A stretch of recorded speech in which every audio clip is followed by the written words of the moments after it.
Dexter is Dead by Jeff Lindsay Audiobook. Dexter is Dead by Jeff Lindsay. This book is dedicated to the Dexheads, all the people all around the world who made a place in their hearts for my little monster, and by doing so made me feel special for a few years. It would never have happened without you. Thank you. It is also dedicated to 3 special spirits, Bear, Pookie, and Tink, who are my reason for living and for getting old. And above all, to Hillary, who is everything to me. Chapter 1. It wasn't supposed to end this way. In a flash of steel, yes. A flurry of gunshots, a chorus of strangled moans and anguished sighs, blending with the distant wail of sirens, certainly. A properly dramatic ending with a good body count, a futile struggle against impending doom, even a dash of treachery, absolutely. And then the fatal blow, a few moments of anguish, a last sigh filled with regret for things undone, and fade to black. A fitting end for a life of wicked pleasure. But not like this. Not with Dexter Endurance, horribly wronged, slandered, unjustly accused of doing terrible things that he did not even get to do. Not this time, that is. This time, this one catastrophic multi-homicidal time, Dexter is as innocent as the driven snow, or perhaps the sand on South Beach would be more apt. Although truth be told, nothing on South Beach is really innocent, any more than Dexter, whose catalog of wicked whimsical works is, to be fair, quite lengthy. It just doesn't include anything from current events, more's the pity. Not this time. And not like this.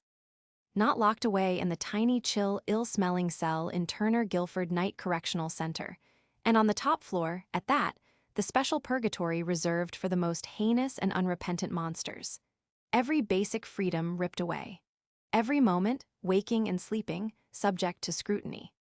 Dexter's entire world reduced to this tiny cell, no more than a thick steel door and even thicker concrete block walls, broken only by a slim slit that lets in light but does not let out sight. A narrow metal shelf with a thin and battered thing on it, laughingly referred to as a mattress. A sink, a toilet, a shelf. Dexter's world. And no more than this, no connection at all to the outside, beyond the narrow slot in the door that delivers the officially nutritious meals. No internet, no television, no radio. Nothing that might distract me from contemplation of my many uncommitted sins. Of course, I may request reading matter, but I have found through bitter experience that the 2 most popular titles in the library are not allowed and don't have it. Regrettable, lamentable, even pitiable.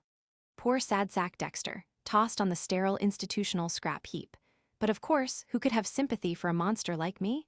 Or, as we must all say in these days of conscience fueled by lawsuits, alleged monster. And they do allege it. The cops, the courts, the correctional system itself, and my dear sister, Deborah, even I, if pressed, will allege that I am, in fact, a monster. And I truly did, without allegement of any kind, flee the scene wherein lay the murdered body of Jackie Forrest, famous actress, and coincidentally known to be my paramour. I was then discovered in flagrante sanguine, with the bodies of my wife, Rita, and Robert, the famous actor. Not to mention the very much alive but scantily clad Astor, my 12-year-old adoptive daughter. She it was who killed Robert, famous actor Chase, who had dressed her in a negligee and then killed Rita. Poor bumbler that I am, I stumbled in to set things right and instead tumbled it all into deep, dark, endless, and possibly permanent wrong, and very nearly became Robert's next victim. My story is simple, straightforward, and unassailable. I learned Robert was a pedophile and had taken Astor. While I looked for him, he killed Jackie. And as one final irony in our King of Fools crowned Darby, Rita helpless, hapless, hopeless Rita, queen of the scatterbrained monologue Dear Ditzy Rita, who could not find her own car keys if they were welded to her fist, Rita found him before I did. Robert thumped her on the head, from which blow she died while Robert was busy thumping me and planning a romantic escape with his true love, Astor. While I lay bound and helpless, Astor stuck a knife in Robert, set me free, and so ended this zany, madcap adventure of doofus Dexter, bumbler extraordinaire. If there really is a God, which is, at very best, extremely debatable, he has a terrible sense of humor. Because the detective in charge of deciphering the carnage is Detective Anderson, a man who has lived his life without making a friend of intelligence, wit, or competence. And possibly because I am so very liberally endowed with all 3, and additionally because he knew me to be intimate with Miss Forrest, a thing he could only drool and dream of, Detective Anderson absolutely, without compromise, hates me. loathes, despises, detests, and abhors the very air I breathe. And so my simple story quickly became an alibi, which is never a good thing. Even quicker, I moved from person of interest to suspect, and then, Detective Anderson took one quick glance at the crime scenes and formed a simple conclusion, undoubtedly the only kind he can form. "Aha," quoth he, "Dexter done it. Justice is served." Or words to that effect, probably a great deal simpler and less elegant, but in any case resulting in my promotion from suspect to perpetrator. And I, still reeling from the death of Jackie, my ticket to a new and better life, plus the death of Rita and her entire book of delightful recipes, and the sight of a store in a white silk negligee, still reeling, I say, from the utter destruction of all the order and certainty that was Dexter's world, past, present, and future. I find myself hauled roughly to my feet, handcuffed with hands behind my back, and chained to the floor of a squad car, which drives me to Turner Guilford Night Correctional Facility. Without a kind word or sympathetic glance from anyone, I am led, still draped with cold steel chains, inside the huge concrete, barbed wire bedecked building, and into a room that looks like the waiting room of the Greyhound station in hell. The room is full to overflowing with desperate characters, killers and rapists and thugs and gangsters all, my kind of people. But I am given no time at all to sit and consort with my fellow alleged monsters, no chance for a hail felon well met. Instead, I am hustled straight through to the next room, where I am photographed, fingerprinted, stripped, and issued a lovely orange jumpsuit. It is fashionably baggy, and the bright colors say spring. The aroma, however, has a less cheery message, blooming somewhere between insecticide and lemon candies made from old Chinese drywall. But I am given no choice of color, nor of odor, and so I proudly wear the orange, which after all is one of the trademark colors of my alma mater, the University of Miami. And then, still festooned with restraints, I am brought here, to my new home, the 9th floor, and deposited without ceremony in my present tidy nook. And here I sit in TGK. The joint, the slammer, the big house.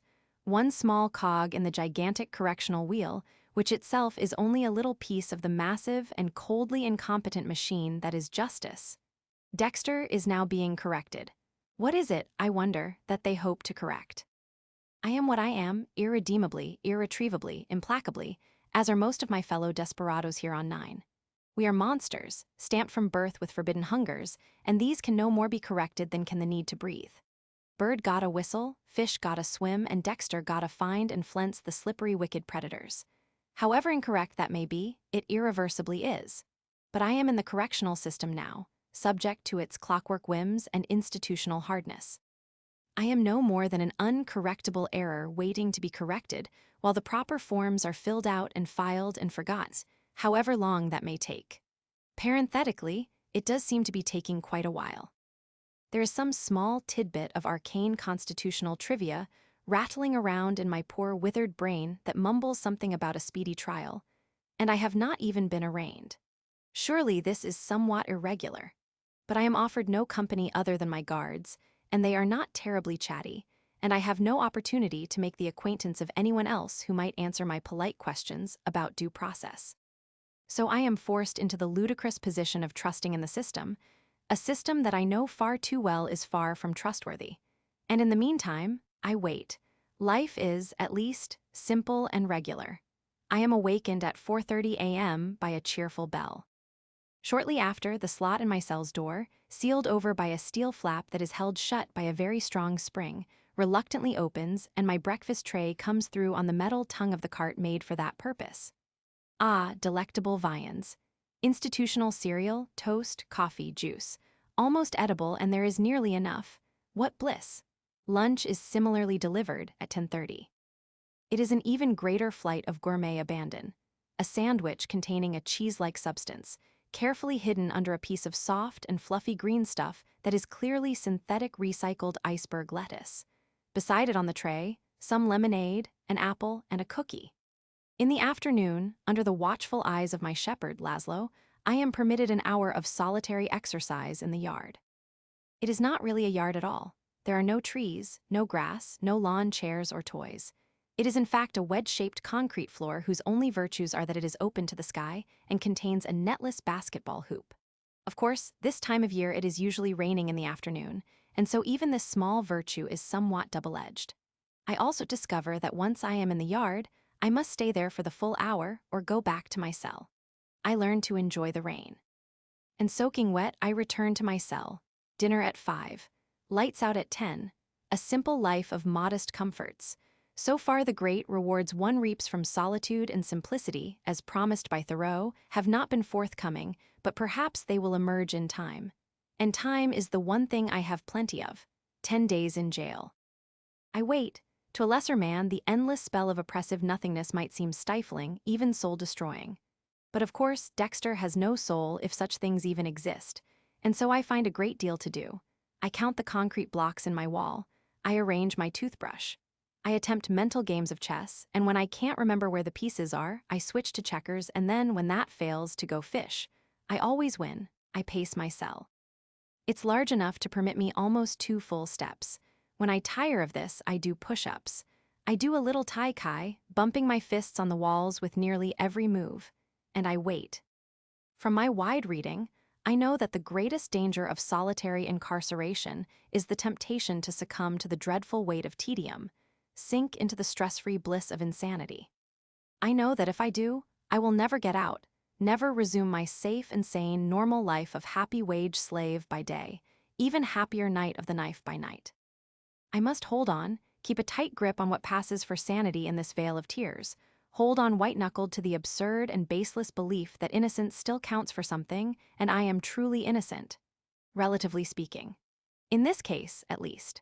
I have certain knowledge, based on vast experience with that old whore justice, that actual innocence has nearly as much influence on my fate as the starting lineup for the Marlins.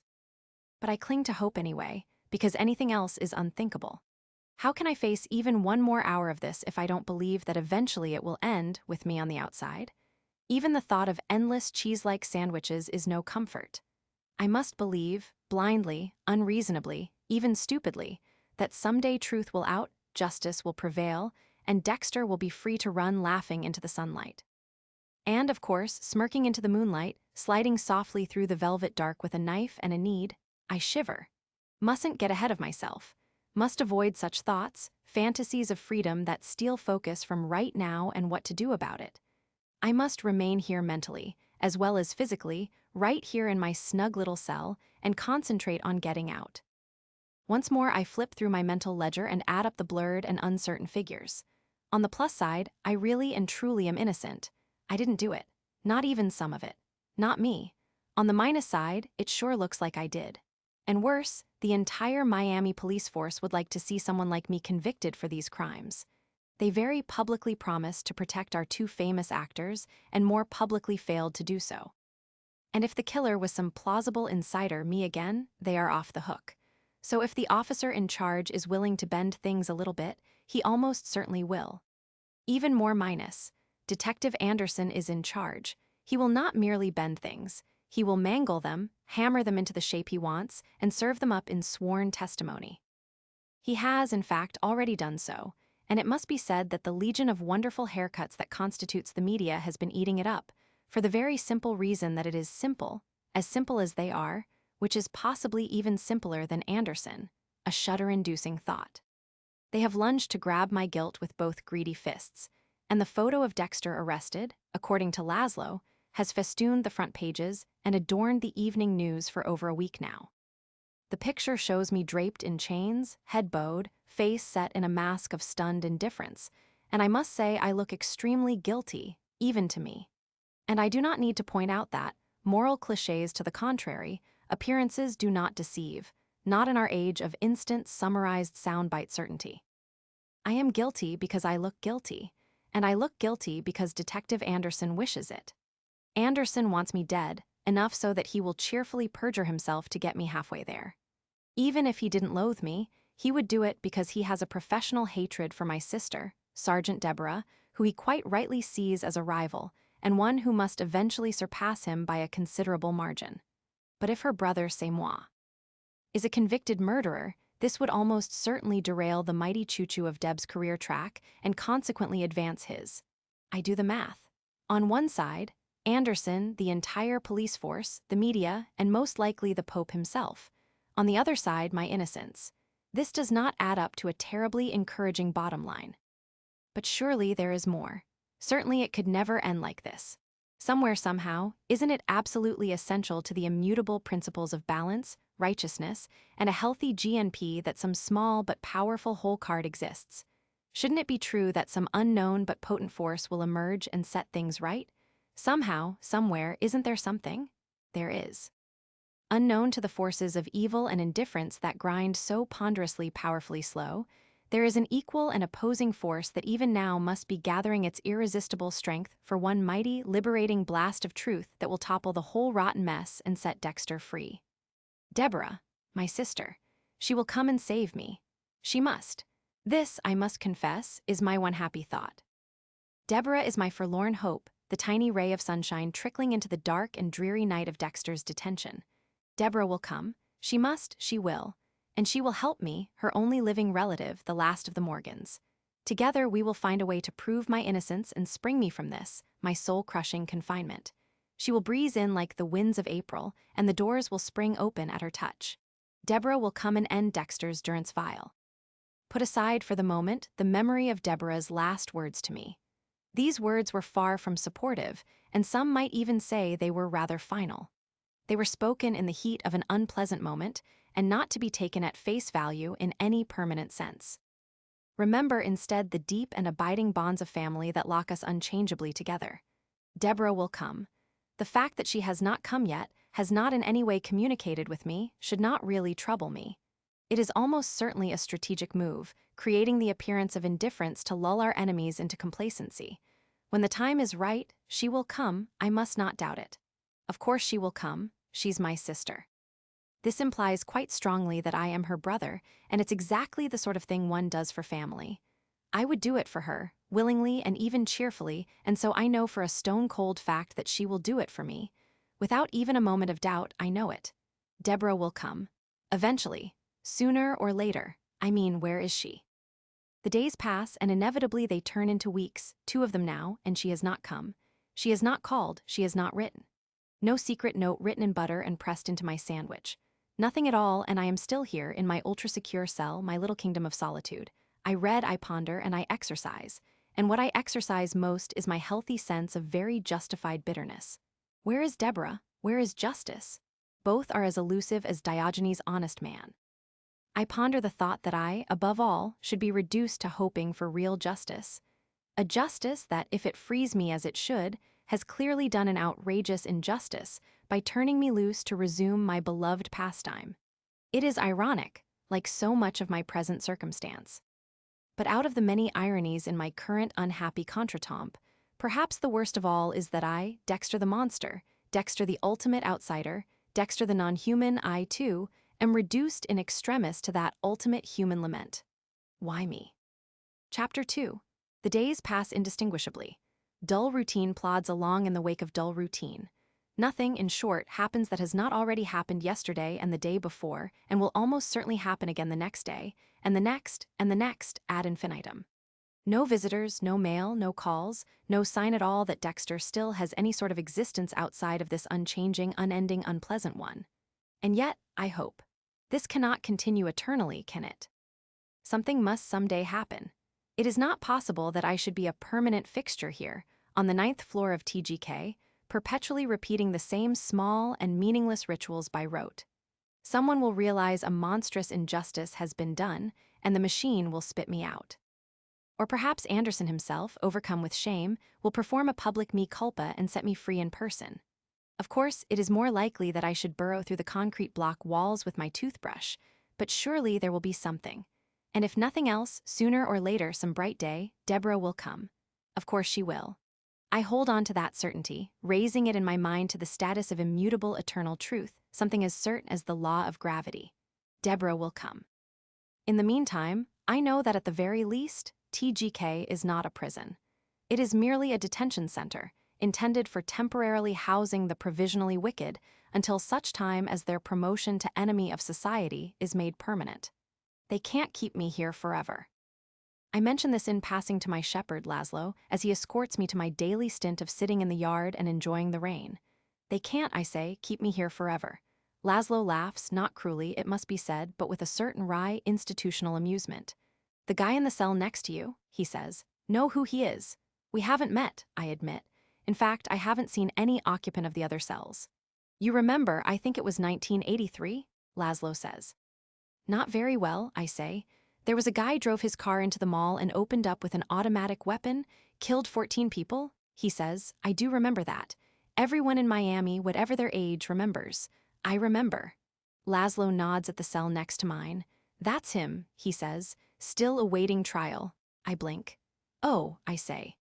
Can they do that to me? He shrugs. Sure looks like it. But how? It's all politics, he says. The right people squeeze the right place and... He makes a what-are-you-gonna-do gesture that I am sure I saw on The Sopranos. I think I need to see a lawyer, I tell him. He shakes his head sadly. I retire in a year and a half, he says, and with this apparent non sequitur our conversation is over and I am buttoned securely into my cell once more. And as I arrange my toothbrush yet again I reconsider. Perhaps they actually can keep me here forever. That would avoid all the fuss, bother, and expense of a trial, with its accompanying risk of freedom for Dexter. That would certainly be the tidiest solution for Anderson and the department. And later, as I sit down in the afternoon rain once more, I ponder that. Forever seems like a very long time, but everything must end, even eternity. And one fine gray institutional day, indistinguishable from all the others, my unending routine ends too. As I sit in my cell, alphabetizing my bar of soap, I hear the metallic sounds of my cell door opening. I look up. It is 11:34 a.m., too soon for my own natural shower in the yard. That makes this a unique event, and my eager little heart goes pitter-pat with anticipation. What can it be? Surely it must be a reprieve, a last-minute stay of tedium from the governor, or perhaps even Deborah at last, triumphantly clutching my release papers. Time slows, the door swings inward at a slothful pace that defies possibility, until finally it comes to rest in the full open position to reveal Laszlo. Your lawyer's here, he says. It gives me pause. I did not know I had a lawyer, which is to his benefit, since I would otherwise have sued him for neglect. And I have certainly not had the chance to get one, either. Could it be that my one small comment to Laszlo has caused him enough uneasiness with the vast injustice of justice that he arranged this? Laszlo gives no indication and no chance for me to ask. Come on, he says, and I need no further urging. I leap to my feet and let Laszlo lead me on a long and wondrous journey across 10 full feet of floor. It seems a nearly endless expedition after the tiny cell, and also because I have become convinced that freedom awaits. And so I trudge forever across the floor and arrive at last at the large, thick slab of bulletproof glass that is my window on the world. On the opposite side sits a man in a very cheap-looking dark gray suit. He is 30-ish, balding, bespectacled, and he looks weary, harried, and hassled beyond measure. He is gazing down at a stack of official-seeming papers, flipping hurriedly through them and frowning, as if this is the first time he has seen them and he does not like what he sees. He is, in short, the very picture of an overworked public defender, a man who is engaged in principle but having trouble maintaining interest in specifics. And since I actually am the specifics in this case, his appearance does not fill me with confidence. Sit down, Laszlo says, not unkindly. I sit in the chair provided and eagerly lift the old-fashioned telephone receiver that hangs to one side of the window. My lawyer does not look up. He continues to flip through the papers until, at last, he comes to a page that seems to surprise him. His frown deepens, and he looks up at me and speaks. Of course, I do not hear what he says since he has not picked up the phone, but at least I can see his lips moving. I hold up my phone and raise my eyebrows politely. See? Electric communication. It's wonderful. You should try it sometime perhaps now. My lawyer looks slightly startled. He drops the wad of paper and picks up the phone, and almost immediately I hear his voice. Dieter, he says. Dexter, I tell him. With an X. My name is Bernie Feldman. I'm your court-appointed attorney. Pleased to meet you, I tell him. Okay, listen, he says unnecessarily since I am doing nothing but, let's go over what will happen at your arraignment. When is that? I ask with keen interest. I find that I am suddenly, stupidly eager for arraignment. It will at least get me out of my cell for a few hours. The law says within 48 hours of your arrest, he says impatiently. I've been here 2.5 weeks, I tell him. He frowns, tucks the phone between ear and shoulder and looks at the papers. He shakes his head. That's not possible, he says, digging deeper into the paperwork. or I assume from the motion of his mouth that he says that. I do not hear him say it, since the act of shaking his head causes the phone to lurch off his shoulder and swing down to the end of its cord, smashing into the concrete wall with a thunderous crash that leaves me half deaf in one ear. I switch ears. My lawyer picks up the phone. According to this, Bernie says, you were arrested last night. Bernie, I say. The use of his name appears to offend him, and he frowns, but flips a page and continues to look at the papers. Bernie, look at me, I say, and I admit I am pleased with the vaguely sinister sound of it. Bernie looks up at last. Have you seen my face before? I ask. In the paper, on TV? Bernie stares. Yes, of course, he says, but that was a couple of weeks ago, wasn't it? 2.5 weeks, I say again, and I have been here ever since. But I don't see how. Once again he flutters through the assembled pages, and once again the phone leaps off his shoulder and smashes into the wall. Now I am half deaf in both ears. By the time Bernie has the phone wedged between his shoulder and ear again, the ringing sound has subsided to slightly less than symphonic levels, enough so that I can hear him. I'm sorry, he says. There's some problem with the paperwork. It's completely. Did you have a psych evaluation? I don't think so, I admit. Ah, he says. He looks relieved. Okay, well, I think we should set that up in any case, right? Because to kill all those people like that, I didn't kill them, Bernie, I tell him. I'm innocent. He waves that off. And the pedophile thing, that's being reclassified as a mental illness, so we can work that too. I open my mouth to protest that I am innocent of pedophilia, too, but Bernie drops the receiver again, and I choose to save my hearing instead, yanking the phone away from my ear and waiting patiently until he picks it up.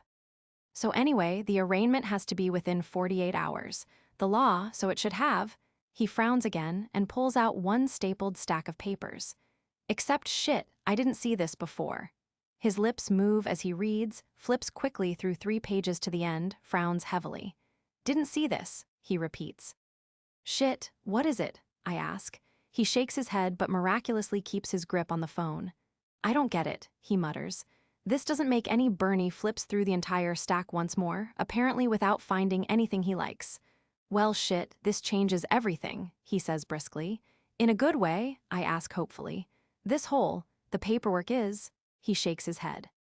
This time I am ready, and with the lightning reflexes for which I am justly famous, I hold the phone away from my ear as, once again, Bernie drops his end.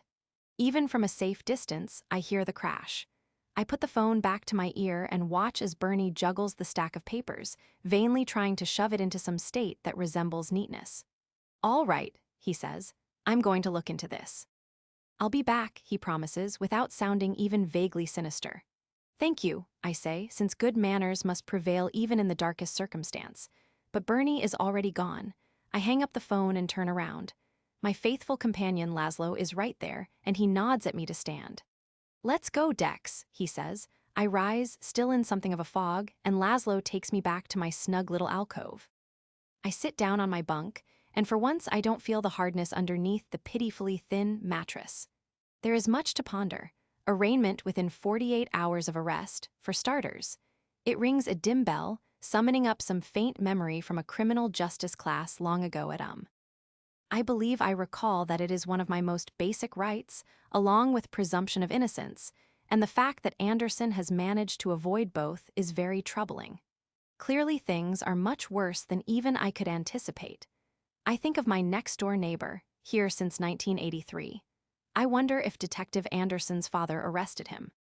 I wonder whether some gray-bearded version of Dexter will still be sitting here in 30 years, listening to some future version of Laszlo, perhaps even a robotic one, telling some new hopeless ninny that poor feeble-witted old Dexter has been here all along, still awaiting arraignment. I wonder if I will have any teeth left by then. Not that I need them for the cheese substance sandwiches. But teeth are good things to have in any case. They improve your smile, no matter how fake it is. And without teeth, all the money I have spent on toothpaste over the years would be a complete waste. I vow to keep my teeth. In any case, I am more worried at this point about keeping my mind. The reality of my situation is not in any way encouraging. I am trapped in a true nightmare, confined to a small and inescapable space, with absolutely no control of anything at all, except possibly my breathing. Even this, I am quite sure, would be out of my control if I decide to stop it. Suicide is actively discouraged here for some reason, in spite of the fact that it would help reduce overcrowding, save money, and lighten the workload for Laszlo and his comrades. No way out, no power over my own fate, no end to it all, and now, with a surreal flourish of bureaucratic cruelty, my court-appointed attorney has informed me that my papers are not in order, without informing me what that means. Naturally, I assume the implications are ominous. I know very well that things can always get worse. The kitchen might run out of cheese-like substance, but really, isn't there a point where even a hypothetical God has heaped on enough? No matter how furious he is at Dexter for violating some basic rules of the playground, haven't we piled on sufficient fecal matter? Apparently not. The very next day, things do indeed get worse. Once again, I am sitting in my cell, busily engaged in productive and industrious activity, a nap, to be honest. I have begun to feel the need for naps, and my luncheon has encouraged the feeling. Today's delightful viands included a sandwich of probable chicken, jello, and a red liquid, whose taste might have been intended to evoke some sort of association with an unspecified fruit. The experience was exhausting, and I had to stretch out on my bed almost immediately to recover. After far too brief a time, I hear once more the heavy metallic sounds of my door opening. I sit up. Laszlo is there. But this time his hands are full of chains. "On your feet," he says. "My arraignment?" I ask hopefully. He shakes his head. "Detective to see you," he says. "Turn around." I follow his brisk instructions, and in a few moments I am securely bound. Once more I allow the small white bird that is hope to flutter from its perch and begin to wing away across the exceeding dark of Dexter's inner sky. Detective could mean many things, but one of them is Deborah, and I cannot stop myself from thinking she has come at last. Laszlo leads me out of the cell, but this time not to the thick window where Bernie shattered my eardrums. We walk on past the window, all the way over to the door that leads out, off the cell block. Laszlo must use his radio and his ID card, and then wave at the female guard who controls the doors. She sits in the center of the cell block in a glass-walled booth. There is a row of thick windows around the cells, and then a deep, two-story well of space before the second row of windows that surrounds her booth. The booth is like an indoor airport's control tower, standing in the middle in isolation, completely inaccessible from here, unless one has a bazooka and a good ladder, and possessing such things is generally discouraged here. The woman in the booth looks up at Laszlo's wave, checks her computer screen and monitors, and a moment later the door clicks open. We step through into a room the size of a large closet, and the door closes behind us. 2 steps forward, and we face another door. Laszlo nods at the camera above the door, and a moment later it opens, and we are in the hall. 5 more steps to the elevator, and crossing such vast space is dizzying after the tight confinement of my cell. But somehow I manage, and in only a moment or two, we are in the elevator. The door closes, and I am back within 4 snug walls, relaxing in the comfort of a space more like the one I am used to now, something the size of my cell. I take a deep breath, enjoying the security. The door slides open. Laszlo leads me out, to my surprise. We are on the ground floor. Ahead of me, I can see what must be the lobby. Beyond a brace of armed guards, there is a crowd of people milling around. They are unchained and wearing normal clothing, clearly waiting for something to get in. I feel privileged. I didn't know I lived in such desirable housing. We even have a waiting list. But I don't get a chance to tell them all about the wonderful accommodations and gourmet meals. Laszlo takes me away from the lobby and down a corridor, past several guards and a few orange-suited inmates busily sweeping and mopping. They move hurriedly out of our way, as though afraid I might infect them with felony fever. It seems like quite a voyage to Dexter the dedicated homebody. Such a long way to travel, and all to see a detective who must, I am sure, be my sister. My heart flutters with expectation. I can't help it. I have been waiting far too long for Deborah to arrive and strike the vile fetters from my lily-white limbs. And here she is at last. It can only have taken so long because she has banished the ludicrous charges against me and arranged everything. I will be not merely bilaid out, but set free at last. And so I fight to keep my hopes from rising up and drowning me, but I do not succeed very well. I am very nearly singing when we come at last to our destination, and it is not a place that speaks in any way of freedom. It is a small room deep within the bowels of the building, with windows on 3 sides. A table and chairs are visible inside. It is clearly an interrogation room. just the place for a detective to meet with a suspect, and not at all the kind of place where an avenging fury might stand to strike off my fetters. Visible through the windows is a more or less human form that has no resemblance at all to a fury, although it does look somewhat grumpy. It has even less resemblance to Deborah, freedom, and especially hope. It is, in fact, the very embodiment of the exact opposite of all these things. In short, it is Detective Anderson. He looks up and sees me through the glass, and he smiles. It is not a smile that encourages in me any of the finer feelings. It is instead a smile that says to me, quite clearly, it is time for all hope to die. Hope obliges. Chapter 3. Laszlo holds my arm as he opens the door, perhaps afraid that the sight of Anderson will turn my knees to jelly and render me incapable of maintaining an upright posture. He pauses in the doorway, and of necessity, so do I wait outside, Anderson says, still smiling at me. Laszlo doesn't move. You alone? He asks. You see anybody else? Anderson sneers. Supposed to be two of you, Laszlo says, stubbornly refusing to move. I'm not afraid of this fuckhead, Anderson says. It's regulations, Laszlo says. Two of you. Listen, chump, Anderson says. My regulations say I'm a cop and you're a fucking corrections clown. Wait outside. Laszlo shakes his head, looks at me. 17 months and I retire, he says.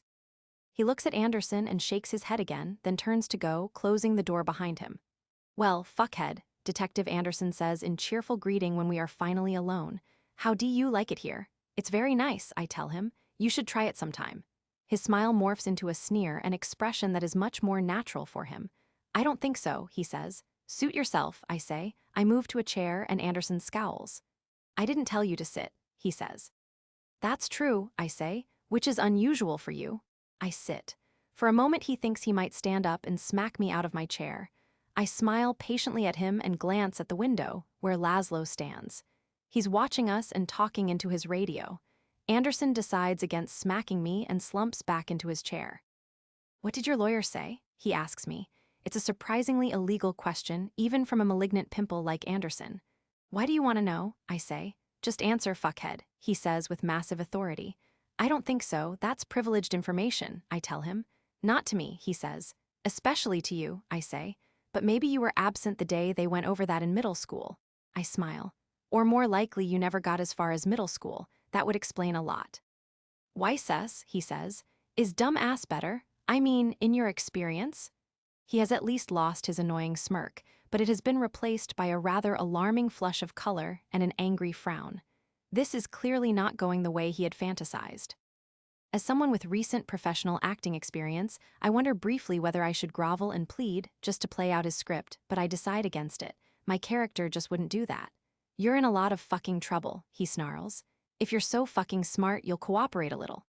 Detective, I am cooperating, I say, but you have to give me something to cooperate with, hopefully something legal and not too stupid, unlikely as that might be coming from you. Anderson takes a deep breath and shakes his head. Fucking why, sus, he says. You know why I'm here? I did know, he was here to gloat, but since he probably didn't know that word, I decided to avoid it. You're here because you know I'm innocent, I say instead. And you're hoping I have found the real killer, because you know that even locked up in here, I have a better chance of solving a crime than you do. I solved it, he says. He lifts a huge, meaty finger and jabs it at me. You're it. I looked at Anderson. His face was full of anger, venom, dislike for me, and above all, impenetrable stupidity. It was possible that he actually thought I was guilty, or had talked himself into believing it. I didn't think so. If you say it enough times, you might actually believe it, I say. I don't have to believe it, he snarls. I just have to make a judge believe it. Good luck with that, I say, even though he is apparently having quite good luck so far even without my wishes. Anderson takes another deep breath, letting his face relax into its more natural, uncomprehending scowl. I need to know what your lawyer said, he says again. Better ask him, I say, helpfully adding, his name is Bernie. Before Anderson can do any more than drum his fingers on the tabletop, the door opens. Time's up, Laszlo says. Prisoner has to go. I'm not done with him, Anderson says without looking up. Yes, you are, Laszlo says firmly. Who says? I do, says a new voice, and now Anderson looks up. A woman steps out from behind Laszlo. She is tall, African-American, and good-looking in a severe way. She is also wearing a uniform, and her uniform spells trouble for Anderson because it quite clearly says she is a captain, and she is looking directly at Detective Anderson with an expression that falls far short of friendly cooperation. "I don't know what you think you're pulling here, detective," she says, "but you're done. Get out." Anderson opens his mouth to say something, and the captain steps closer. "Now," she says quietly, and Anderson closes his mouth so fast I can hear his teeth click. He stands up, looks at me, and I smile. Anderson very obligingly turns red again, and then turns away and stalks out through the door that Laszlo is holding so politely open for him. I am on the verge of thanking the captain, perhaps offering her a hearty handshake, even a hug, when she turns steely brown eyes on me, her expression leaving no doubt at all that no profession of gratitude on my part, however sincere, would be welcome, and a hug is quite clearly out of the picture. The captain turns away, facing Laszlo. "I don't need any paperwork this time," she says, and Laszlo heaves a sigh of relief. "But if that dickhead comes back, I want to know about it." "Okay, Captain," Laszlo says. She nods and stalks out the door, which Laszlo holds even more politely for her. When she has vanished around a turn in the corridor, Laszlo looks at me and says, "Let's go, Dex." I stand up. "I think I should say thank you," I say, rather tentatively. Laszlo shakes his head. "Forget it," he says. "I didn't do it for you. Can't fucking stand an asshole cop. Come on," he finishes seamlessly, and with his hand on my elbow, I totter along. Down the hall, into the elevator, up to 9, through the airlock, and back once more to the tiny world of my cell. The door closes behind me with absolute certainty, and I am Dexter the chrononaut again, spinning silently through endless empty time in my little steel-end concrete capsule. I stretch out on my bunk, but this time I do not nap. This time I have things to ponder. And ponder I do. First and most interesting, thanks to the captain, I now knew that Anderson was up to something.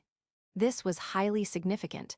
I had known, of course, that he was cutting corners, many of them quite savagely.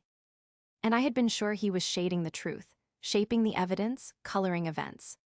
All these things are standard issue, part and parcel of regular shoddy police work, which was, after all, the only kind Anderson could do. But if he was up to something in any official way, and the captain had hinted that he was, then perhaps there was some small and exploitable opening for Dexter to wiggle at, expand, turn into a doorway to freedom.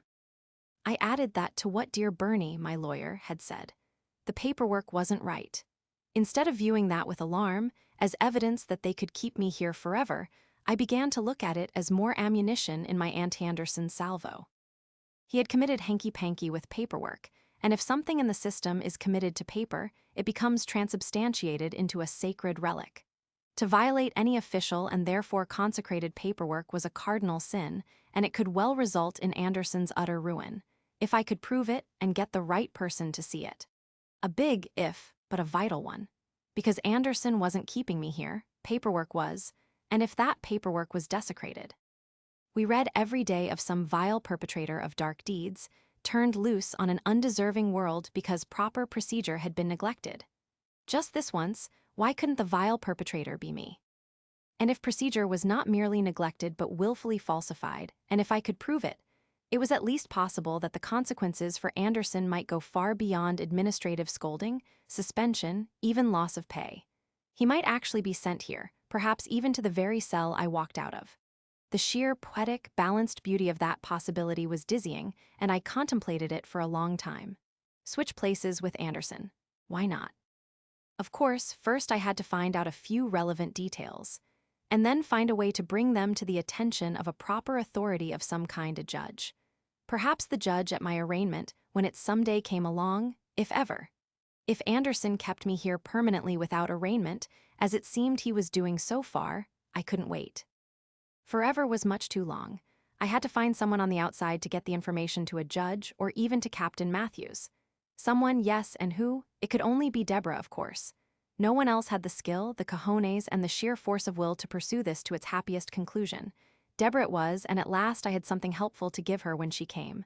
Which she would. Soon. I mean, eventually she had to, didn't she? Yes, she did, eventually. It was a full 2 days after my light-hearted chat with Anderson, when once again I heard the massive metallic sounds that meant my door was opening. Again, it was an inappropriate time for door opening, 11:07, And it was close enough to the time Bernie had previously visited me that I assumed it was he, returning with satisfactorily ordered papers and maybe even a date in court. I refused to think it might be something more than that, like a pardon from the governor or the Pope coming to wash my feet. I had allowed that little pigeon of hope far too much leeway, and each time I let it soar it had circled the room and come back to poop on my head. I was not going to let it fly again. So with a face set in prisoner's ennui, an expression I was getting quite good at, I allowed Laszlo to lead me over to the thick bulletproof window with its phone receiver on each side, its chairs facing each other through the glass, and Deborah sitting in the seat on the far side. Deborah, at last. I fell into the chair and lurched for the phone with pathetic eagerness, and on her side of the glass, Deborah watched my pitiful performance with a face that might have been carved from stone, and then, with slow and deliberate calmness, she picked up the phone. "Deborah," I said with a bright and hopeful smile on my face, a smile that I actually felt for once. Deborah simply nodded at me. Her expression did not change, not even a twitch. "I thought you weren't coming," I said, still all puppy dog happy and overflowing with good cheer. "So did I," she said, and although I would not have thought it was possible for her stone face to harden, it did. I began to feel some small dark thoughts clouding over my sunny day happiness. "But," I said, hoping to put things back on an optimistic footing, "you're here, you came." Deborah didn't say anything. She sat and looked at me, and her face did not soften noticeably. "I mean, you are here, aren't you?" I said, not at all sure what I was saying, nor what I meant. Deborah moved at last. She nodded her head, one small nod of no more than half an inch up, and then down again. "I'm here," she said. She didn't make it sound like she was thrilled at being in her present location. But she was, in fact, here, and that was really all that mattered. I launched right into telling her about my discoveries, suppositions, and conjectures regarding the all-important case of Dexter detained. "I think I have a major lead," I said. "Anyway, it's at least something to investigate. Anderson was here, and from what he said, and then what my lawyer said too, it seems like a good bet that." I trickled to a stop. Deborah was not merely paying no attention to my excited rambling. With her face still set in its mask of granite indifference, she had actually put the phone down and turned sideways, away from the window, away from any possible glimpse of offensive little old me. "Deborah," I said quite stupidly, since I could see the phone lying there, several feet away from her ear. She turned back to face me, almost as if she'd heard, and waited a moment, an interval filled with no more than an unblinking stare from that hard face that had become so monotonously unfriendly. Then she picked up the phone again. "I'm not here to listen to your bullshit," she said. But why?" I said, and in my defense I have to say that her comment had rendered me even stupider than I sounded. It was a true miracle of wit, in fact, that I could speak at all. "I need you to sign some papers," she said. She held up a sheaf of official-looking documents, and in spite of all the massive evidence to the contrary, I actually felt a small surge of relief. After all, what official documents could she possibly bother to bring down here, other than something dealing with my case? And since the true and hidden meaning of my case actually meant my release, a little ray of sunshine peeped out from behind the newly formed dark clouds. "Of course," I said. "I'll be happy to. You know that I—" "What are they?" I said, all pathetic eagerness to please once again. "Custody," she said, grinding the word out as if one more syllable would have broken her jaw. I could only blink in surprise. Custody? Was she really going to take me into her house, assume the role of legal guardian to Dexter in disgrace, until such time as my good name was re-untarnished?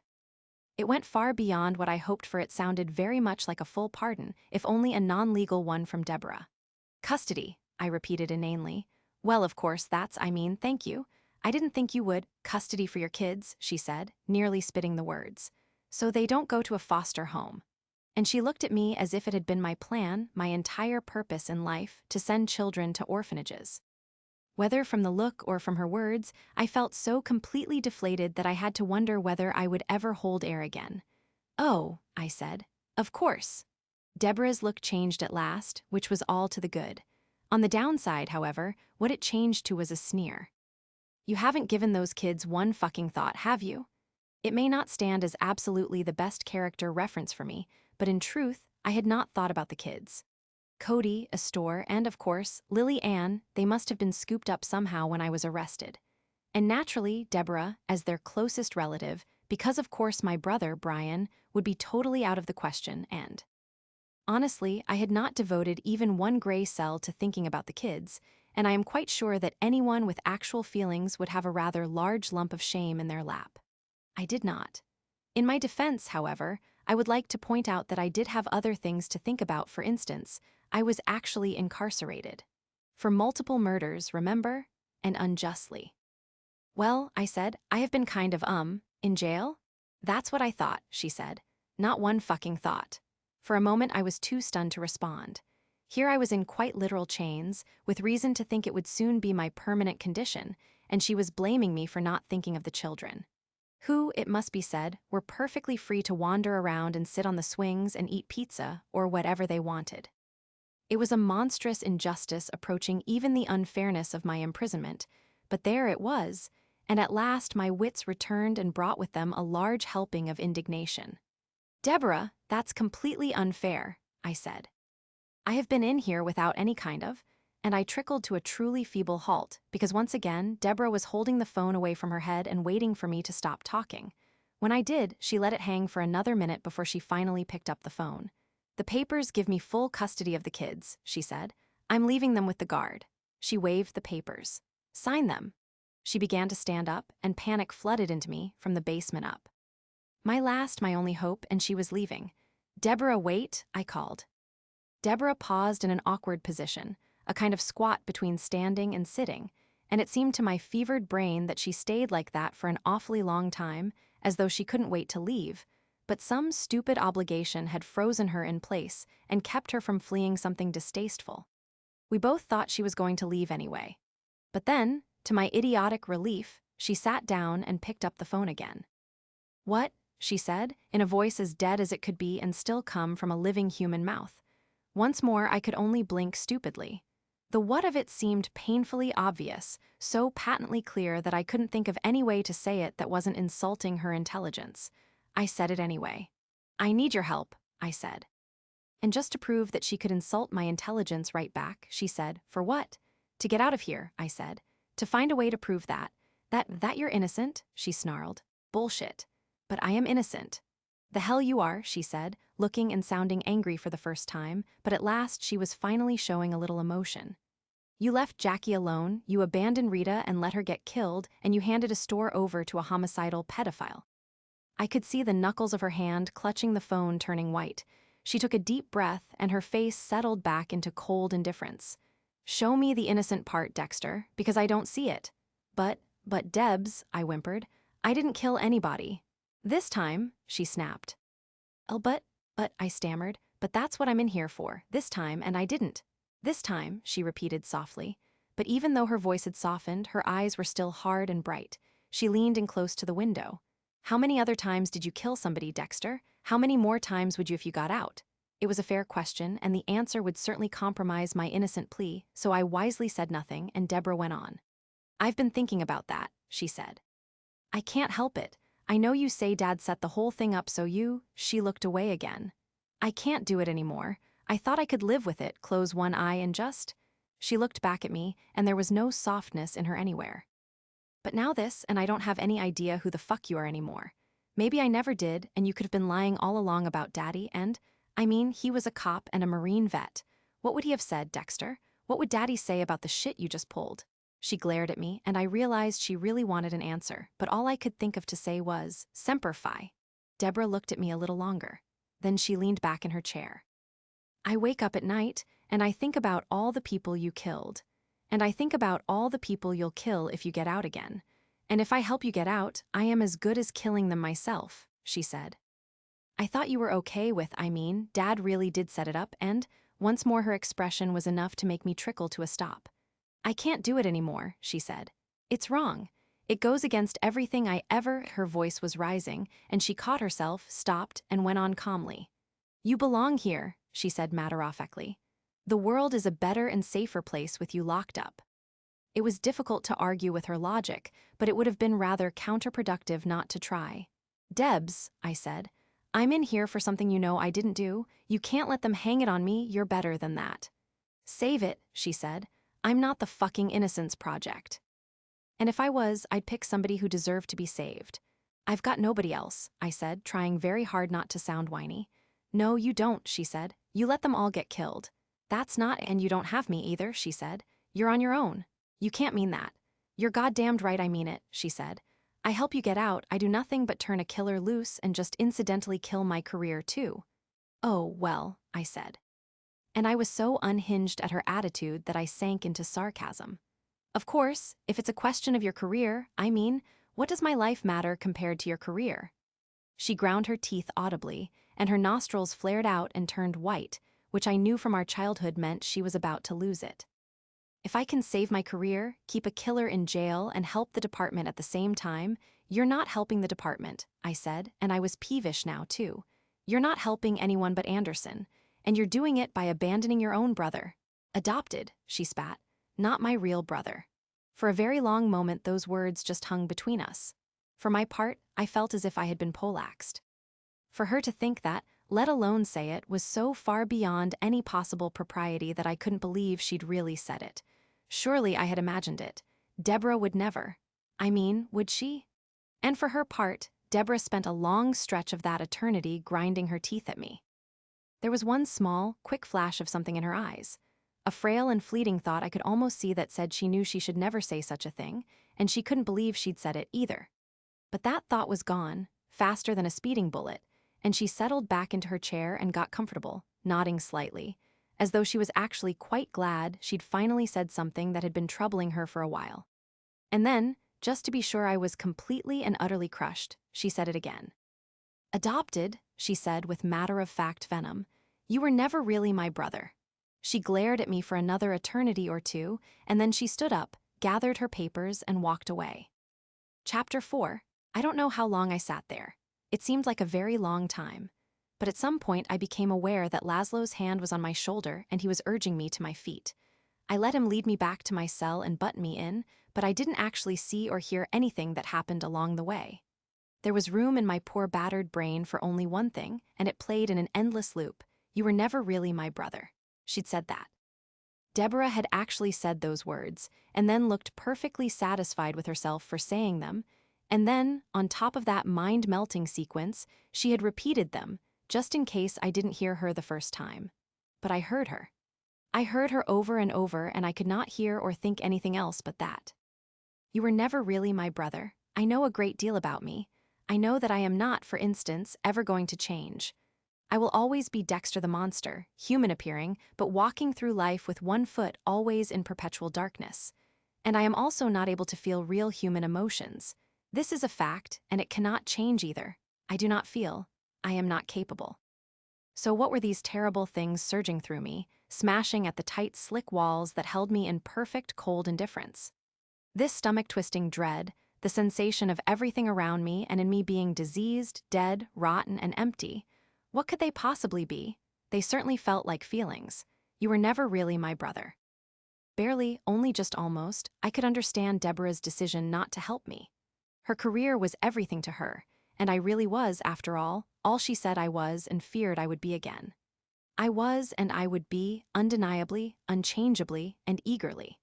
It made a certain sense for her to think that way, and while I could never endorse it as a plan of action, I could at least comprehend the mental process that had led her there.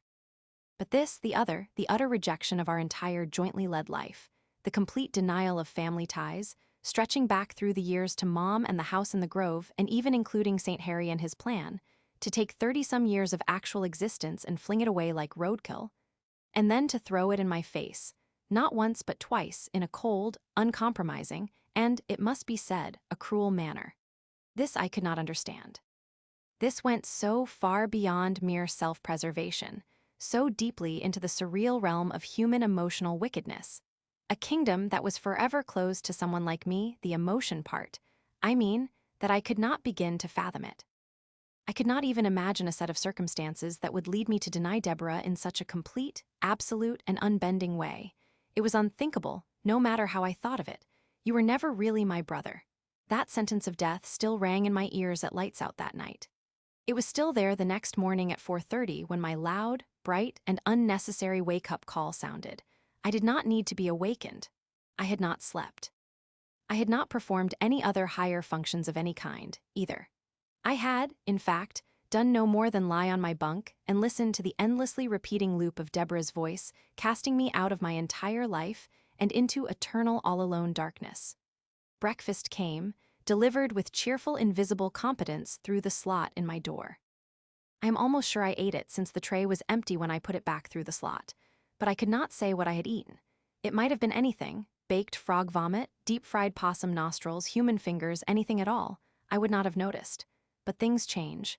No matter how hard we fight it, nothing stays as it is.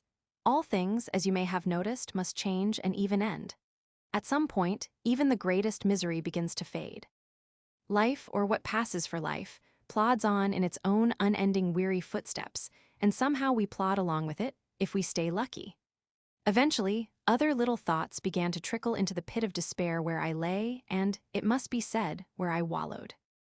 It was this very act of wallowing, of starting to enjoy my suffering a little too much, that finally brought me back to something resembling awareness. I became aware that I had started my own repeating loop, in perfect harmony to Deborah's hard words. It was a simple melody, a sprightly version of the well-known old tune, Pity Me. And when I was at last alert to the fact that I was doing that, I became self-conscious, and from there, conscious. And so at last, just before a delightful lunch of strange brown meat sandwich was delivered, Dexter arose from the dead. I sat up, stood, and performed a few stretching motions. Then, still aware of the utterly miserable and friendless wretch that I was, I began to think. My justly famous brain was the very last asset I had. Using it to play back one small, cruel song over and over was not really the optimum function of this rare and valuable piece of machinery. So I thought, very well, I thought, I am in jail. Anderson has schemed to keep me here without due process. Deborah has abandoned me. My court-appointed attorney appears to be an overworked, underengaged Twinkie. But is all that really the end of the world? Certainly not. I still have me, and there is a great deal one can do with a finely tuned resource like that. And thinking that, I felt a little better, even though I did not, in fact, think of any specific things me might accomplish that would help me get out of TGK. But I would think on that, too, and sooner or later I would arrive at some fiendishly clever course of action. I did not, however, arrive at any such destination for the next few days, no matter how much I put my cerebral racehorse through its paces. If I could only get hold of the forensic evidence from the assorted killings I was charged with, I knew I could assemble a compelling case for my innocence. A significant part of my job had been testifying in court, and hard experience had taught me how to make dry facts come to life for a judge and jury. It was usually fun, since it was in truth no more than dramatizing things a bit. Over the years, I had become quite good at taking an array of somewhat gooey facts and teaching them to sing and dance in a courtroom. Of course, it was probable that Anderson had been sticking his huge and grimy fingers into the forensic evidence, too. But it was just as likely that he had missed something important or left such huge fingerprints on everything that I could hoist him with the petard of his own evidence tampering. Whatever the case, I was absolutely certain I could find something to work with if I could just get back to my lab. That is, if it was even mine anymore. It was another thing I hadn't thought about yet. Was I fired, suspended, provisionally forgotten, or what? I didn't know, and that might make a big difference. But then there was Vince Masuoka, the closest thing I had to a friend. He would still be there on the job, and he would surely help me, wouldn't he?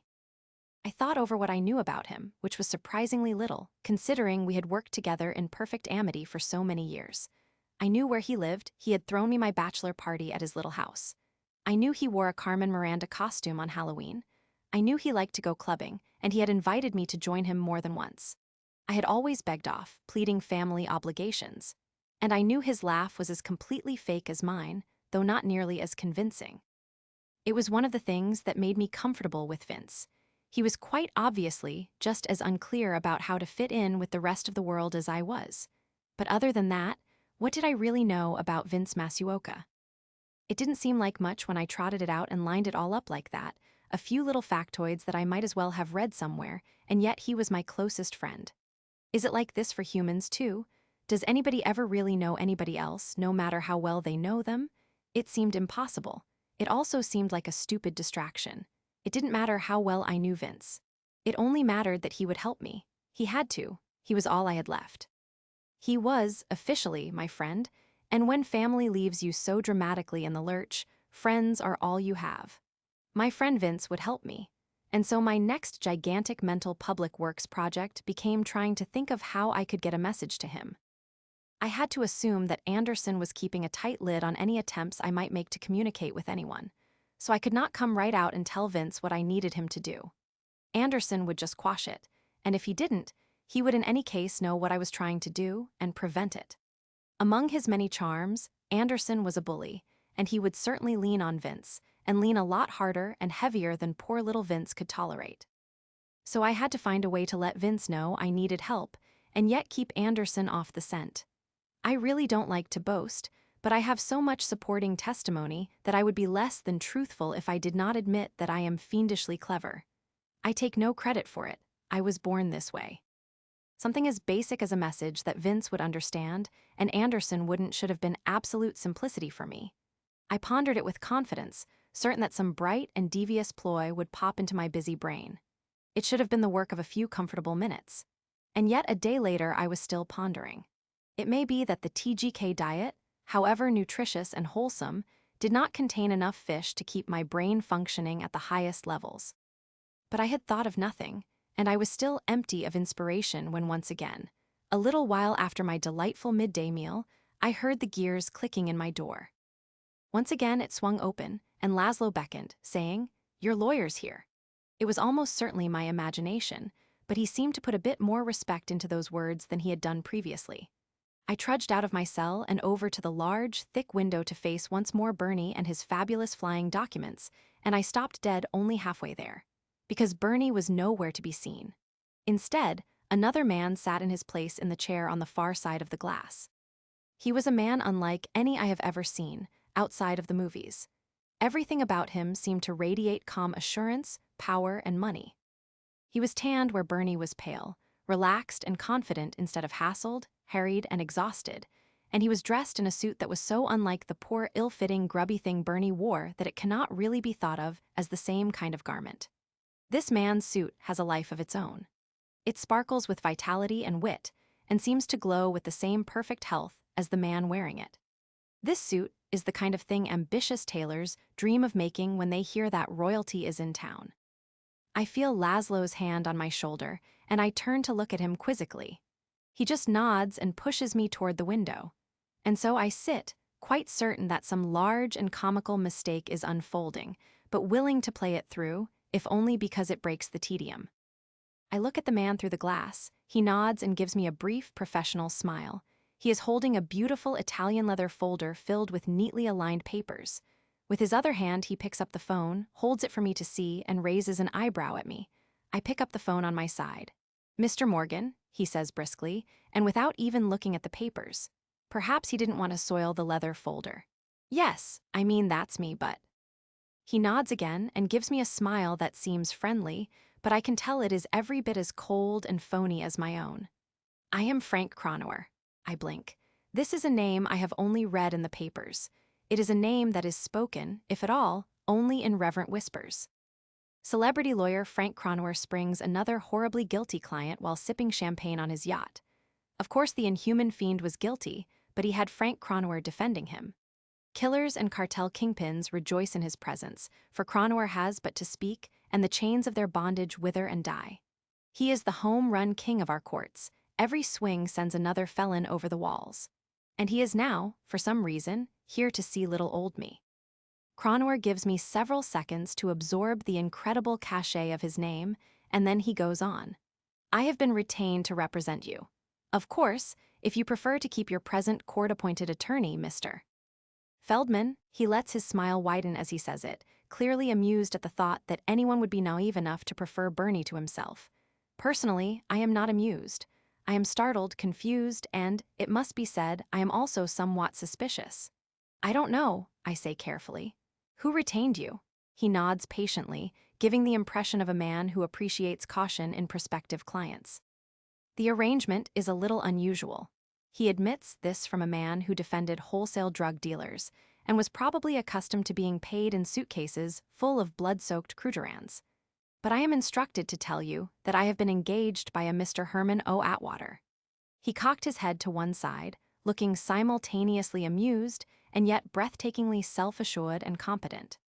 Of course, his suit helped a lot. "You are familiar with Mr. Atwater?" he said, raising a perfectly trimmed eyebrow. It was a performance well worth taking in and even applauding. But Dexter is not dazzled. Dexter's brain is, at last, whirling at its favored rate of 9 million revolutions per minute. In the first and most obvious place, I do not know anyone named Herman O. Atwater, and I never have. Second, it defies believability to think that a complete stranger would hire the most brilliant and consequently expensive attorney in Miami for me. Therefore, the name must be made up for some reason. But why? The only possible motive for a fake name is to preserve anonymity, which means that Mr. Atwater didn't want anyone to know he was involved with me, but wait, he would certainly want me to know who he was. Or, to be fair, only someone close to me would go to the expense of hiring Cronauer, whose fees were legendary. But nobody actually is close to me, at least among the living. It couldn't be my friends, since aside from Vince, I don't really have any, and I know only too bitterly well that Deborah didn't do it. She'd made her position abundantly clear, and I could not believe it had changed so dramatically. If I eliminate friends and eliminate family, then who was left? In all the world, there is no one else who really gives a rodent's rectum whether I lived or died, although it did seem like the list of those who preferred me dead was getting a bit lengthy lately.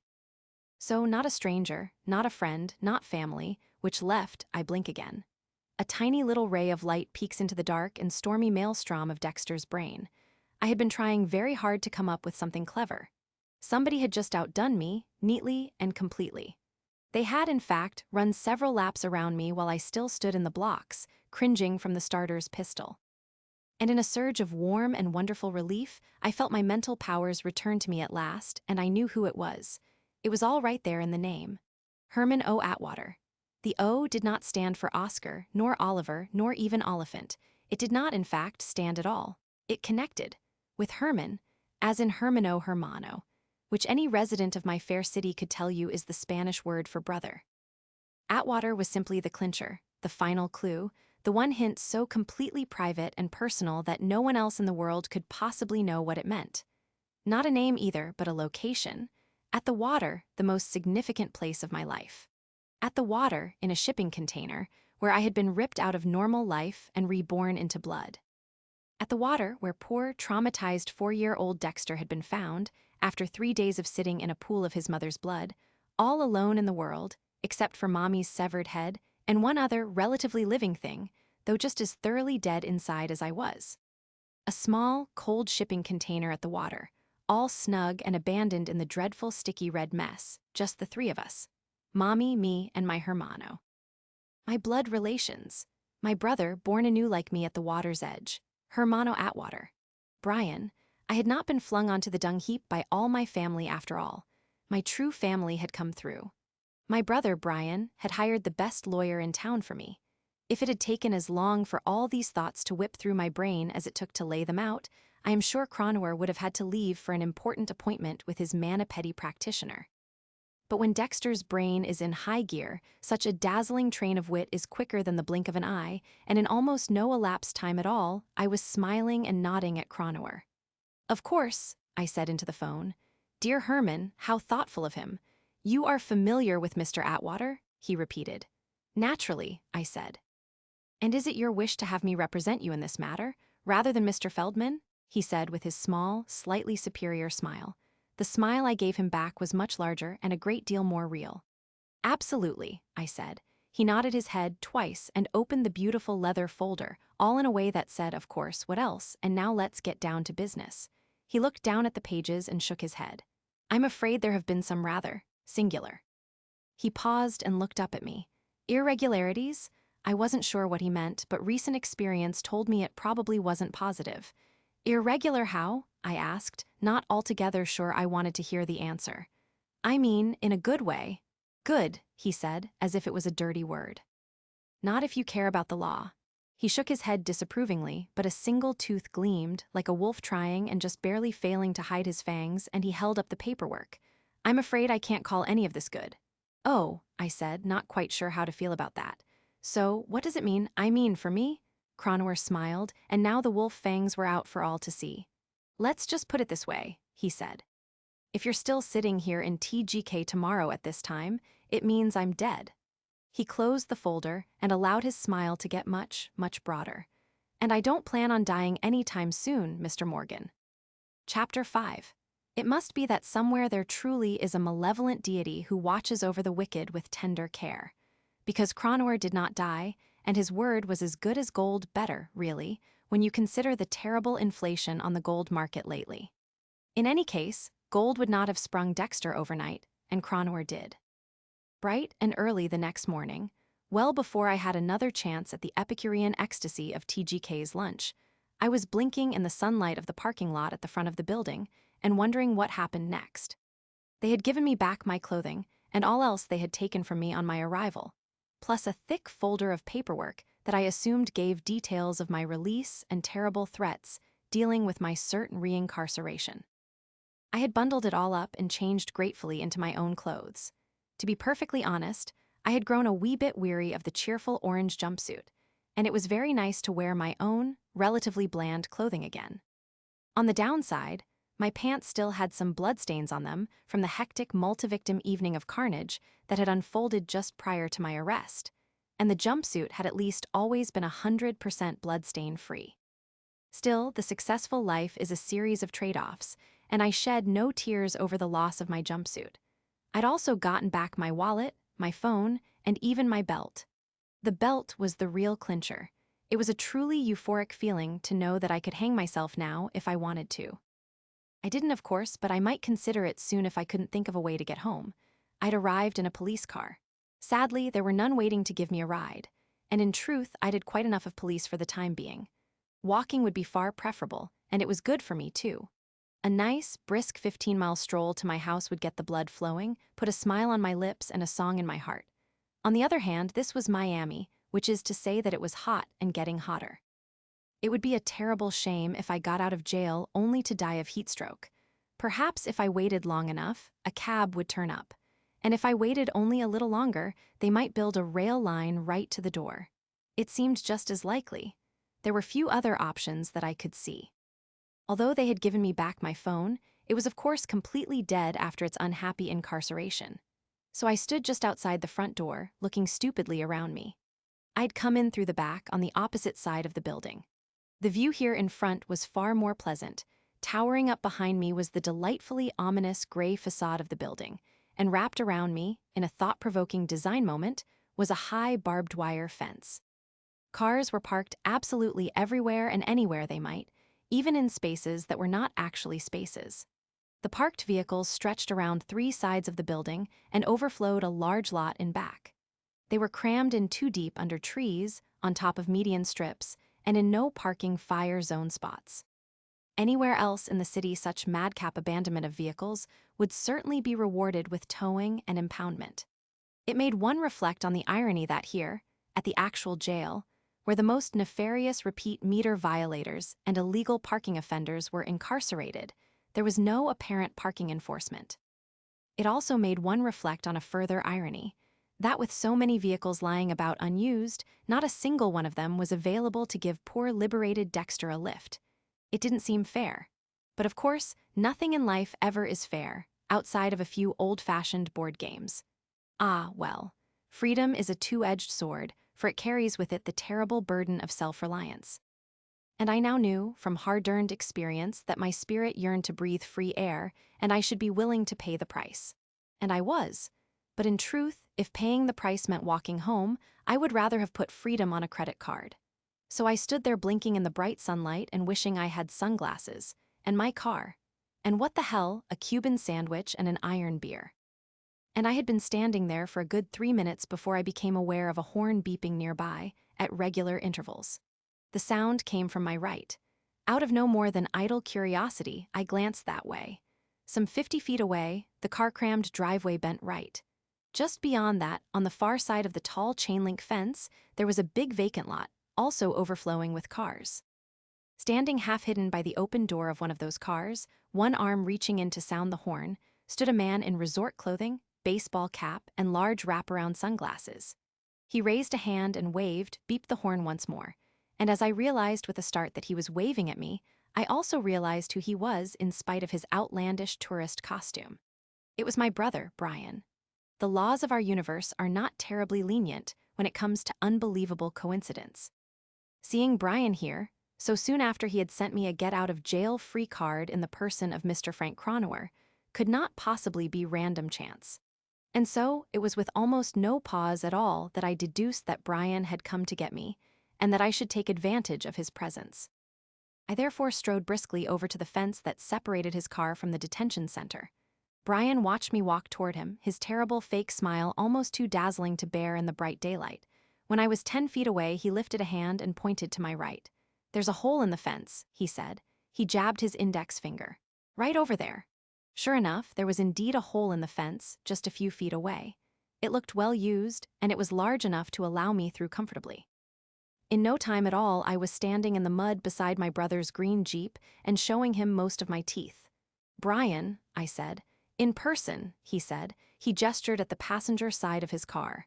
"May I offer you a ride, brother?" "You may," I said. "And I will accept it with thanks." Brian climbed into the driver's seat as I walked around the car, and he had the motor running, and with it the air conditioner by the time I climbed in. "I also need to thank you for the splendid gift," I said as I fastened my seatbelt. "Frank Cronauer was a wonderful surprise." "Oh, well," Brian said modestly, "it was really nothing at all." "It was a whole lot," I said. "I'm free." "Yes," Brian said, "but not permanently." I shook my head. "Probably not. That would be too much to expect, wouldn't it?" "I'm afraid so," he said. "Oh, this wicked world." Cronauer got the judge to release me. The paperwork was a complete mess, but the state attorney will almost certainly try again. He really wants this case. "And therefore you," he said. "And me," I said, "but I'm free for now." I bowed to him as much as I could while wearing a seatbelt. "So thank you." "Well, after all," Brian said, backing the car away from the fence, "what is family for?" I thought somewhat unhappily of my other family, with particular reference to Deborah. "I sometimes wonder," I said. "In any case," Brian said, putting the car into forward and bumping us through the mud of the vacant lot toward the street, "it seemed little enough to do." "You would do the same for me, wouldn't you?"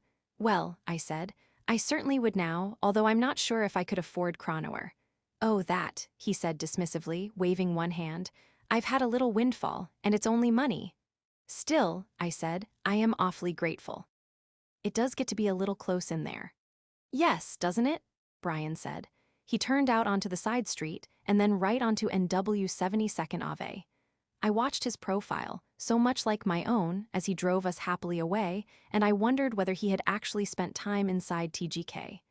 There was a great deal I didn't know about Brian, particularly about his past. We had been separated when very young, me to Harry and Doris and life as a Morgan or a faux Morgan, as it now turned out. Brian hadn't had it so easy. He'd grown up in a series of foster homes, reformatories, and possibly jails. He had never offered much detail about this time, and I hadn't asked, but it seemed a good bet to me that he knew very well what life was like on the inside. He turned and saw me looking at him and raised an eyebrow. "Well," he said happily, "what now?" It may sound stupid, no surprise, considering my recent behavior, but I didn't have an answer. I had been so focused on getting out that I hadn't really thought beyond that. "I don't know," I said. "As it happens," Brian said, "I thought you might want to lie low for a while." He turned to me and raised his eyebrows. "Yes, so I took the liberty of getting you a small, quiet hotel room." I blinked. "That's very kind of you, brother." "Oh, no trouble at all," he said happily. "I put it on a nice, anonymous credit card." I thought about it for a moment. Brian was absolutely right that I needed to stay out of sight until I knew which way the wind was blowing. But oddly enough, although I would not go so far as to say that I was actually homesick, I felt the need to see a few familiar places and things, just to wipe away the memory of my cell and feel truly free again. "Can you take me to my house?" I said. "I'd like to shower, change clothes, and maybe just sit on a real couch for a little while." "Of course," he said. "And after that?" I shook my head. "I don't know," I said. "There's too much I don't know." "About?" he prompted. I sighed heavily, feeling the full weight of freedom settle onto my shoulders. It had seemed so simple when the world was made up of no more than my cell and the yard, and guessing what that stuff was in the sandwich. "Now, I guess everything," I said. "All I really know is that Detective Anderson hates me, and he'll do anything to make all this stick to me. And apparently," I said, turning away to look ruefully out the window, "Deborah hates me just as much." So I have gathered, he said neutrally. He avoided Deborah with great care, which was really the only smart thing to do, since the one time she had ever seen him was that night a few years back when he had grabbed her, taped her up inside a storage box, and encouraged me to kill her. That type of encounter can make a relationship a bit awkward going forward. Deborah thought Brian was dead if she thought about him at all. As a sensible monster, Brian preferred not to shatter that illusion. Anyway, I said, I'm not sure of my status at work, but I need to talk to my friend Vince and see what the evidence against me looks like. Vince is the Asian fellow? Brian asked, and I nodded. Yes, you had mentioned him before. He drove us up the ramp and onto the Palmetto Expressway, headed east. Even if I'm suspended or fired, I think Vince will help, I said. Brian said. It sounded very phony, just the way you'd write it. As it happens, I have been to visit dear Vince. I looked at him with surprise. For Brian to go anywhere near so much as a patrol car was a risk. To go down to headquarters was near toxic insanity. Really? I said. You went inside, to the lab? He showed his teeth again. I did not, he said. I waited for Vince to leave for lunch. I followed him to a little bistro near 8th Street, Chez Octavio's. I nodded. I knew Octavio's, it was hardly a Chez. It was more like a Basara, and it served quite possibly the worst Cuban food in the city. But it was extremely cheap, and so was Vince. What did you learn? I asked. Some very interesting things, Brian said, waving happily to a large tanker truck that swerved in front of him for no reason. To begin with, Vincent Masuoka really is your friend. He flashed me his terrible fake smile. Up to a point. Everyone has a point, I think, I said. Quite true. Vince's point, however, is well past what you might imagine. He paused to lean on the horn as a pickup truck with 3 large hounds in the bed meandered across 2 lanes, apparently for the sole purpose of getting in front of us and slowing down. Brian swerved into the right lane and passed. The hounds watched us with mournful apathy as we went by. In any case, Brian went on, Vince withstood a great deal of pressure from Detective Anderson. Pressure to do what? Brian smiled at me again. Oh, practically nothing at all, he said merrily. A few tiny trifles like suppressing evidence, falsifying reports, lying under oath, the kind of everyday chore you and I wouldn't even blink at. And Vince refused, I said, marveling a little. Vince was not large, and to call him timid is something of an understatement. He refused, Brian said, nodding, up to and including a visit from Anderson in the large and angry flesh. He even told your supervisor, who offered to remove Vince from the case if he didn't want to play along. And then, he said, rather dramatically, I thought, he did the truly unthinkable. Really, I said. I tried to think of what might constitute unthinkable behavior for Vince and failed. What? He went to the state attorney's office and told all, Brian said solemnly. With documentary evidence, reports, and so on, all crudely doctored in Anderson's hand. Well, I said, that is unthinkable. And it was not that Anderson crudely doctored the documents, of course. I had already assumed as much. But first of all, for anyone in the department to report anyone else in the department to the state attorney was completely outside the code. Second, for that person to be Vince, a known mouse, it nearly defied imagination. What happened? Is that why Cronwer got me out so quickly? Oh no, dear brother, Brian chirped. Disabuse yourself of such naive notions. The world is not nearly so simple. Neither is getting an answer, I said. What did the state attorney do? Is there a more modern way to say, go play in the traffic? Brian asked thoughtfully. I'm not sure we say that anymore. The state attorney said that? Words to that effect, Brian said. We bumped down onto the surface street and he glanced at me. Are your illusions shattered, brother? My illusions don't generally involve the state attorney, I said. Well then, Brian said, it seems unlikely that a mere detective would lean on the state attorney, but I suppose stranger things have happened. I'm sure they have, I said, but I don't think that's what happened. Brian glanced at me and raised an eyebrow. Not even a unibrowed mental midget thug like Anderson would try to intimidate the state attorney, I said. But I thought about it. A hardworking and honest whistleblower brings the SA's office a documented report of authentic malfeasance, malpractice, and malingering. And the SA's office does not, as one might expect, give said whistleblower a manly handshake and heartfelt thanks, and then leap into indignant action against the heinous perpetrator. Instead, they tell Vince to go away and leave them alone, to play, if you will, in the traffic. On the face of it, it ran somewhat contrary to our general expectations of what a prosecutor's office should do. But of course, as I knew all too well, nothing at all in our justice system is actually about what it is supposed to be about. I suppose the same might be said of most things in life. When is the last time you met a waiter who is actually a waiter and not a frustrated actor, writer, dancer killing time until lightning strikes? But of course, with justice, where so many shattered lives hang in the balance, the stakes are much higher and one really does hope for better. Ah, well, hope is for people who can't see the truth. As it happened in this one instance, I thought I saw truth.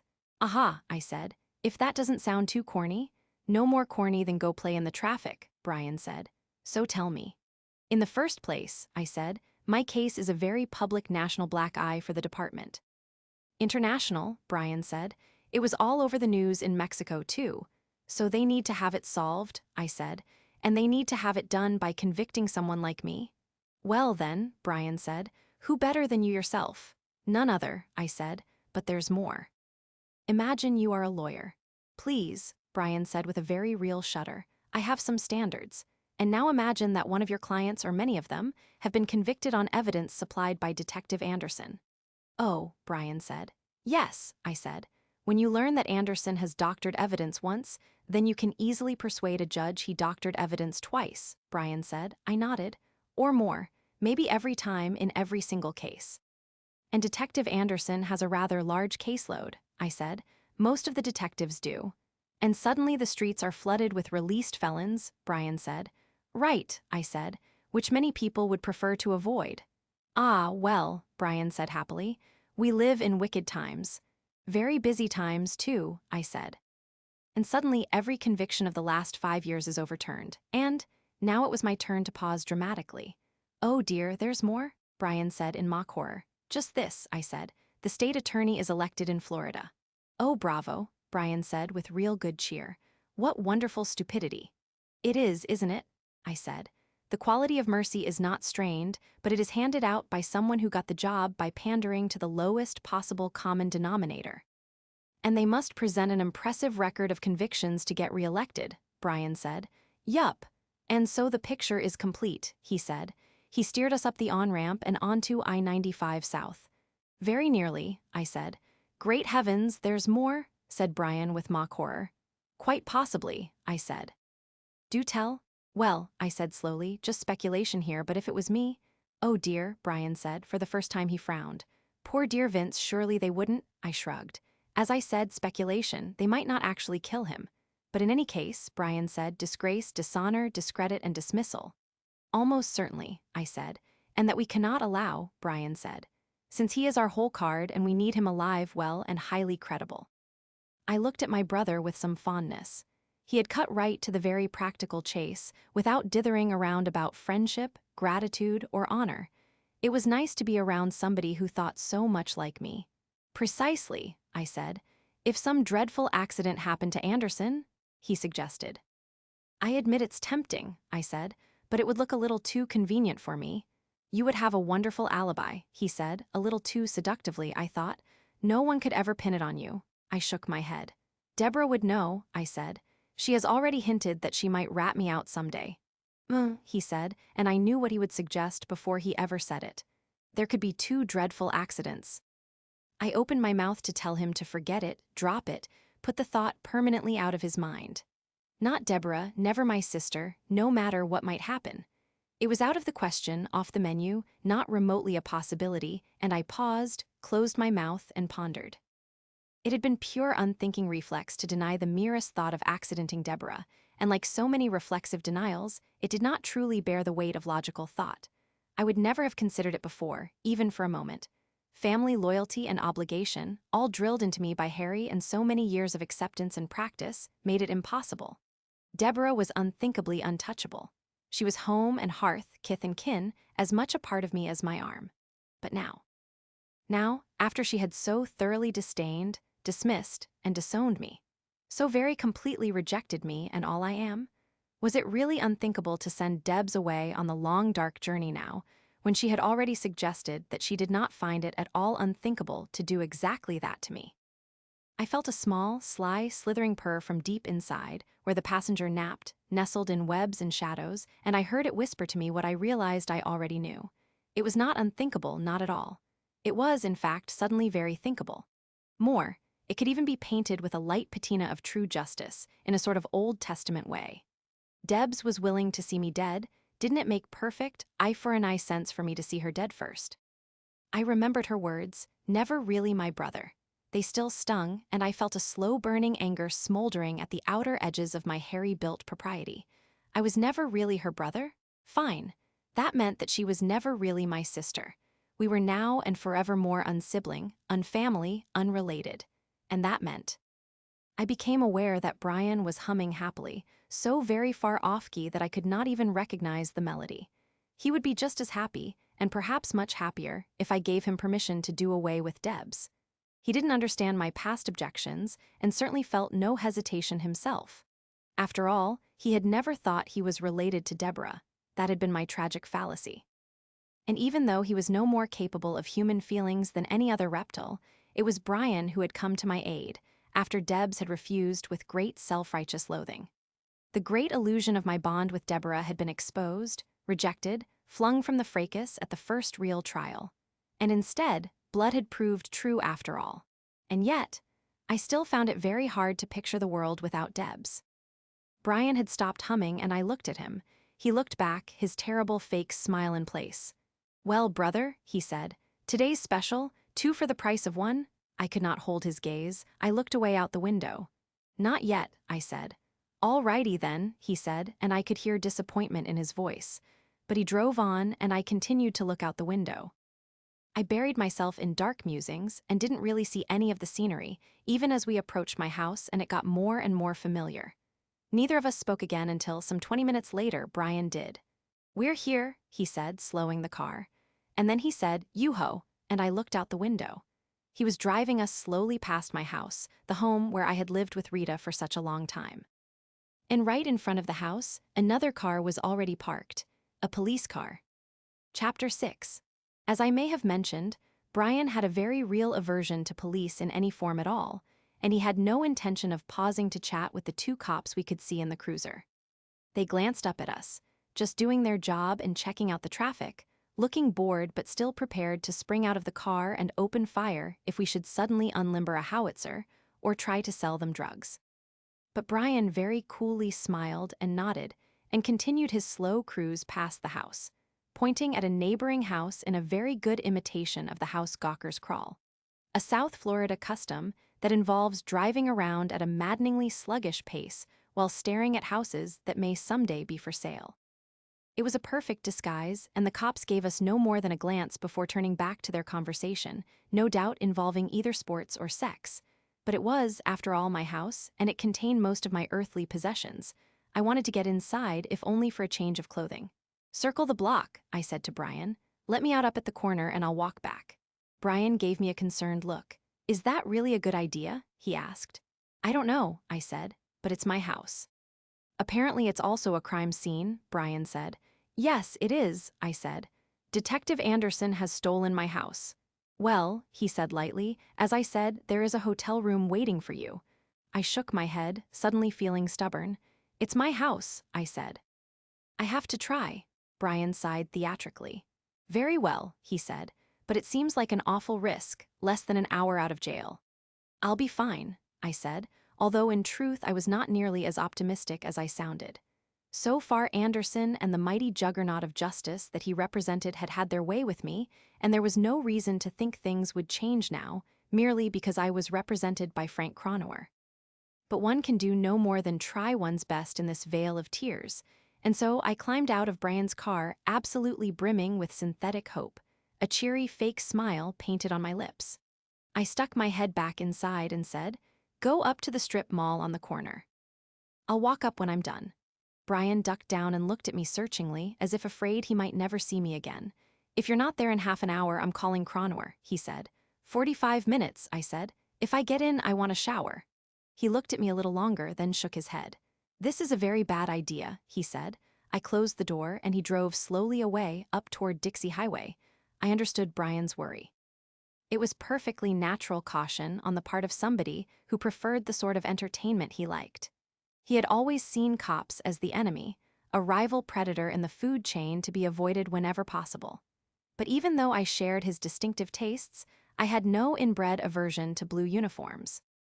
My unique upbringing and career path had made me familiar with cops, and I understood them as much as I understood any human. So I walked right up to the patrol car, phony smile still on my face, and tapped on the glass. Two heads swiveled toward me in perfect unison, and two sets of cold eyes, one blue and one brown, looked me over with unblinking readiness. I mimed rolling down the window, and after another moment of staring, the owner of the brown eyes, closest to me, rolled down the window. "Can I help you, sir?" the officer said, making help sound as threatening as possible. I let my smile broaden just a little, but the officer didn't seem impressed. He was thin, about 40, with olive skin and short black hair, and his partner, who was much younger and very pale, with blonde hair that was Marine Corps short, leaned over to watch me. "Yes, I hope so," I said. This is my house here, and I was hoping I could get in and get a few things." Neither one of them offered any encouragement, not even a blink. "What kind of things?" Brown Eyes said. It sounded more like an accusation than a question. "Change of clothes," I said hopefully. "Maybe a toothbrush?" At long last, Brown Eyes blinked, but it didn't soften him up noticeably. "The house is sealed," he said. "Nobody in, nobody out. Just for a minute," I pleaded. "You could come and watch me." I said no, Brown Eyes said, and he was sliding down the scale now from cold to positively hostile. And even though I had absolutely no hope that it would change their minds, I couldn't stop myself from saying, in a kind of desperate, pathetic whine, "But it's my house." "It was your house," Blue Eyes said. "It's evidence now." "We know who you are," Brown Eyes said, openly angry now. "You're the fucking psycho that killed Jackie Forrest." "And Robert Chase," Blue Eyes chimed in. "You made us all look like assholes," Brown Eyes said. "The whole fucking force, you know that?"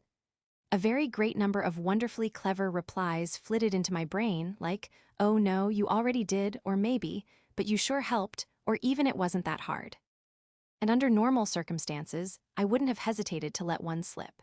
But looking into the patrol car at Brown Eyes, I realized that there was a very good chance my lighthearted good humor would slide off ears that seemed to be fastened on a little too tightly. Brown Eyes looked altogether too tightly wrapped all over. In fact, to see any fun anywhere in a world that contained me, so I let the bon mot wither unspoken. "You're supposed to be in lockup," Brown Eyes went on. "What the hell are you doing out?" "We better call it in," Blue Eyes said. "I was released this morning," I said quickly. "All perfectly legal." I thought about trying a reassuring smile, but decided it was a bad idea. Blue Eyes was already on the radio, and his partner was opening the door of the car and getting out to face me with the full majesty of the law and barely controlled fury. The effect was spoiled just a bit because Brown Eyes was only about 5'4", but he did what he could to make himself taller with his anger. "Assume the position," he said, jerking his head at the side of the car. I opened my mouth to protest that I had done nothing to give him any cause, and as I did his hand drifted down toward his pistol. I closed my mouth and assumed the position. I grew up around cops and spent my whole career among them, and I know perfectly well how to assume the position. I have to say I did it rather well. But Brown Eyes kicked my feet farther apart anyway, hard, and shoved me against the car, clearly hoping that I would bump my head. Considering his mood, it might not have been wise to disappoint him, but it was, after all, my face, and so I risked it and caught myself with my hands. He frisked me quickly and thoroughly, accidentally hurting me wherever possible, and then pulled my hands roughly behind me and snapped on the cuffs. He pulled them much too tight, naturally. I expected it after the rest of his performance, but there wasn't a great deal I could do about it. And then, keeping one hand on me, he opened the back door of the squad car. I knew what was coming, of course. He was going to push me into the back seat, pausing along the way to accidentally slam my forehead into the roof of the car, and I prepared myself to dodge it if I could. But happily for me, before he could shove, his partner called to him. "Ramirez, hold it," Blue Eyes said. Ramirez paused and then grabbed my wrist and yanked my arms upward. It hurt. "Let me put him in the car," he said. "Ramirez," Blue Eyes said. "Dispatch says to let him go." Ramirez tightened his grip on me. "He's resisting arrest," he said through clenched teeth. "No, I'm not," I said. And it was true. If I was resisting anything at all, it was circulation. My hands were already turning purple from the tight cuffs, but Ramirez was locked into full bully mode, and he clearly didn't care. He pushed on me, bumping me into the car. "Your word against mine," he hissed. "Come on, Julio, he's not arrested," Blue Eyes said. "Come on, you gotta let him go. Julio, for shit's sake, come on." There was a pause that seemed quite long to me, and then I heard a noise that sounded like steam blasting out of a radiator, which I hoped was Ramirez deciding he really did have to let me go. It was. He dropped my arms abruptly, and a moment later he unlocked the cuffs. I turned around and looked at him.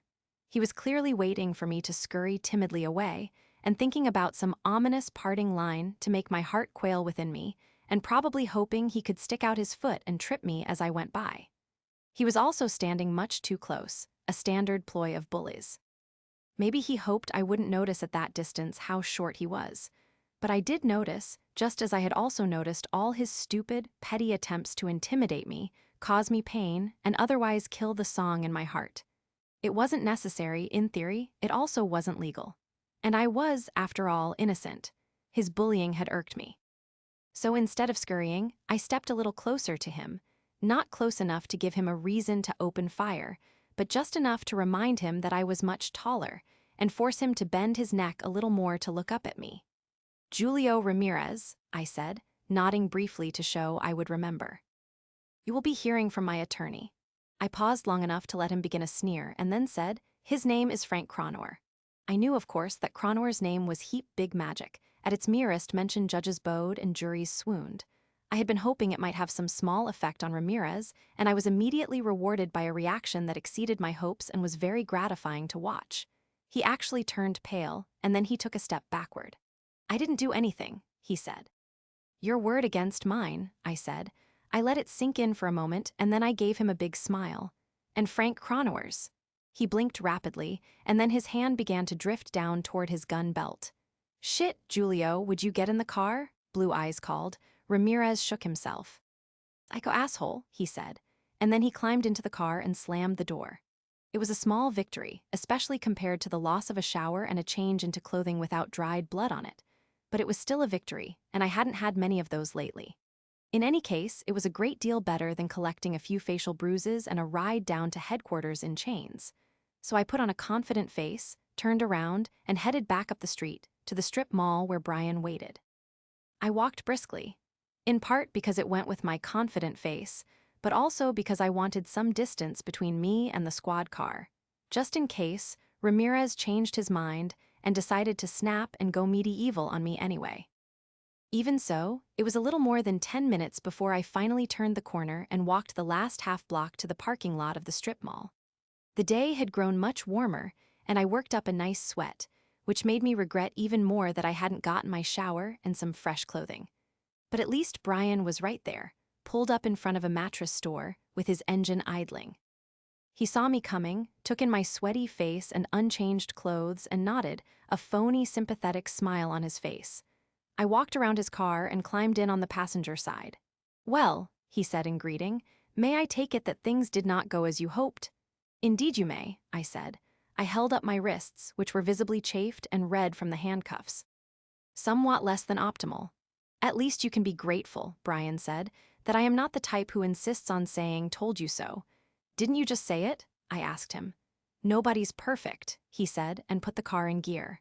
"What now?" I sighed, suddenly feeling very weary of it all. The excitement of my new freedom and the adrenaline of my encounter with Ramirez had faded. I just felt numb, tired, sick of the monstrous injustice piled at my door, and still angry that my own door was closed to me. I had no idea what to do next. I had thought ahead only as far as a shower in my own snug little shower stall, and some clean, fresh clothing. But now, "I don't know," I said, and the weariness showed in my voice. "I suppose it's time for the hotel." "But I don't have any clean clothes, or," I sighed again, "I don't know." "Well then," Brian said, suddenly switching to a take-charge voice, "we can get you checked in any time, that's easy enough, but you should be presentable first." He nodded at the knees of my pants. The dried blood was still there, quite visible. "We can't have you wandering around looking like that." He shook his head with an expression of distaste. "Nasty stuff, it just won't do, people would talk." "I suppose you're right," I said. "So what do we do?" Brian smiled and put the car in gear. "There's a very ancient and wise saying of our people," he said. "When in doubt, go shopping." It didn't seem that wise to me. If I followed it literally, I would be spending all my time at the mall nowadays. But in this case, I supposed he was right. So I held up one weary finger in a valiant attempt at enthusiasm and said, "Charge." Brian nodded. "Better than cash," he said. Chapter 7. Brian drove us a few miles through the relatively light morning traffic and then turned into the lot of a Walmart supercenter. I raised an eyebrow at him as I realized where he was taking us. He smiled that terrible fake smile and said, "Only the finest for you, brother dearest." He parked as close as possible, and I unbuckled and opened the door, but I paused when I saw that Brian made no move to get out and accompany me. "If you don't mind," he said apologetically, "I would rather wait here." He shrugged. "I don't like crowds." "I don't mind," I said. "Oh," he said suddenly, "do you have money?" I looked at him for just a moment. I had so far been taking his uncharacteristic generosity somewhat for granted, and it occurred to me that perhaps I should not. He was my brother, and he was more like me than anyone else in the world, and for that very reason, it suddenly made no sense that he would be so very attentive and caring. But for the life of me, I could think of no possible hidden motive. Perhaps he really was just trying to be the ideal big brother. It was hard to believe, but what else was there? So I just shook it off and showed him what a really good fake smile looked like. "I'm covered," I said. "Thank you very much." I walked into the store, still wondering in spite of myself. Why would Brian spend so much time, money, and effort on anyone else, even me? I doubted very much that I would have in his position. Yet he was, and the only explanation at the moment was the very obvious one, that we were brothers, and as a motive for good deeds, that made no sense at all. It may be wrong of me to assume the worst, to fall reflexively into lizard brain paranoia, but there it was. That was my world, and a great deal of experience and hard study of humans has done nothing to persuade me that anyone else is terribly different. People do things for selfish reasons. They help other people because they expect to get something in return. Sex, money, advancement, or a bigger dessert, it doesn't matter. There's always something, no exceptions. For all the Mary Poppins care he was lavishing on me, Brian had to expect a significant payback. And I couldn't think of one single thing that I could give my brother that he couldn't get easier and cheaper by himself. What did Brian want? Of course, if I threw that question onto the floor among the larger and more savage questions that were ravaging my life, it would be torn to pieces and eaten in a heartbeat. Brian's motives were almost certainly far from pure, but his being nice to me was not nearly as life-threatening as Detective Anderson, the state attorney, and my likely return to a cell. I truly believed that he was no actual danger to me, and I needed to concentrate on dealing with the very large and real dangers to my life, liberty, and pursuit of vivisection. Plus, I had to find underwear. So I relaxed as I entered the store and fought my way through the savage crowd, neatly avoiding most of the attempts to ram me with shopping carts. It was actually very pleasant to unwind a little amid the atmosphere of mean-spirited homicidal selfishness.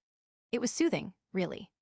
I felt right at home, so very much back among my people that for a little while I forgot my troubles and just let the healing waves of psychotic, pinch-penny malice wash over me.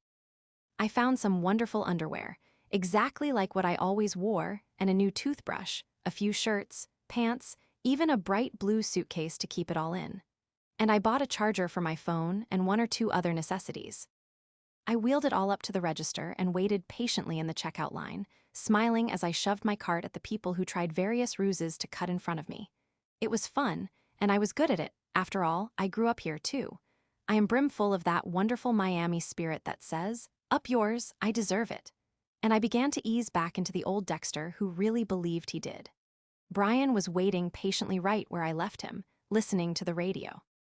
I threw my packages into the back seat and then opened the passenger door and slid in.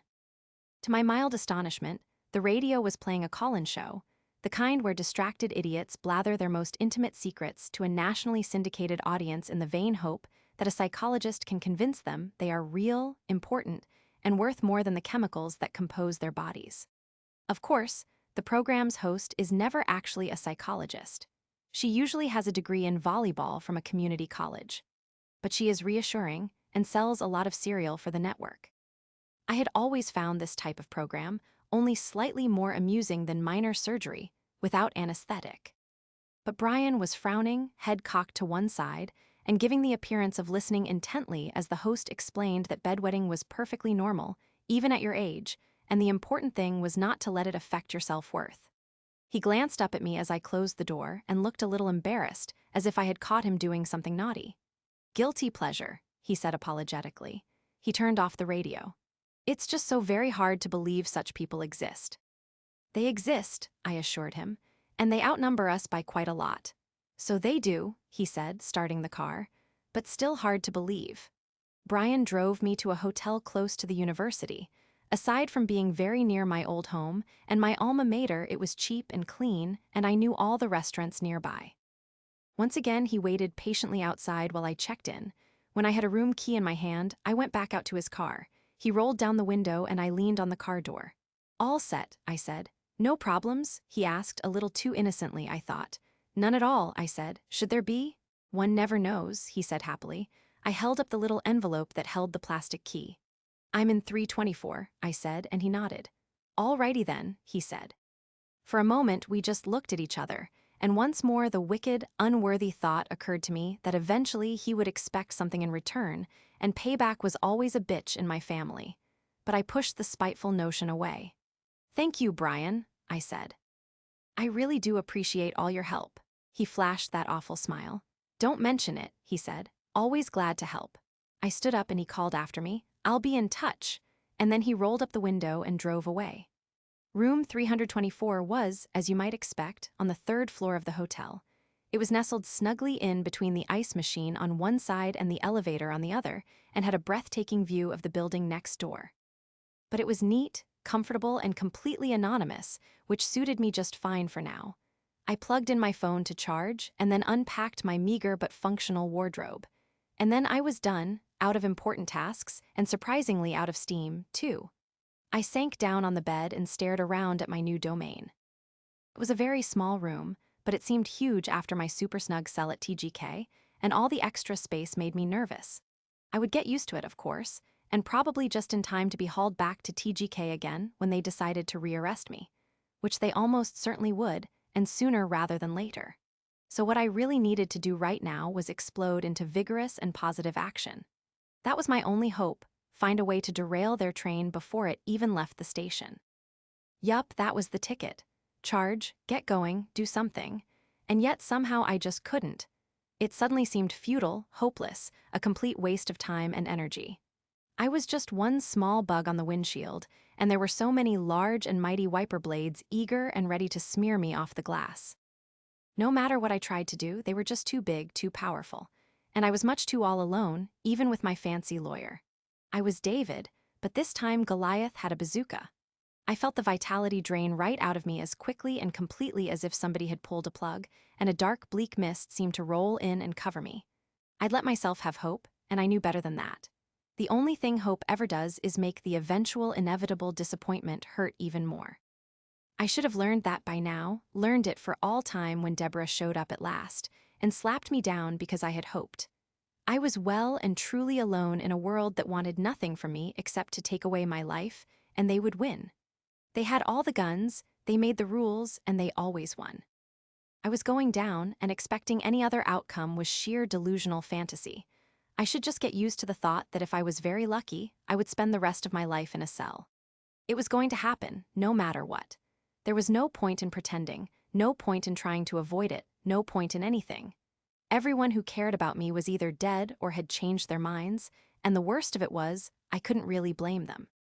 I deserved to be shunned and locked up with all the other monsters. I was no different, I'd just been luckier. I'd had a wonderful run, longer than most, and now it was over. Accept it, get used to it, give up, and get it over. I flopped back onto the bed. At least this mattress was thicker than the one in my cell. I lay back, determined to enjoy one last binge of comfort before they took me away forever, trying hard to enjoy the luxury of this huge, soft bed. Unfortunately, this particular mattress favored some new kind of ergonomic design. It was shaped like a soup bowl, with a large depression in the middle, and I rolled right into it as soon as I stretched out. Even so, it was a few notches above the pallet in my cell, so I wiggled around a bit until I got comfy. I did, it was very nice, even though it rolled me into the shape of a hula hoop. What a shame to leave all this behind forever. I tried very hard to conjure some enthusiasm for fighting back and staying out of jail, where I could enjoy this kind of luxurious freedom whenever I wanted. Isn't liberty worth a little effort? And of course, there is more to freedom than soft, concave mattresses. There are other things in the world that are far more dear to Dexter's heart, like food. Surely that was worth fighting for. Really good food, and a wonderful variety, anytime I wanted it, day or night. But that unfortunately gave me an image of dashing Dexter with cape and sword, valiantly fighting for the honor of a pizza, and that was a little too hard to take seriously as a motive for getting up off the bed. Besides, the food would never again be as good as it had been every night with Rita. And Rita was dead, killed by my very own personal brand of idiotic ineptitude. The food had been even better with Jackie Forrest, my silver screen sweetheart, the ticket to a new and shinier life. And the same sheer blind, staggering stupidity had welled up out of me and killed her, too. Both of them dead, their bodies laid at my feet, because my monstrous, ignorant, prideful, brainless incompetence had killed them just as surely as if I'd shot them dead. It was all on me and my stupid, useless, three-thumbed idiocy. And this was the same great set of skills and smarts that I wanted to raise up against the entire justice system. How do those odds look, Dexter? One hapless, hopeless clown who has proven that he can't find the floor even by falling face first onto it. Lined up against him, we have the cops, the courts, the penal system, the U.S. Marshals, the Marines, and possibly the Taliban. Did you really think you'd do any better this time, Dexter Doofus? Why not face the fact that all you ever were was lucky? And when you let Jackie Forrest die, your luck ran out, all of it for all time. The only good news is that there was nobody left to kill with your incompetence. I closed my eyes and let the misery wash over me. I was very glad that I can't feel human emotions. If I could, I would probably start to cry. But once again, that little spark of self-awareness, that tiny demon that watches me, started to giggle, and it tweeted me a picture. Dexter in the dumps, sprawled on a saggy mattress in a cheap hotel and prepared to weep away this life of care that I have lived. I fall upon the thorns of life. Woe is me, and so forth. And once again, the picture was idiotic enough to stir me up from my torpid stew. All right, everything was bleak, black, hopeless, pointless, meaningless, empty of purpose. What had changed? Nothing at all. I had just forgotten, somehow, that life was struggle, and the only reward was to be allowed to live a little longer and struggle harder. Family life had set me up, and then the dazzling illusion of the life I might have had with Jackie had knocked me down. But all that was over, and we were back to basics. And when you came right down to it, the only purpose to life that I have ever been able to find is not to die. You couldn't let them push you out the door to go gentle into that good night. You had to rage, and slam that door on the bastard's fingers. That was the contest, to delay the end of your personal match as long as you could. The point was not to win, you never did. Nobody can win in a game that ends with everybody dying always, without exception. No, the only real point was to fight back and enjoy the combat. And by gum I opened my eyes.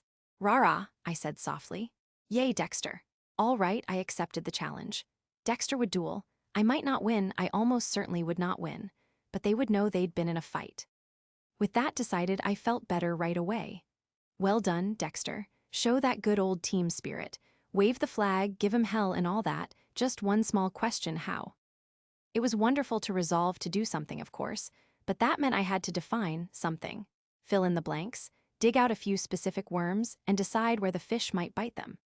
And that meant I had some powerful thinking to do, which, on sober reflection, was not a terribly encouraging prospect. My once mighty brain had not really distinguished itself lately, and I was no longer filled with cocky can-do confidence at the prospect of hurling it into the fray. But it was all I had, and really, didn't it deserve one last chance to redeem its honor? Especially since this really was likely to be the last chance. Of course it did. It was doing the best it could do, poor thing. So I turned it loose on the problem with an encouraging pat on the back. Go on, brain. I know you can do it. Shyly at first, and then with increasing confidence, my thoughts began to form. First, there were two immediately obvious points of attack. The first was to find proof that somebody else did it. That should have been simple, even elementary, a word my brain suggested to show that it was getting back just a little panache. But after all, somebody else actually did do it, Robert Chase. But he was universally beloved, particularly by the cops who he'd butted up with. I would have to find very solid proof of his guilt, and that would be tough. Anderson would control all the forensic evidence, and he'd choke off anything that pointed to someone who was not named Dexter. And that led to the second point, which was Anderson himself. If I could discredit him, the rest would be much easier. And if not discredit, then perhaps something a little more, permanent, as well as entertaining. Brian was quite correct when he suggested that one small accident would go far towards setting everything right. And Anderson had earned it several times over. It would even be fun. But it wouldn't go quite far enough. Someone else would almost certainly pick up the torch and continue the race toward Dexter's destruction. And sadly enough, it would probably be Deborah. Even sadder, she was almost certainly far too eager to take on the job. She was a lot smarter than Anderson, and she would not make the same stupid mistakes. She would plod grimly ahead until she had enough rope to hang me, and then, if our recent tete-a-tete was any sign, she would even offer to tie the noose herself. No, if Deborah was suddenly in charge of investigating Dexter's guilt, things would be a lot worse than they were now. She might actually uncover evidence of some of the things I had really done. And then I would probably be back to option one anyway, a sad accident for Deborah. I wasn't sure I was entirely ready to arrange that, not just yet. It was no longer unthinkable, though, which was certainly a large change. I remembered that night a few paltry years ago when I had stood above her taped, helpless form, knife in hand, every cell in me torn neatly in half between cutting and not cutting, Brian urging me on, and the still small voice of dear dead Harry telling me it was forbidden. I wasn't hearing that voice a whole lot lately. I wondered why. Maybe it was a realization that Harry's plan had holes in it.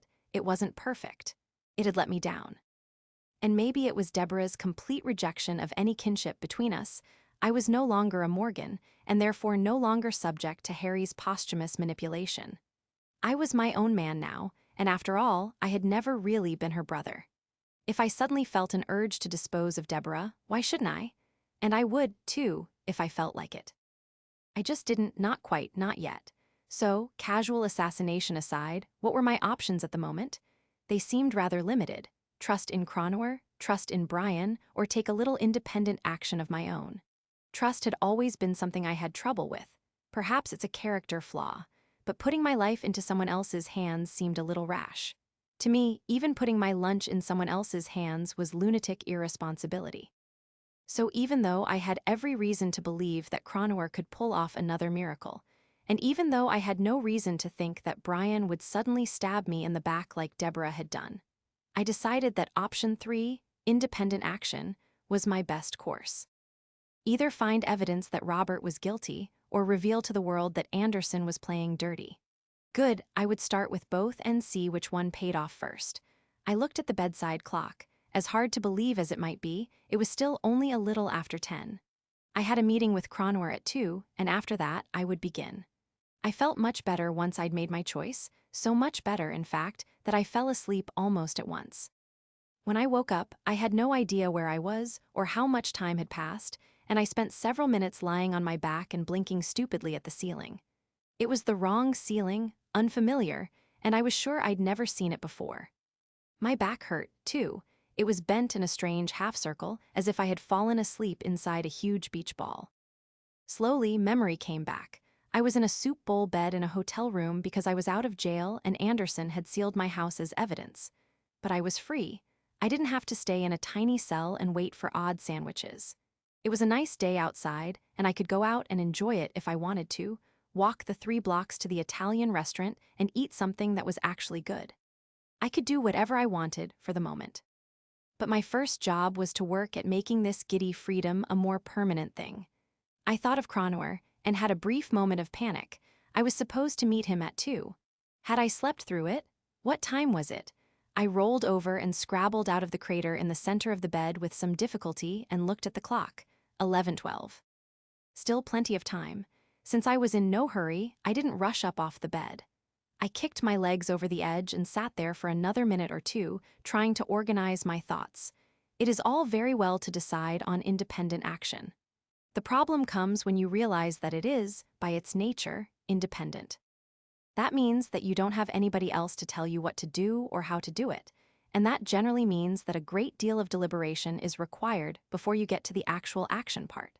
I pride myself on my vast talent for deliberation, but for some reason, the circuits all seemed a bit rusty today. Maybe I had been sidelined for too long. Perhaps sitting in a tiny cell with every decision made for you tended to encourage your mental processes to take early retirement. Whatever the case, it was surprisingly hard to kickstart the mighty turbines of Dexter's giant brain, and it was another 5 solid minutes of stupid blinking before I began to have cogent thoughts. Finally, I got up and staggered to the little bathroom. I splashed cold water on my face and watched in the mirror as the water dripped off and ideas began to trickle back in. Independent action? At the moment, I wasn't really even independent. In fact, as I thought about it, I realized that I was stuck here, just as certainly as I'd been stuck in TGK, because Miami is not a city built on the premise that mass transportation is a really good idea. And in spite of the fact that I was only a few blocks from the Metromover, I couldn't really get anywhere and do anything without a car. Cronower's office, for example, was miles from the nearest Metromover station. I needed a car, and I had one somewhere. With any luck at all, it was still mine and still somewhere within the Metro Dade area. So my first step was to get my car back. I nodded at my reflection. Nice work, Dexter. That was real thinking there. The last time I'd seen my battered but trusty little car, it had been parked on the street near the house that was supposed to become our new house, the dream home that had a pool and separate rooms for the kids and nearly every modern convenience. Instead, it was now the house where Robert Chase and Rita had died, and not coincidentally, where I had been arrested. I had to assume that it, too, was evidence now. I could also be pretty sure that somebody had found my car nearby, probably not Anderson himself, but somebody a few pegs down on the food chain who had to do some actual grunt work. It might well be that my car was now evidence, too, but at least I knew how to find out. I pulled off the wire, charging my phone, and began to call around. Half an hour later, I had found out that my car was, in fact, impounded, but it was not in the actual impound lot. In fact, nobody seemed to have any idea where it might be, and I was not successful at getting anybody to see this as their problem. Since losing an impounded vehicle was highly irregular, I had to assume that I was seeing Anderson's fine handiwork again. He had probably donated my car to an artificial reef program and taken the tax deduction for himself. I actually admired Anderson's thoroughness. He seemed to have thought of nearly everything. It wasn't at all his usual slapdash, knuckle-headed style of doing things, or to be more accurate, his style of not doing things. He had clearly taken a special interest in making me as miserable as possible. Whatever the case, I didn't have a car, and I needed one. And because my magnificent mind was functioning at last, it was the work of mere moments for me to find a solution to this vexing problem. I called a nearby rental office. It took 2 more phone calls, but I found one that agreed to bring the car to me, and within a surprisingly short time, the agreeable clerk called me from the lobby. I hung the Do Not Disturb sign on my doorknob and went down, and before I knew it, I was behind the wheel of my very own vehicle again, relishing the new car smell and the security of knowing that I'd bought the supplemental insurance and I could hit something if I really wanted to. Now if only I could find Detective Anderson in a pedestrian crosswalk. I drove the rental clerk back to his office and then turned out onto Dixie Highway. I was free, I was mobile, and truly independent at last. So what should I do with all this intoxicating freedom? And was it true, after all, that freedom was just another word for nothing left to lose? I had already lost my family, my house, all my clothes, my car. I should have felt really free. I felt cheated, robbed, and victimized. But at least they'd left me my arms and legs and my powerful again brain. That alone put me way ahead of Anderson, although he probably had more clean socks. Still, that made me feel a little better enough to realize that I was hungry. I glanced at the dashboard clock, less than an hour before my meeting with Cronower. Not a lot of time. I ran my mind over the list of gourmet dining establishments in Miami that might fit my somewhat narrow needs. Sandwich, good, 15 minutes. It was a surprisingly small list. In fact, it was a completely blank list. There was no place that was close and quick that also offered something that was actually good to eat. I would have to do without. I heard a small grumble of protest from my stomach. It seemed to say, not really. And it was a fair complaint. Maybe I could eliminate one of my 3 qualifications. It had to be fast, no matter what, since time waits for no man, and neither did Frank Cronower. That meant it really had to be close, too. That left only good, and to eliminate that meant an outright abuse of the values for which I lived. On the other hand, half a block ahead of me, I saw a famous burger logo flashing beside the road. My stomach immediately responded to the sight with a shout of, "Go for it." "No," I said firmly. "I refuse. I will not sink so low." My stomach rumbled threateningly. "You'll be sorry." I told my stomach that I am more than my hunger. I exceed the sum total of any want that is merely physical. And we have standards, damn it. Would we really settle for anything less than excellence, out of mere convenience? Apparently we would. 7 minutes later, I was wiping the last tendrils of grease from my chin and throwing away the meager detritus of my shameful downfall. Lo, how far the proud Dexter has fallen, I thought, and I heard the burbling echo as my stomach replied, and loving it. Chapter 8. Frank Cronwer's office was in a high-rise on South Beach. Most of the absurdly expensive attorneys in Miami have their offices along Brickell Avenue, but as I may have mentioned, Frank Cronwer was in a class by himself. He could have kept an office in the middle of American Airlines Arena, and the Miami Heat would have cheerfully rescheduled their entire season to fit his office hours. But Frank apparently liked South Beach, and so he had taken the entire penthouse of a shiny new tower at the south end of Ocean Drive. He had a spectacular view, of course, the open ocean on one side, Government Cut on another, and crawling along almost under his feet, the beach and the boulevard with their teeming masses of barely dressed Brazilian models, Italian contessas, and Midwestern skater girls. After working my way through 3 security guards and a busy but very dignified outer office, I was finally handed off to a gray-haired woman at an enormous desk of steel and walnut. She looked like a member of Mensa who had been a supermodel in her youth before moving on to a career as a Marine Corps drill instructor.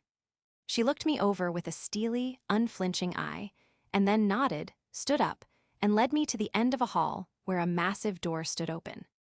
She waved a hand to indicate that I might have the great boon of passing through the portal and into the presence. I bowed to her formally and stepped into a large office and found Frank Cronwer standing by the window looking down at the beach.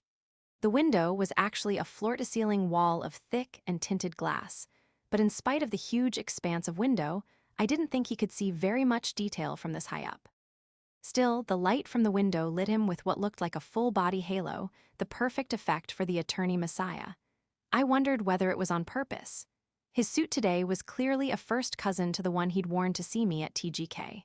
It was a lighter shade, but the same unearthly fabric, light, supple, and very nearly self-aware. Cronwer turned to face me as I came in, gave me his polite shark smile, and waved at a chair that almost certainly cost more than a new Cadillac Escalade. I sat in it carefully, determined to avoid wrinkling it, while at the same time savoring the luxury. There wasn't a lot to savor. It didn't feel much different from the chair I had at home that cost $29 at a thrift shop. "Mr. Morgan," Frank said. He slid into his own high-backed chair behind a slim and shiny glass desk. "How are you enjoying your freedom?" "It's very nice," I said. "I don't even miss the room service." "I wouldn't think so," he said. He opened a folder and frowned at it. "I'm afraid we need to think of this as temporary, however." I had of course been expecting some such pronouncement, but even so I felt my heart sink a few notches. "Oh," I said. How long have I got?" Cronwer's frown deepened, and he drummed his fingers on the glass of his desktop. "I can't say right now," he said slowly, as if he really hated admitting that there was something he didn't know. "That's going to depend on a lot of things, but the state attorney's office has 3 years to file." He looked up. "I would be very surprised if they take that long. Somebody really wants to see you go down for this," he said. "Quite a few somebodies," I said. He nodded. "It's the kind of crime that makes people more than usually upset," he said. "Including me," I said. "I didn't do it." Cronwer gave a quick wave of the hand and one small twitch of a smile to show that even though he didn't believe me, it didn't matter in the least. "The important thing is," he said, "they've played a little bit fast and loose with legal procedure. In some cases, way over the line. That's how I got you out. But," he shook his head, "it cuts the other way, too." "What do you mean?" "I don't know what other procedural surprises might be waiting for us," he said. "And now that they know I'm onto them, they're much more likely to dot all the I's from here on out. Next time they arrest you," he shrugged. "Anyway, fair warning, the easy part is over."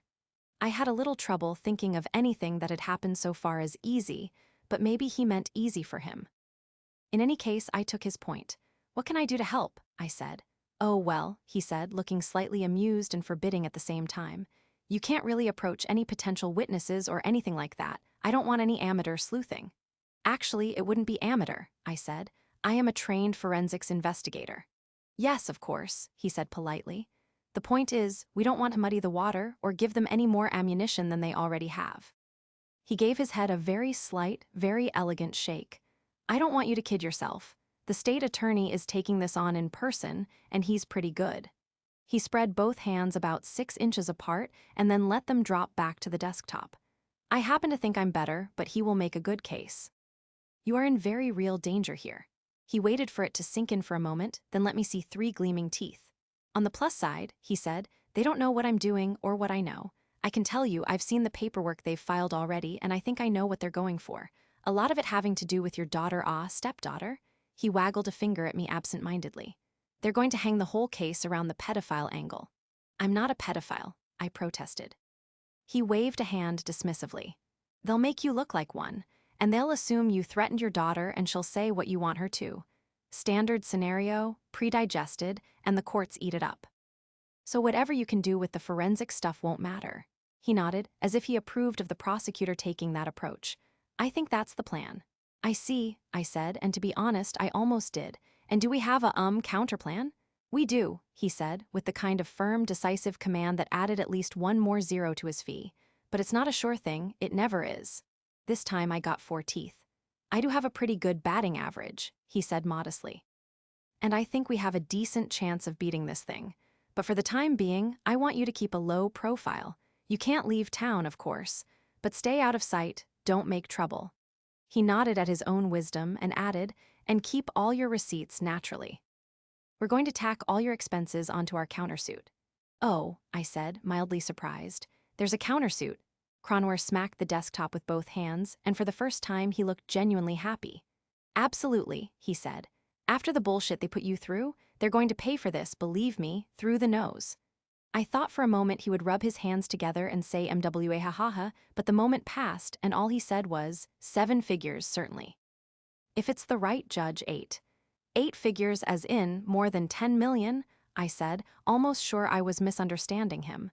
At the very least a healthy 7, he assured me. Do you mean dollars? I said, which was certainly feeble, but I couldn't really picture that kind of money in the abstract, no problem, but in my bank account. 3 Ferraris, flight to Paris for break fast money for little old moi. Dollars, he said, nodding very seriously. And I believe he said a few more things, but I'm not quite sure I remember them. 10 minutes later, with my head still spinning, I was back in my rental car. The meeting with Cronwer had obviously been intended to reassure me, and of course, to keep me from killing anyone else for a while, which was a little more problematic. Other than that, it had seemed like a waste of time. Aside from dazzling me with the picture of Dexter the fabulously rich, I had learned nothing except that I couldn't leave town. And the farther I got from Cronwer, the more unreal the promised money seemed. Still, at least everything was deductible if I kept my receipts. Hotel, car rental, even food, I thought it all through again. The tantalizing tease of a ridiculously large payout was clearly just talk, designed to keep me in line. Even if we won some mythical enormous judgment, it would go into the appeals process for years, and when it finally came out the other end, most of the cash would go to Cronwer. So aside from pie in the sky, the only thing of substance I could really take from the meeting was the warning. My freedom was temporary, and it was far from certain that I would escape a permanent place in prison. I knew a little about the state penitentiary. It made TGK look like a luxury resort. It would probably make me yearn for my old cell and wish I could have the brown meat sandwich again. As that word, sandwich, bounced through my head, my stomach rumbled unhappily. The burger was not sitting well, and my finely tuned digestive system was clearly troubled. Who's sorry now? I told it. It growled back. Even the taste in my mouth was bad. Rancid grease, chemical-tasting sauce, and something that hinted at old and badly abused meat. And even that was luxurious compared to what I might be eating soon, and for the rest of my natural life. I was suddenly forlorn. I remembered an old phrase Harry had used, down in the dumps. Considering the taste in my mouth, it was very appropriate. And what could Dexter possibly do to chase away the blues? The answer occurred to me at once, and I accelerated off South Beach, onto the causeway, and away into a slightly brighter afternoon. By the time I got close to the airport, I was practically drooling again. There was really only one valid way to cheer up Dexter.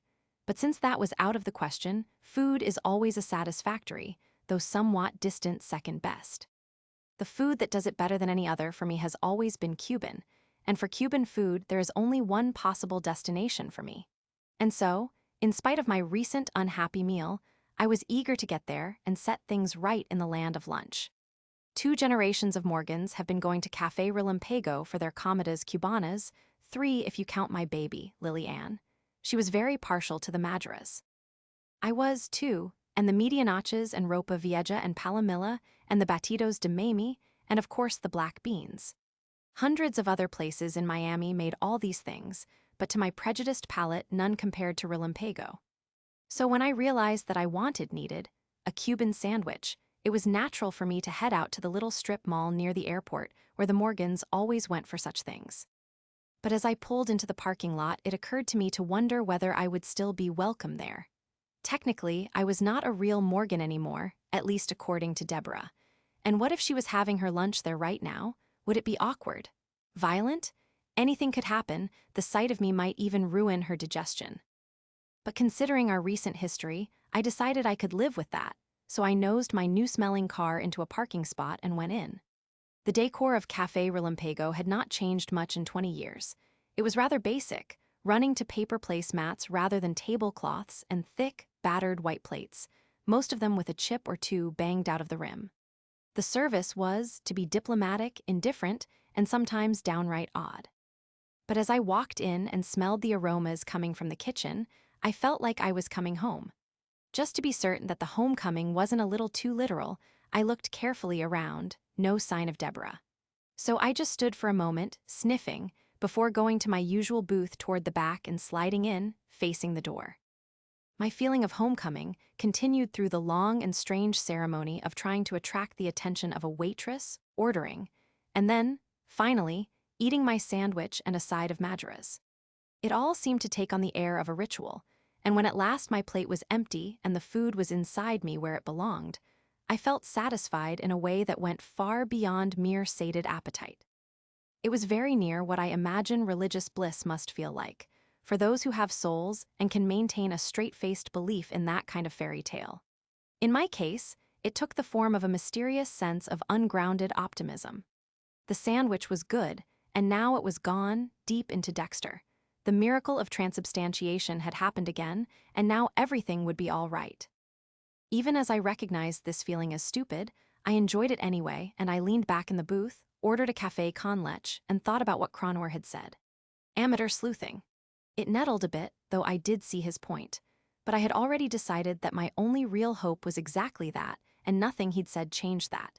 He had no idea what I was really capable of doing, which was probably a good thing. So I considered where I might start with my independent action project. As always, my mind reacted to being well-fed by kicking right into high gear and producing a really top-notch analysis. First, the case against me depended on motive. Cronor had confirmed that they would try to make everyone believe I had killed Robert, Jackie, and Rita because they found out about my pedophiliac interest in a store. Anderson had probably chosen to go that way because tagging me as a pedophile would automatically trigger the most extreme gag reflexes.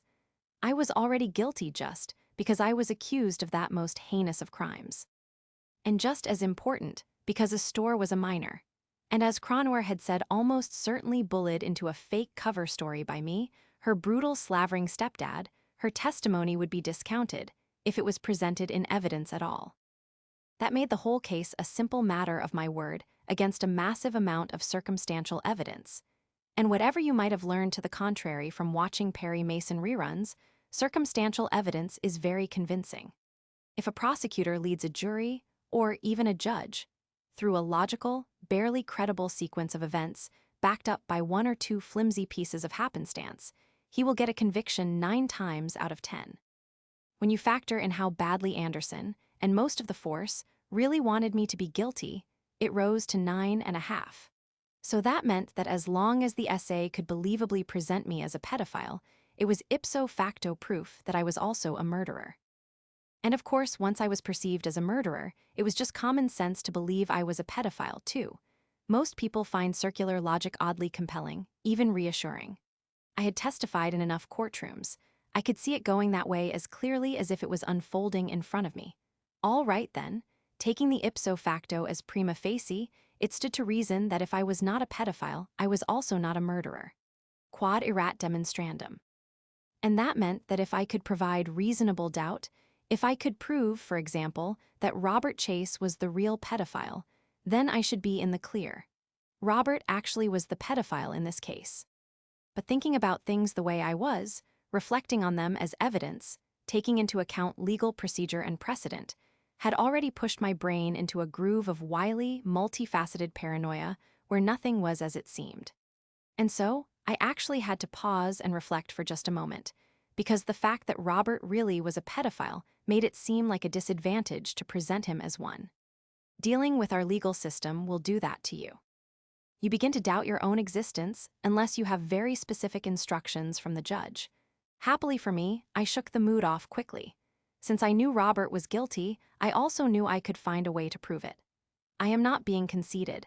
I am very good at finding things, especially when my precious irreplaceable skin is on the line. If proof existed, I would find it. I tried to cap that thought with another Latin tag, but apparently my teachers had failed to provide me with one I hadn't used yet. Oh, well, there was really no point in being angry at them, even for such an important failure. Illegitimi non carborundum, I suppose. I had been forcibly inflicted with Robert's company for several weeks, while he learned to be me for the part he was to play in the pilot, the doomed TV show that had brought all this fecal matter raining down on my undeserving head. In that time, he had almost certainly said a few things that might give me a place to start looking. I thought back over everything I remembered hearing him say, and unfortunately it was a fairly small file. Not what he had said. He'd blathered almost nonstop. The problem was what I remembered him saying. There had been so much drivel, and it had been so annoying, I had tried very hard to shut him out, to not hear what he said, since it was mostly fatuous, vacuous, and even flatulent. By the time I finished my café con leche, I had come up with a grand total of very close to 0 significant leading remarks. In fact, it really came down to just one thing. He'd taken a weekend trip to a private resort in Mexico. Knowing what I now knew about Robert, I would bet that it was a resort designed especially for someone with his whimsical tastes in romantic partners. But of course, I would have to find the place, based just on his remarks. Except, wait a minute, he had actually gone there by airplane. That meant that there would be a paper trail, and even better, a data trail. The airline would have kept a record, and so would both US and Mexican customs and the credit card company. Setting aside false modesty for the moment, I have to admit that I am very good at getting into a database where I am not wanted. With that many options, I could almost certainly find a few excellent clues about the location of Robert's club ped. But then I would have to go down there to find absolute proof, which was very dicey indeed. In the first place, such places tend to regard prying in a rather unfavorable light, and also tend to express their unfavorable opinion of the prior in very vigorous, usually fatal ways. And in the second and more important place, Mexico was a foreign country with a different language and very different customs. I couldn't simply go down there and flounder around until I saw a gaggle of heavily made-up 10-year-olds marching into a closely guarded compound. And that raised another problem with the whole Mexican adventure. What kind of proof could I hope to find? The whole thing began to seem more and more tenuous the more I thought about it. Surely there must be something else. Out of pure reflex, I lifted my little porcelain coffee cup, even though I'd completely drained it several minutes ago. But it may be that there were fumes left in the cup, or that the café con leche was particularly strong today. In any case, as I absent-mindedly sipped at the empty cup, I had a sudden flash of memory. I remembered the doomed TV show's director, Vic something, saying that he'd heard all the rumors about Robert and chose not to believe them. If Vic had heard rumors, others would have heard them too. In my far too brief stay in the swinging, swirling world of show business, I had learned that what we peasants call Hollywood is, in reality, a very small and tight-knit town. One drunken remark can echo around that unpleasant little community for years, and I was quite sure that someone else would be able to tell me something helpful about Robert and his wicked ways. Of course, things being what they were, Hollywood was nearly as inscrutable as Mexico. But at least I knew 1 or 2 residents of that bright and brittle world, and I could hope that they would remember me as poor Jackie's boyfriend. rather than the pedophile killer. And if I could confront them face to face, I could give one of my justly famous impressions. Grieving boyfriend should be easy. I'd seen it often enough on the afternoon dramas I used to study.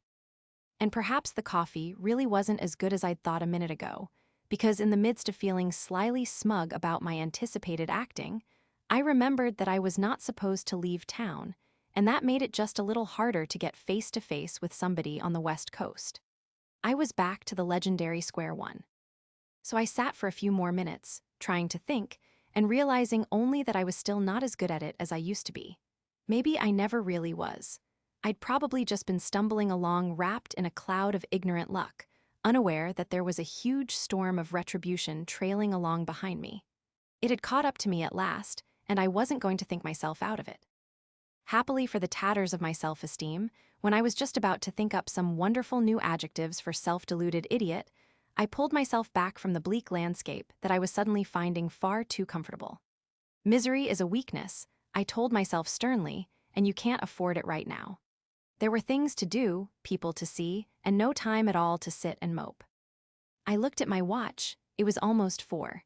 I could still get back to my hotel room before the worst of the rush hour traffic turned the roads into a homicidal crawl. I paid my check and headed out the door. Chapter 9. Rush hour started anyway when I was only about halfway home. I thought about it that way, home, out of some kind of strange mental reflex. Of course, the first part of the drive was the same one I used to take going home from work, back in the golden days when I actually had a home. And a job. One way or another, I would have a home again someday, either in a nice little house or in the big house. But the idea of a job was starting to seem odd, especially a job working alongside all the people who were trying to frame me now. I wondered whether I would ever go back to work there.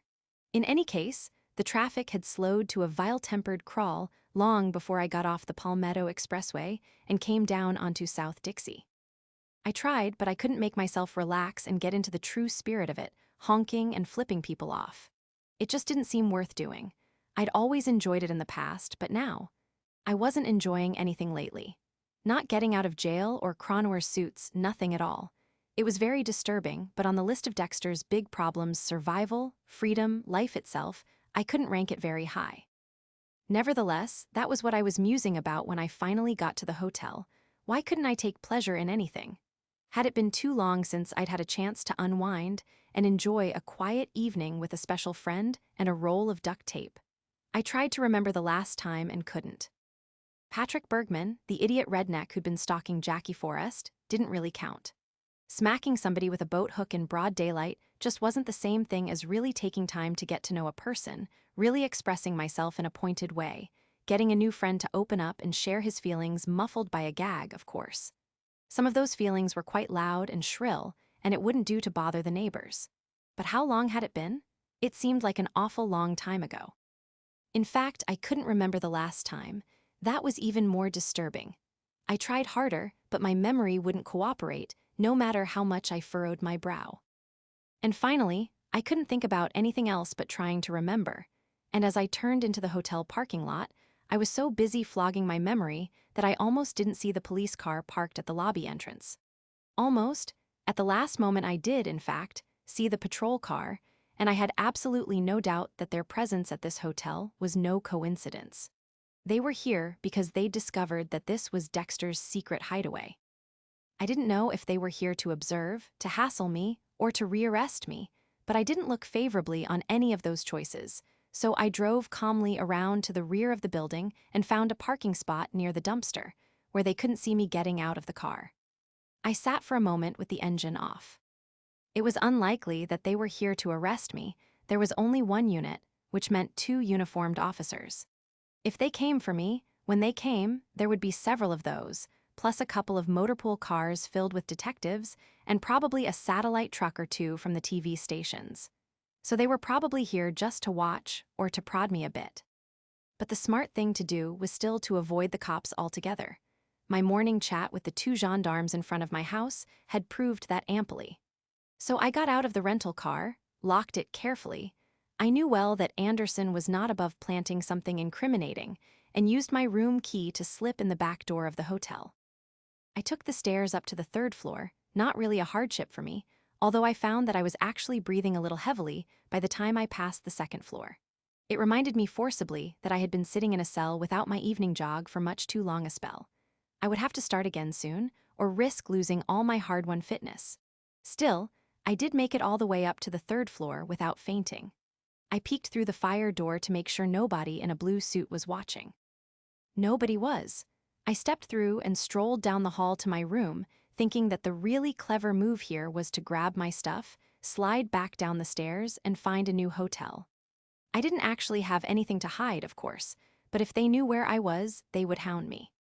The fact that they were here now was proof of that. I didn't want a repeat of my encounter with the pair outside my house, and I didn't want a cop sneering at me every time I stepped out of the shower. Far easier just to ease on down the road. It would only take a minute to pack, one of the few benefits of having almost nothing. I could go south and inland a bit, find another cheap and anonymous hotel, and then call Brian to let him know. Wonderful, I had a plan. I stuck the plastic key into the slot on room 324 and waited for the light to blink green. It didn't. I tried again, jiggling the handle, wiggling the key. Nothing. Out of nothing more than frustration and spite, I kicked the door. The light blinked green. I left the Do Not Disturb sign in place and strode confidently through the door and into my tiny but free domain.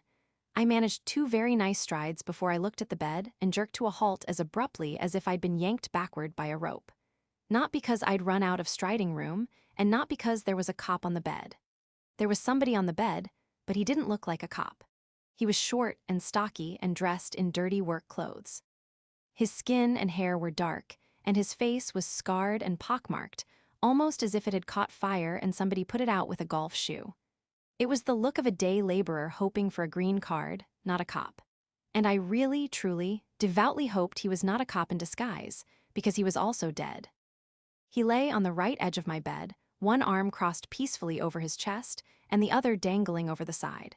He looked just like he had been sitting on the edge of the bed, and then suddenly fell asleep and flopped over. On the floor right under his dangling hand was a wicked-looking folding knife, the kind they call a tactical knife. It had a 6-inch blade, and it had been used quite recently, judging by the color of the blood that decorated it. For what seemed like a very long time, I just stood and stared, stupid with shock. I am certainly not a stranger to violent death. I have been around dead bodies in both my personal life and my professional career, and I am not shocked, horrified, revolted, frightened, or dismayed by the sight of an obviously murdered body.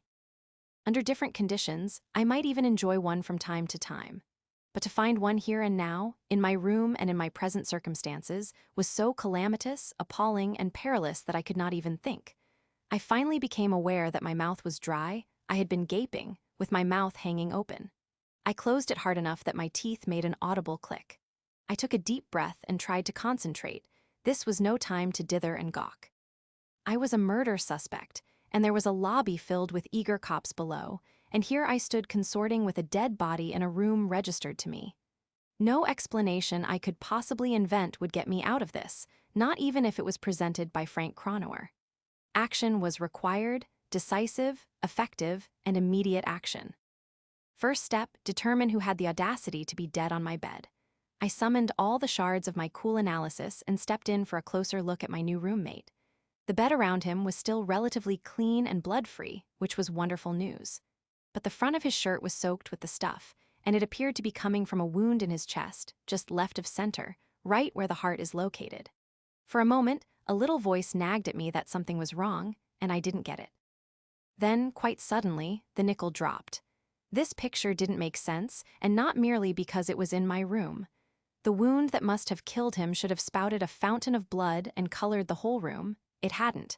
That meant he had died rather quickly. Otherwise, the wound would have pumped out a great nasty geyser, enough to soak the mattress and ruin the carpet. The heart stops gushing out blood when it stops pumping. So he had taken the wound, and enough time had passed for the blood to soak his shirt, 10 seconds. Maybe a little more, but not much. Then he sat down on the bed and flopped over dead, heart stopped before it could pump out anymore. And that left me with a very interesting question. How had he died? I mean, obviously from a wound in the chest, yes, but was I supposed to believe he had stabbed himself? Because I didn't. And that meant that somebody else had done it. I looked around the room, hoping for some clue, a matchbook from a strip club, perhaps, or a monogrammed glove. No such luck. But I did notice something else. My closet door was ajar. I admit that I have my foibles. They are almost all harmless most of the time. One of these is that, when I check into a hotel room, I always look in the bathroom, then in the closet, and then I close both doors securely. I do this out of mere paranoia, just to satisfy my inner child that nothing is lurking, but I always do it. But my closet door was now ajar, which meant that somebody had opened it.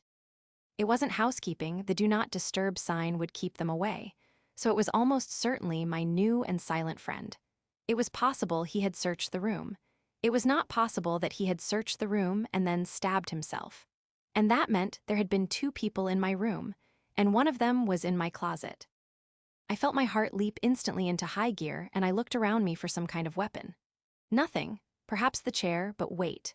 Calm down, dear Dexter, and spend one more moment in beautiful thought. I did. I took a deep breath, keeping my eyes on the closet door, just in case, and I thought, if somebody was waiting in the closet to leap out and cause me grievous bodily harm, possibly resulting in death, it would be stupid to wait this long. They would have done it almost immediately after I came in the door, well before I saw the other body and pulled my own weapon, not that I had one. But in principle, you jump the other guy before he figures out you're there and takes countermeasures. No such thing had happened, and therefore, either there was no second stranger in my room, which meant that stranger 1 really had stabbed himself, or stranger 2 was still there in the closet. And if he was, in fact, there in the closet, then either he meant me no harm, or he was no longer capable of doing any harm. Slowly, and with all the caution I could muster, I stepped over to the closet. I listened for a moment and heard nothing. I stepped to one side, reached back, slid the door open, and waited. 10 seconds, 20, 30. No shots fired, no charging mastiffs, no flashing blades and cries of collie. Nothing. Just as slowly, I peeked around and into the closet, and sure enough, there was stranger 2. He lay on one side in an impossibly uncomfortable position, slumped against the back wall of the closet with one arm pinned awkwardly under him and the other tucked behind him, between his back and the wall. His left eye socket was a nasty mess. Something very sharp had clearly been shoved into it, far and hard enough to cause his present apparent lack of life. I knelt beside him in the doorway of the closet and looked closer. Stranger 2 was hatched from roughly the same gene pool as Stranger 1. He was younger and perhaps an inch taller, but he had the same olive complexion, stocky build, dark hair, even the same crappy skin. I didn't need to feel for a pulse to be sure. He was indeed quite dead. I stood, hitting my head on a coat hanger on the way up. I took a step back and tried to put together what had happened. The closet was next to the room's door, on the left as you entered. It was the perfect place to wait. Anyone entering would step into the room and be a step past the closet before they knew someone was there. From the closet, it was 3 good steps to the edge of my bed, where stranger 1 had so thoughtlessly chosen to die. So, 1 comes into the room, 2 steps out and stabs him, but no. Then the fatal wound would be in the back, not the chest, and 1 would have had no time to react and draw his knife. This way, then, 1 has his knife out already. In fact, he uses it to jimmy the door, which also explained why I'd had trouble opening it with my key. He steps into the room, knife at the ready, every sense quivering and alert, and he sees or hears something in the closet. He pauses, ready for trouble. In the meantime, 2 is waiting in the closet. He assumes that whoever comes through the door will walk past, allowing him to leap out and dispatch them easily. But 1 has paused just inside the door. 2 can't see who it is or what he's doing. Freeze frame, nobody moves. Tension mounts. Finally, unable to stand the strain any longer, and perhaps confident of his ability with a knife, 1 flips open the closet door. But 2 is waiting for him, with his knife ready. 1 sees this and raises his arm instinctively, leaving a clear target for 2's knife, which plunges into 1's chest. At almost the same moment, 1 strikes back. With his arm held high, he stabs down from above, directly into 2's eye, and his blade enters 2's brain and kills him almost instantly. As 2 collapses onto the closet floor, 1 staggers on into the room, 3 steps to the bed, perhaps unaware that the wound he has taken is also fatal. He sits, and moments later, he joins his adversary in the dark and toasty warm afterlife, dead so quickly there's not even time for much blood flow. Problem solved. Very nice work, Dexter. I now had a good idea of what had happened. It proved once again that my brain was returning to its natural lofty roost. But as satisfying as that was, there was one remaining question. So what? What did it matter how this happened? The only really vital piece of knowledge was why it had happened to me, and that might as well be written in Aramaic and sealed in a cave. With only 2 dead bodies to go by, there was no way I could know why these 2 had come to my room to die. And that meant that I was just as ignorant about whether they had living friends who might be on their way up here right now to see what was taking so long. There was only one piece of that important question that I could unravel, because in general terms there were only 2 possible explanations for why it happened here, in my room. First, it was entirely coincidental. This was Miami, after all. Random murders happen all the time, and they have to happen somewhere. The killers had simply chosen the handiest room, and that just happened to be mine. I thought about that for nearly a full second before concluding that it was nearly as likely that the sun would come up in the west and just stay there for a few weeks. All right, coincidence was laughable, and that led inevitably to the second possibility. The 2 strangers had deliberately come to my room, knowing it was my room, in order to A, snoop, B, kill me, or C, something I didn't have enough data to guess. That was more likely. But it also meant that there were 2 sides in the struggle, and apparently neither side looked on poor mistreated me with anything approaching loving compassion. I am quite comfortable with the notion that someday, somewhere, I may meet some benighted, unenlightened individual who decides they just don't like me. Different strokes for different folks, and so on. Carrying this thought to its logical conclusion, I can even accept that in some distant time and place, one of these people may decide he dislikes me enough to kill me. But 2 teams of people, in the same time and place. And both teams finding my existence so distasteful that they break into my room carrying sharp instruments. Who would want to kill me that much? And what had I done to deserve 2 separate squads of haters? Of course, Anderson, or someone lurking in his shadow, was the most obvious suspect. But I could not believe he would approve something that was a major felony. His faults were so numerous they left almost no room for virtues, and he would certainly fool around with misdemeanors if it served the end of dishing Dexter. But murder was a bit much, even for him. Even if his victim was somebody who richly deserved to die, what kind of law enforcement officer could possibly countenance murder, even of another killer? It was unimaginable. Besides, he was clearly having too much fun keeping me alive and miserable. So who did that leave? Who else really had it in for me enough to try to kill me? Could it be some random vigilante? Somebody who was so enraged to see me released that he decided to take things into his own hands. It was possible, but it seemed just a trifle far-fetched. And then to imagine 2 of them competing to be first to take my scalp. No, it just wouldn't do.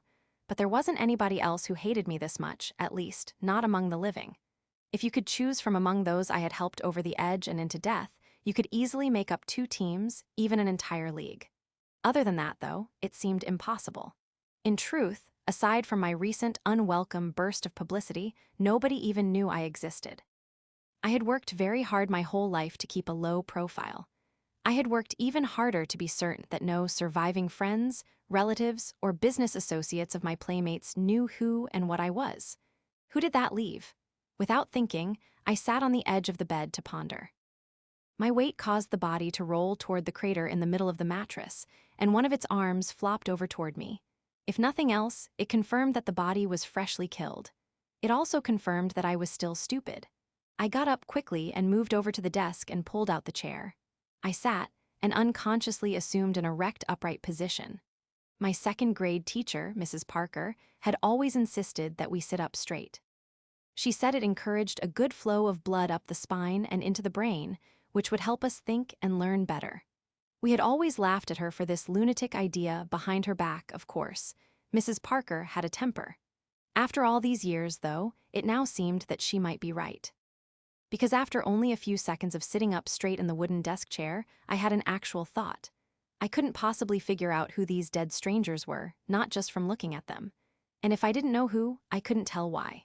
Beyond the fact that it's always nice to know who hates you enough to kill you, I needed to know who before I could decide what to do about it. And that's when my actual thought spoke to me. "All right, Dexter," it said. "Then try to figure out who knew that this was your room." The list of people who knew I had checked in here was much smaller. I had to assume that Anderson and other interested cops might know, and anybody else who could sneak in the back door of a database could find out if they wanted to know badly enough. I could have done it myself in under 10 minutes, simply by checking for a credit card.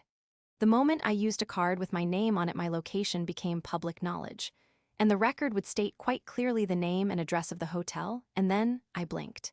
I had just had another thought, something very significant. I was quite sure of it. I didn't know what it was, but I knew it was there. I rewound my thoughts, marching them by again at a slower speed. I sat up even straighter in my chair as I scanned, and there it was. I don't know if I found it because I had such excellent posture, but just in case, I sent a little mental thank you card back through time to Mrs. Parker. It was indeed quite true that anybody with a computer and half a brain could track me by following what I did with my credit card. But there was a tiny factoid that was even truer. I hadn't used my credit card. Brian had used his credit card. What had he called it? A nice anonymous card. I'd thought nothing of it at the time, so I tried to make up for that lapse now.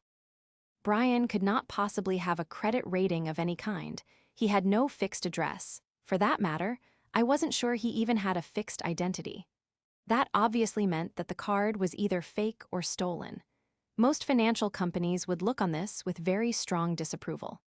But as evil and mercenary as they are, most credit card companies stop just a wee bit short of actually killing people who abuse them, even if unwillingly. Could it be the hypothetical person Brian had possibly stolen the card from? That was a little more likely, but then why were there two of him? I thought deeper. Aside from this faux card, Brian had a sudden excess of cash, enough to hire Chronoer. Where do sudden large chunks of money come from, and what connection could they have to the corpses in my room? I stood and looked at them again, first on the bed, then in the closet, and then I went back and stood over one, where he lay so peacefully on my bed. All of us who work in law enforcement are taught to shun racial profiling, so I tried not to leap to any conclusions that might offend anyone, no matter their ethnic background. But it was not possible to avoid the observation that the dead men looked very much like they might be Mexican or Central American.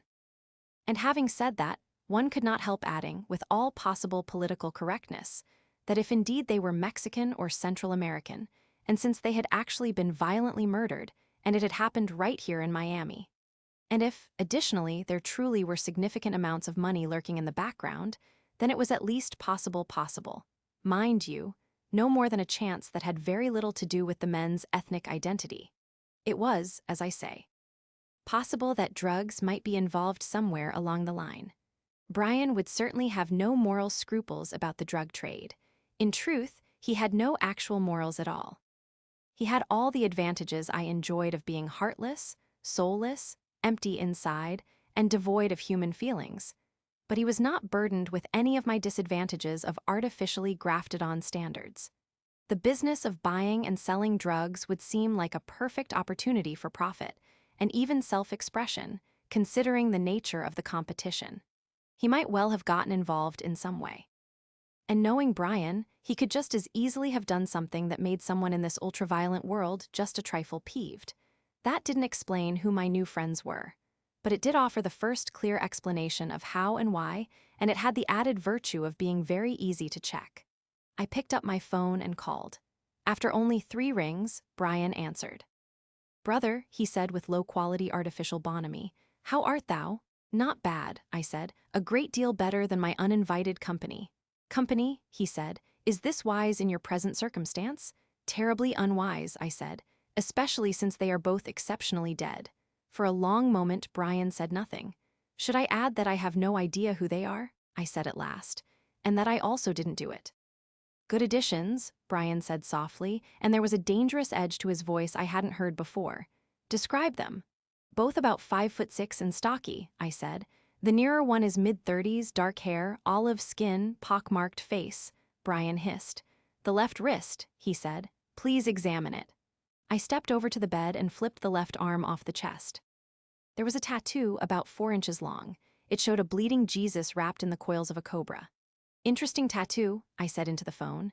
"Jesus with a snake?" Brian said. "Yes," I said. "You know this guy?" "Stay put," he said. "I'm on my way." "Brian, there are cops in the lobby," I said, but he had already hung up. I looked at my phone and wondered whether I should call Brian back. I decided not to. He probably wouldn't answer, and anyway, I felt that somehow the phone had let me down. I didn't trust it anymore, but I had to do something. On my way could mean a few minutes, but it also might mean half an hour or more. I still had no idea what was going on here, but whatever it was, I didn't think I could simply stand in my room and wait for the next piece of the puzzle to fall into place. The stakes were very high, and the next piece might well land on my head. Clearly, I needed to get out of this room as quickly as possible. On the other hand, I also needed to meet Brian, and he was coming here. But once again, my newly revived brain rose to the challenge, and this time I wasn't even sitting straight. Brian would arrive, and just as I had, he would see the cop car out front and proceed to the rear door. I left the room, making double sure the door latched securely behind me and the Do Not Disturb sign was still in place. I walked to the stairway. I went all the way down to the ground floor and stood to one side of the door, so I could see out into the parking area without being too easily seen myself. 10 minutes passed. A woman in a business suit walked by outside and climbed into her car, or at any rate, I assumed it was her car. If not, she was a very smooth car thief. 5 more minutes went by. 2 teenage kids came clattering down the stairs from the second floor and slammed out the door to the lobby without paying me any attention. I looked out the window in the back door. I couldn't see very much, but none of it was moving. I wondered whether Brian had met with some kind of accident, or, all things considered, more likely and on purpose. How long should I wait for him? Sooner or later, something unpleasant was almost certain to happen. The cops would decide to come up to my room and push me around, or the maid would come to change the sheets. It was even possible that whoever had sent the 2 strangers would send another one. Failing that, they might come around in person to make another corpse out of anyone hanging around in my room, or in the stairwell for that matter. Where the hell was Brian? I looked out the window again. No sign of him, nothing but a white van. It rolled slowly closer until I could see the side of it. In big black letters, it said, Atwater Brothers Carpet. I blinked. Atwater again? Really? The van backed up into a position that blocked the door where I stood, and a moment later Brian appeared. He wore a pair of tattered gray coveralls and carried a heavy canvas tool bag, and when he put his hand on the door, he saw me and nodded. I opened the door and Brian stepped through. "Brother," he said, "we may not have a lot of time." "That thought had occurred to me," I said, along with a few others of a more personal nature. He showed me his teeth and took my elbow. "Time for recriminations later," he said. "Right now there's work to do." I nodded and let him hurry me along up the stairs and down the hall to room 324. I opened the door and we went in, and Brian stepped directly over to look at the body on the bed. "Octavio," he said, "as I feared." "You do know him," I said. He nodded. "He was an ally, perhaps even a friend." "Friendship is such a fragile thing," I said. "Like life itself," Brian said, looking down at Octavio with an expression that might almost have been regret if I hadn't known Brian so well.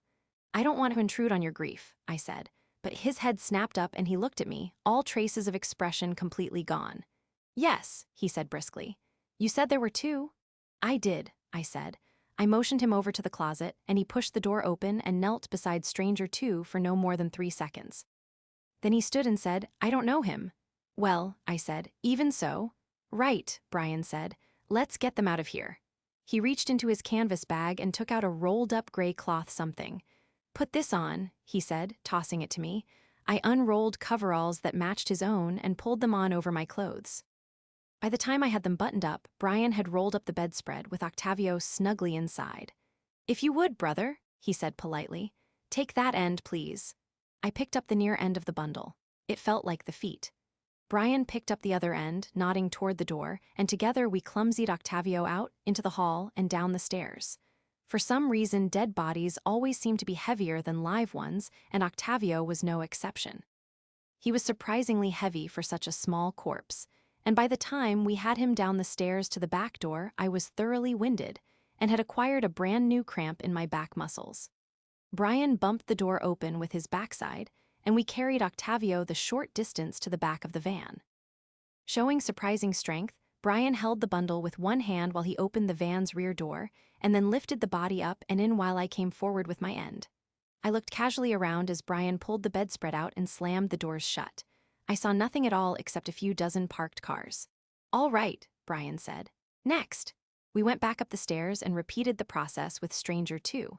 Luck was with us, and we saw no one, and hopefully no one saw us either. In any case, it was only a few more minutes before we had the second body in the van. I stretched and wondered whether I would ever again have feeling in my back that wasn't pain. Brian slammed the van's back doors, locked them, and nodded at me. "One more trip," he said. "Really?" I said. "I only counted 2 bodies." "Your things," he said, moving past me to the hotel door. "It might be best if you check out now." He turned and showed me a small and knowing smirk. "Even better if you do it by phone," he said. "You may be right," I said. He nodded. It had to happen someday. We went up together, pausing cautiously on the 3rd-floor landing, and again at the door to my room or ex-room, to be more precise. There was no sign of anything or anyone, and I went on in. It took me less than a minute to gather my meager possessions, and we trudged back down the stairs and out to the parking lot. I walked past the van and threw my suitcase into the trunk of my rental car while Brian climbed into the driver's seat of the van. "Follow me," he said, and then added, "Not too far." "All right," I said. I got into the rental car and followed Brian as he nosed slowly out of the lot. The police car was still parked by the front door, and there was no sign of its occupants. We crawled by and out onto US 1, and a few blocks up, Brian made a U-turn and drove south. I followed along, wondering what he had gotten himself into and why it should be my problem. A few minutes south, Brian pulled into a strip mall that held, among other things, an all-night donut shop, and I nodded. Nobody would notice my rental car here. I parked it in a spot close enough to the donut shop that some of the bright fluorescent lights spilled onto the car, and walked to the far corner of the lot, where Brian sat in the van, engine idling. I climbed into the passenger seat, and he drove back out onto US 1 again, heading south. Neither of us spoke for several minutes, until finally, as we passed Sunset Drive, I couldn't take it anymore. "I'm very sorry about your friend," I said. Brian sighed. "Yes," he said. I stared at him expectantly, but he said no more, and I was miffed enough to feel that I shouldn't have to drag it out of him, so I was silent, too. We drove still farther south, almost all the way down to Homestead. Then Brian turned off US 1 and headed west, inland, turning several times. We straightened out at last on a long stretch of badly maintained pavement that led due west. The sun was going down, and it shone directly in my eyes, so I turned sideways and looked out the window. There wasn't a lot to see in this old residential area. The houses gradually got older and smaller and farther apart, and then finally they disappeared altogether, and we were driving along a dirt road through a landscape of scrub, canals, and sawgrass. We had come to the very edge of the Everglades. I looked at Brian, hoping he might be ready to explain all, but he looked straight ahead at the road and the setting sun. After another 10 minutes of awkward silence, Brian finally turned off the dusty road and drove us through a gate in an old and sagging chain-link fence. The gate itself hung forlornly from one rusty hinge. There was an ancient faded sign on it, but I couldn't see what it said. 100 yards or so past the gate, we came to the lip of a large old quarry filled with milky water, and Brian put the van into park. He turned the engine off, and we continued our silence for a moment. The engine ticked a few times as it cooled, and not too far away an entire symphonic chorus of insects began their evening concert. And then Brian shook his head, took a deep breath, and turned to me. "And now, brother," he said, in a dead and very serious voice, "I'm afraid I have to tell you that you have placed us both in grave danger." He leaned closer. "I need to know who you told about your hotel room." Chapter 10. For just a moment, I could do nothing but stare at Brian and blink my eyes. I seemed to be doing that a lot lately. Was it a sign that I was really losing it, sliding off the edge into permanent stupidity? Or was it merely an indication that I had never been quite as clever as I thought I was? In any case, I stared and I blinked. Brian's question caught me completely off guard. Who had I told? It was an absurd question on so many levels that I didn't know where to start. I had already concluded that someone had traced Brian, not me, because of his credit card. That seemed so obvious to me that it didn't even bear mention. How could he fail to figure that out? On top of that, Octavio was his friend, not mine, so his death meant nothing to me. It was clearly aimed at Brian. But most basic of all, there was absolutely nobody left for me to tell, not about hotel rooms or anything else. Aside from Brian himself, nobody would talk to me. After a long pause that was just right for conveying dramatically my sense of dumbfounded surprise at his question, I finally managed to yank my powers of speech out of the ditch and back onto the conversational highway. "Brian," I said, "did you truly think somebody killed Octavio to get at me?" Almost as if he was working hard to make me feel better, Brian responded with a gratifying gape and blink of his own. I thought it lasted much longer than mine had, but it may be that such things seem longer to watch than to perform. But I gave him all the time he needed, and he finally closed his jaw and slumped over just a little. "I did," he said. "I actually thought that, silly me." He looked at me and shook his head. "I seem to be doing some very stupid things lately." "There's a lot of that going around," I said. "But then how did they find me so quickly?" he said with truly puzzled dismay. It began to occur to me that, in spite of his many other fine qualities, Brian was not quite as adept as I was at life in the cyberworld. "It's just a guess," I said. "But I think they traced your credit card." He looked at me with such blank astonishment that I revised my opinion. Brian didn't have a clue about life in the cyberworld. "Can they really do that?" he said. "That card was clean, I've had it for only a few weeks." "Throw it away," I said. "Put it in the quarry here with Octavio and O." "Are we putting them in the quarry?" "I just assumed." "We are," Brian said. "The water has a very high lime content. Nothing left in a couple of months." I didn't ask him how he knew that, but I did file it away for future reference. Assuming I actually had a future, which seemed to be somewhat in doubt at the moment. Brian frowned and looked very puzzled. "But seriously, I thought a credit card was, well, you know. Don't the banks guard the data pretty carefully?" "Absolutely," I said. "It would take me almost a full 10 minutes to hack in and trace somebody."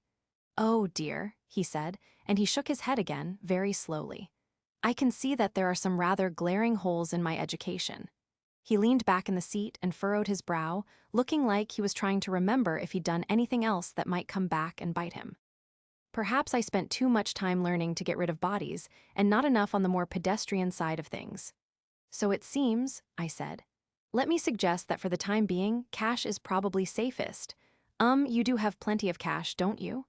"Oh, yes, not a problem," he said absently, apparently still cataloging the sins of his recent past. "Perhaps this would be a good time to tell me where it came from," I said. "And who is trying to kill you to get it back? Did you take their drugs too, or just the money?" Brian jerked upright and looked at me and then nodded. "Sometimes I forget that you're a trained investigator," he said. "Of course you would figure that out." "Elementary, dear brother," I said. "I'm not sure how much to tell you," he said slowly, obviously stalling while he thought about it. "Tell me enough to keep me alive," I said. "Yes, that much at least." He inhaled deeply, then blew the breath out again noisily. "Well," he said, "as you have guessed, I took a little jaunt into the drug trade. Nothing really out of the way, just a new venue for my well-practiced talents." He smiled modestly. "But at a much higher pay grade." "All right," I said encouragingly. Brian shrugged. "It's an old and tawdry story," he said. "I was doing very well out of it, financially speaking, and rather enjoying my work." He gave me his terrible smile, but this time there seemed to be real pleasure behind it. "Lots and lots of little jobs, a surplus of encounters." I nodded.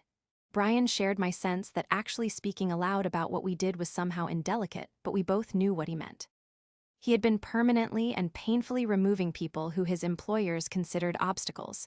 It seemed like a wonderful job and apparently quite lucrative. "Freelance?" I asked.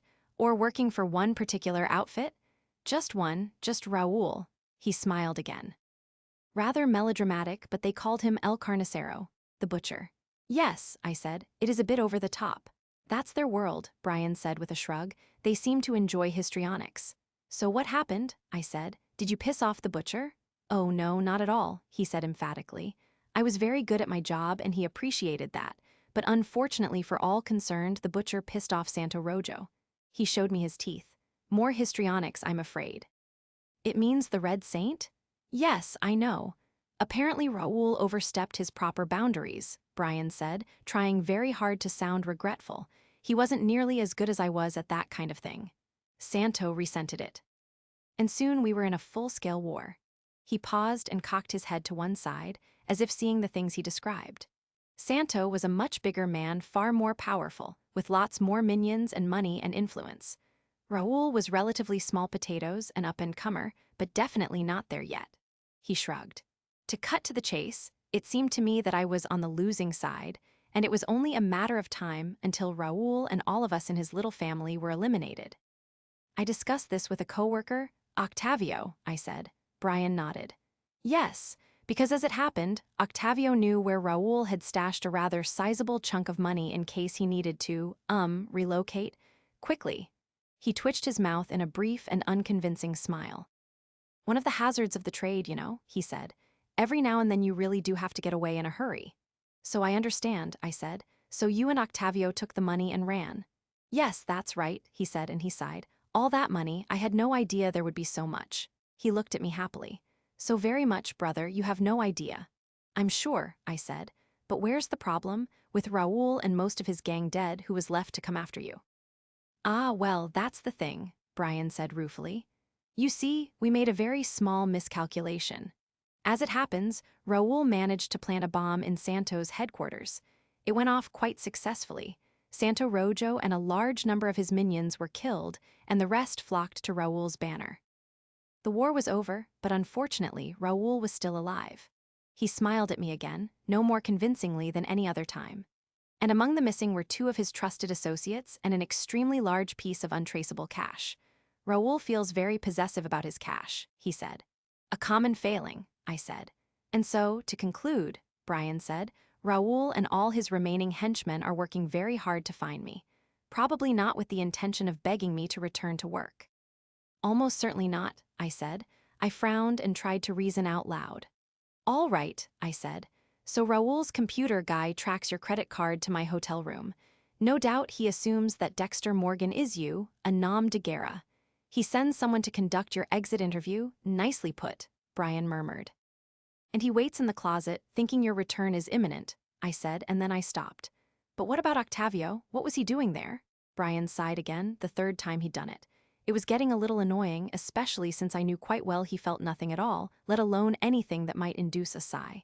It had to be a new habit he was trying out for some reason, just for the effect. I can only guess, he said at last. Octavio was staying at your hotel. I must have looked surprised because Brian spread his hands in apology. Mere convenience, he said. Octavio must have seen this other man and recognized him. He followed him to your room and he snapped his fingers. The rest is tragic history. We were both silent for a minute. Is it likely, I said at last, that Raoul would send one mere henchman to dispose of you? Oh no, certainly not, Brian said cheerfully. He had great respect for my talents. So there would be 2, 3. Several of them, without a doubt 5, 6, even 10, he said, still quite cheerful. I think this would be rather a high priority for Raoul, and he would almost certainly come along with them. Just because of a little money? I asked. Brian got even merrier. Oh, it's not a little, very far from it, he said. But of course, it's much more than the money. If he lets me rip him off, he loses a great deal of respect. He raised an eyebrow at me. That's everything to these people, you know. No, Raoul will send a good number and keep sending more until it's done. And he nodded with satisfaction. Somehow I could not bring myself to share his light-hearted joy at being pursued relentlessly by several platoons of dedicated, experienced assassins. Wonderful, I said. They're quite good too, he said. And completely relentless, of course. Of course, I said. He fell silent and I followed suit, using the time to ponder a little bit. Now I knew how Brian was funding his recent great flow of generosity. That didn't tell me why he had been so helpful, but I was starting to get a nasty suspicion. I had already suspected that Brian needed my help for something unpleasant. It was starting to look considerably worse than unpleasant, downright lethal, and I wasn't really sure I wanted any part of it, brother or no. While it was true that I have normally been willing, even eager to help out a family member in need, I had always understood that to apply to moving furniture or providing a ride to the dentist. I didn't think family ties had ever been intended to cover helping your brother survive the relentless attacks of an enraged drug lord. But as I thought that, I realized that it was already too late for me to politely bow out. Raoul's men had been clever enough to trace Brian's credit card rather quickly. They would certainly know the room was registered to me, and they would soon find that it was not Brian's fake identity, and then they would be onto me. They would assume that I was connected to Brian in some important way, and I would become a target. In fact, I had already become a target just by being in that room. Although a mere unknown connection might not seem terribly damning evidence of anything to a rational being, I knew enough about the drug world to know that it has very few rational residents. They didn't need to know a thing about me to decide that I had overstayed my time on planet Earth. I was now on their hit list, as sure as I sat here. Another thought popped into my head, which was a very good sign that things were working the way they should. This thought whispered to me that if Brian truly wanted my help, he might well have sent Octavio there himself while I was out, knowing that he would run into the hit man. And I, faced with 2 corpses in my room and the certainty that I had been identified, would feel compelled to join Brian in his struggle. Even more, with Octavio dead, all that lovely money was presumably Brian's now, and he had given me no reason to think that he liked Octavio or anyone more than money. I looked at my brother. He was still frowning, squinting into the last rays of the sun that sank down past the horizon as I watched. He turned to me, shook his head, and said, "I'm afraid I have to ask a very great favor." "Did you kill Octavio?" I said by way of answering. "Or set him up to be killed?" To his very great credit, Brian didn't even pretend to be surprised or offended. "No, I did not," he said simply. Naturally, it had occurred to me that I might want to, sooner or later, but I needed his help to avoid being killed myself. And now, Brian suddenly went shy and turned away from me. "As I said," he said apologetically, "it's a very great favor." "Yes, it is," I said, and I admit I sounded peevish.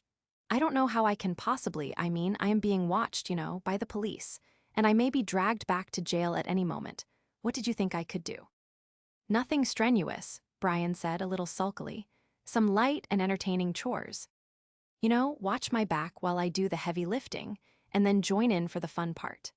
I opened my mouth to speak, to point out that we needed to worry about more than the 5 or 6 heavily armed homicidal lunatics who were after us now.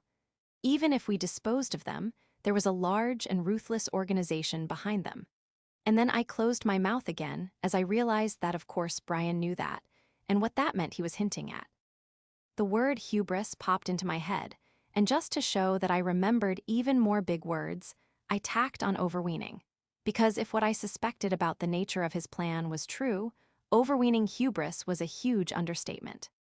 It was grandiose, conceited, flamboyant stupidity on a colossal scale that exceeded all earthly boundaries, and I was sure it was exactly what Brian was contemplating. I looked out the windshield in front of us at the milky water of the quarry. The surface shone brightly, even though it was completely dark now, which I thought was quite appropriate. "Brian," I said, "you don't have any intention of trying to get away, do you?" He showed me a great many of his teeth.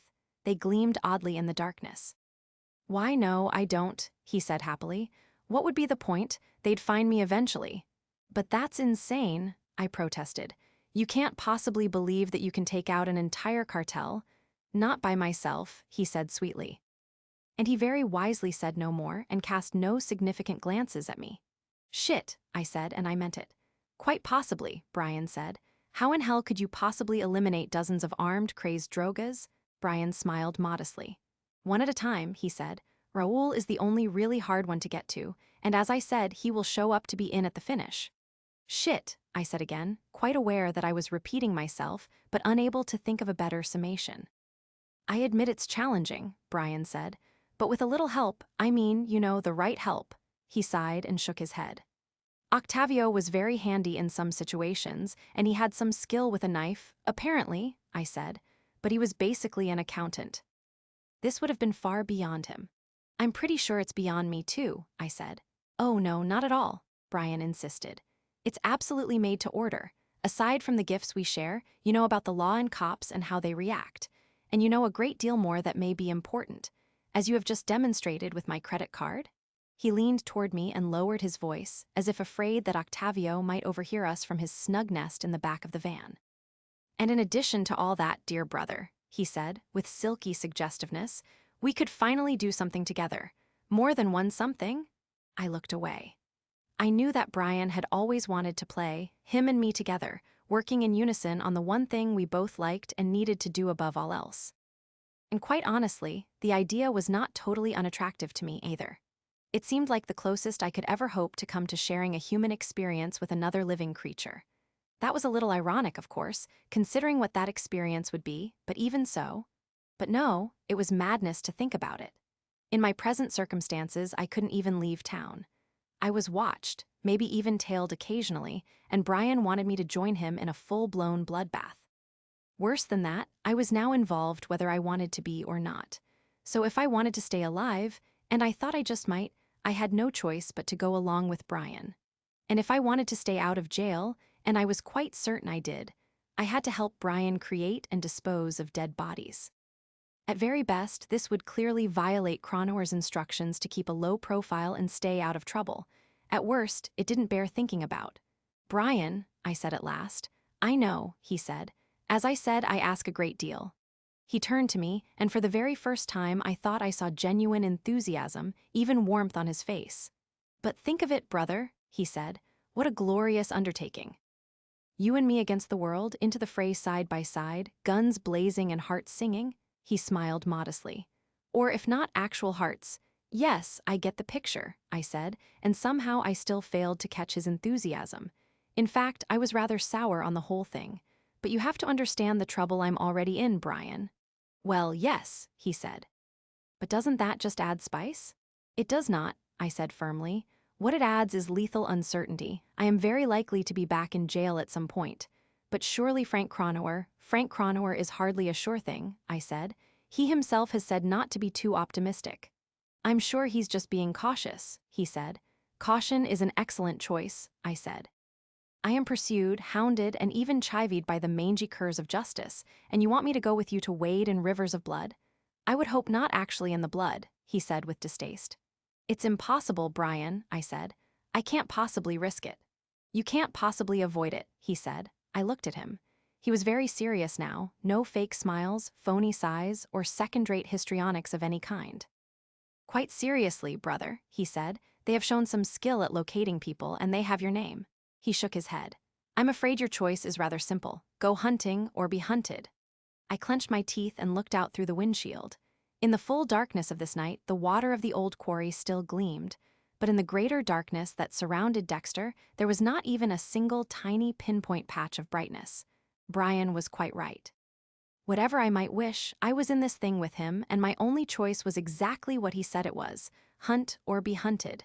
"Shit," I said one last time. Brian nodded with a nearly convincing show of sympathy. "I'm sure you're right," he said. "I watched the water of the quarry. It wasn't doing anything." For that matter, neither was I. I was in a hole every bit as deep as the quarry. Only a few hours ago, I had been filled with grim optimism at the prospect of being free at last, free to guarantee my continued freedom by building a case for my innocence along with Anderson's and Robert's guilt. I was doing something, and it was something I was good at: finding things with a computer and sniffing out assorted naughtiness.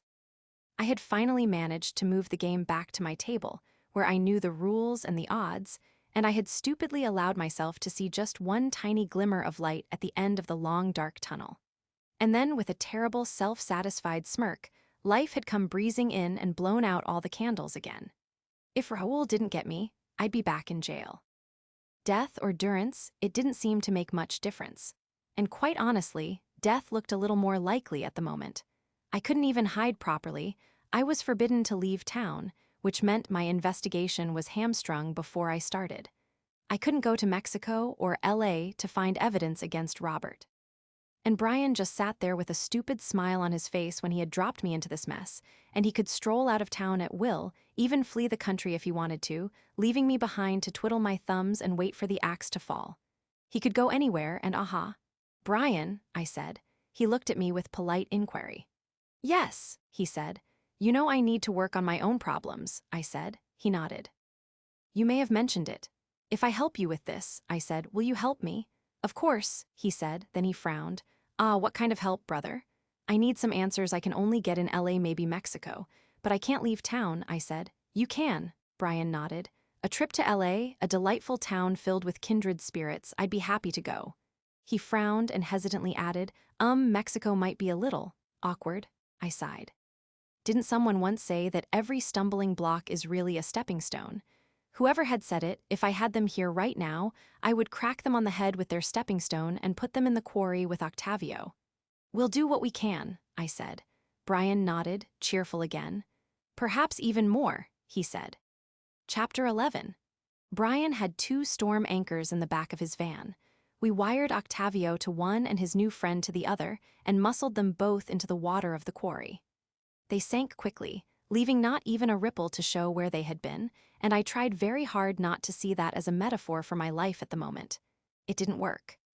All I could see was the sad detritus of Dexter sinking into the dark abyss, cold and murky water closing over my head, leaving no trace at all of the wonder that had been me. All the way back to US 1, Brian kept up a polite stream of inconsequential chatter. I responded with monosyllables, for the most part. There didn't seem to be a single ray of hope for me anywhere. Either I would be yanked off the streets and flung in a cell again, or, if I was really lucky, I would merely be chopped and shredded by Raoul's men. The odds against my coming out the far end of this long dark tunnel were so monumental that I was more likely to grow wings and learn to grant wishes. Once again, saddest of all, I found that all my bitter thoughts led to the same place, the tragically mundane refrain of why me? It took away any possibility of finding nobility in my suffering. I was just another poor schlub caught up in something he could not control. Dexter's dilemma, and the most pathetic part of it all was that it was identical with what is generally known as the human condition. Me, reduced to mere humanity. It wasn't even worth one of my high-quality synthetic mocking laughs, not even to rub Brian's nose in the fact that I did it much better than he did. We drove back to the donut shop where I'd left my car, idling past once on US 1 while we looked for any sign of untoward activity, legal or otherwise, around my car. There was no sign of anything, no police cruiser or unmarked car, and as far as we could see, there was no conga line of swarthy killers with machine guns, either. Just to be safe, Brian drove around the block and approached the parking lot from the rear. He pulled up on the street, in the shadow of a large old banyan tree, and put the van in park. For a moment, we both sat silently. I don't know what Brian was thinking, but I was still scrabbling across the rough tundra of my brainscape, looking for a way out of the unfolding, unending hopelessness of being me nowadays. As far as I could see, there wasn't one. "Well," Brian said eventually. "Yes," I said, "I suppose so." "Cheer up, brother," he said. "Keep smiling." "What on earth for?" He smiled.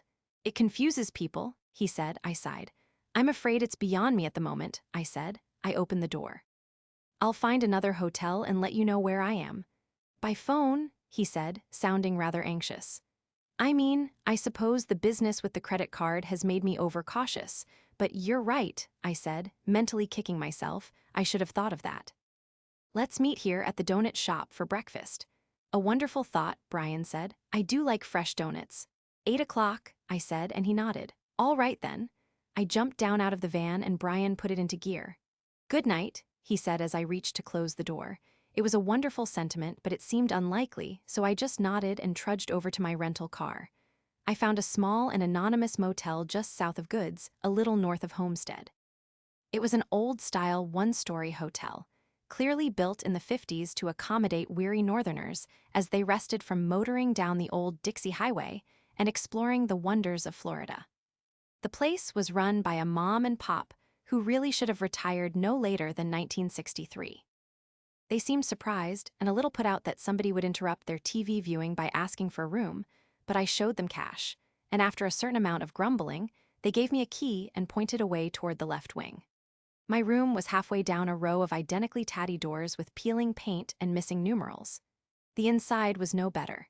It smelled like mothballs and mildew and was nearly as tiny as my cell had been.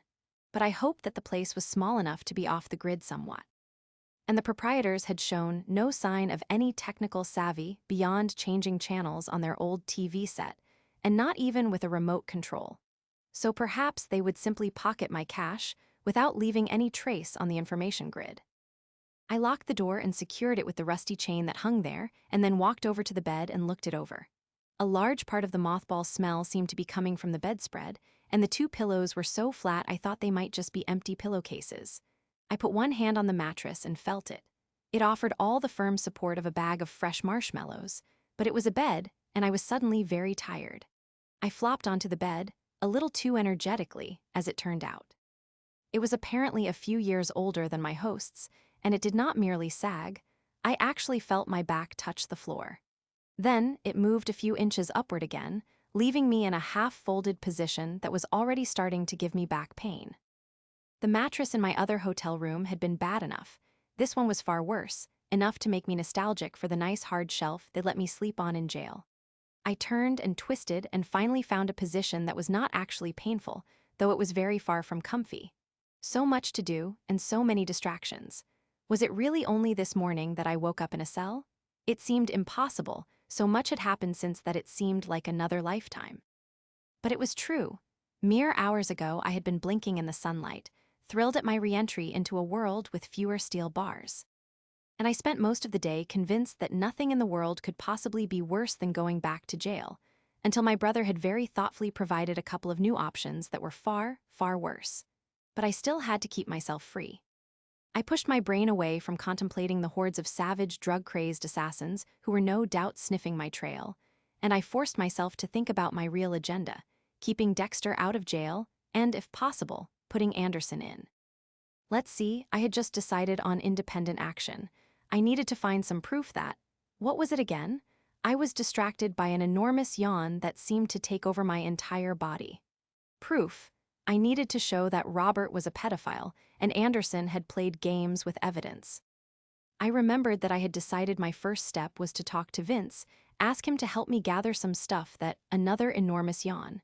Something about Anderson being a bad guy or something, that was it. Good old Vince. Bad old Anderson. I felt a third yawn coming on, and I could tell that this one would leave the other too far behind in the dust.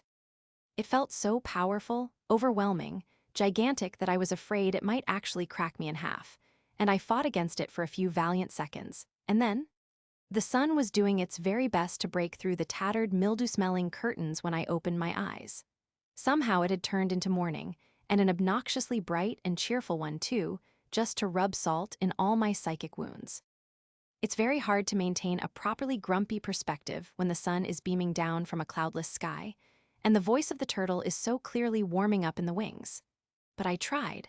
I lay there unmoving for a while, wondering if it was even worth getting out of bed. If I did, some new and awful disaster would almost certainly leap out of the closet and wrestle me to the floor. And the floor did not look terribly inviting, yellowed, peeling linoleum that had probably been put down to celebrate Eisenhower's inauguration. On the other hand, if I just lay here on my marshmallow mattress, all the other wicked and unwarranted beasties pursuing me would eventually catch up. Not really a terribly enticing choice either way. So I lay on my back on the horribly soft bed and avoided making the choice. It was nearly comfortable, even though my knees were surprisingly close to my head. Sometime in the night, my body had curved into the shape of the letter U as the bed yielded around me. It wasn't so bad, almost the same position as lying in a hammock, and I'd never heard a sailor complain about that. Of course, I did not ordinarily hang out with sailors, but surely some word would have trickled out. I lay there, and I thought grumpy thoughts that were only partly generated by my waking up so recently. I grumbled, and it might even be said that I pouted. But eventually, a small but potent voice sounded in the depths of my very being, that tiny nagging whisper that has so often guided me, the righteous glowing arrow that always points my way, lights my footsteps and sends me down the right path, no matter what. There is no denying this voice when it speaks, for it is never wrong and never out of order. It spoke to me now, softly but insistently, and what it said was, "I'm hungry." And once again, I realized that it spoke the truth. I was hungry. Very hungry, in fact. I am blessed with a total lack of conscience, but my keen sense of hunger takes its place quite ably and keeps my feet on the proper trail. And with a jolt of guilt that very nearly approached panic, I realized I'd had no dinner. What had I been thinking? There was no excuse for such rash and careless behavior. Shame on Dexter. With that clarion call of duty ringing in my ears, I remembered that I had said I would meet Brian for breakfast. I glanced at my watch, 7:15. I had plenty of time, but on the other hand, it wouldn't hurt to get there early and get a head start on the donuts. I sat up, or to be accurate, I tried to sit up. The bed had wrapped its soft and spongy tendrils around me and locked me into a kind of death grip, and it would not let go. I struggled, I fought, I rolled to one side, and the edge of the bed completely collapsed under me and dumped me onto the floor. I landed badly, hitting my left elbow and right knee. And even as I felt a new pain blooming in my elbow, I could not help noticing that the floor was wonderfully firm. Perhaps I could sleep here tonight. I pushed myself up carefully into a sitting position. That hurt even more. Between the unaccustomed exercise of the day before and the dreadful clutch of the bed, There was nothing left of my back but a vast area of numbness and pain. I tried stretching, twisting from side to side, and after only a few minutes I was somehow able to stagger to my feet and totter to the bathroom. I was quite sure that if I could only get a nice hot stream of water pouring onto my back, my spine would loosen up and return me to something that approached functioning. And it may well be that I was right. Sadly, we will never know, because the ancient showerhead in the bathroom put out only a thin trickle of rust-tinted water, none of it warmer than room temperature. Nevertheless, I clenched my teeth and stood under it as long as I could, and if nothing else, it did wake me up and put me in a proper mood to face what was certain to be a truly awful day. I climbed out of the shower and stood there dripping, looking around for a towel. I finally found one, but only one, and it was about the size of a large washcloth. I did my best to dry off anyway, more or less pushing the water off me and onto the floor. I got dressed in a brand new set of clothes, underwear and socks right out of the package, jeans still stiff and smelling like new jeans, I suppose. I topped this chic ensemble with one of Walmart's finest and most fashionable Gayaberas, and I was ready for anything. Just to show that things were finally going my way, my little red rental car was right where I'd left it, in the space closest to my room. Even better, the keys still fit, and the car started right up with the first try. What a wonderful thing life can be when it puts a little effort into things. I drove north on US 1, and the morning traffic was already thick enough to make me wonder whether I would get there on time, let alone early. At 216th Street, a large truckload of tomatoes had spilled out onto the road. Behind the truck where the load had spilled, a very big man with a shaved head was slugging it out with a shorter man who sported a black ponytail. It looked like the short man was winning. They stood up to their ankles in tomatoes, slinging punches with very bad intentions, and traffic slowed to a crawl, and then even less than a crawl. I am not made out of stone.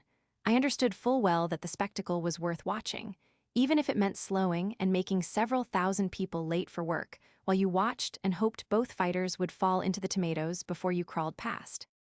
But it was precisely because I am not made of stone, and I felt very urgent hunger pangs clawing at my stomach, that I did something that can only be called a classic Miami move. I twisted the steering wheel, fought my way over to the shoulder, and with two wheels completely off the road, I drove the half block to the closest cross street. Several angry horn blasts followed me, but I ignored them. It would have been more proper, or at least in keeping with tradition, to extend my middle finger, but I kept to the high ground, maintaining my poise and returning only a lofty sneer. After all, I learned to drive here. I know my rights. I worked my way a half-mile north on side streets and then turned back up onto US 1. The traffic was much lighter now, since the flow had been so thoroughly choked off at the scene of Tomatopalooza.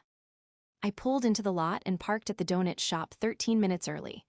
There was no sign of Brian, so I collected a large coffee, a bear claw, and a cruller, took a booth at the back, and sat facing the door. I had disposed of the cruller and half of the bear claw when Brian came in. He looked around, careful but nonchalant, and then bought himself a large coffee and 2 cream-filled donuts with brightly colored sprinkles on top. He slid into the booth facing me and took a large bite. He said. Yes, but really, Brian, I said. Sprinkles, are you already in your second childhood? He smiled, revealing a row of teeth bedecked with cream filling and rainbow-colored sprinkles. Why not? He said, his voice thick with donut. I never actually got my first one. Well, I said, looking with quiet satisfaction at the remains of my steady, no-nonsense bear claw, no accounting for taste. MMP, he said agreeably, and shoved half of the donut into his mouth.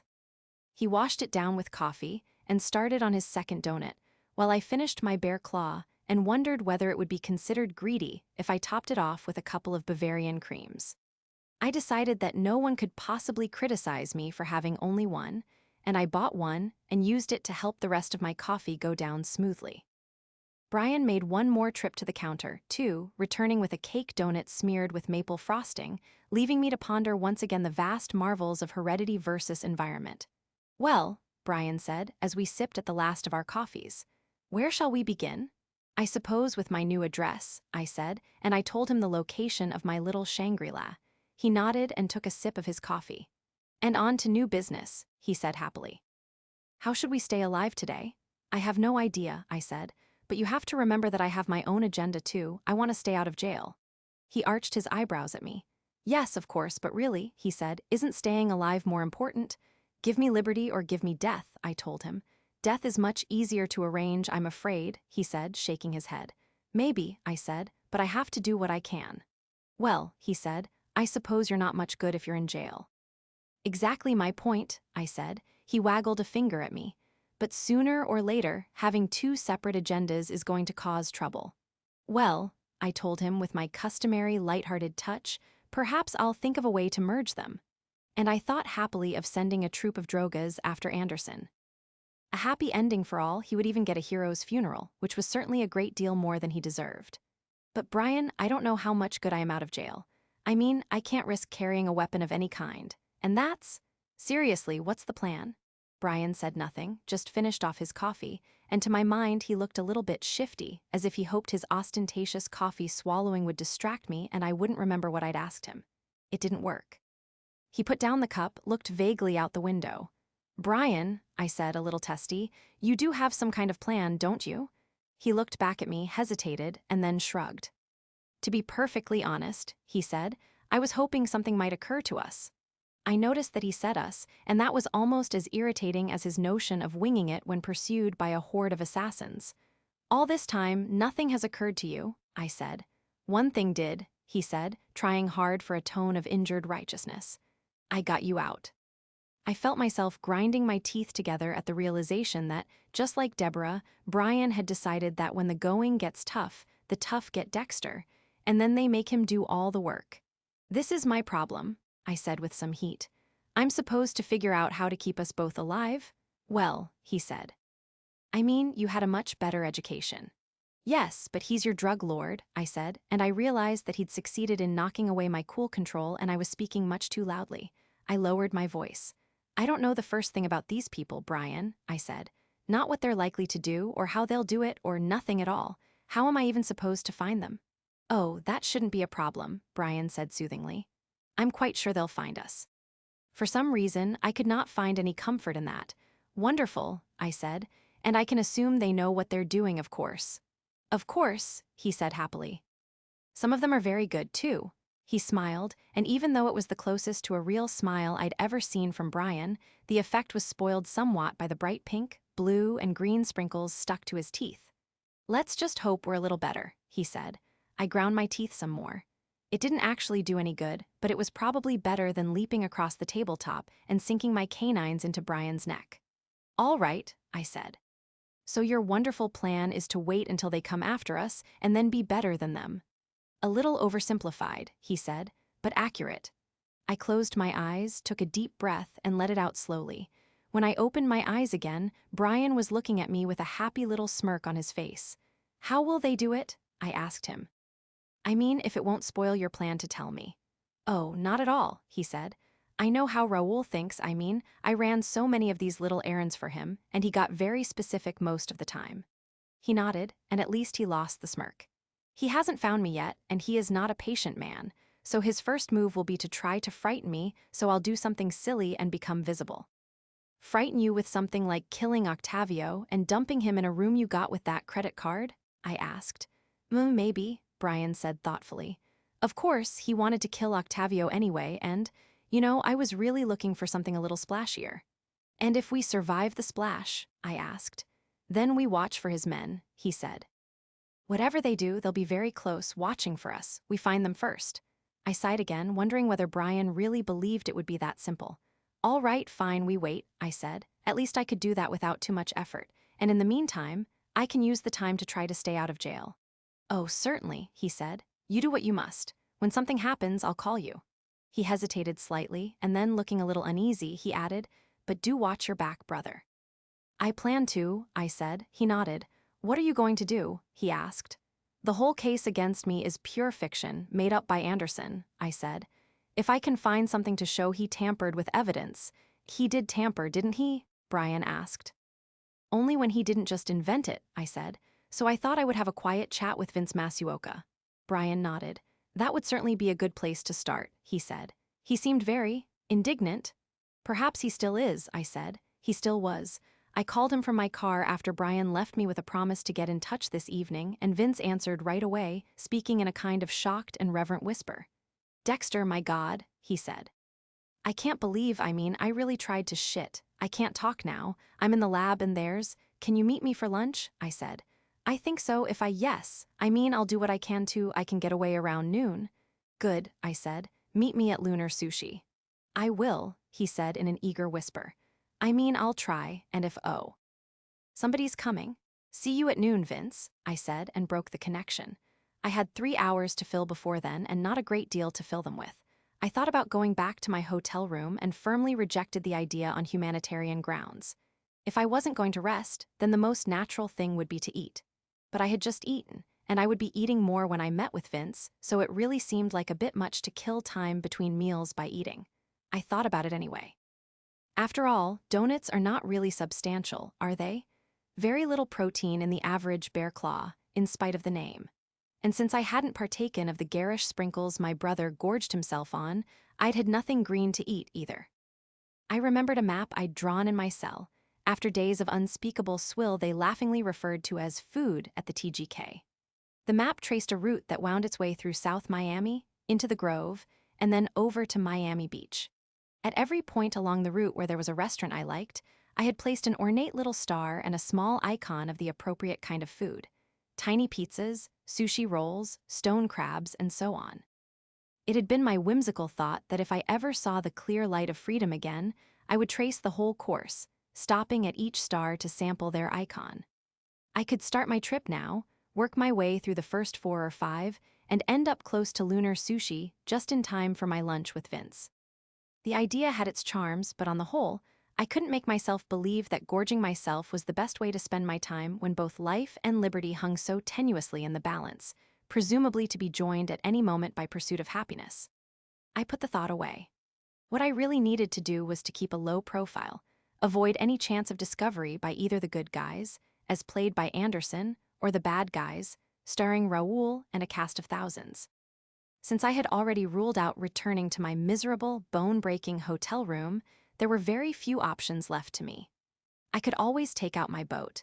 I'd be relatively safe in the middle of Biscayne Bay, and I would see anyone approaching. But the odds were 50-50 that Anderson at the least, and maybe Raoul's team as well, knew about the boat and had it watched. It wasn't worth the risk. That didn't leave too many places, to be perfectly honest. It left exactly none that actually sprang to mind. So I drove north, since that was the direction I was pointed in when I left the donut shop. At least it led me farther away from the torture equipment laughingly referred to as a bed that crouched in my hotel room awaiting its prey.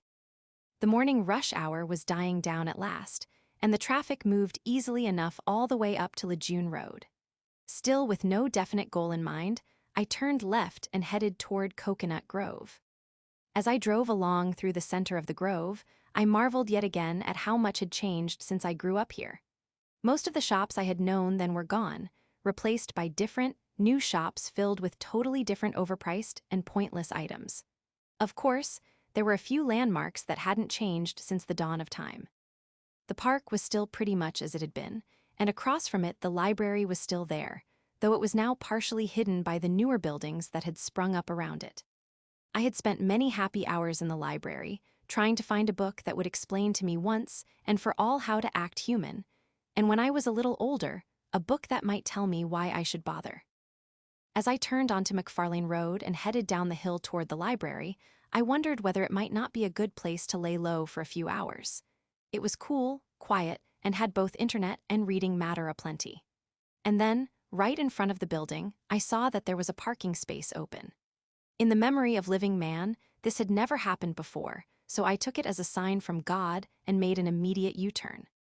I slid into the spot and parked, and thinking that I might do a little bit of diligent, low-profile digging while I waited, I grabbed up the folder of legal papers I had been given at the jail when they returned my stuff. I locked the car, put an enormous amount of money into the meter, and went into the library. I found a nice, quiet spot over by the back window and sat down to go through my folder. What with finding corpses and so on, I'd been far too busy to open the folder. I hadn't even glanced at it yet. I'd assumed that it was copies of the great heap of paperwork that is required to do absolutely anything nowadays, especially within the bureaucratic hell that is official Miami. I knew from experience that the Department of Corrections demanded many pages of mind-numbing trivia, even for something as simple as getting a box of paper clips, and I expected that the actual release of a prisoner would generate several reams of stilted prose. But when I opened the folder, the first clump of papers I saw on top of the heap did not carry the imprint of corrections. Instead, the letterhead said, Department of Children and Families. For a long moment I just stared, and then my very first thought was a rather plaintive, but I'm an adult. And then luckily, a couple of gray cells floated up to the surface and suggested that some overworked and underbrained bureaucrat had obviously stuffed somebody else's papers in my folder by mistake. It was a simple, laughable error, and no doubt I would even laugh at it someday if I lived. I picked up the offending paperwork, intending to fling it in the nearest receptacle, and my eye caught a single word: a store. I paused, long enough to see that this word was joined to another, Morgan, and right next to it there were more: Cody Morgan and Lily Ann Morgan. Since these were the names of my 3 children, it seemed far too much to write it off as coincidence, so I put the paper back down on the table in front of me and looked it over. After a quick examination of several pages of Baroque legal language, I concluded that the party of the first part, one Dexter Morgan, having acted contra bonos mores as well as cum gladiis et fustibus, was now de facto, and de jure a persona non grata in his role as legal guardian of said minor children. Further, deponent saith that the party of the second part, hight Deborah Morgan, acting as amicus paterna in uberum affids, did solemnly swear and affirm cum hoc ergo propter hoc, that she would therefore ipso facto assume completely and totally the role of guardian ad litem, in loco parentis. The party of the first part hereby confirms that this ad idem agreement shall supersede all others, and in witness thereof affixes his signature, quod erat demonstrandum, et pedicabo t. Or words to that effect. There was an awful lot, and not all of it was in such nice Latin, but the gist of it was that I was signing over all my rights and privileges as sole surviving parent of Cody, Astor, and Lily Ann, and naming Deborah as their new mommy, which was probably in the document somewhere as materfamilias. In my humble opinion, it is a very great credit to me that this time I did not blink or gape, as I had done so much lately. I remembered right away that, when Deborah had finally come to see me in jail, she had asked me to sign over custody of the kids. It had been the sole reason that she finally made herself overcome her complete, violent, and totally understandable nausea caused by looking at me. Of course, things were a little different now. I was no longer in jail. It was true that I would probably return there, unless I was chopped into bits by savage cartel assassins before then. Even so, did I really want to do this, completely abandon all my paternal rights and privileges? My first thought was a mean-spirited no. The kids were mine, and no one was going to take them away from me, not Deborah or anyone else. But when I reflected on that for just a few moments, I realized that this was not a well-thought-out response. How did I really feel about my kids? Of course, only Lily Ann was truly my child, biologically speaking. But Cody and Astor were children of darkness, just like me. I was their spiritual father as well as legal, and I had promised to set their feet safely onto the dark path. I had failed miserably so far, just never got around to it, what with the frantic pace of school and homework and dentist and pediatrician and new sneakers. It was always, yes, of course, later, and later never came. Why is it that there's never enough time to do anything, unless it's so immediate that not doing it results in instant catastrophe? It was hard to feel guilty about failing to train them to be successful predators, but I did manage a little regret, at least. And Lily Ann, she was untouched by shadow, a near-perfect creature of burbling pink light. Quite impossible to believe that she carried my DNA, but she did. Lily Ann, alone in all the world, would take the entire genetic wonder that was Dexter and carry it into the future, so that fabulous me would not be lost from the gene pool, and that was a very nice thought. But she would do that just as well without me, perhaps better. In truth, didn't she deserve something better than a father like me? Deborah would provide a positive role model, something I could never hope to do. And Cody and Astor would be who they were, who they had to be, whether I was there or not. So the only real question was, did I really want to be there? Enough to fight it out with Deborah and the courts? Was I really that protective of my rights and privileges? I thought about that for a good 2 minutes, and to be perfectly honest, I only thought of 1 or 2 rights, and I couldn't think of any privileges at all. It had been my experience that fatherhood was mostly a matter of suffering the insufferable, tolerating the intolerable, and changing diapers. Where was the joy in the endless screeching, door slamming, and name-calling? Was it a privilege to sacrifice time, money, and sanity to a snarling horde of sticky ingrates? I tried very hard to come up with a few fondly remembered moments of joy. There didn't seem to be any. There was once when I got home late, and I was just in time to keep Cody from eating the last piece of Rita's orange chicken. I'd been happy then, or at least relieved. And another time, a store threw her shoes at me, and one of them missed. That had been good, too. But joy, actual parental ecstasy, I couldn't recall any. If I was truly honest with myself, which is not as easy as it sounds, I had to admit that I didn't really enjoy fatherhood. I simply endured it because it was part of the disguise that hid Dexter the wolf from the world of sheep I lived in. And as far as I could tell, the kids merely endured me too. I was not a good father. I tried, but it was strictly pro forma. My heart was never in it, and I was just no good at it. So if I didn't really want to be dear old dad, and if the kids were truly better off without me, why was I waffling? No real reason. I signed. Chapter 12. I called Deborah to tell her I had signed the custody papers. She was at work, of course, and may have had a very good reason for declining to answer my call. Perhaps she was busy shooting someone, or maybe wading through viscera at a crime scene. Whatever the truth, she did not answer, and I could not help thinking that she just didn't want to taint her righteous ears with the dreadful pollution of my voice. I left a message, and headed for my lunch appointment with Vince Masuoka. Lunar Sushi was a newish place in North Bay Village. It sat in a strip mall, in between a grocery store and a sports bar. It really should have been a little bit tacky, considering this less than ideal location. But they'd put quite a bit of money into the decor, making it look like the kind of chic, upscale place where you expect to see movie stars drop in for some kajiki and a kirin. At this time of day, in midweek, there was no problem finding a good parking spot, and I was tucked in at the bar with a pot of very hot green tea when Vince came stumbling in at 12 minutes past noon. He stood in the doorway for a moment, blinking away the effects of the bright sunlight outside and goggling around the cool dark of the interior. It was kind of fun to watch him stand there and gawp, but it was just a little cruel, too. Perhaps that was part of what made it fun in the first place. Still, he was here, after all, to do me a good turn, so I took pity on him and waved. "Over here, Vince," I called. He actually flinched when I said his name and raised his hands to make a shushing gesture. But he apparently realized that was a bit much, and he dropped his hands again and came wobble-stepping rapidly across the floor. "Dexter," he said in the same hushed tone he'd used on the phone. He put his hands on my shoulders, and to my complete astonishment, he leaned forward, putting his head down on my chest and giving me a hug. "Oh my God, I'm so glad you're okay." He took his head off my chest and looked at me. "You are okay, aren't you?" "Too soon to tell," I said, wondering how I could pry myself out of his strange and uncharacteristic embrace. Vince was no more a touchy-feely huggy guy than I was.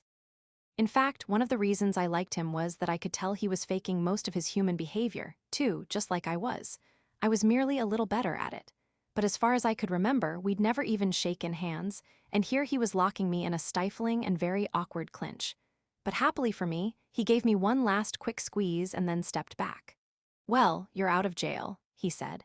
"That's the important thing."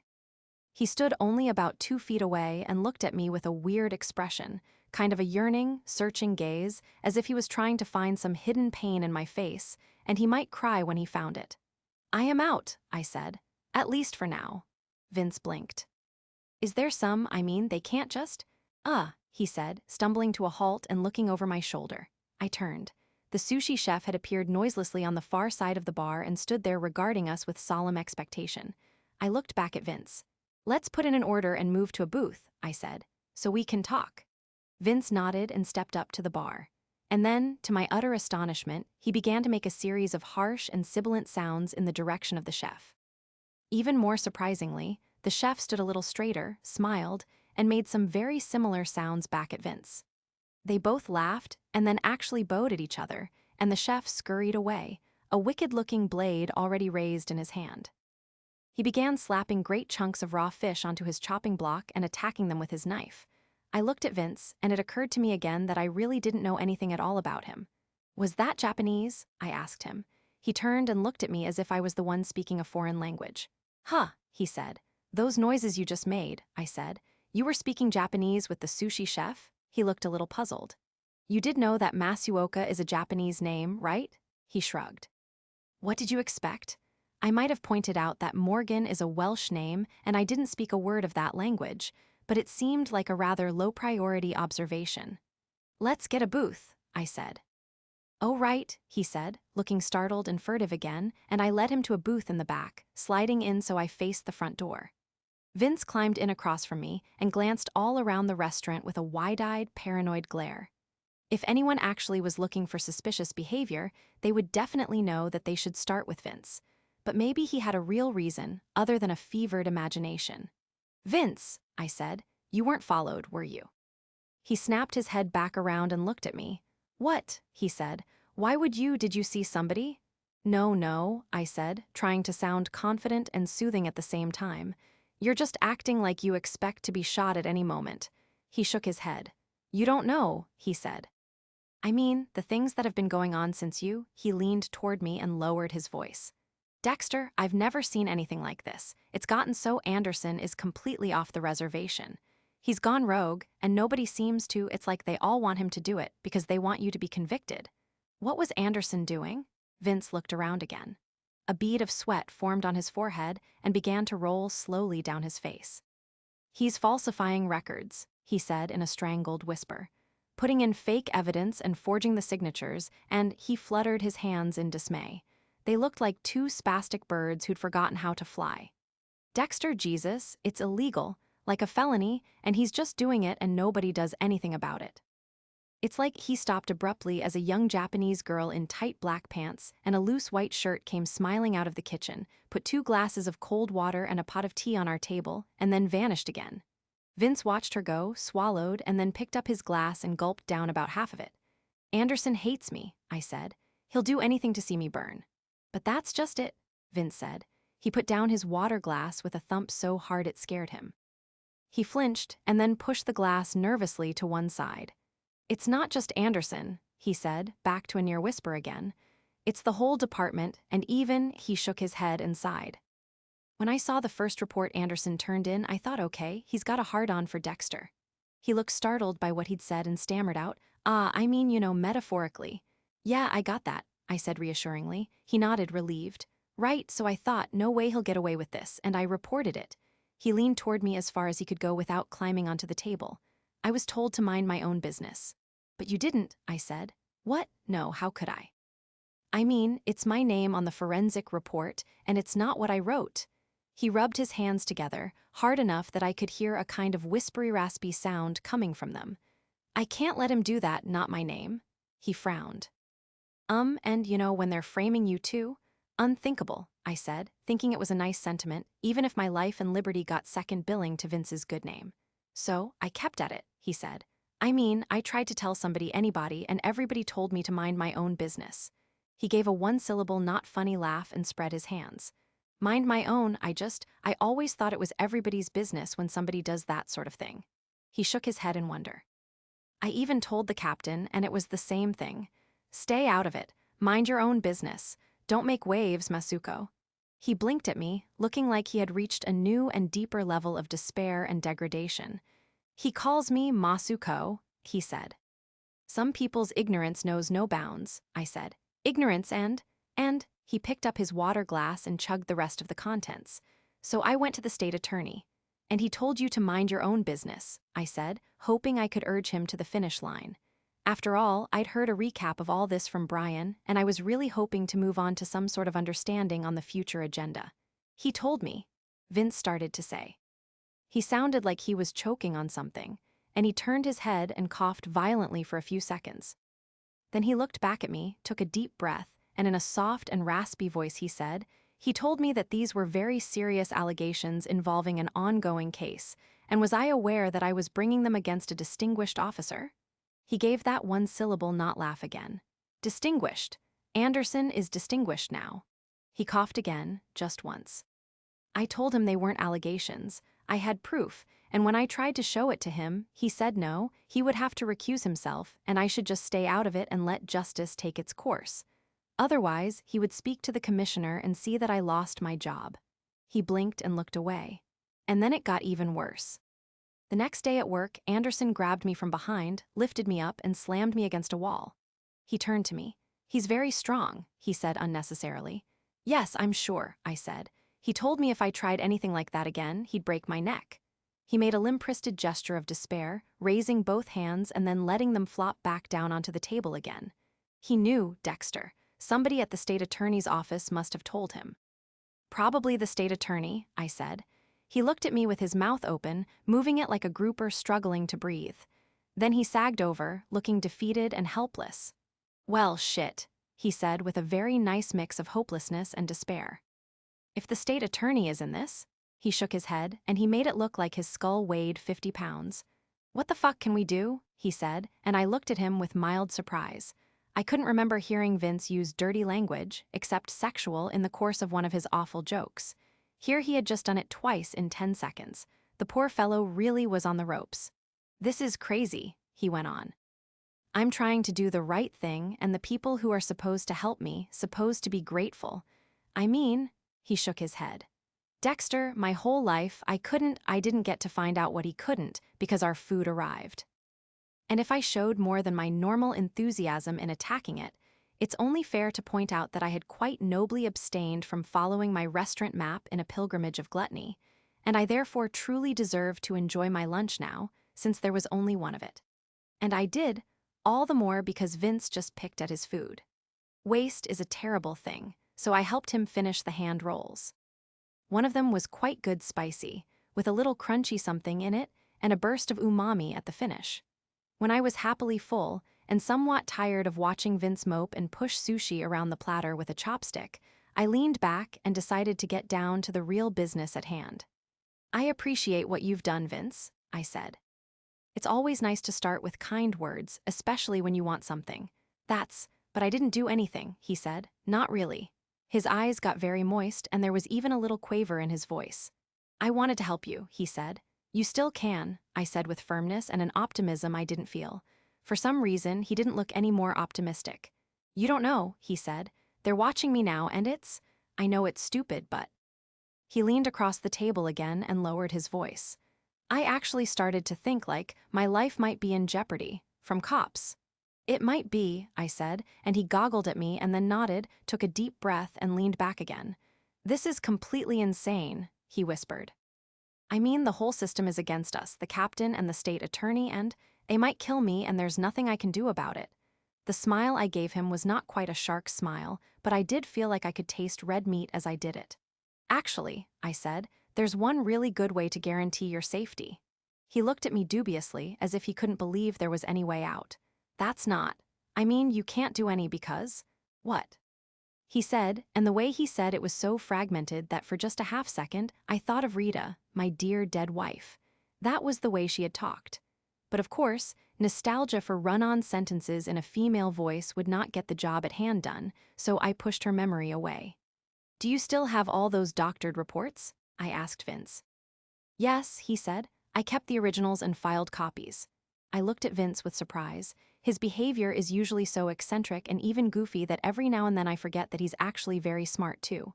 "Well done," I said. "Where are they?" "They're safe," he said. "In my locker at work." I sighed. We were back to goofy again. "Vince, that's not actually safe." "But it's my locker," he said. "I mean, you know, it's locked."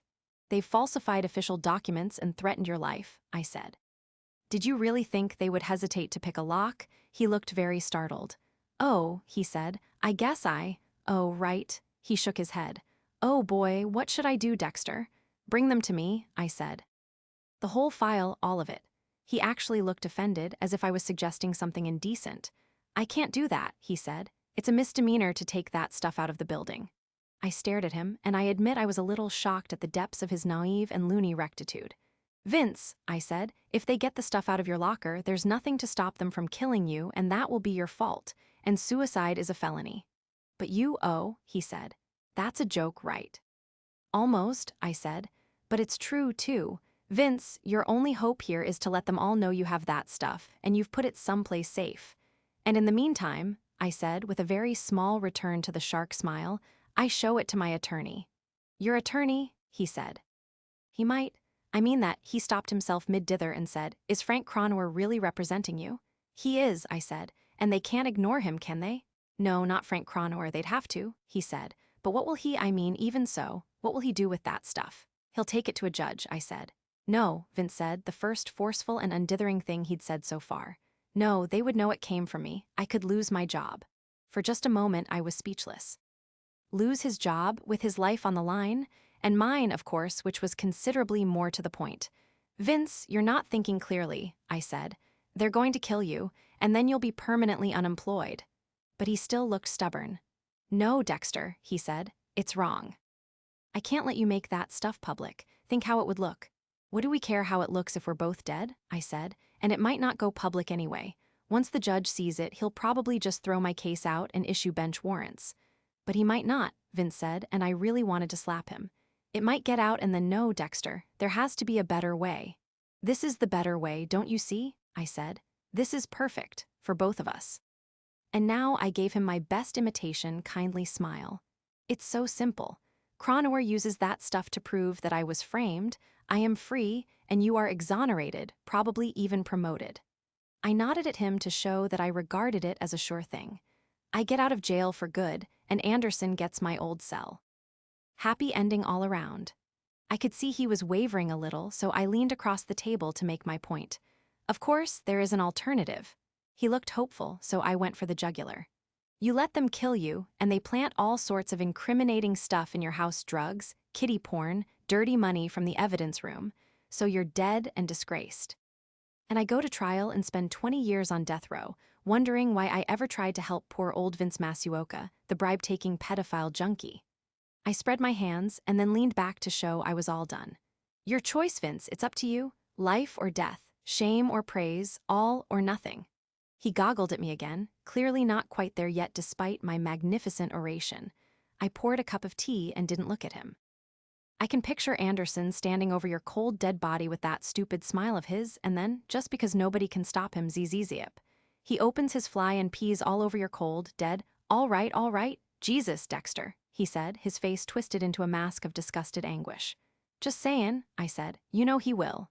All right, fine, he said. He blew out a huge, loud breath. It sounded like a radiator bursting. I'll do it. He looked relieved and, it must be said, a little guilty, too. I didn't care. I had worked so hard on him for something that was, to my mind, so simple and obvious that it was hard to think of him as an intelligent creature anymore. I felt like I should scratch him behind the ear, say, good boy, and toss him a cookie. Instead, I just nodded and said, smart choice. When can you get it to me? He shook his head, looking numb, and said, Jesus, I can't believe I'm doing this.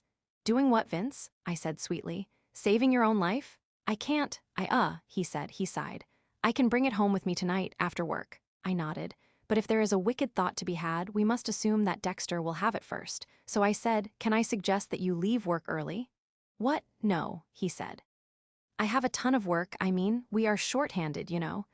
He looked at me like it was my fault, and of course it was, in a way. Yes, I do know, I said mildly.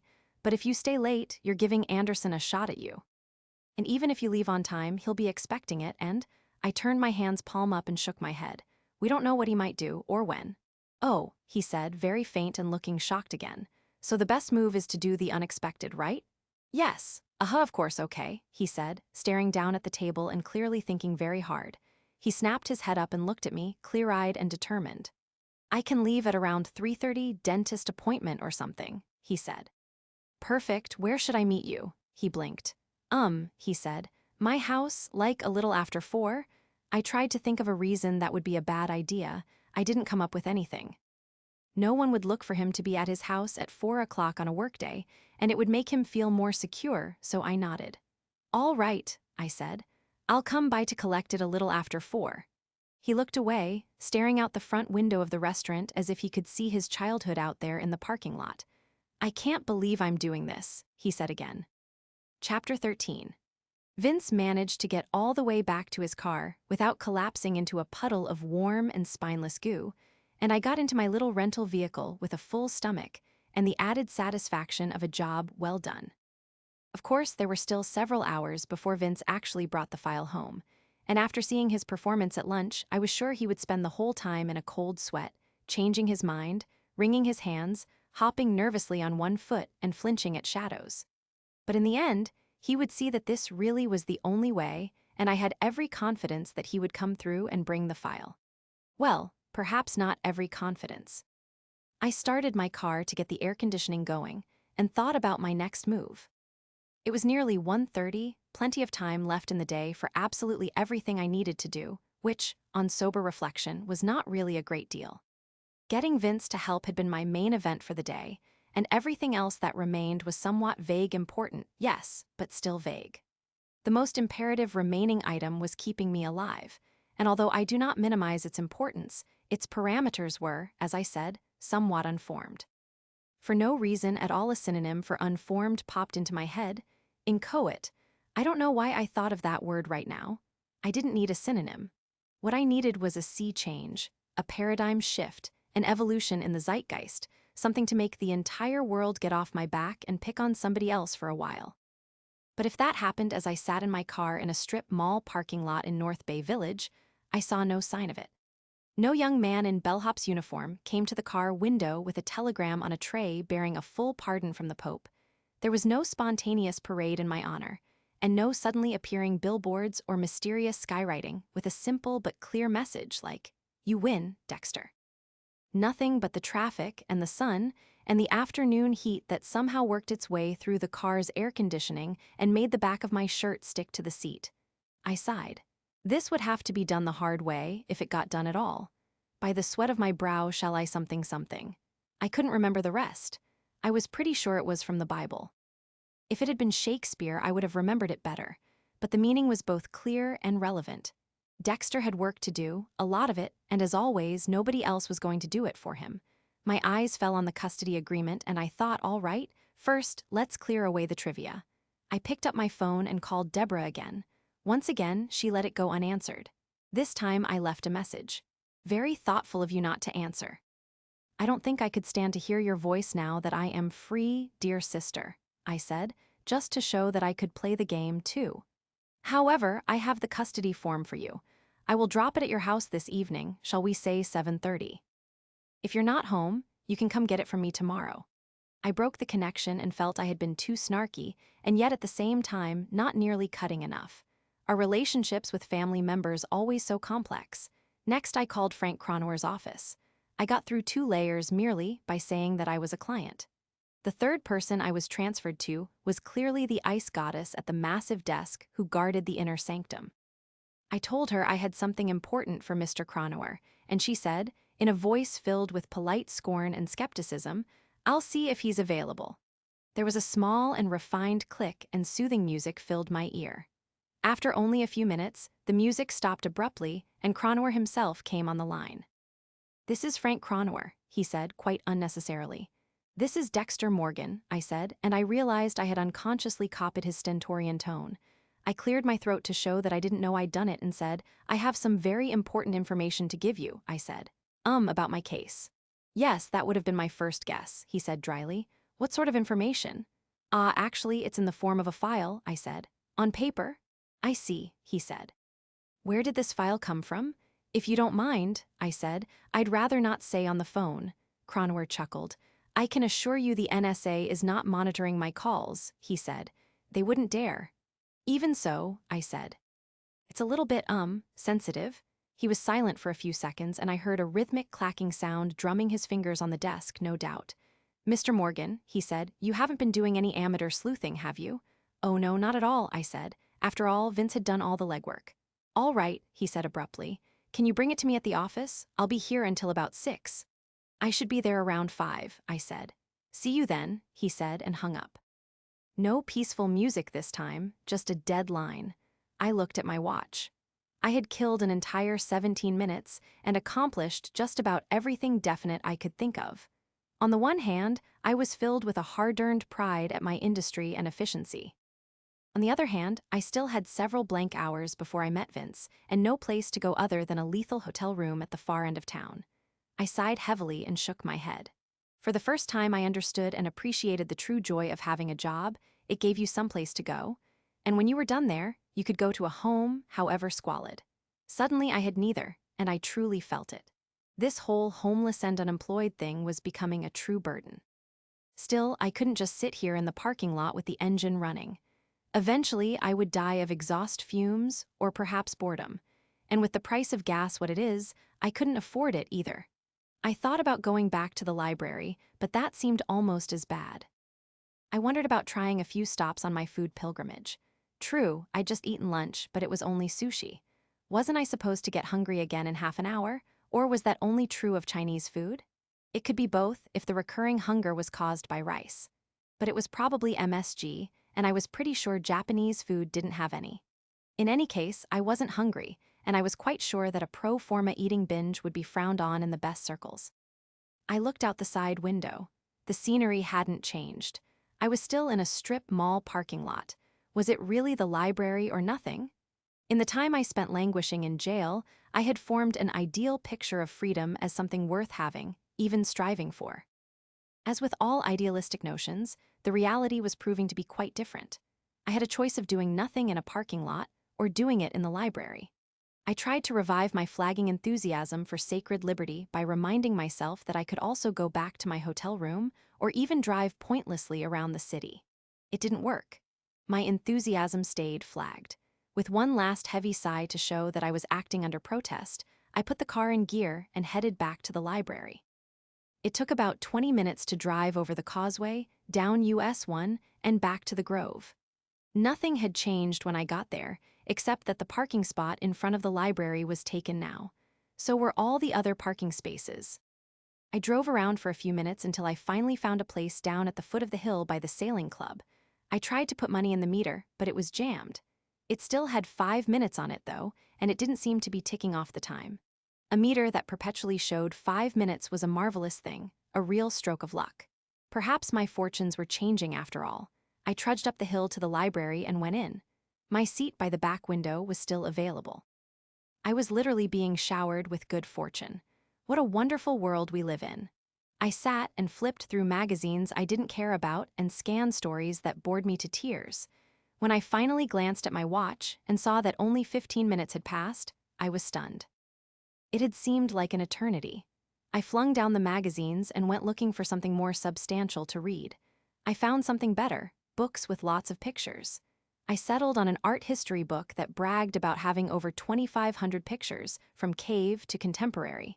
Even on a day as slow-paced as this one, I could make 2,500 pictures last a while.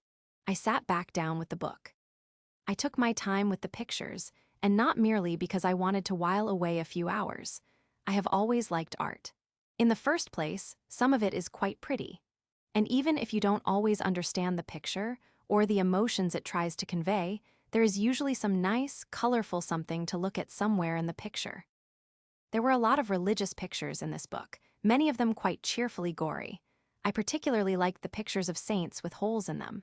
The blood pouring from the wounds was presented in a very restrained and dignified manner, which is unusual for blood. Nasty stuff and unpredictable. And the expressions on their faces, which could only be called justified anguish, were wonderful fun. Altogether, it gave me a new appreciation for religion. Although, to be truthful, I had always wondered at the blind and unfailing insistence on combining violent and gooey death with human worship. It almost made me wish I could join a church of some kind. What fun they had, especially with their saints. I would fit right in, Dexter the Saint Maker, but of course, it wouldn't do. I could never sit through an entire service without giggling. Seriously, how can people actually believe such things? And in any case, the altar would almost certainly burst into flames when I entered. Ah, well. At least religion was responsible for some nice pictures, and that should count for something. If nothing else, the pictures whiled away the time for me until around 3:45, when I left for my rendezvous, if not with destiny, then at least with some very nice drapes. Vince Masuoka had a small house in North Miami, at the end of a dead-end street off 125th Street. It was painted pale yellow with pastel purple trim, which really made me question my taste in associates. There were a few very well-barbered bushes in the front yard and a cactus garden lining the cobblestone walkway up to his front door. His car was in the driveway when I arrived, so at least he hadn't decided he would rather work late than save my life and his. I rang the bell and he opened the door immediately. He was so pale and sweaty that for a moment I wondered whether he had food poisoning, and I felt a brief surge of near panic because I had eaten the same things at lunch that he had. But he grabbed my arm with a very strong grip and pulled me inside so powerfully that I ruled it out and settled on mere nervous collapse. Sure enough, the first words out of his mouth revealed that he was teetering on the brink of total disintegration. "Dexter, Jesus, you wouldn't believe, oh my God, I don't even know how, I nearly. Holy Christ, I gotta sit down." And he collapsed onto a very stylish deco chaise longue, patting at his brow with a paper towel. "Fine, thanks," I said cheerfully. "Do you have the file?" He blinked at me with reproach, as if I hadn't appreciated his suffering enough. Anderson was right there, he nearly saw me, with the file. "Nearly," I said. "But he didn't, did he?" He sighed, long and painfully. "No, he didn't," he admitted. "But my God, he was. I hid behind the closet by the coffee room." "Vince," I said, "do you have the file?" He shook his head. "Of course I do. What have I been saying?" "I don't know," I said. "Well, I have it right here," he said, waving a limp and sweaty arm at a strange yellow-painted end table. The legs were giraffe necks, and the handle of the one small drawer was an elephant's trunk, and the whole was so distracting that I had to squint to see that, as advertised, a manila folder lay neatly on top of the table. I managed to show quite commendable restraint by stepping calmly over to pick up the file, rather than leaping through the air and snatching it with both hands, as seemed more appropriate. I opened the folder and leafed quickly through it, page by page. I paused after only the first few pages.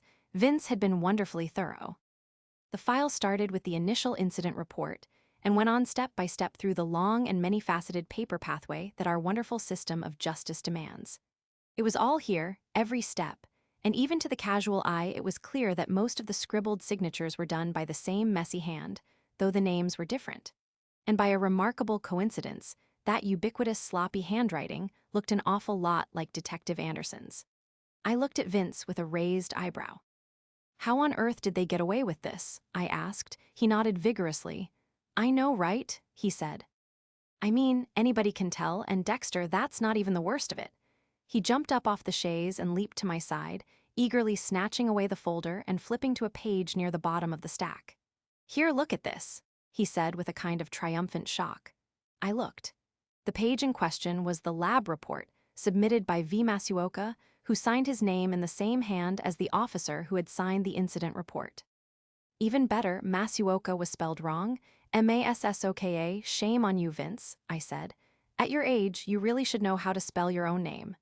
"That's not the half of it," he said. "Look, he has me using luminol. We haven't used that stuff in years, we use Blue Star now." And he finished triumphantly. He spelled that wrong, too, with an A instead of an I. It was true. And as I gently pried the folder out of Vince's sweaty grip and examined it with a little more care, I saw that the whole thing was almost as shoddy. I found myself sharing Vince's shock. To frame me was one thing, but to do such a terrible job at it was unforgivable. Really, a child could do better work. Either Anderson was truly an overgrown case of arrested mental development, or he was such an arrogant and dim-witted buffoon that he thought he'd done it well enough to get away with it. A moment's serious reflection led me to conclude that the second explanation was correct. Anderson was so completely brainless that he didn't realize just how stupid he really was. I closed the folder and gave Vince a reassuring pat on the shoulder. "This is wonderful, Vince," I said. "You have truly saved the day."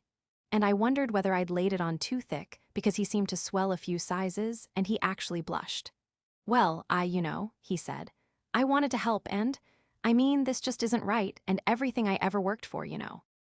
He paused and rubbed at the corner of his eye, and I realized with horror that he was on the verge of tears, and who knows what other terrifying manifestations of emotional excess. Sure enough, he sniffed and said, "What else could I, and it absolutely is," I said, cutting him off before he could burst into a chorus of I Pagliacci, followed by grabbing my hands and leading us in a rousing fit of tears and a communal singing of Kumbaya. "This is just what the doctor ordered." That's, because," he said, pausing as he visibly filled up with even more emotion. I took the pause as an opening for my getaway and began to move toward the door. "Thanks, Vince," I said. "You have saved us both." Bye, and I was out the door before he could say more than two more confused syllables. As I started up my car and drove away, I saw him standing in the doorway, gazing mournfully after me, and I was filled with immense relief that I had escaped an episode of naked sentiment that could only have been humiliating for both of us. I did wonder why I should feel so strongly about it, and because I have studied the endlessly fascinating subject of me for such a long time, I came to a simple conclusion. One of the things I liked about Vince was that he generally faked all the human rituals and expressions. He had a terrible phony laugh, and a habit of making suggestive remarks that were so clearly synthetically generated I marveled that he got away with it. In other words, as far as simple person-to-person interaction went, he was an awful lot like me. And to see him like this, floundering helplessly in the savage grip of genuine feelings, was very disturbing, because on some deep level I had been thinking, if it can happen to Vince, it might happen to me. And that thought was nearly unbearable. Still, Vince had brought home the bacon when the chips were down and my fat was truly in the fire. I tried to think of more food metaphors and wondered whether that meant I was already hungry again. I looked at the dashboard clock. It was nearly 5, which was bad news all around. In the first place, it meant I probably was hungry again, and in the second it meant rush hour was already in full swing. I went up onto I-95 South anyway, hoping for the best. As usual, I didn't get it. Traffic was crawling along at a pace a snail would have laughed at. I had hoped to drive straight down to the MacArthur Causeway and then over to Cronwer's office to deliver the file. After 10 minutes and only about half a mile, I got down onto surface streets and headed over to Biscayne Boulevard instead. The traffic was moving better there, and I got to the causeway and all the way to Cronwer's office in only about 40 minutes. It was 8 minutes of 6 when I stepped off the elevator and began the elaborate ritual of getting myself passed through the layers of insulation around the great man. And the Ice Queen herself nudged me through the door and into the presence just as the clock began to tick through the last minute before 6 o'clock. Cronwer was at his desk, packing things into a gorgeous leather briefcase with one hand and speaking on a cell phone with the other. He looked up at me and blinked, as if surprised. Then he nodded, placing a heap of paper into the case and holding up one finger to me to indicate, just a minute. She comprendo, he said into the phone, and to show that I am no slouch as an investigator, I immediately concluded that he was speaking Spanish, which meant that the person he was speaking with probably was, too. I patted myself on the back for my burst of acumen. If I was this sharp, I would lick this thing yet. She, seguro, no hay problema, he said. Quince, is sufficient? Bueno te doy quince, he said, and he broke the connection and put the phone down. He put both hands on his desk and turned his full focus on me. Well, Mr. Morgan, he said, with a truly brilliant imitation smile. For the first time in my life, I had met somebody who could fake it better than I could, and it made me feel almost dizzy, like a young boy facing a famous quarterback. Sit down. Tell me what you've brought me. I didn't really need to sit down. I'd imagined I would just drop the folder, give a brief explanation of its provenance, and dash away into the evening without taking up too much of Cronwer's valuable, and therefore expensive time. And I wondered whether I was generating billable hours that would be added to a fee I was quite sure was already astronomical. But I was just a bit intimidated by his awesome faux sincerity, and felt I should do what he told me. On top of everything else, Brian was paying, and to be honest, I was not pleased with him for dropping me so carelessly into a firing range with a bullseye on my forehead and a bevy of drug-crazed Mexican assassins on the other end. So I eased carefully into the unquestionably pricey chair across from Cronwer. Well, I said, this is a folder of documents from the police file on my case. I added, they're all originals. Really, he said, raising one carefully barbered eyebrow. How did they come into your possession? One of my friends in forensics, I said, conscious of a slight exaggeration. Vince was my only friend left in forensics, maybe my only friend left anywhere. It made me truly grateful that I didn't actually need friends, but telling all this to Cronwer wasn't necessary. Aside from painting an unflattering picture of Dexter, it was also not something Cronwer really needed to know. So I skipped to the chase and held up the file. The documents are all filled with deliberate falsifications, forgeries, and fiction. They altered my friend's report, rather clumsily, too, I said. He didn't seem to feel the sting of that insult the way I did, so I shrugged. And when my friend complained about it, they threatened him. Cronor leaned back in his chair and put his fingertips together, the picture of an erudite man deep in thought. Threatened him how? He said. At first with losing his job, I said. Then with violence. At the end, he says he was afraid they might even kill him. Exactly who made these threats? Mostly Detective Anderson, I said. Aha, Cronor said. He frowned as if remembering something. That's the name of the officer who arrested you. No coincidence, I said. It's the same guy. Cronor said. He tapped his fingertips together rhythmically and looked very thoughtful. He's obviously willing to go pretty far over the line to keep you in jail. At this point, I said, I don't think he can even see the line anymore. Cronor thought for just a second, and then he sat up straight and leaned over his desk. He took a business card from a small pile of them nestling in a little silver stand, plucked a fountain pen from the desk beside him, and scribbled on the back of the card. My cell phone, he said. He handed me the card. A phone number was on it in still-drying vermilion ink. You can reach me here 24/7. Oh, I said, somewhat surprised. Thank you, but he smiled again, this time a gotcha smile. If he tries to intimidate you, arrest you without cause, rough you up, whatever, call me. He leaned back in his chair again, and the smile changed to one of simple satisfaction. We want to keep you on the outside. Yes, we do, I said. I put the card carefully, reverently into my pocket. 24/7, I was surely one of the blessed. Act to this friend of yours, he said, serious again. The one who Anderson threatened, what did he do about that? He took the file to the state attorney, I said, and Cronor sat up straight. Did he? He said softly. Yes, and he was once again told to back off, mind his own business, or he would lose his job. Well, Cronor said. He drummed the fingers of one hand on the desk and then leaned back again. Tell me about this friend. I told him as much as I could about Vince. It was not as easy as you might think, since as far as I could tell, there wasn't all that much to tell about him. I tried to make him sound competent, trustworthy, and righteous, but I did not have a whole lot to work with. At least I could leave out any reference to the Carmen Miranda costumes, and I did. But Cronor seemed fascinated and asked several questions about his character, motivation, and job history. When we had parsed Vince more thoroughly than I would have thought necessary, or even possible, Cronor nodded and held out a hand. Let me take a look at this file, he said. I placed it on the desk in front of him and settled onto the edge of my chair, surprisingly anxious. It was very odd, but I wanted to impress Frank Cronor, wanted him to think this folder was important and relevant, and Dexter was a very good boy for finding it and bringing it to his attention.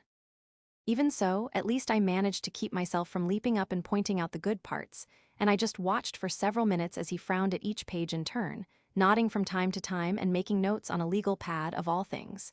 When he was only a few pages from the end, the office door opened, and Her Royal Highness stuck her haughty and perfect head into the office. It's 20 past, Mr. Cronor, she said with immense dignity. He looked up with a surprised expression. Is it? Already? Well, he said. He closed the folder and dropped it onto his desk, watching as herself smiled, at him only, and withdrew. Then he looked at me and let me have his small but charming smile of apology. I'm afraid I have an appointment I can't miss, he said. But I want to assure you, this stuff is going to help a lot. He stood up and came around the desk, and I stood up to meet him. This is just terrific, Dexter, he said, shaking my hand, and I was ready to believe him because his handshake was firm, dry, and manly, and this was the first time he'd used my first name. Absolutely great stuff, he said. And then he slipped his hand out of mine and put it on my shoulder, easing me out the door while continuing to assure me that everything was coming up roses and life was a wonderful thing. Moments later, I was standing in the elevator, still blinking from the magical experience and glancing at my watch. 22 past 6. I'd been in Cronor's presence for 22 minutes. From what I knew of lawyers, that would be at least 3 billable hours. How much money had that cost me? Or cost Brian, perhaps? Ah, well. How can you put a price on that kind of overwhelmingly competent and focused expertise? It occurred to me that Cronor would know exactly how to put a price on it, and he would. But why worry? Being permanently in debt was still better than being permanently dead or in jail. It cheered me up, and I was actually whistling as I climbed into my rental car. I'd told Deborah I'd drop off the custody papers around 7. Her little house in Coral Gables was about 15 miles away, and there were no shortcuts. My best guess, based on years of experience with Miami traffic, was that at this time of day there was no possible way I could make it to her house in under 45 minutes. Surprising or not, that lifted my cheerfulness one more full notch. And why not? She had done nothing to earn my considerate punctuality. She didn't even answer my phone calls, and I wouldn't put it past her to show up late just to irk me. So fine, I would take my time, enjoy the drive. I might even stop for coffee. Let her wait. I started the car, nosed out onto Ocean Drive, and began my long, slow drive to Deborah's house. Chapter 14. It seems terribly odd, considering the general tone of recent events, but I actually felt somewhat chipper as I fought my way into the sludge that is Miami traffic.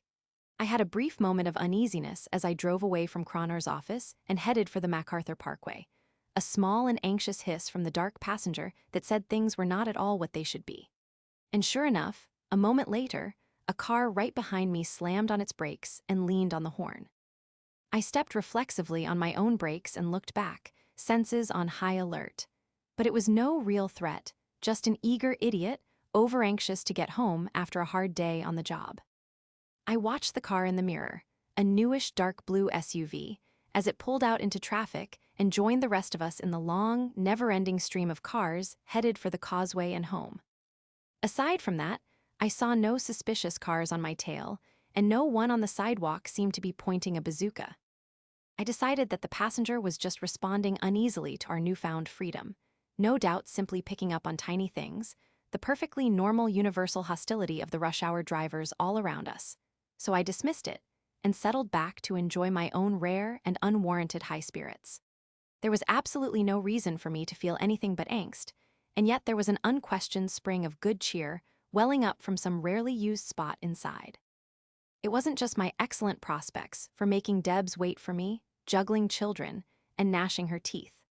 A larger part of this unwarranted and uncharacteristic brightness came from the general sense of belonging I got from the savage, merciless ferocity of driving in my city at rush hour. In the past, I'd always gotten a sort of my country, my people affinity from being up to my neck in a sea of drivers with a total lack of empathy and a naked lust to kill. It was nice to feel this sense of happy belonging settle over me once more. It meant that some tiny, deeply buried part of Dexter had decided that the world was restored to its natural state and things were going to be all right. And another cause of my lung-headed happiness was certainly born of my sense of accomplishment. I had delivered a vital chunk of evidence into the hands of my powerful and supremely effective lawyer, and thereby put the first nail into Detective Anderson's coffin while removing one from my own. But yet another piece of my stupidly good mood, I realized, was because of the effects of being in the company of Croner himself. His aura was almost tangible. There was something about him that impressed me, which all by itself was impressive enough.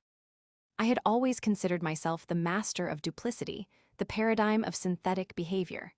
No one else had ever come close, until now. Croner left me in the dust.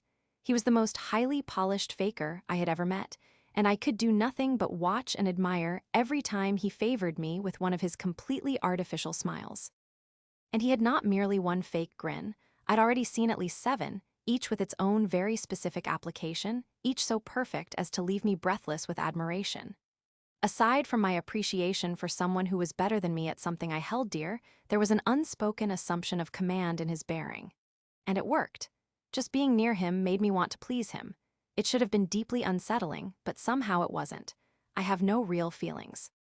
And I am certainly not capable of love or even hero worship. There was no one in this world I cared more for than Dexter. But in our short time together, Frank Croner had impressed me in a way no one else ever had, with the possible exception of Harry, my adoptive father. On the face of it, that was beyond absurd, and I wondered about it. Harry had saved me, created me, taught me how to use my gifts, and consequently made my life into something that, until recently at least, I rather enjoyed in my own quiet way. Harry was the All-Father, the fount of wisdom, maker of the only map of the dark path, and I had known him for many years. But I had only met Croner recently, spent less than an hour in his company, and I didn't really know him at all, except to know that he was, in his own way, as completely without feelings as I was. I knew this from his reputation, of course. But from being in his company, I had also sensed that somewhere behind his eyes there lurked that familiar dark emptiness. He was a predator, totally without mercy, the kind of dedicated and enthusiastic shark who didn't even need the smell of blood in the water to strike. He ripped out chunks of flesh because that's what he was made to do, and he liked it that way. Naturally enough, that kind of inborn enthusiasm struck a chord in me. Beyond all that, he was on my side, and it was universally acknowledged that he did not fail. Drug kingpins, brutal dictators, mass murderers, he always came through for his clients, no matter how heinous the crimes they had committed. Because of him, some truly awful, wicked, dreadful monsters roamed free. And if all went as it should, I would soon be one of them. All hail Cronor. So I settled into my seat and relaxed, enjoying the drive. I made it over the causeway in under 15 minutes, which was disappointing since I really did want to keep Deborah waiting. But once I turned south onto I-95, things slowed down again to a very satisfying crawl. I inched along, making only a block or two every 5 minutes, and taking pleasure from traveling so slowly that for the most part, the speed wasn't even enough to register on the speedometer. With any luck at all, I would make Debs wait for a good half hour or more. Of course, not everyone was keeping their so-called sister waiting, and very few of the other drivers shared my newfound enthusiasm for creeping along like this. Most of them, in fact, seemed to take against it somewhat, and very few were hesitant about sharing their feelings with the other drivers who were clearly making them go so slow simply by being in front of them. There was a great deal of horn blasting, middle finger raising, and even good old-fashioned fist shaking. All standard fare, but done with real enthusiasm and passion, and therefore a pleasure to behold. I didn't join in, I simply observed, taking a quiet civic pride in watching my fellow citizens interact with each other in such a genuine and meaningful way. Just before NW 10th, we slowed even more, which was very gratifying. When I had inched forward enough, I could see that a Jaguar convertible had plowed into a van loaded with seafood. There was an impressive array of dents, broken glass, and twisted bumpers, considering that they couldn't have been moving very fast when they collided. But the impact had caused the van's back doors to spring open, and a wonderful variety of fresh and succulent seafood had slid across the Jaguar's hood and filled the car's beautiful leather interior. Luckily for all concerned, it looked like most of the fish would stay fresh, since a massive amount of ice had gone with it. A nicely coiffed woman still sat in the Jaguar's passenger seat, screaming hysterically, up to her shoulders in fish and ice. The driver was nose to nose with two men from the van, and the words they were exchanging did not seem to be the kind that lead to lasting friendship. And because this was, after all, Miami, 3 young men and 1 woman from 3 different cars had left their vehicles to gather up the spilled fish and take it home for dinner. This delightful accident delayed me quite nicely, and it was nearly 8 o'clock when I arrived at Deborah's little house in Coral Gables. It was a modest home, and since my ex-sister had neither the interest nor the patience for gardening, it was somewhat overgrown. There was an assortment of fruit trees that had spilled their crop all over the yard unnoticed, and a crumbling coral rock wall around the place. Her car was in the short driveway, and I parked behind it and got out. And strangely, I hesitated. I found that I was a little reluctant to face her, to have my nose rubbed one more time in her dislike and contempt for me, which, it should be repeated, was totally undeserved. But it stung anyway. I didn't like seeing her look at me the way she had when she visited me in jail. Like I was some kind of loathsome, contagious affliction, something smeared onto her shoes, perhaps a great and disgusting glob of raccoon feces. Standing beside my car, I stared at her front door. I knew it didn't matter what she thought of me, and yet, somehow, it did. It was astonishing, but apparently I still wanted her to like me. She never would, ever again, if she ever had in the first place. She'd made that quite clear, and feelings as strong as she'd shown do not change. So why didn't I simply saunter up to the door and get this unpleasant business over with? Why should I dither and mope because I didn't want to face her sneers? No reason at all. I would do it and get on with my life. Get on with saving my life, in fact, which was enormously more important than any of Deborah's mean-spirited snits. So I leaned against the car and did nothing. A car drove by slowly, a dark blue SUV of some kind, probably a Jeep. Hard to be sure, it was one of the new kind, the ones that look like station wagons, and they all look the same. It didn't matter. I looked up at the sky. Most of it still seemed to be there. That didn't matter much either. I looked at the front door of the house again. If Debs peeked out, she would see me here, loitering indecisively, and she might think I was hesitating because of timidity. She might think I actually gave a rodent's rectum what she thought of me, which was silly. I didn't care. Not at all. I could go knock on the door anytime I wanted to. Once again, as seemed to be the case so often in my life, my stomach finally settled things. It growled, reminding me that life goes on, and even more so with a good dinner. And so, rather than risking the wrath of my digestive system, which was much more relevant than the wrath of my non-sister, I straightened up, clutched the custody papers firmly in my left hand, and moseyed up to the door. Deborah answered in person on the first knock. She looked at me with such a hard, stony face that she must have set the expression in place well before now, so it would be properly congealed when I saw it. She said nothing at all, letting her face do all the talking. Behind her, I could see a dim purple glow from her living room and hear the sounds of a cartoon show. I recognized one of the voices. It was the only show Cody and Astor could agree on watching, and it involved a platypus, as I recalled. The kids must be in there, all four of them together, Deb's son, Nicholas, and my very own Lily Ann, as well as Cody and Astor. I craned my neck slightly to see if I could catch a glimpse, and Deborah immediately pulled the door shut around her, so only her neck and head stuck out and I could no longer see in at all. I shrugged. If she was that determined to be unpleasant, so be it, and so I saw no need for pleasantries. "I assume you got my message," I said curtly. She stared a moment longer, and then without any change in expression, she simply held out her hand. It took me a moment to realize that she was not offering to shake my hand, but I figured it out at last and gave her the custody papers. She took them, stared at me a few seconds longer, and then, before I could even frame a properly scathing farewell, she shut the door firmly in my face. Well, if nothing else, the papers were delivered. At least I could scratch one thing off my to-do list, and I supposed I could cross the entire bunch of them off my Christmas card list as well. I doubted that I would ever again really wish Debs a merry anything, and she would certainly make sure that all four kids remained uncontaminated by my toxic presence. I had watched how she behaved with her boy, Nicholas, and although I would not quite call her a helicopter mom, she would certainly be very aggressive about protecting them from all dreadful forms of mental and psychic pollution, like drugs, violence, and Dexter. Well, she was in for a little bit of a surprise, at least as far as Cody and Astor were concerned. She thought of them as battered waifs, poor little orphans of the storm, sweet and innocent children who had suffered a series of terrible shocks. She would discover soon enough that they were nothing of the kind. Cody and Astor were undeveloped Dexters. The terrible physical, mental, and psychic abuse they had taken from their bio-dad had left them just as empty of empathy and human feeling as I was. And they had not had the hairy course of miracles to properly channel the impulses that were already slipping up behind them from the dark backseat, and gently, but firmly trying to take the controls and drive them down the dark highway. When these impulses began to take over, as they absolutely must from time to time, Deborah would begin to realize that she was nurturing a viper in her bosom. I almost wished I could be there to see her face when she found out she had changelings in her nest. I had a feeling that the discovery might alter her perspective just a wee little bit. It brought me a small glow of much-needed comfort, even when I realized that she would blame the whole thing on me.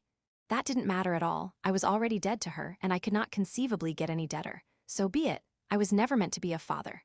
Another chapter in the great book of me was finished. Time to close the book and move on. No kids, no sister, and no regrets. I turned away and went back to my rental car. In Miami, many people eat rather late each night. It is part of the city's cultural heritage, a proud old-world tradition brought to our shores by our Hispanic brethren. It is not unheard of to eat dinner at 10 o'clock, and certainly 9 o'clock is common. But tonight, at a mere 8 o'clock, Dexter was simply not in touch with his Cuban side, and he was becoming ever so slightly rapacious. I drove away from Deborah's crumbling, child-infested cottage and began my search for something appropriate to eat. There were so many choices, even within a 2 or 3 mile radius. The possibilities were nearly overwhelming: Chinese or Chinese Nouveau, Cuban, of course, Spanish classical or tapas, Thai, at least 3 varieties of French, ribs and barbecue truly, that was only scratching the surface. And the beauty of it was that I could go to any of them and eat my fill of my city's great bounty, delectable viands from every land and every body of water on the globe. My mouth began to water. Freedom is truly a wonderful thing. I very nearly chose Thai. There was a very good place not too far away, just off Miracle Mile. But at the last minute, I had the thought, and I am quite sure it is politically incorrect, that Thailand was much too close to Japan, and I'd had sushi for lunch. I turned left instead of right and headed over to Pepino's, a cozy Mexican place in Coconut Grove. Coconut Grove has always moved at a slower pace than the rest of Miami, and so it was no surprise to me that it was apparently still rush hour on Main Highway. The only difference was that most of the rush was centered around finding a parking place. Unfortunately, all the legal spaces were taken, but I was sure I could find one that was nearly legal.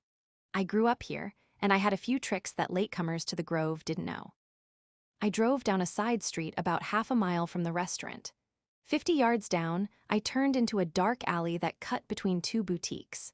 There was a large dumpster, overflowing with trash, and just beyond it, unlit and invisible to any meter maids with prying eyes, I parked my car. But apparently there was at least one other Grove native having a night on the town, because as I walked out of the alley feeling just a little smug, another car turned down the alley and went past me, no doubt looking for a place to park. It was another one of those station wagon-style SUVs, dark blue. There were certainly a lot of them on the roads lately. I wondered why. After all, real station wagons were available and cheaper. Why buy something nearly identical that costs more just to get the all-wheel drive? There were no muddy mountain roads here and no treacherous icy highways. What did that leave? Did all these people really spend their weekends racing through mud in the Everglades? By the time I had hiked back to the restaurant, I was nearly hallucinating enchiladas. The last 2 blocks had been true torture, as the scent of cumin, hot sauce, and tacos seemed to be everywhere. But I made it safely, without collapsing into a puddle of drool. Pepino's was a small place, but it had a little bar with 4 plush stools, and the one at the end was empty. I sat and quickly found out why the seat was available.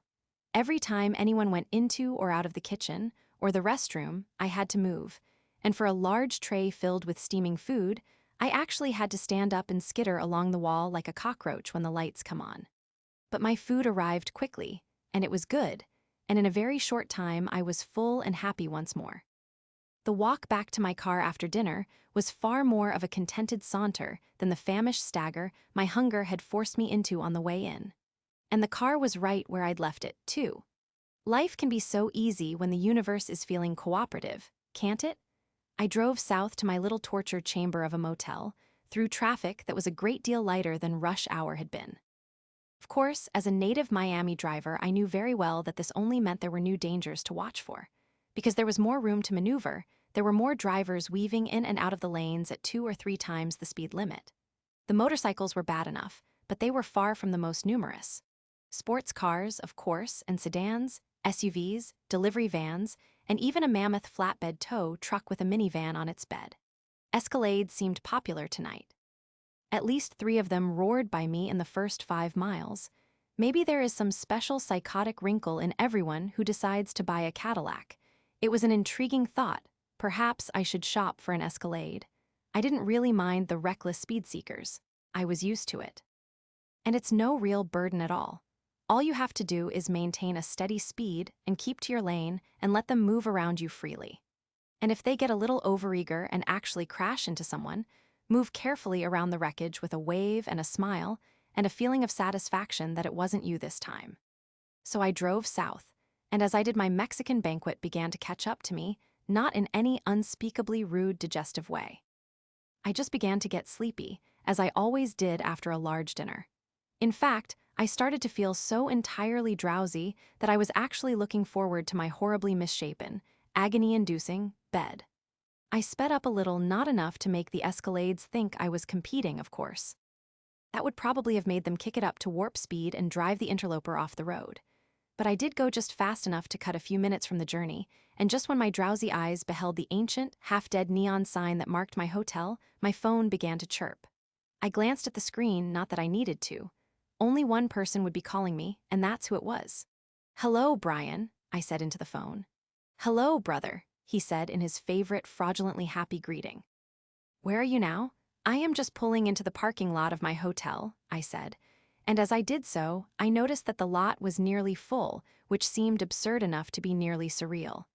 "Can you manage a little FaceTime?" he said. "I have 1 or 2 nuggets of importance for you." I sighed, looking around for a place to park. Every slot close to my room had a car in it. "I can barely keep my eyes open," I said. "Can it wait until morning?" Brian paused, long enough to make me wonder why. "I suppose so," he said at last, a little bit hesitantly. "But do be a little extra watchful till then. If I was any more watchful, I would need at least 4 eyes," I said. I saw an open parking spot at last, all the way down at the far end of the lot, easily 40 feet from my room. "All righty then," Brian said, back to his synthetic good cheer. "Shall we say 8 o'clock tomorrow morning, same place?" "Fine," I said, pulling into the very last slot in the parking lot. "See you then." "'Tis devoutly to be wished," Brian said, and hung up. I sat there in astonishment for a moment. Had my brother really just quoted Hamlet? Perhaps it shouldn't surprise me, but he'd never done anything of the kind before, nothing at all, in fact, that gave even the tiniest hint that he was familiar with Shakespeare or any other classic work. But Brian was always full of surprises, and this one, at least, was not overtly unpleasant. I turned the key and shut down my rental car, taking one last moment to reflect with weariness on my long and busy day. But before I got much further than, "You done good, kid," I felt my eyes begin to flutter shut. I snapped them open. This was no place to fall asleep, even though it was probably more comfy than my bed. I took a deep breath and climbed out of the car, fumbling the keys and my phone until I got both safely into pockets, closing the car door with a hip, and stumbling wearily down the cracked sidewalk toward my room. Music was blasting out of 2 adjacent rooms a few doors from mine. They probably had the door between them open to give the party more space. It was loud enough to rattle the windows, and not loud enough to mask the gleeful and drunken shouting, singing, and cries of woo, coming from within. Probably a bachelor party or some such thing. On the one hand, it was nice to have the crowded parking lot mystery explained. On the other hand, it was going to make sleeping a slightly more difficult problem. I sighed. Where did it stop? When did all the petty persecutions of poor deserving Dexter finally trickle to a halt? Impending death or imprisonment wasn't bad enough. Now I would be hearing a soundtrack of drunken revelry all night long, too. I was doing fine with protecting life and liberty, but apparently someone else's pursuit of happiness would finally do me in. It's the little things, after all, that finally break us. Blow, wind, crack your cheeks, I thought. Brian wasn't the only one who could quote Shakespeare. I made it to my room without thinking of any other suitably apocalyptic line from Lear, and I was too tired to start in on Othello. I flopped onto the bed face down, and immediately I was bent into a bow shape, with the soles of my feet facing the back of my head. I struggled up to my feet and sat on the edge of the bed to remove my shoes. The car keys fell out of my pocket and onto the floor. And as they did, I remembered getting out of the car and fumbling with my phone and the keys, and I couldn't remember whether I'd locked the car. It didn't matter. It was easy enough to step to the window, point the car's clicker down the line, and push the lock button. I sighed again, more heavily this time. It really is always the little things. Sooner or later, there would be one last niggling little torture flung at my head. Something so insignificant that it couldn't possibly matter to anyone.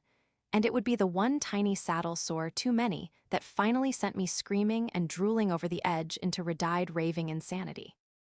But this wasn't it, not quite. I fought my way up to my feet and trudged over to a spot 2 feet from the window. I was tired and cranky and didn't really feel like spending all my precious remaining energy opening the door, stepping outside, and leaning out to watch. And the ancient curtains looked so vile and crusty that I really didn't want to touch them. But they were also worn thin enough that I could probably see the reflection of the blinking brake lights to show me it had worked. I pointed the clicker and pushed the lock button, watching for the flash of lights. The flash came right away, but it was far too bright for brake lights, and it was followed by a blast so loud and strong that even as it nearly deafened me, it hurled me back from the window, splinters of glass showering all around me, flinging Dexter together with all that was left of the window into a tattered heap on the floor behind the door. For a moment, I just blinked around me, listening to the sudden cacophony of car alarms from outside. I could feel little spots of sharp pain starting to bloom on my face and a few more on my chest. I blinked some more, at least my eyes were okay. I looked at my right hand. It had fallen into my lap, bleeding from a couple of cuts. I was still holding the car keys. What I could see of the rest of me seemed fine, but my shirt was torn and spotted with a dozen small blotches of blood. On top of everything else, a brand new shirt ruined. I closed my eyes in weary resignation and slid to the floor, completely indifferent to anything that might possibly happen now. Let them take me, and when they did, it would be in a terribly torn shirt, which was the final, crushing indignity. It really is always the little things. Chapter 15. Every now and then you have to give the cops credit. Even if you don't like them, and they don't like you even if your relationship with them has become strained to a point that approaches open warfare, even so, they sometimes earn a small nod. Every now and then a cop does something that, in all fairness, requires you to pause, incline your head, and say, "Well done." Certainly not all cops, maybe not even most of them. But one or two of them, every now and then, come through in a way that really makes you want to give them a hearty handshake and a free donut. Oddly enough, this turned out to be one of those times. The first squad car was on the scene in less than 5 minutes. I heard the approaching siren, and a dutiful citizen would certainly have ignored his total weariness and the dozens of tiny puncture wounds that covered the front of his body, and leaped to his feet to greet them. Not Dexter. Not tonight. I had had enough. So I lay on the floor with my eyes closed and listened to the inhuman caterwauling from the partiers. Of course, they had been much closer to the blast, and so presumably might have more serious injuries. But in fairness, they had also clearly consumed a great deal of alcohol, which should have deadened the pain. Instead, it had only loosened their inhibitions, especially those dealing with making truly stupid noises. No injury I could imagine would justify the repulsive clamor coming from the revelers. They sounded like sheep who had been lobotomized and then beaten with heavy clubs festooned with fishhooks. But I didn't care, let them bleat. It had nothing to do with me. It didn't even touch me, not in any way. I was all done. I was so completely finished with it all that nothing could affect me. I was the new age guru who had attained a perfect state of enough already, and if the world wanted any more from me, they could damn well come and get it. So I just lay there as the siren got close enough to drown out the moaning and wordless, mindless hollering. And I didn't move as the squad car screeched to a halt, and the 2 officers in it jumped out and began to catalog the chaos. I didn't even sit up when the ER techs arrived in their ambulance and began to treat the blathering ninnies from the party rooms. It wasn't until I heard the authoritative pounding on my door, accompanied by a hard-edged woman's voice calling, "Sir, sir," that I managed to stir myself. Opening my eyes was the hard part. After that, it was mere unendurable burdensome drudgery to climb to my feet and open the door. An African-American woman in a blue Miami-Dade police uniform gave me a once-over that was as hard-edged as her voice. "Are you all right, sir?" she said. She sounded concerned but completely without compassion, which I thought was a nice trick, and probably much harder to do than it sounds. "Some cuts," I said, holding up my hands and then waving at my shirt front. Other than that, I let my arms drop. The weariness was returning, fed by my realization that whatever else happened here tonight, they were almost certainly going to take me downtown when they found out who I was. "Right," the cop said. "Why don't you come with me, sir?" she said. She put a firm hand on my arm and led me out the door. My first weary glance at what was left of the little hotel was enough to open my eyes to their widest, and I stumbled and might have fallen if not for the cop's steadying hand. Of course, I knew a bomb had gone off, but knowing that and seeing what that really meant were 2 entirely different things. Down at the far end, where I had parked my poor, ill-fated rental car, the devastation was most impressive. Nothing at all remained of my car, except a plume of smoke and some blackened, twisted metal. A trio of firemen was putting out the last few flickers of flame. The cars on either side of mine were demolished, almost as totally evaporated as mine. And the front of the hotel where they had been parked was blackened, paint burned off, windows blown out, doors off the hinges, and several more firemen were rushing in and out. All along the walkway, from the firemen to where I stood, there was destruction, ranging from blistered walls to shattered windows and doors. I had seen bomb damage before in the course of my work, but this was something rather special. And all to get little old me, somebody obviously thought I was rather special too. "Wow," I said. The cop just nodded. "Come on," she said, and pushed me gently the other way, toward the hotel's office. The ER guys had set up a little triage station in front, where the driveway curved under an overhanging roof by the office door. Like most of their ilk, the emergency medics were cheerful, brisk, and efficient. They saved me a trip to the dumpster by removing my ruined shirt and tossing it into a large plastic bag. Then one of them, a small and wiry woman with short dark hair, probed all the cuts quickly and thoroughly. She took out 3 or 4 small pieces of glass and then swabbed out all my cuts with antiseptic. "We're a little short on the tiny band-aids tonight, sport," she told me, "so you might want to keep the shirt off till the cuts scab over." She smiled. "Lucky for me, you can get away with it. You look like a fireman." She slapped my shoulder, as if I'd done well, and urged me up and onto my feet. "You'll be fine," she said, and she moved away to the next victim of the evening's tragedy. The same cop was waiting for me when I turned away from the aid station.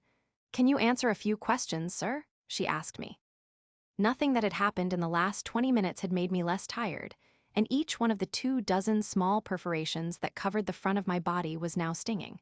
But neither of those reasons was an acceptable excuse for dodging a police inquiry, as I well knew, so I just nodded wearily and said, "Yes, of course." She went through a standard set of questions, the ones that are always the same. They're designed for 2 important purposes. First, so that when the detectives eventually get involved, they can be certain that the correct questions, and the same ones, have been asked.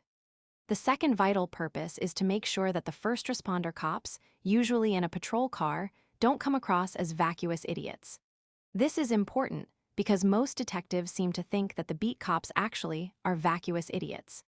And quite honestly, sometimes they are, but then, the same can be said of the detectives, as my recent experience had so thoroughly proved. My questioner, her name tag said POUX, but offered no suggestions on how to say it, seemed very far from vacuous or idiotic. Possibly having a name that was impossible to pronounce correctly had made her smart. She went through the standard questions, recording my answers on a little steno pad, and she did it very briskly and impersonally, until I finally let it slip that it had been my car that exploded. At that point, she glanced around her in a way that I have to call furtive. I assumed she was looking for a superior officer, but none had arrived on the scene yet. Officer Pooh nearly smiled. She licked her lips and returned her attention to me with a look of feverish concentration taking over her face. She was still in charge, and she had a hot one. There were no standard questions for this, and if she screwed up, she'd get a tongue lashing at the very least. But if she did well, it might mean advancement, and clearly Officer Pooh did not intend to remain in a plain blue uniform forever. Among other things, it did nothing at all for her figure, so she began to improvise questions. "You're certain it was your car?" she demanded. "Yes," I said. Rented actually." "You rented the car?" she said. "How long ago?" I tried to think how long ago it had been. Aside from the fact that I was exhausted, too much had happened too fast, and I found it almost impossible to separate the recent past into coherent chunks of days and nights. It all seemed to be wadded up together into a lump and frozen into a bubble of simultaneous time, more like one of those insects captured in a glob of amber than a well-ordered history. But I puzzled through it and found what I thought was the right answer, as impossible as it seemed. "Yesterday," I said at last. "I think." She asked where I had rented the car, who had rented it to me, whether I had left it unattended, where I had been when I did. I answered truthfully, and she wrote it all down. And then she hesitated, licked her lips, and perhaps she thought to herself, "This could help me make detective." "Is there anybody that, in your opinion, might want to kill you?" she said. And there it was, the last straw, the final brick in the wall, the one tiny nudge over the line.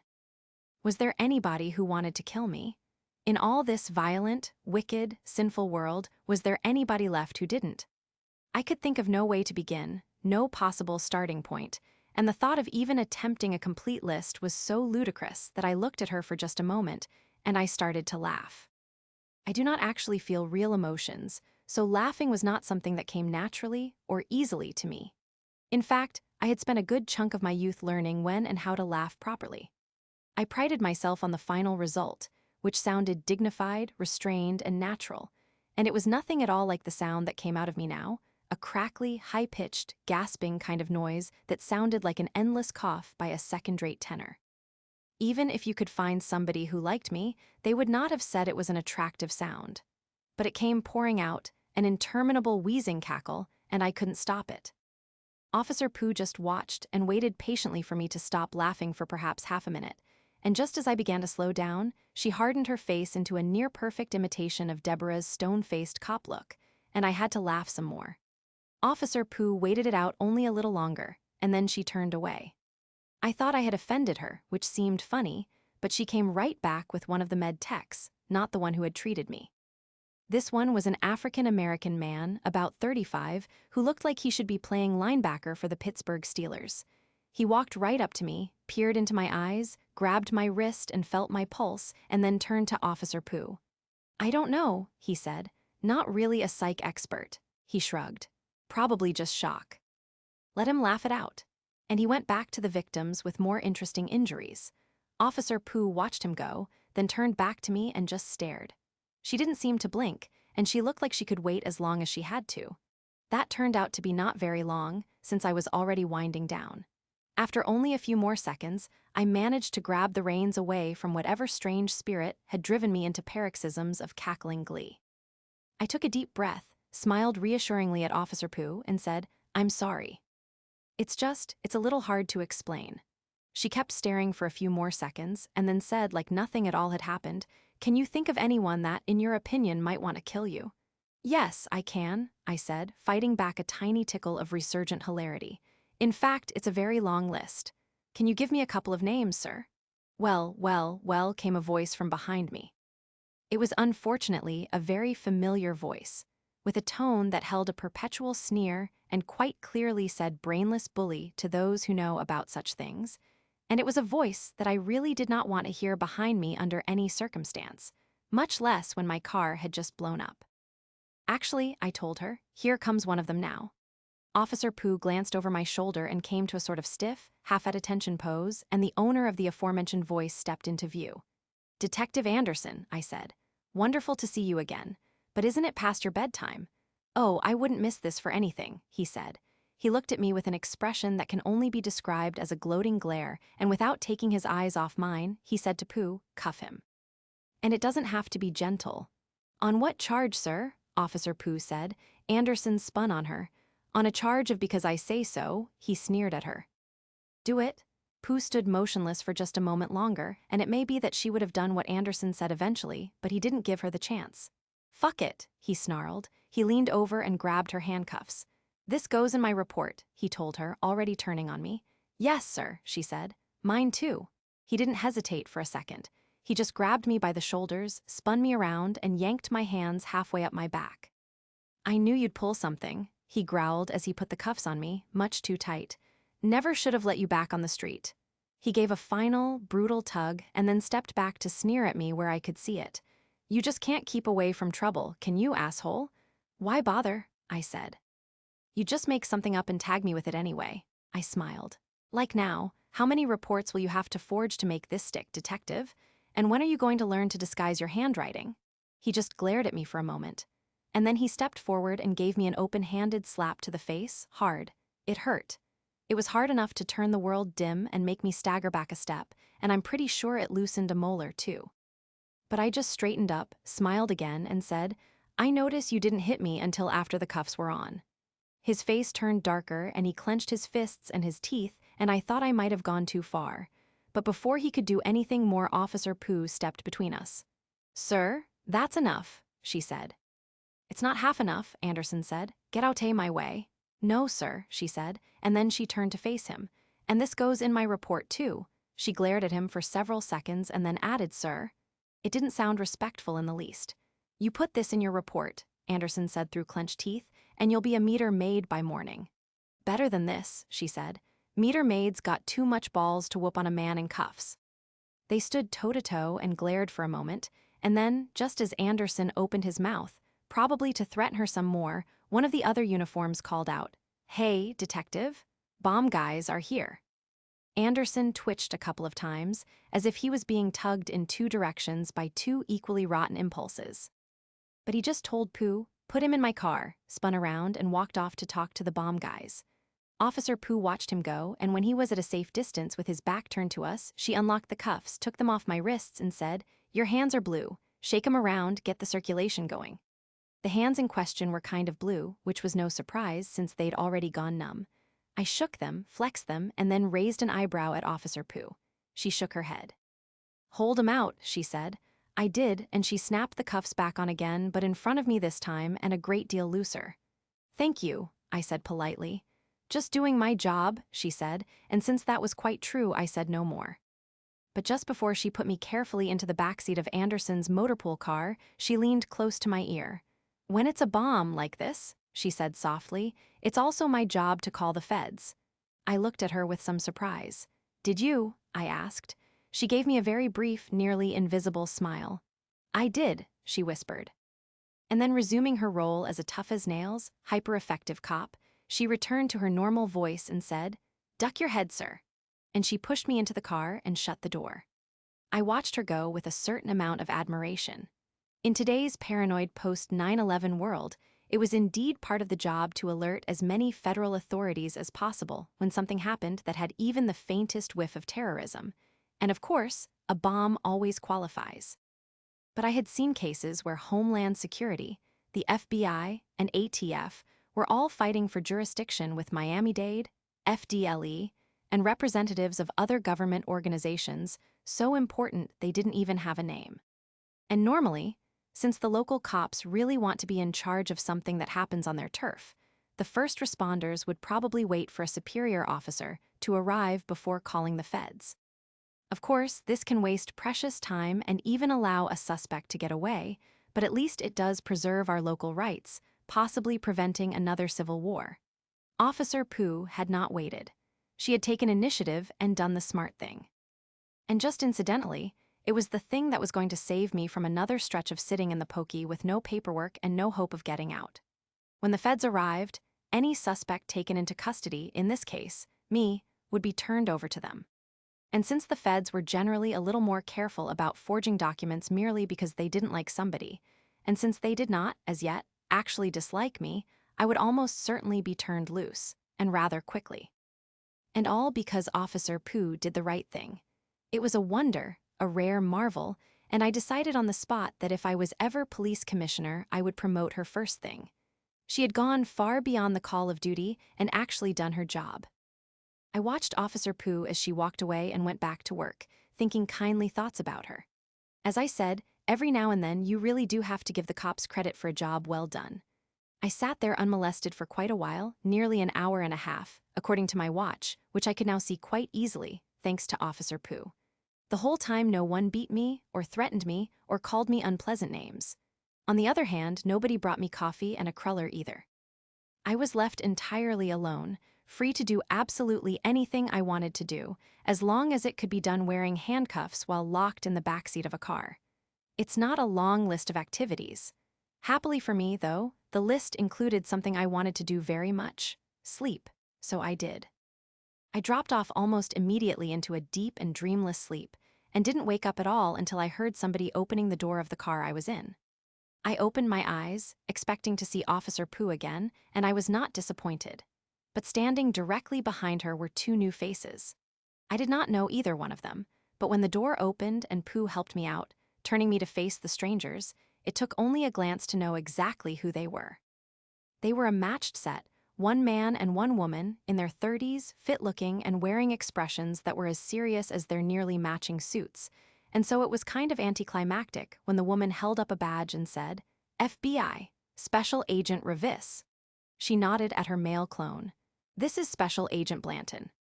We'd like to ask you a couple of questions." I smiled at them pleasantly. "Pleased to meet you, but I'm afraid I can't answer any questions while my rights are being violated." Just to make sure my point got across, I held up my manacled wrists. The feds glanced at each other, and then the man Special Agent Blanton looked quizzically at Pooh.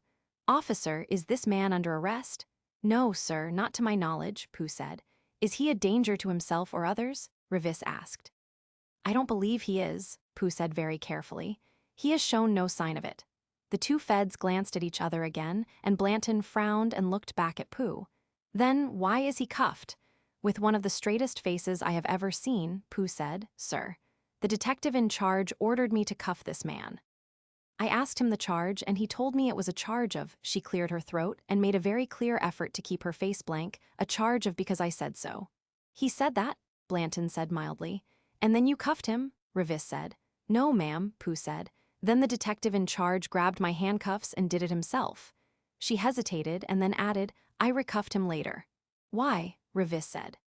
The detective in charge had done it in a manner I deemed to be injurious, with this man's hands behind his back and much too tight, with a resulting loss of circulation. They all turned and looked at me, and Blanton frowned. He stepped forward and looked hard at my face where Anderson had slapped me. Did the loss of circulation result in a contusion to this man's face? He said. Pooh went absolutely rigid in face and body and looked straight ahead. No, sir, she said. Do you have certain knowledge of what did cause this contusion? Revis demanded. Yes, ma'am. Blanton sighed and faced Pooh. Are you inclined to share that information, officer? He frowned and looked at Pooh's name tag. Officer. Paux. Pronounced Pooh, sir, she said, unmoving. Your first name isn't Winnie, is it? Revis said wryly. Melanie, she said. Too bad, Revis muttered. Officer Pooh, Blanton said sharply. How did this man get this mark on his face? The detective in charge struck him, sir, Pooh said.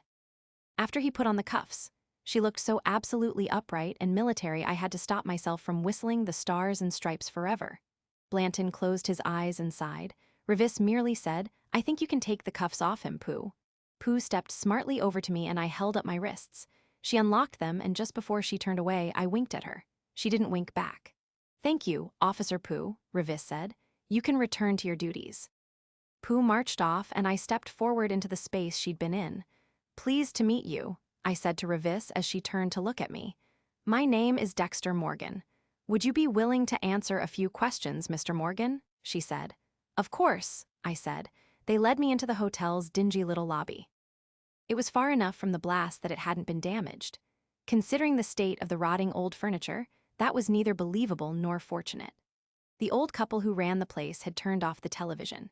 He sat in a moldering, overstuffed chair with an expression on his face he must have learned from Edvard Munch, while she bustled back and forth with a pot of coffee and a stack of styrofoam cups. There was a small couch that wasn't totally repugnant, and Revis motioned me to sit. She sat facing me in a straight-backed wooden chair. Her partner, Blanton, stood behind her to her left, clearly giving her the lead. That was your car that blew up, Mr. Morgan, she said. Rented, I told her with a charming, self-effacing smile. As good as it was, the smile may not have worked, judging by her next question. Did you blow up the rental car, Mr. Morgan? No, I said. She just nodded. The detective thinks you did it. Yes, he would, I said. That was a pretty big bomb, Mr. Morgan, she said. Who put it there? I don't know, I said, and in all honesty, I didn't really know. I had a couple of very good guesses, but that was really none of the FBI's business. Of course, they thought it was. If you had to guess, who do you think did it? She asked. Well, I said, it is a rented car. It could be aimed at the last person who drove it, or even, some kind of mistake. A mistake, Blanton said with sharp skepticism. Somebody put a bomb like that in the wrong car? I shrugged. It could happen. This is Miami. Mr. Morgan, Revis said, that's a little hard to believe, isn't it? She raised one eyebrow. Even in Miami? A couple of years ago, only a few miles from here, I said, a man was killed when a chunk of frozen sewage fell from a passing airplane and crashed through his roof. Why did the detective hit you? Blanton said abruptly. He doesn't like me, I said. Blanton just looked at me, but Revis snorted and said, that was my first guess. Do you know why he doesn't like you? Blanton said. Or is that more frozen sewage? I hesitated. I suppose a real human being would have plunged right into the long and twisty tale, full of confidence in the forthright integrity of two upstanding federal agents and the noble system they represented. Unfortunately, I knew better. Everyone has a hidden agenda, and it is never, never, never what it looks like on the surface, which is, of course, why it is a hidden agenda. Revis and Blanton might decide to help Anderson in order to secure better local cooperation, which would show up on the monthly report and cause a budget increase, resulting in longer coffee breaks for the entire bureau. There was no way to know, and so there was also no way to know whether telling them all was a good thing. Mr. Morgan. Revis prompted. I looked at her and then at Blanton, her partner. They certainly looked forthright and upstanding. Of course, so did I, and we all know how much that means. But every now and then, you run out of logical and reasonable options, and you just have to swallow hard, cross your fingers, and tell the truth. So I did. I told the whole sad story of deceit, treachery, malice, and heinous ineptitude. Believe it or not, I actually told it pretty much as it happened, with only one or two minor changes in emphasis, and a couple of well-timed pauses, mostly when I was talking about Rita's death, in which I cleared my throat. I had learned from watching daytime TV that throat clearing is something manly guys do to show that they are fighting back emotions. I thought it was a wonderful shortcut, since clearing my throat was a great deal easier than making all those tragic faces. Revis and Blanton just watched me, apparently listening intently. When I finished, they looked at each other and held the stare for an embarrassingly long time. Neither of them said a word, but they apparently had a whole conversation, because eventually she turned back to me and said, "We will probably want to ask you a few more questions later on. Where will you be staying?" Believe it or not, this was the first time it had occurred to me that I had no place to go. That wasn't entirely a bad thing, since I also had no way to get there. I said, "I don't know." "Can I call you when I find another hotel?" Revis handed me her business card.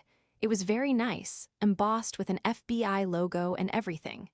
She wrote down my cell phone number, had one more quick silent chat with Blanton, and then nodded at me. "You're free to go." Chapter 16. For several minutes after the two FBI agents left, I just sat on the moldering old sofa in the hotel's lobby, too bone-weary to do anything more demanding than blink my eyes. Only a few hours ago, I had felt battered and exhausted because so much had happened, and since that time, I had found out what "so much happening" really meant. But with the bomb blast and the consequent utter destruction of my transportation, and then the savage slapping and cuffing from Anderson, I thought I could safely say, now so much has really happened. And all of it aimed at my nearly innocent head. It was almost enough to make me believe in a god, since it would have to be a petty, vengeful, mean-spirited god who spent so much time and effort picking on someone who really didn't deserve it. That kind of god I could believe in. At least it would explain the recent history of Dexter, which was starting to seem supernaturally unpleasant. I thought about this latest blatantly unfair incident. A bomb. In spite of what I had told the feds about coincidence, of course I was sure it wasn't.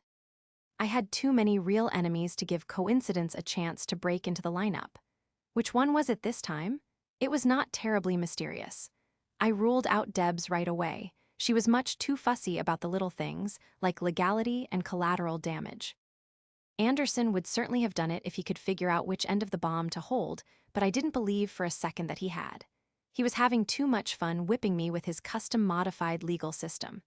And after eliminating him, there really wasn't any doubt that it was Brian's former playmates, Raoul and associates, who had put the bomb in my car.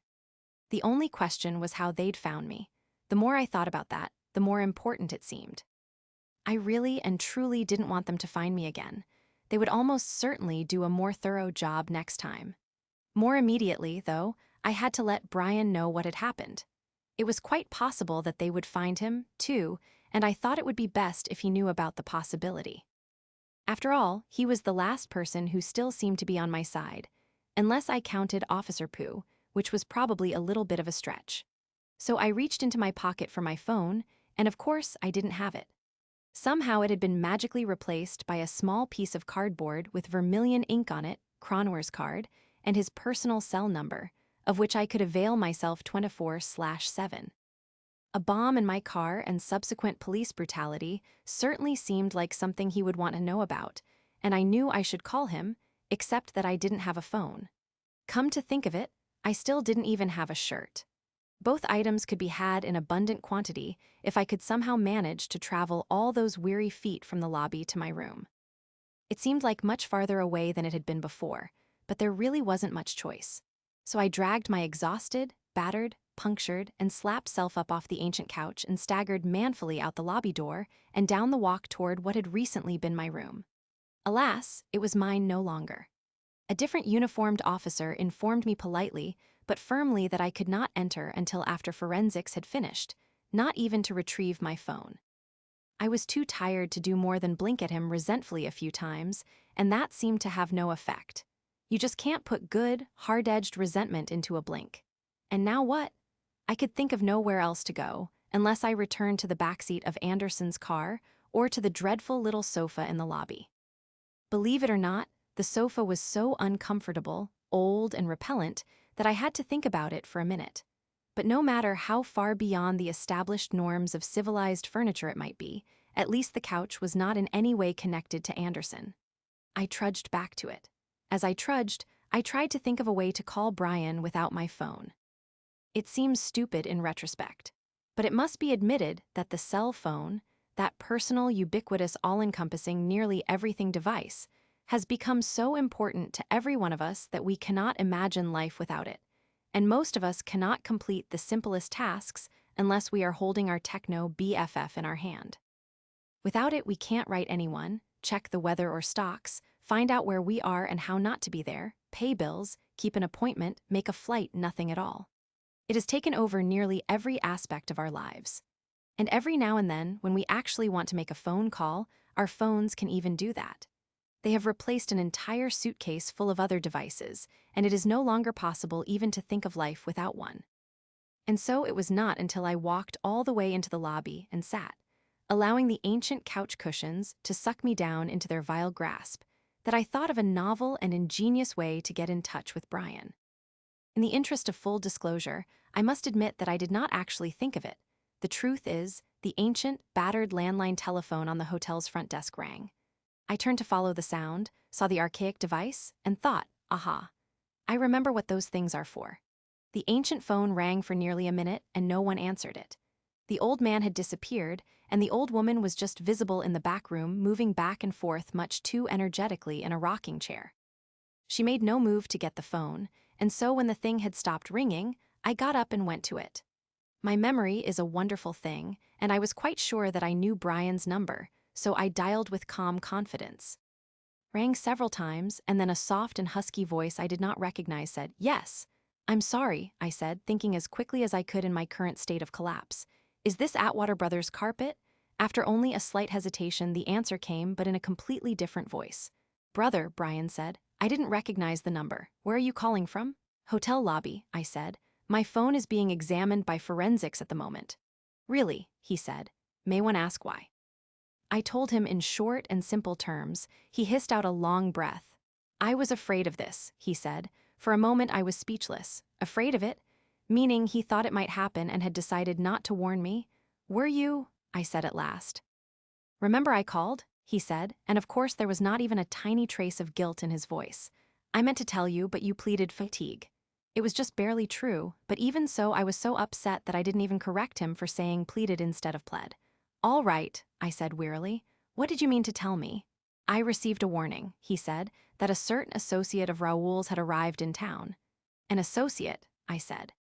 I thought back on what Brian had told me of the epic struggle between Raoul and his rival, Santo. Would this perhaps be the associate who blew up the Red Saint? "The very same," he said, sounding quite happy that I had remembered. "And when were you going to tell me this exciting news?" "In truth, I thought it would keep until breakfast," Brian said. I assumed that I was the target. "Apparently you were wrong," I said. "So it seems," he said with great and completely unwarranted good cheer. For just a moment I stood with my eyes closed, letting the waves of fatigue wash over me. "I need to get out of here," I said, "and my car is not going anywhere. Can you come get me?" "Will," he said. "That might not be the wisest course right now. I have to believe they're watching you and hoping I do just that." It was true, no matter how selfish I thought it was, and how very contrary to all that was decent for Dexter, I could not deny that it would be just a tiny bit stupid for him to come get me. Raoul's men were almost certainly watching. "I suppose you're right," I said. "Yes," Brian said, "but this is troubling. Somehow they found you first. Any idea how?" "Brian," I said, "I have just been bombed, perforated with glass slivers, slapped, and I was already exhausted. I'm not having ideas right now." "Of course not, you poor thing," he said, oozing fake sympathy that still sounded much too happy. "Get some sleep. We'll talk in the morning." And he disconnected without waiting for me to say goodbye. Possibly he thought I would want to say a few other things first, of a more personal and antagonistic nature. After all, any reasonable person would have to say that this was all his fault. And possibly I would have said more, but he hung up, and even that small comfort was denied me. I replaced the old phone in its antiquated cradle, marveling at how well it fit. Say what you will about modern technology, people back then knew how to build things that worked. And then, still looking at the phone, I thought, Cronauer. I pulled his card from my pocket, carefully smoothing a small wrinkle. I picked up the phone again and dialed. Cronauer answered on the second ring, which was nice. but the way he answered took me by surprise. "Si, Hayes," he said in his wonderful Mexican-Spanish accent. For just a second I wondered if this old telephone had made some kind of mistake and given him the wrong caller ID. But then I remembered that it was, after all, an antique and Brian, too, had not known who was calling. "It's Dexter Morgan," I said. "I'm calling from a hotel lobby." For a moment he was speechless, which was a first in my dealings with him. "Oh, he said at last. "Well then, and are you all right?" "I'm a little rumpled," I said. "Someone put a very large bomb in my car." "What?" he said. "I take it you were not actually in the car when it went off?" "I was not," I said, "or I would be considerably more rumpled." "Of course you would," he said. For some reason, he did not seem to be showing his usual eloquence. Perhaps it was the lateness of the hour. "Well then, the police are there?" "They are," I told him. "And the FBI?" The police are represented by Detective Anderson?" "Ah," he said. "That's the same officer who has been troubling you?" "It is," I said. "He accused me of bombing my own car, and he slapped me." "Kind of hard, too. Was there a witness?" he said, and his voice seemed suddenly sharper, more alert. "Another cop," I said. "A uniform, Officer Pooh Melanie Pooh." "Well, crap," he said. "We'll never get her to testify against another cop." "She might," I said. "She let the feds drag it out of her." "Did she?" he exclaimed. He sounded delighted. "Well then, we may have something here. An FBI agent's testimony is as good as it gets. We just might have something." "Oh, they don't think you blew up your own rental car, do they?" "I don't think so," I said. Cronauer chuckled. Good, he said. "Well, believe it or not, this is actually a real break." "It doesn't seem like it at the moment," I said. "No, but it will," he said. "The bomb story will be all over the news tomorrow, and when they find out that you are the intended victim, no, this is excellent. We can use it to get some sympathy going. It could be a real turning point."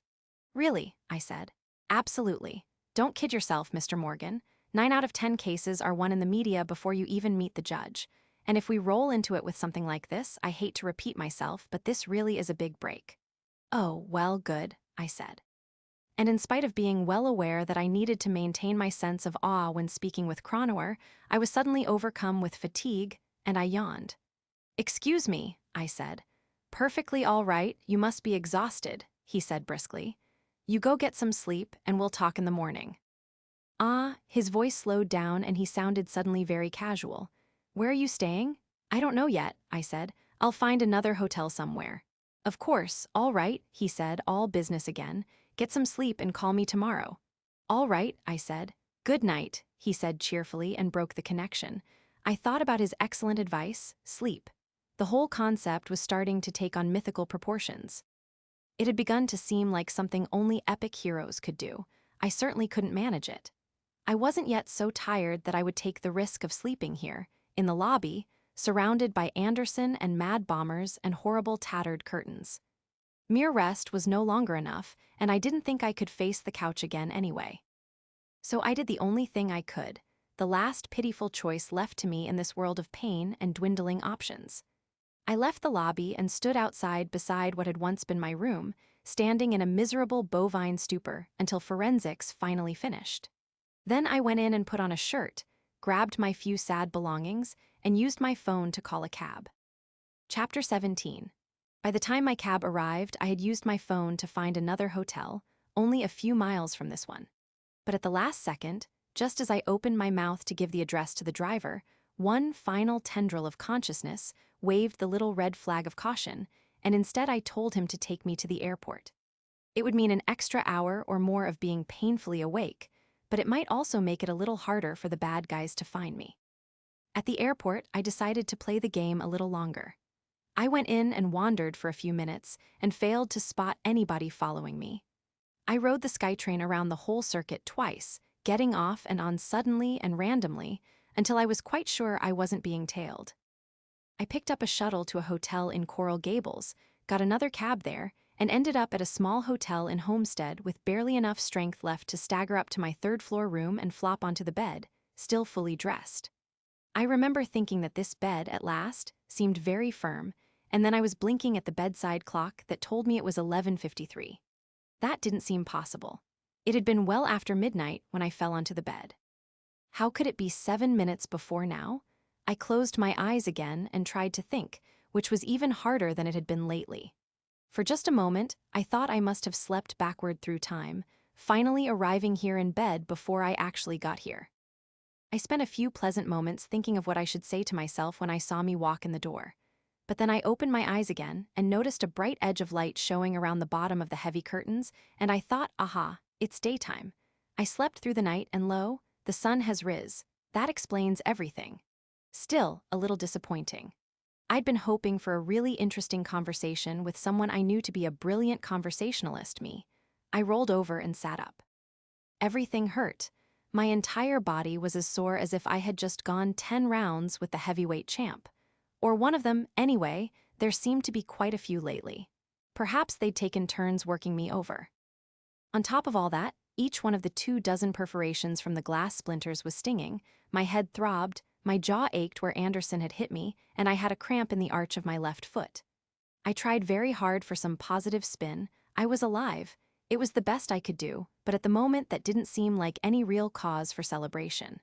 I looked at the clock again, 11:57. At least time was behaving properly and moving forward. I got slowly and gingerly off the bed. It was such a painful experience that I just stood there for a minute, hoping that returning circulation would begin to take away a few of the aches and pains. My left foot gradually felt a little better, but that was about it. Still, I was, in fact, alive, and that had taken some doing. I thought about patting myself on the back, but decided I was too sore. I looked around the room, wondering what other miracle I could perform next. There was a small 1-cup coffee maker on the desk. That seemed like a good place to start. The coffee began to brew, and as the first tendril of fresh coffee aroma steamed up and tickled my nose, it must have jump-started a synapse or two, because I remembered what Cronor had said. The bomb story will be all over the news. I looked at the clock again. It was now 12:01. Miami is blessed, or cursed, depending on your attitude, with several very active TV news departments that broadcast a news at noon program. I clicked on the TV that sat next to the coffee maker and turned to the station whose reporters had the best hair. The last person to occupy this room was clearly hard of hearing because the TV began to blast at a life-threatening volume. I hurriedly turned it down, just in time to hear the breathy blonde at the desk saying that authorities are now calling a deliberate attempt to murder this man. A terribly unflattering picture of me appeared behind the blonde. Dexter Morgan, she said, who was recently arrested for multiple murder and molesting his stepdaughter. And of course, she had to say it in a rather accusing tone of voice, since pedophilia was involved. Even so, it was a wonderfully surreal moment to see me on TV like that, in spite of the fact that I was really not at my best in that picture. But if you don't love yourself, no one else will, so I admired my features for just a moment and missed what was being said until I tuned back in at well-known criminal attorney Frank Cronor, who told our Matt Laredo his client was completely innocent and still being harassed by the police. The picture cut to a headshot of Frank Cronor. He looked much better than the picture of me.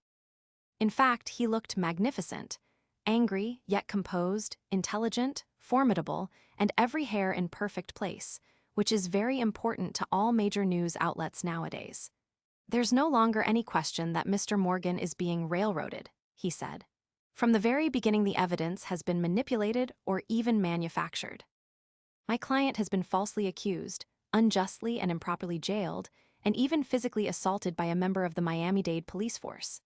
An earnest tenor voice cut in and the camera swung to the reporter, Matt Laredo, a young guy with wonderful brown hair and a very serious look. Mr. Cronor, you want us to believe your client was assaulted by a cop? Back to Cronor. He went into police custody last night unmarked and came out of custody with a huge bruise on his face. He favored the reporter with a sardonic smile, one I hadn't seen before, bringing his total to 8 separate great fake smiles. I was overcome with admiration and almost missed him saying, "No doubt the police will tell you he hit himself.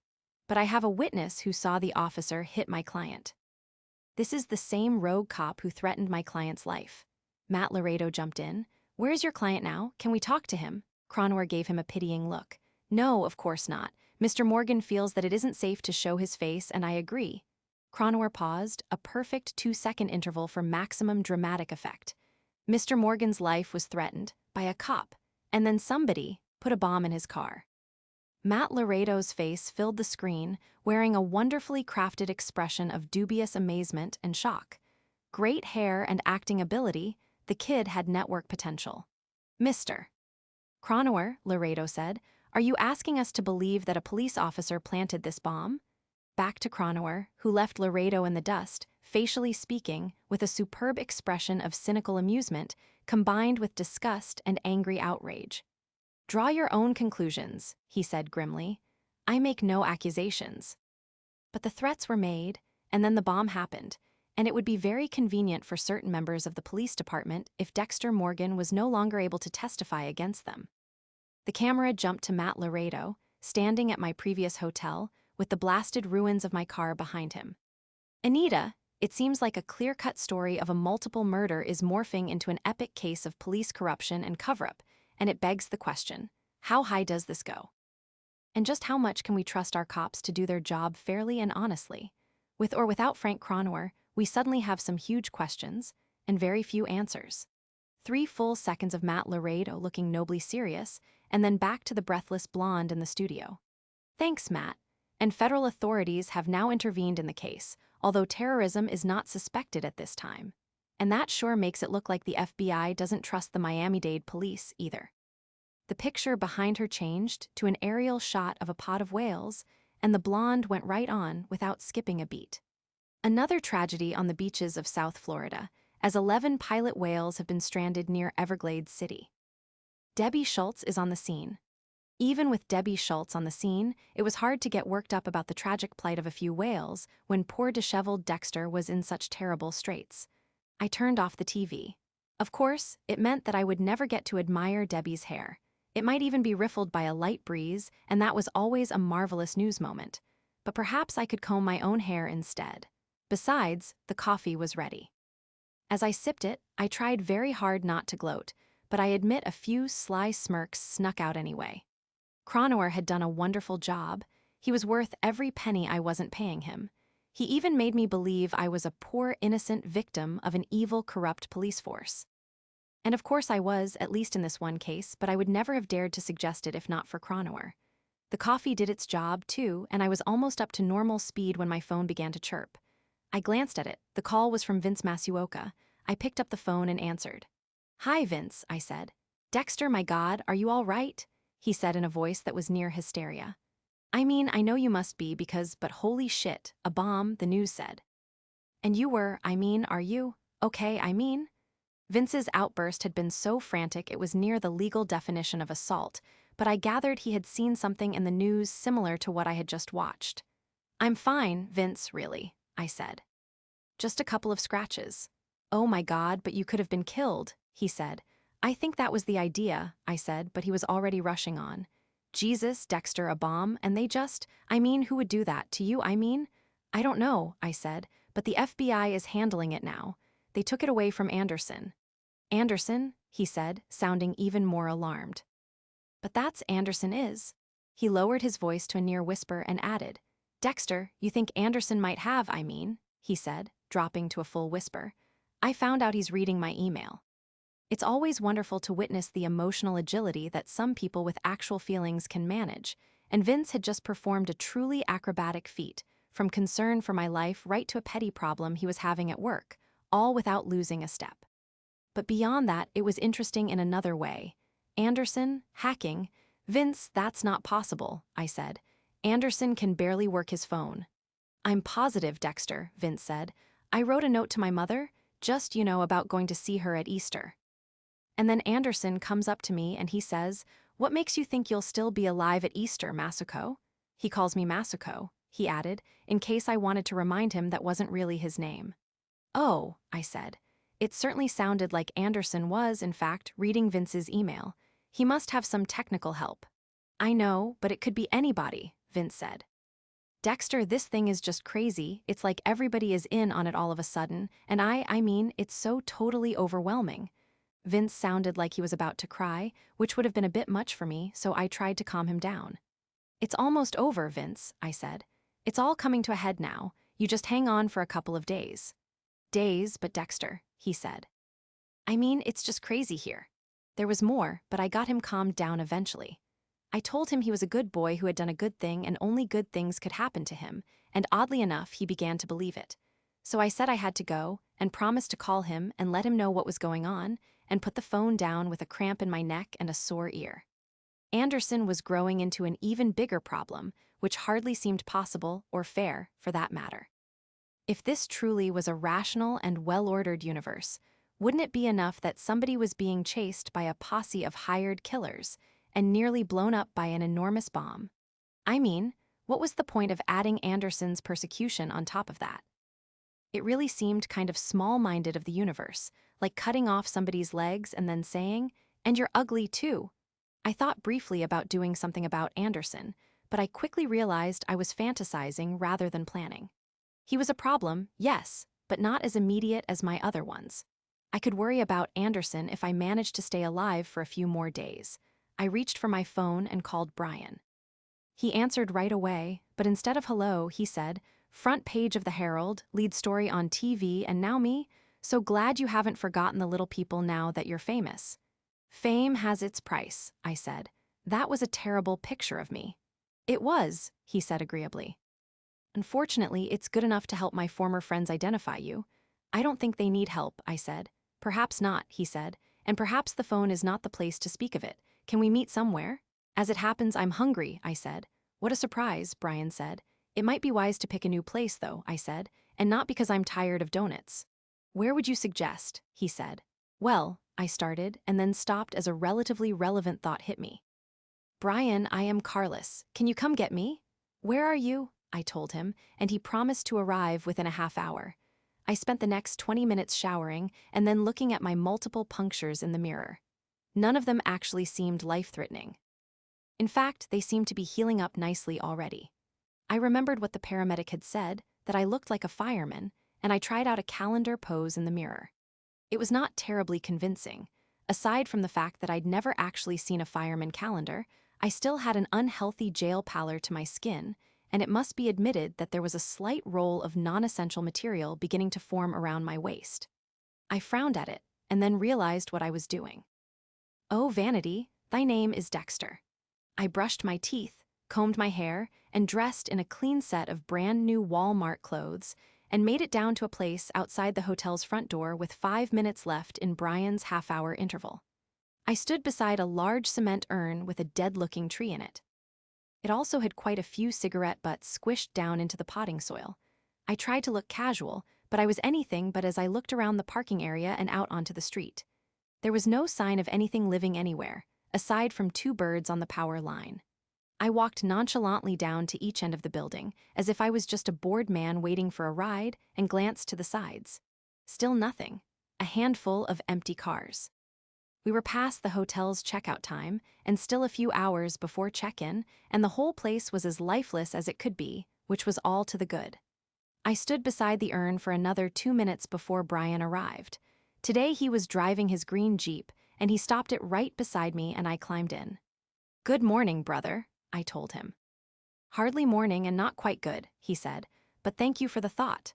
He drove slowly out onto the street, turned left, and as soon as he got up to speed, he made an abrupt U-turn. "Nicely done," I said. "All clear." "So it would seem," he said, peering into each of the 3 mirrors. He turned down a side street, then another, and finally, after several quick detours, out onto US 1. "Well then," he said, relaxing visibly. "What shall we eat?" "Something nice, not too expensive," I said, and even as I spoke a franchise restaurant hove into view, one that specialized in pie. "There," I said. "Pie, how wonderful," Brian said. "I do like pie." He pulled into the parking lot and drove slowly around the whole thing one time, and I did not think it was an excess of caution. He found a parking spot right in front, where the car would be visible from inside, and we went in and found a booth where we could watch it. I ordered a large breakfast, in spite of the small roll at the waist I had seen in the mirror. Time to improve later, today we live. At least that was the plan. Brian ordered something called French silk pie and a cup of coffee, and as we waited for the food to arrive, he lifted one eyebrow at me and said, "Have you given any thought to how they found you?" "Not a great deal," I admitted, "but my best guess is they traced the rental car, just like the hotel room, from my credit card." Brian looked doubtful. "Maybe," he said, "but I used a different credit card at the hotel with a fake name, totally different." So that would mean they already knew your name well in advance, and they didn't learn it from me. You're sure? I said. Positive.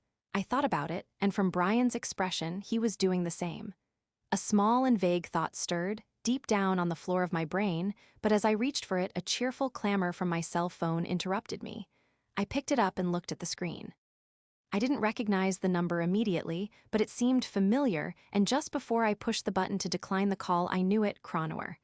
My lawyer, I said to Brian. He waved his permission. By all means, he said.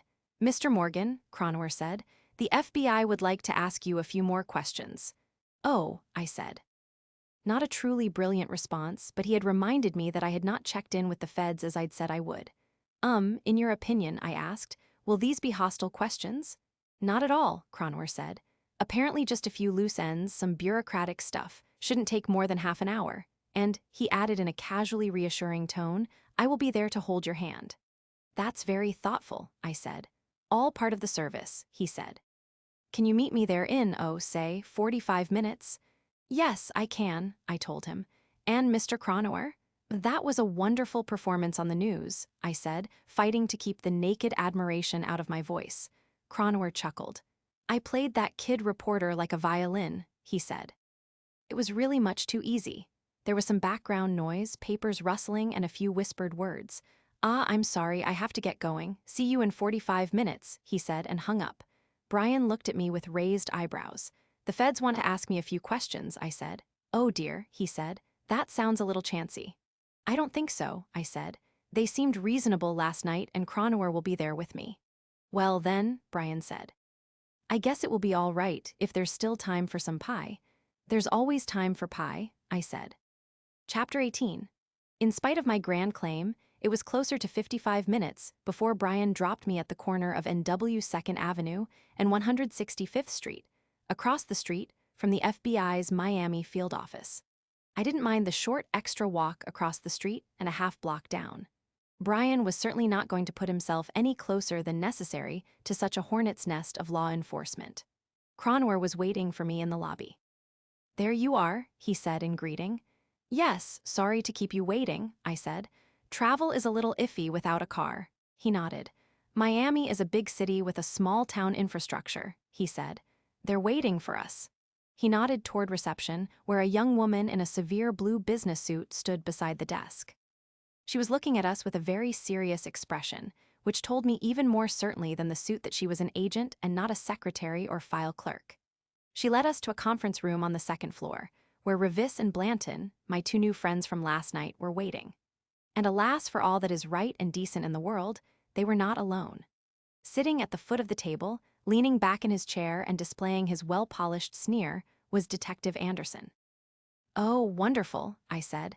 You've arrested him already.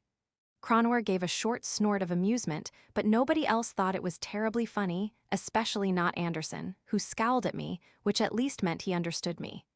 Mr. Morgan, Agent Revis said, taking the lead again. In the interest of interagency cooperation, we have agreed to allow a representative of the Miami-Dade police to be present at your questioning. You are aware, are you not, said Cronwer smoothly, that this officer has a history of animosity toward my client, as well as a great deal of questionable behavior. Detective Anderson will not take any active part here, Blanton said. He's here as an observer only. Cronwer looked at me and raised one perfectly groomed eyebrow. I shrugged and he turned back to the feds. As long as that is clearly understood, he said. Revis and Blanton nodded in unison. Cronwer turned to Anderson, but he merely looked away, so Cronwer shrugged. Then I have no objections, he said to Revis. Let's get started. Blanton pulled out a chair and nodded me toward it. I sat, Cronwer sat next to me, and the two feds sat side by side across the table from us. Blanton opened a manila folder and frowned into it, but it was Revis who began. Mr. Morgan, have you ever been arrested for possession of a controlled substance? She said it very seriously, as if she was asking whether I had a driver's license, but it was such a totally loony question I was speechless for several long seconds, and my sad state was not helped by the fact that Anderson had leaned forward with glittering eyes and a new improved version of his sneer. I found my tongue again, but all I managed was a pathetic, have I, what? Just yes or no, Mr. Morgan, Blanton said. No, of course not, I said. Anderson shook his head, as if to point out how sad it was when somebody tells blatant fibs, but Revis just nodded, very calm and reassuring. "How long have you been using illegal drugs?" she said, with a slight emphasis on using. "Is this really relevant?" Cronwer said, a slight twist of dry irony in his voice. That was a bomb in Mr. Morgan's car, not a bong. Two pairs of official federal eyeballs clicked to Cronwer, but he just looked back at them with an easy amusement that was contagious, at least to me. I felt like putting my feet up on the table and lighting a cigar. "We think it might be relevant," Blanton said. "Really?" Cronwer said with mild disbelief. "How so?" "Counselor," Revis said. "We have some reason to believe the bomb was built by a known narcoterrorist." And she nodded seriously. "We have received information that Mr. Morgan has a well-established pattern of drug use." Cronwer looked at Anderson. So did I, but Revis and Blanton were far too polished. They looked straight ahead, as if they'd forgotten that Anderson existed. I wished I could forget, too. "Received information," Cronwer drawled, caressing the words and still looking straight at Anderson. "May I ask where you received it from?" Anderson had begun to squirm just a little in his seat, and as Cronwer's accusing stare went on, he actually started to blush. It was very gratifying to see, worth the entire field trip to the field office. "Our source is confidential," Blanton said. Cronwer slowly turned his head back to the feds. "Really?" he said. "Fidential." Blanton looked uncomfortable, and he and Revis had one of their wordless conferences. "We can't reveal the source," Revis said at last, "but I'll show you the file." Cronwer nodded. "Good enough." Blanton pushed the manila folder across the top of the conference table, and Cronwer picked it up. I leaned over and looked, too. The top page was a copy of the log from the evidence room. Whenever anyone accesses the evidence room, cop or forensics geek, they are required to sign the log. On this page, picked out in bright yellow highlighter, was an entry that said Dexter Morgan had been there.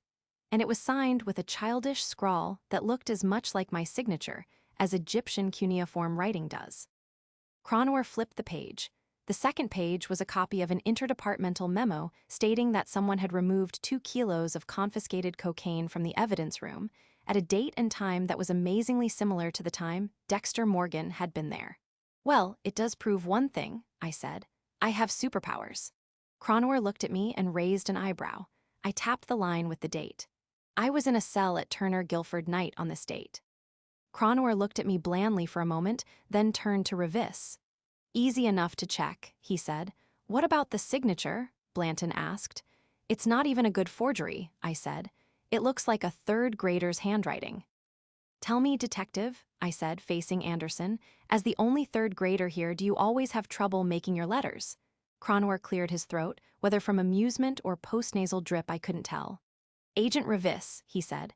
"My client seems to think that's not his signature." Revis nodded. "May I see your driver's license, Mr. Morgan?" she said, holding out a hand. I looked at Cronwer, who nodded. "Of course," I said. I pulled out my wallet and placed the license in Revis's hand.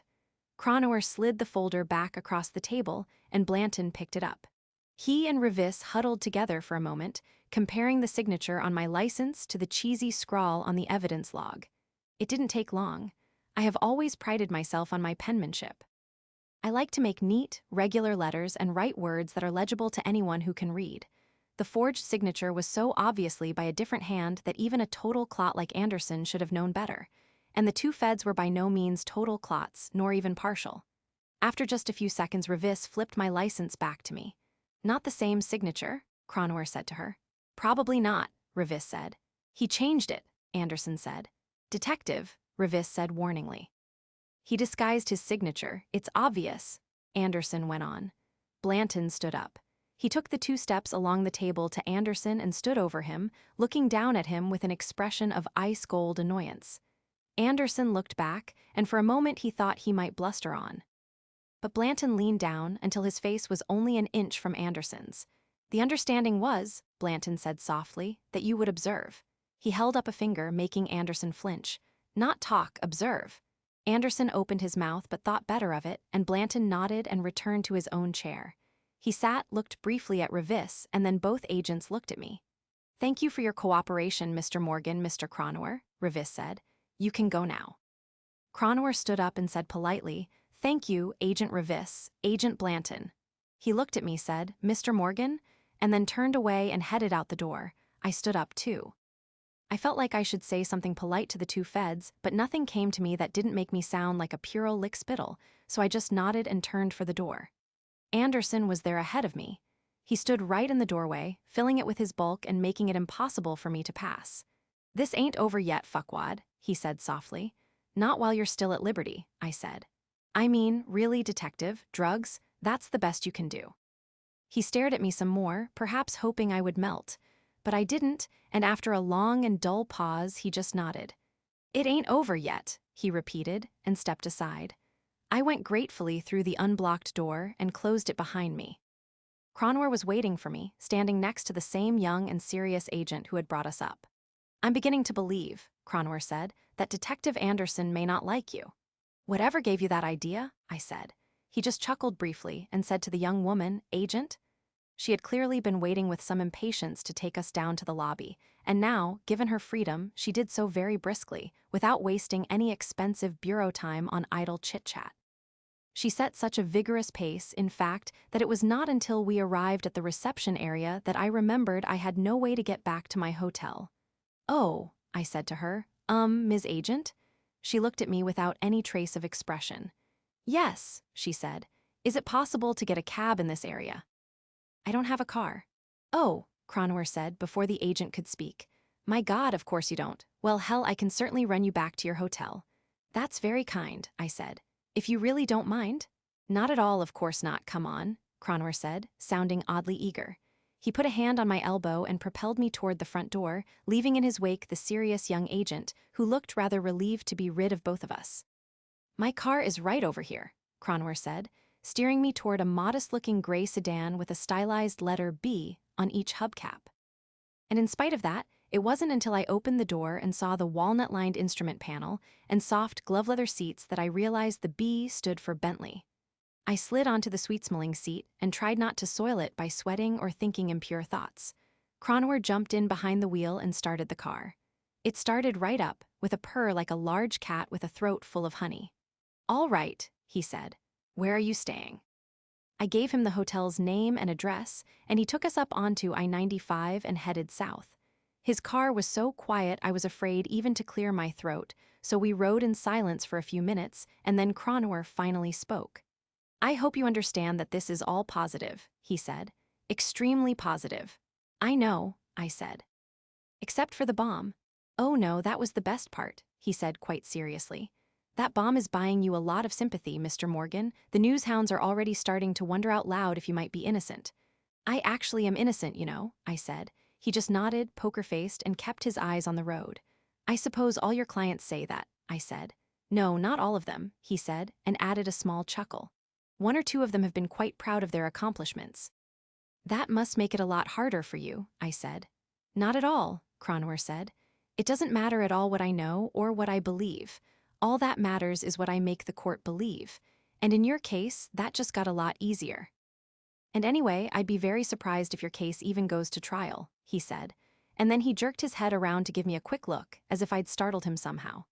"I mean," he said, "they might, drop the charges." "Oh, great," I said, and he turned his attention back to the road and left me wondering what that strange facial expression had been about. Other than that, it was a quiet and exceptionally smooth trip down to my hotel. The Bentley provided a ride that was supernaturally gentle, and neither one of us had anything else to say, which was a relief, to tell the truth.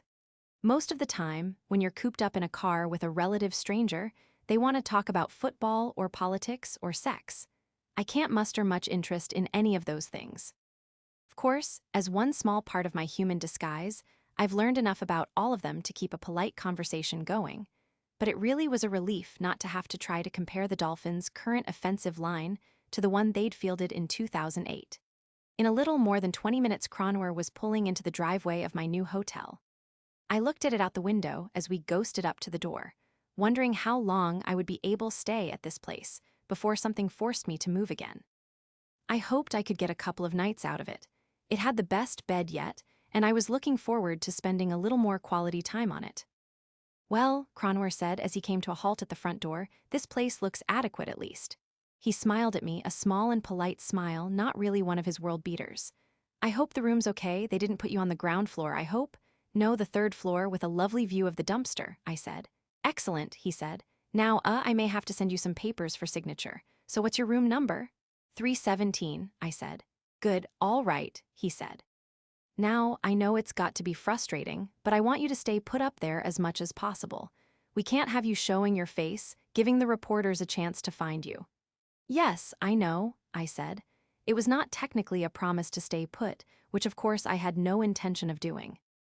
Don't talk to anybody in the media, that's vital, he said. I won't, I said, and I actually did intend to avoid that. All right then, he said. He pushed a small button and my door unlocked. It was a clear signal for me to go, and I opened the door. Thanks, Mr. Cronor, I said, for everything. Oh, don't thank me yet, he said with an airy wave. I got out of his luxurious rolling pleasure palace, and he vanished, silently, before I was even in the hotel's door. Chapter 19. The clock in my hotel room said it was only 4:38, which didn't seem possible. I certainly seemed to be packing an awful lot of excitement into a very little time. It had made me hungry, too, but there was nothing close to the hotel except a franchise fast food place, and it was even lower on the evolutionary scale than the one that had given me agita the day before. So I gave a heavy sigh, pushed away hunger and fatigue, and sat instead at the horribly uncomfortable desk chair, and I pondered. The day had not been a total loss so far. It was at least possible that Anderson might be held in check for a while.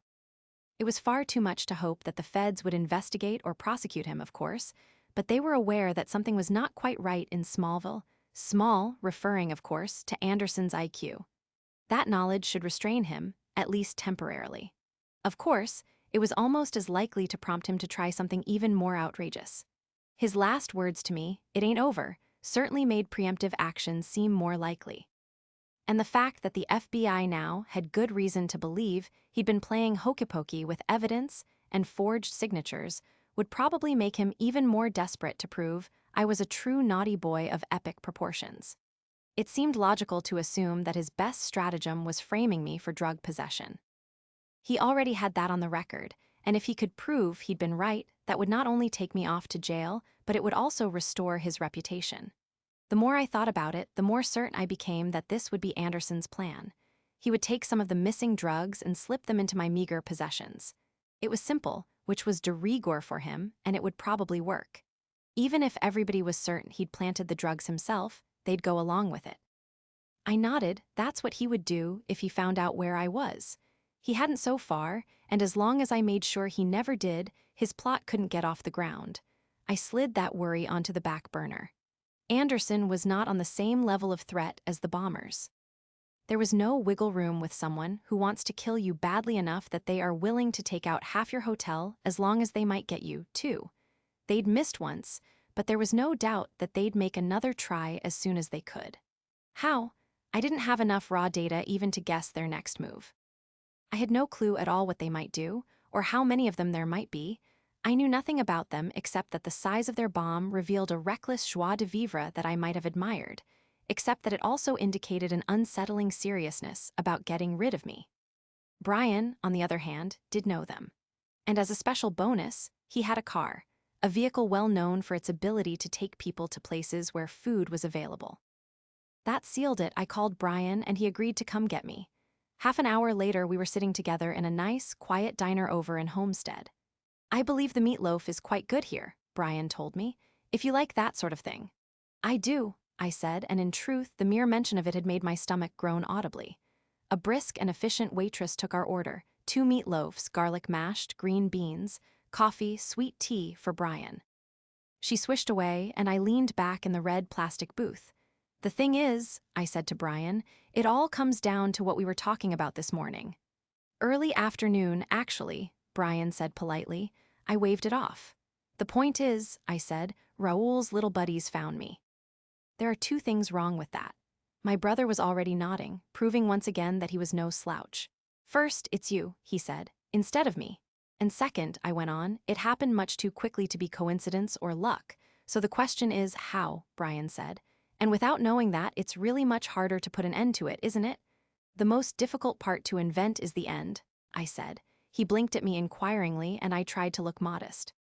De Tocqueville, I said. Brian just nodded and looked down at the table. He frowned very thoughtfully, and I realized my face was wearing an exact duplicate of his expression. How odd it was, after all my years of thinking I was alone and unique, finally to find somebody who was so very similar, even down to appearance. Of course, my handwriting was much better. And Shakespeare or not, I was positive Brian couldn't quote de Tocqueville like I could. Even so, it was rather strange, but nice, in truth. Brian was real family, not a fair-weather sibling who turned her back at the merest hint of trouble. Brian had instead arrived, unasked, when my problems began, and he was helping me solve them. Except, of course, for the small detail of dropping me into the middle of a lethally violent drug war. But I could forgive that. I had to because he was family. Permanent, undeniable family, and as much like me as he could be. Not like some I could think of. And that thought might as well have been a cue in a well-rehearsed theatrical performance, because as the words formed in my brain, my phone rang. I glanced at the screen and saw, to my irritated astonishment, that the call came, by all that is unholy, from a certain fair-weather sibling. It was Deborah, and that made absolutely no sense. Did she need instructions on how to change Lily Ann's diaper? Or perhaps permission for Cody to play with sharp objects? Well, too bad, she was on her own, and it was all her doing. As far as I could tell from our last two conversations, we had nothing at all to say to one another. Not now, not ever again. She'd made it quite clear that our family ties were untied, and she preferred it that way. I felt a small surge of annoyance bordering on resentment, and decided that Mr. Dexter Morgan was not available. I pushed decline and put the phone back in my pocket. I turned my powerful brain right back to the problem at hand with not even a small thought of my ex-sister. How had they found me so quickly? Because there was really no reason for Deborah to call. My phone chirruped again. Either I had suddenly become Mr. Popular, or some other unthinkable event had just occurred. I looked at the screen, an unthinkable one. It was Deborah again. Once more I pushed decline, and my irritation ratcheted up a few notches. Would she never give me any peace? Was the woman going to hound me to my grave, assuming no one else got me there first by more conventional means? Again, how had Raoul's men found me so quickly and easily? They had to have picked me up after I'd already left the first hotel, the one where I found Octavio dead on my bed. Otherwise, they would have been onto Brian first, not me. But they could easily have gotten my name from that hotel room. So they knew that something called a Dexter Morgan was somehow connected to Brian. Had I used my credit card since my precipitous departure from that hotel? I didn't think so. So how had they found me? I couldn't believe that they had simply roamed around the city looking for a Dexter until they found the right one. If nothing else, you didn't waste a lovely big bomb like that one on an uncertain target. They had known it was me when they planted the bomb. But how? Where had I been that they could latch onto me like that? It could not have been at any time or place when Brian and I were together either, for the same reason that they would have hit Brian first. So, I had been to several restaurants, and that sent one quick bright surge of adrenaline up my spine, because I remembered that one of those restaurants had been Mexican just like Raoul. But of course, it didn't hold up. Aside from the fact that it was politically terribly incorrect, it made no real sense.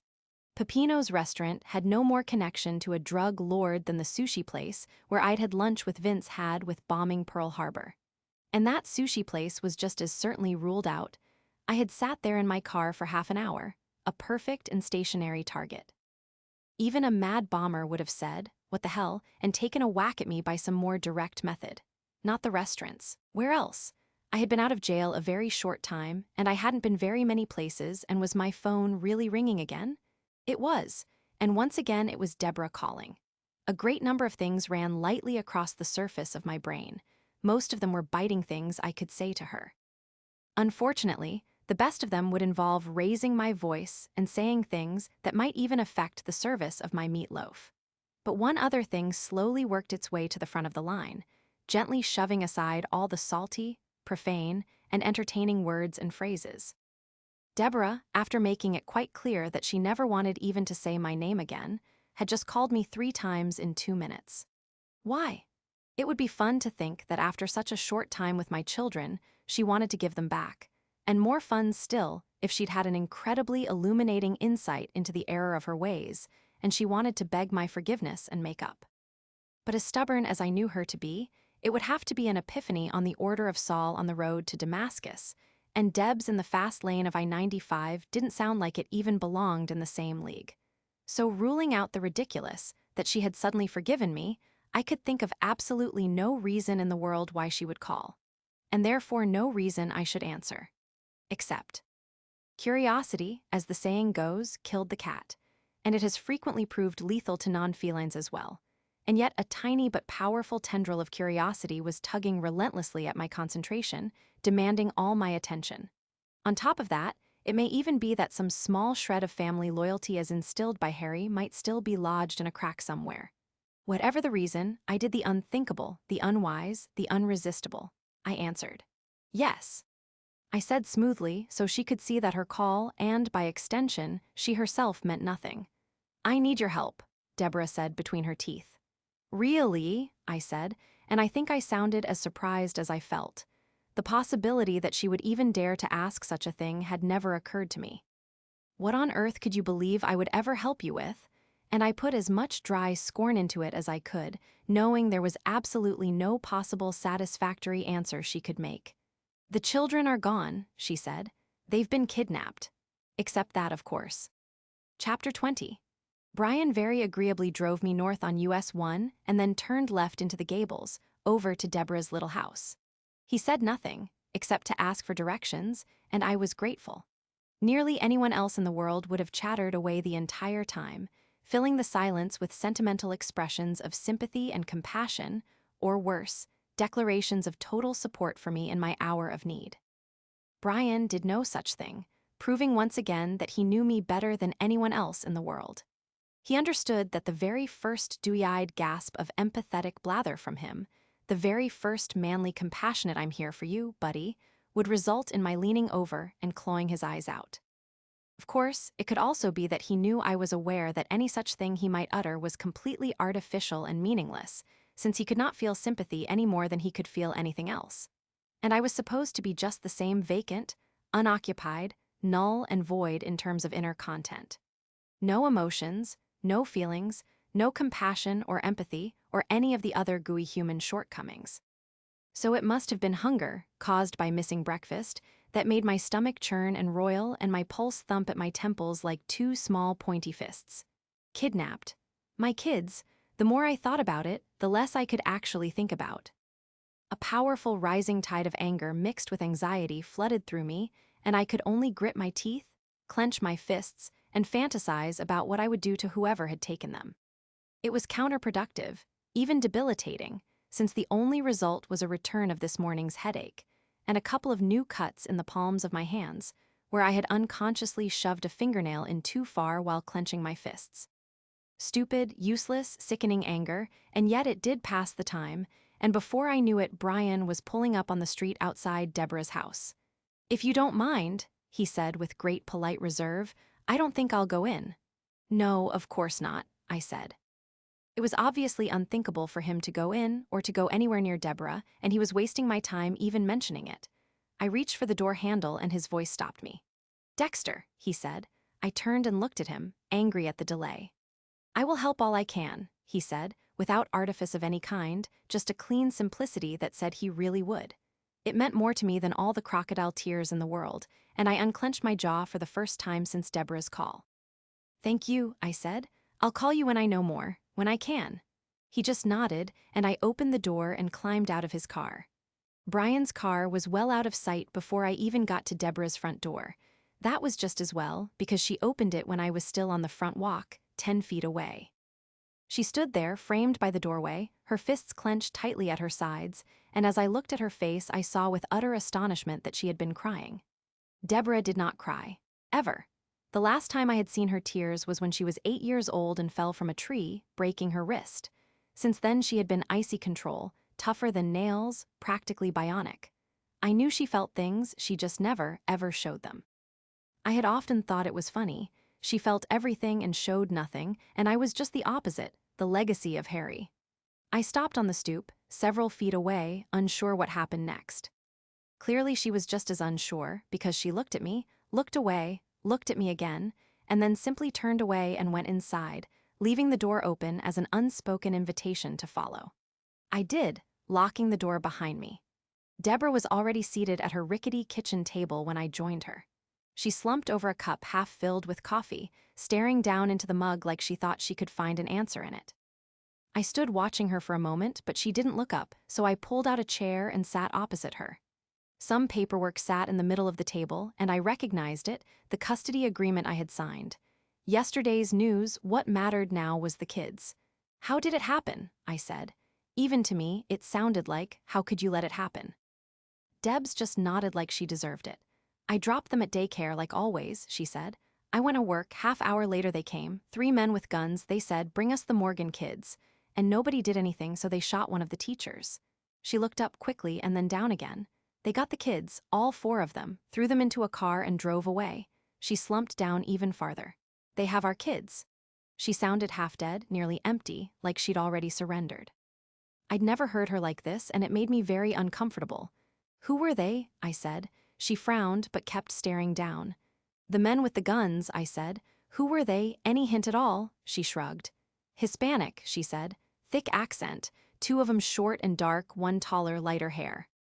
That's all I got. "Wonderful," I said. "Hispanic accent. Shouldn't be hard to find in Miami." "The car was an SUV, dark blue. Nobody saw the plates," she added in the same dull voice. I opened my mouth to say something sarcastic, and then snapped it shut again as a gigantic alarm gong began to ring in the back of my brain. Something Debs had said had raised the hairs on my neck and sent the troops to the parapet. I didn't get it at first. I rewound her last few sentences. 3 men with guns, check. Hispanic, check. 2 short, 1 taller, check. Dark blue SUV, ding ding ding ding ding. I had naturally assumed that Raoul's men had taken the kids. The only question had been, as it was with everything else at the moment, how had they found me? Having found me, how did they make the connection and find the children? Suddenly, a very large part of the answer had come clear. A dark blue SUV. I had seen one recently. In fact, I had seen it more than once. When I parked my car in the alley at Pepino's, and then later right here, outside Deborah's house, a dark blue SUV had gone crawling by. And hadn't there been one other time recently? "Dexter," Deborah said, interrupting my train of thought. "I can't do this. I have to. They put me on administrative leave, and I'm supposed to sit here and let them find my kids." She looked up at me with a pleading expression, something else I had never seen from her. "I can't do that. Jesus fuck, we have to do something. What do you suggest?" I said. For a second it looked like she was going to lose her temper and snarl at me, but then she wilted, just slumped back over the coffee again. "I don't know," she said, barely over a whisper. "They won't let me near it. I can't even. They sent me home and She shook her head slowly, as if she barely had the energy. "So you called me," I said, "because you think I can find these guys." "No," she said, and then she raised her head and looked at me, and she was Debs again. More, she was Uber Deb, the dragon slayer. The fire that showed in her eyes would have melted a Buick's fender. "I called you because when I find them, I want them dead." I nodded as if that was the most natural thing in the world, for her to ask me to tag along and do the finish work. And actually, for a moment or two, it really did seem quite natural. She would find them and I would take it from there. Each of us doing what we did best, working together in harmony, world without end. A proper display of Harry's real legacy. But on a moment's reflection, it didn't seem that natural at all.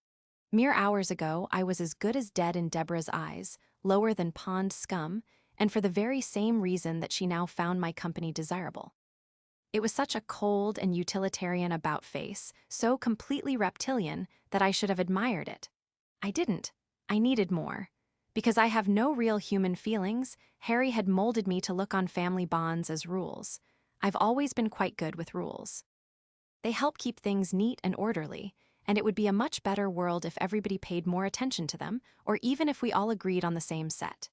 Deborah had broken a very important rule, one that Harry had pounded into me over and over again. Family comes first. Everything else in life will come and go, and things that seem important now will melt away like snowflakes in a summer rain. Not this. Family is forever. I had believed it, even relied on it. And Deborah had violated it. I had needed her as I'd never needed anyone else in my life, needed her help and comfort and support, the things only family can really provide. And she had swept me out of her life like a dust bunny on the living room rug. The only reason she was letting me back in now was because suddenly she needed me. Of course, it's always nice to have your talents appreciated, especially by a family member, but at this point in our present non-relationship, I thought she should give me just a little bit more than a temporary come-kill-things-for-me pass. So I met her gaze with a steely one of my own. "I think that's absolutely wonderful," I said. "But why should I do that for you?" "Why," I went on as she gaped angrily at me, "should I do anything at all for you? And don't," I cautioned her, showing her the palm of one hand, "please don't say because I'm your brother and they're my kids. You burned those bridges and very thoroughly, too." "For fuck's sake, Dexter," she said, and it was nice to see some color returning to her cheeks. "Don't you care about anything but yourself?" "I've got nothing else left to care about," I said. "You let Anderson take away my job, my reputation, and my freedom, and then you took away my family." I nudged the custody papers toward her and raised an eyebrow. "Remember, it wasn't that long ago." "I did what I thought was best for the kids," she said, and it may be that now she had just a little too much color in her cheeks. "That's what I always do." She tapped the tabletop with a finger, hard, once for each word. "It's what I'm doing now. Really. It's best for them if I stay in jail until I come sneaking in to kill a few bad guys for you, and then I disappear conveniently again. Is that the plan?" I shook my head. "That's something only my sister could ask for, and I no longer have one." "Well, fuck," she snarled. "What do you want, an apology? Fine, I'm sorry, okay?" "Nope, not okay, not enough." Debs leaned across the table as far as she could go and still stay seated. "You miserable shit," she said. "They're your kids, too." "Not anymore," I said, and I glanced meaningfully at the custody papers. For a second, she just showed me her teeth, anger building up in her eyes and looking for somewhere to go and something to burn. And then she lashed out with a hand. I flinched, but it wasn't my face she was going for. Instead, she snatched up the custody papers, ripped them in half, and flung the pieces at my head. Since I had already used up my flinch, most of the pieces hit me. Considering what I'd already been through in the last few hours, it didn't hurt that much. In fact, in an odd way, it felt kind of good. Apparently, I had a family again. "Apology accepted," I said. "How do we find them?" She glared a few seconds longer. After all, she had to go from rage back to plotting revenge, and it's much harder to shift gears that quickly when you have emotions. Debs leaned back into a more normal sitting posture and shook her head. "I don't know," she said. "I told you everything I've got." "3 Hispanic males," I said. "1 dark blue SUV. That's it," she said, and she slumped back over her coffee cup again. "That's all of it." She picked up her coffee cup, looked at the contents, and put it back down again without drinking. "I don't even know why they snatched the kids. Revenge, somebody I busted?" She shook her head. "If only I knew why." Deborah has always had a fairly healthy ego, and I was glad that the present crisis had not beaten it down. She believed that someone had taken the kids to get at her. I hadn't even considered that idea. I had just naturally assumed that it was Raoul's men getting leverage on me. But I thought about the possibility that it was an attack on Debs instead, and right off the bat the notion had several very appealing elements. For starters, it let me off the hook. I didn't have to tell her that it was my fault, which might have put a damper on what was turning into a rather heartwarming reunion. I also didn't have to tell her about Brian, which would almost certainly dampen his life even more severely. But it wouldn't do, of course. I had seen the blue SUV and was now certain it had trailed me to Deb's house.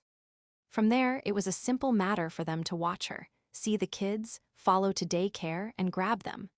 The only real question remained the same: how had they found me in the first place? I had seen them at dinner, and so they had picked me up before that, and if I could remember where I had seen the blue SUV earlier. "Are you out for good now?" Deborah said abruptly. "Out," I said, still with one foot in my thoughts. "You mean out of jail?" She nodded. "Well, it's not certain. The state attorney really wants me for this." She snorted. "Well, shit," she said. "If Frank Cronauer can't get you out, Jesus, Dex, what's the matter?" The matter was simple. My head was spinning like a carousel. Or possibly I was motionless and the room itself was spinning, maybe even the entire universe, suddenly whirling around like an enormous, insane dervish. It must have shown on my face, because the whole natural order as I knew it had suddenly flipped over on its axis. East was now up, and west was tomorrow, and nothing was what it should be, and yet because of that everything suddenly made sense. It was sickening, maddening, dreadful, gut-lurching sense, but it added up perfectly. I knew where I had seen the blue SUV earlier. I recalled clearly where I had been and what I had been doing, and suddenly all the nickels were dropping into every available slot, and every single light, bell, gong, and siren in the big pinball game of Dexter's universe was going off at once. I knew. And with one abrupt, reality-shifting moment of recall, everything fell into place. And not in a good way. Not at all. Dex, Deborah said uncertainly, as if she wasn't sure whether our relationship had healed to the point where she could show concern. Are you all right? I am a dolt, I said. A naive, trusting, gullible dolt. Blind in one eye, deaf in both ears, and dumber than a fence post. Maybe, she said, but what made you realize it? I know how to find them, I said. The look of concern dropped off her face, instantly replaced by a very wicked hunger. How, she said. I looked at her and started to tell her and stopped. Could I really tell her that the kidnappers had followed me to her and the kids? Dexter, goddammit, how? She demanded. Where are they? I couldn't decide. I temporized. I don't know where they are, I said. But, I went on, overriding a stream of very professional curses from Deborah, I think I can get them to come to me. To you? Why would they come to you? I took a deep breath and I paused. I am not a trusting person. From my own hard experience and my unclouded observations of people in general, I have always regarded non-trust as a very wise stance. And I had also made an exception for family, for the most part, especially Deborah.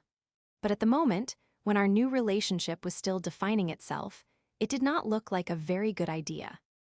For all I knew, telling her about Brian and Raoul and that whole mess, and admitting that the children's abduction was my fault, might have some very unpleasant consequences. Trust is such a fragile thing, isn't it? Once it's broken, there is no superglue in the world that can put it back together again. Perhaps with time I would come to trust my neo-ex-sister. Not yet. God damn it, Dexter, Deb said. Why the fuck will they come to you? I fought down the impulse to smile reassuringly, since it might easily turn into a leer at this point, and instead gave her my very best stout and loyal manly stare. You'll have to trust me, I said. Chapter 21. Deborah wanted to come along, of course. It wasn't that she didn't trust me, though of course she didn't. It was merely that she was, and always has been, what is known as a control freak. She could not stand the thought of letting something she cared about slip out of her sight and into less competent hands, and of course, all hands were less competent as far as she was concerned. But it just wouldn't do. There were far too many variables, and she might grab at any one of them and use it to upset an apple cart or two. So in the end, after she had tried blasphemy, bullying, wheedling, blackmail, extortion, and the threat of enormous and violent physical force, she gave in. She even supplied me with a cold piece. In case you don't know the term, or worse, if you know it but believe only crooked cops have them, let me explain. A cold piece is a gun with no history. It's unregistered, and quite often the serial numbers are filed off. This means that if it is used in the course of a casual felony or two, it cannot be traced back to any past or present user. As you can see, this makes it quite a handy thing to have around. And if you cherish the notion that no true blue righteous cop would ever entertain the thought of owning such a vile object, let me just say this. Ha. Even more, ha. Cops won't talk about it, of course. But every now and then, in the course of doing a job that is routinely life-threatening, demeaning, and contradictory, every now and then a situation arises in which even the good cop faces a bad situation, and the greater good demands just a tiny little bending of the absolute standards entrusted to their care. And so, the cold piece. Deborah had one, a very nice Ruger 9mm with a 15-round clip, and she assured me it was absolutely untraceable. She put it in my hands, even supplying a full second clip, and although she did not actually tear up and whisper, "Godspeed," she did actually look into my eyes for a full 2 seconds before saying, "Fuck," and turning away. For Deborah, it was very close to Godspeed. I do not like guns. They are cold, impersonal, nasty things with no beauty at all. They have no real soul, and they take all the fun out of things. But they are also quite effective at evening the odds, and as the adopted son of a man who was an ex-Marine combat vet as well as a cop, I knew how to use them quite well. And since I had no real idea what might be lying in wait for me, the weight of the Ruger in my pocket was reassuring. Deborah very grumpily drove me over to Dadeland, an old mall in South Miami, and dropped me there at the main entrance, still with a complete lack of good cheer. She glared at me long and hard before she let me go, but all she said was, "Call me, goddammit." I wandered through the mall for a half hour or so, just to give Debs a chance to give up lurking hopefully in the parking lot, and then I went straight to the food court and took care of some very important unresolved issues. I had, after all, never got my meatloaf. It may be that I should have been so focused on getting my kids back safely that I forgot how hungry I was. But the mighty machine that is Dexter does not work that way. In order to perform at the highest possible level, it needs fuel on a regular schedule. And since I was facing a very daunting task or two in the near future, I needed it now. The food court offered a wide array of choices, as they often do. I settled on 2 slices of pizza, for very good reasons. First, it was the first place I came to. Second, and almost as important, it was lying right there under a red spotlight all ready to go. I wolfed it down fast, so I wouldn't notice that I didn't like it. After I'd eaten, I found a Starbucks and got a double super reverse mega ultra extra wonder something or other that tasted surprisingly like coffee. I took it to a table in a quiet corner, sat, and called Brian. He answered right away. "Brother," he said with his usual fake bonhomie, "I have something of great importance," I said. "Can you come get me?" "Great importance?" he said. "Practically immense," I assured him. "A problem solved." "Oh, well then," he said. On my way, I sat and sipped my Ultimo Ridiculoso Stupenda blend while I waited for Brian to arrive. I went through my reasoning again, checking it carefully, looking for any indications that I had added things up wrong and found none. I was as sure as I could be, and that's always a nice feeling. If I lived through all this, I must remember to have that feeling more often. And why couldn't I have it more often right now?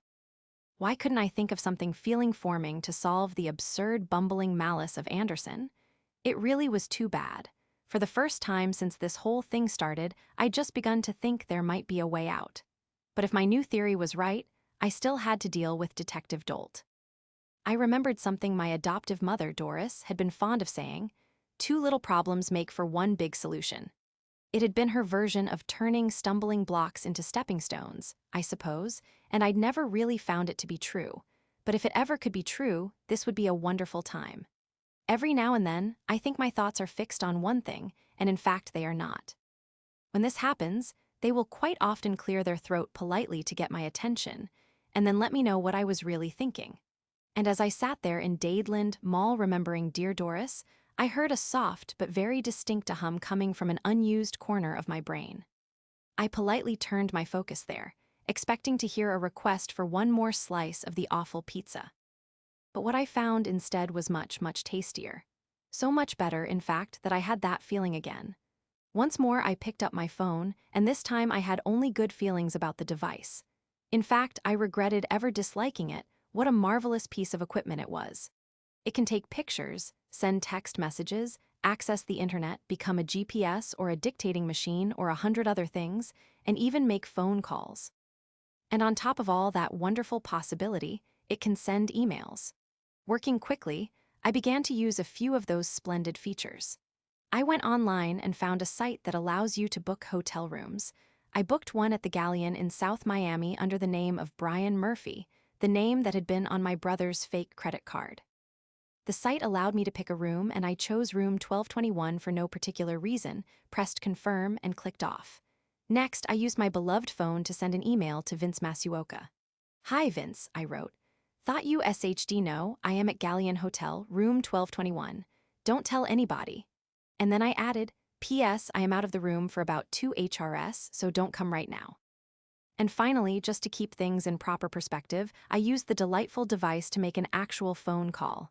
"Vince," I said when he answered, "I just sent you an email." "What?" "No," he wailed. "Dexter, I told you Anderson is reading my mail." "Yes, I know," I said soothingly. "I'm counting on it." "You're what?" "Just make sure you ignore it," I said. "Okay, ignore, but it's my email." "Vince, please, it's very simple," I said. "Pay no attention to emails from me, understand?" I guess so," he said. "But Dexter, gotta go, Vince," I said quickly before he could take off again. "Bye," and I hung up. Have you ever noticed what a wonderful place the world can be sometimes, on those very rare occasions when things behave properly and fall into place the way they should? This was just such a time, and to celebrate it with all due ceremony, I got up and bought another Mighty Superbo Magnum Yum Yum. Once again, it tasted a lot like coffee, but that was all good, too. I sipped and waited for my brother. And mere minutes later, Brian was sitting across from me and sipping a Gigundo Fantastica triple colossal cosmic miracle of his own. "You're quite sure about this?" he asked me, wiping some whipped cream from his upper lip. I am, I said, but if I'm wrong, the worst that happens is that nobody shows up. He nodded, sipped again. Well then, he said, let's do it. I reached into my pocket and pulled out my phone as well as the business card that I'd kept in the same pocket. I dialed, waited 3 rings, and then heard Frank Cronauer. Dexter Morgan, Mr. Cronauer, I said. I think a reporter saw me in the lobby. So I moved to a different hotel, and I wanted to let you know where I am, just in case. I'm sure that's wise, Cronauer said. Better safe than sorry, after all. Where are you? The Galleon Hotel in South Miami, room 1221, I said, thinking that this was the very first time I'd heard him use any phrase as stale as that. Clearly his mind was occupied with other more important matters, like giving Dexter's new location to his pet killers. Using a cliché wasn't truly airtight proof of guilt in any legal sense, but it was enough for me. All right, he said. Be patient and stay put as much as you can, right there in the room. I rented a movie, I said. I'm not going anywhere for 2 hours and then I'm going out for something to eat. Terrific, he said.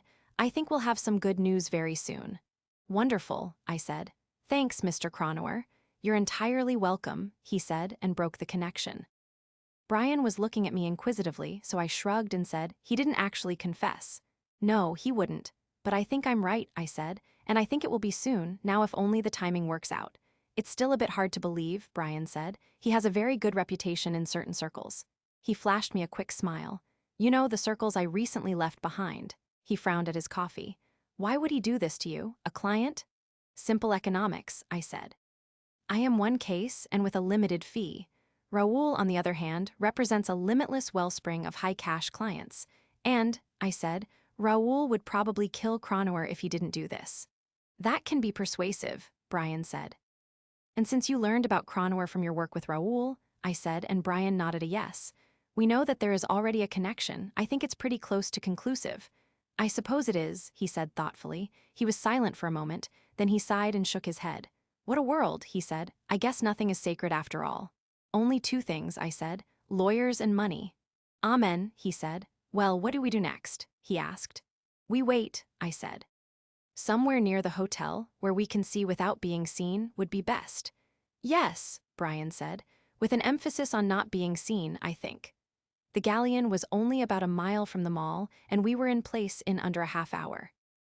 We found a perfect spot half a block away, in a parking lot that was surrounded by a chain-link fence. A scraggly hedge had been planted right up against the mesh of the fence for extra privacy. It was twilight, and rush hour was starting to die down a little, and we had a clear view of the hotel's front door through small breaks in the hedge. But no one over there could see us, not through the hedge and our windshield. We waited, and I had a disturbing thought. What if they use a bomb again? I asked. Oh, I don't think so, Brian said. He smiled a happy little smile. Raoul is very impatient with failure. They'll want face-to-face confirmation this time. How many of them? This will be the first team, Brian said. Raoul's best shooters. At least 2 of them and maybe a driver. I hope so, I said. The driver would be easiest to take alive. If we really have to, Brian said. We do, I said firmly. We need at least one of them to talk to us. Brian actually pouted. It seems a shame, he said. Yes, but Brian, I said, we need somebody to tell us where the children are. Oh, I know that, he said, and then he brightened visibly. But that means we'll have to persuade him to talk. I hadn't thought of that. Oh, what fun. He began to hum softly and somewhat off-key, and almost immediately I found his non-music irritating, almost beyond endurance. It may be that I was just a little nervous, but who had better right?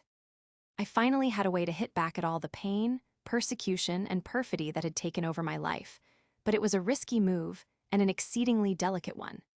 If the timing was just a little off, or if one of my pawns did not react properly, the whole thing could collapse. There were far too many variables, and I couldn't control any of them, and after 3 minutes of waiting and hearing Brian's horrible humming, I wanted to strangle him. But only a few minutes later, a Ford Taurus slid up to the front of the hotel and parked at a sloppy angle. The Taurus was the Miami-Dade motorpool car, and the parking was vintage I'm a cop what you gonna do, and sure enough, Anderson climbed out. Bingo, I said. Party of the first part? Brian said. Yup. We watched as he moved quickly up the short walk and into the hotel, a shoebox under one arm. Now it all came down to the timing. I wished for just a second that there really was a God, and that he would listen to a prayer from something like me. It would have been nice to say a little prayer and actually believe it would work. But as far as I could tell, there was no God, and I didn't know any prayer except, "Now I lay me down to sleep," which didn't really fit the occasion. But happily for me, no prayer was needed. 2 minutes after Anderson disappeared into the hotel, a blue SUV cruised slowly past our hiding place and into a spot in front of the hotel. "Party of the second part," I said. "Life is good." Brian nodded, already staring intently at the other car. 2 men climbed out, stocky, swarthy, one of them carrying a small suitcase. "The one with the baggage is Cesar," Brian said softly. "A very bad man, I don't recognize the other one." The 2 men slammed the car's doors and towed their suitcase into the hotel. "No driver," I said, feeling a stomach lurch of anxiety. Brian shook his head. "I don't see one," he said. "Damn. This made things a bit harder, but there was nothing to do but let it play out and hope for the best." We waited 2 more minutes, and then Brian looked at me. "Shall we?" "We shall," I said. We got out of the car and crossed the street at the corner to the far right of the hotel. And then, moving quickly, but with every sense on high alert, we went up the sidewalk to the front door. "Let me go first," Brian said, and I nodded.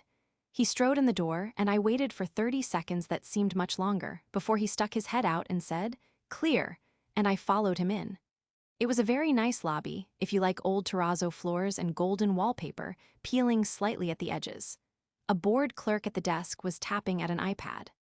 He didn't even look up as we went past to the elevators, and I found to my delight that one of them was right there on the ground floor, waiting for us. We rode up to the 12th floor. Soft and flaccid music played, and Brian hummed along to a tune I didn't recognize. I no longer felt like strangling him. I was too busy wondering what would go wrong next. When the doors slid open on the 12th floor, Brian held up a hand and once again went ahead of me, his pistol held at the ready. But this time he was back in mere seconds. "Quickly, brother," he hissed, beckoning frantically. I stepped out of the elevator and right away I saw what had alarmed him. Room 1221 was the second room to the right from the elevators, and the door was wedged open about 3 inches. Even from 15 feet away, I could smell gunpowder, and I could see that the thing jamming the door open was a human hand. It wasn't moving. I looked down the hall in both directions. Surely somebody had heard something, but there was no sign of life and no cries of police, or help, or even, what ho! Every other door along the hall was securely closed. It seemed impossible that nobody had heard a thing, and in all likelihood, it was impossible. But this was Miami in the 21st century, and when one hears gunshots, piteous cries for help, and multiple bodies hitting the floor, one simply double-locks the door and turns up the sound on the TV. Once more I felt a quiet swelling of civic pride. This is Dexter's city. But even love of my hometown would not protect me if somebody in room 1221 was still breathing. I drew my Ruger and followed Brian across the tatty carpet to the partially open door. Gently, carefully, gun raised in front of him, Brian pushed the door open with his foot. His body blocked my sight of the room. He was really being quite protective. I could only watch his back as he swept the pistol from left to right, and then abruptly dropped it to his side. "Your plan worked a little too well, brother," he said, and he moved aside. I leaned into the room. The body blocking the door was the second of Raoul's gunmen, the one Brian didn't know. The large raw hole where his left eye had been was a pretty good sign that he was no longer among the living. And beyond him, over beside the bed, was the rest of our little party. Cesar, the very bad man, had turned out to be not quite bad enough. He lay on his back, or most of him did. Several small parts of him were actually displayed on the wall behind him, decorating the 2 holes in the plasterboard made by the 2 shots that put them there. There was enough gore lying around him on the floor that there was no need to make sure that Cesar was dead. Both of Raoul's gunmen. Dead and gone and far beyond the reach of any questioning technique I knew of, unless we got a Ouija board. I was no closer to finding my kids than I'd been 2 hours ago. Some plan. Nothing to show for it but more dead bodies. I suppose I should have felt some kind of guilt, but of course, I never have and I hope I never will. And in this case, it would have been the height of hypocrisy, since I had arranged for this to happen. My only regret was that we didn't have a live gunman. Without that, without someone to tell us where the children were, the whole thing had been pointless. Or nearly pointless. One very large point had been made. Directly in front of Cesar was Detective Anderson. Anderson, as I knew him, was many things, and most of them were unpleasant, but one thing he was as well was, apparently, a better shot than I would have thought. 2 headshots, 2 kills, and he was also quite a bit tougher than I'd have guessed. He sat on the floor, his back against the foot of the bed, his legs splayed straight out in front of him. His hands had fallen by his sides, one of them still clutching a Glock pistol. Beside the other hand, the shoebox he'd carried in had fallen to the floor and spilled open, revealing several large plastic baggies filled with some white powdery substance. Anderson himself wasn't moving. There were 3 bright red circles on the front of his cheap white shirt. Any one of them might have killed him. 3 of them absolutely had. But as stupid as he was, Anderson apparently didn't know that he was dead. As I stepped toward him to be certain, I could see that his chest was moving, very faintly, and one eyelid flickered open and slowly, dizzily focused on me. For one long moment he stared, and I stared back.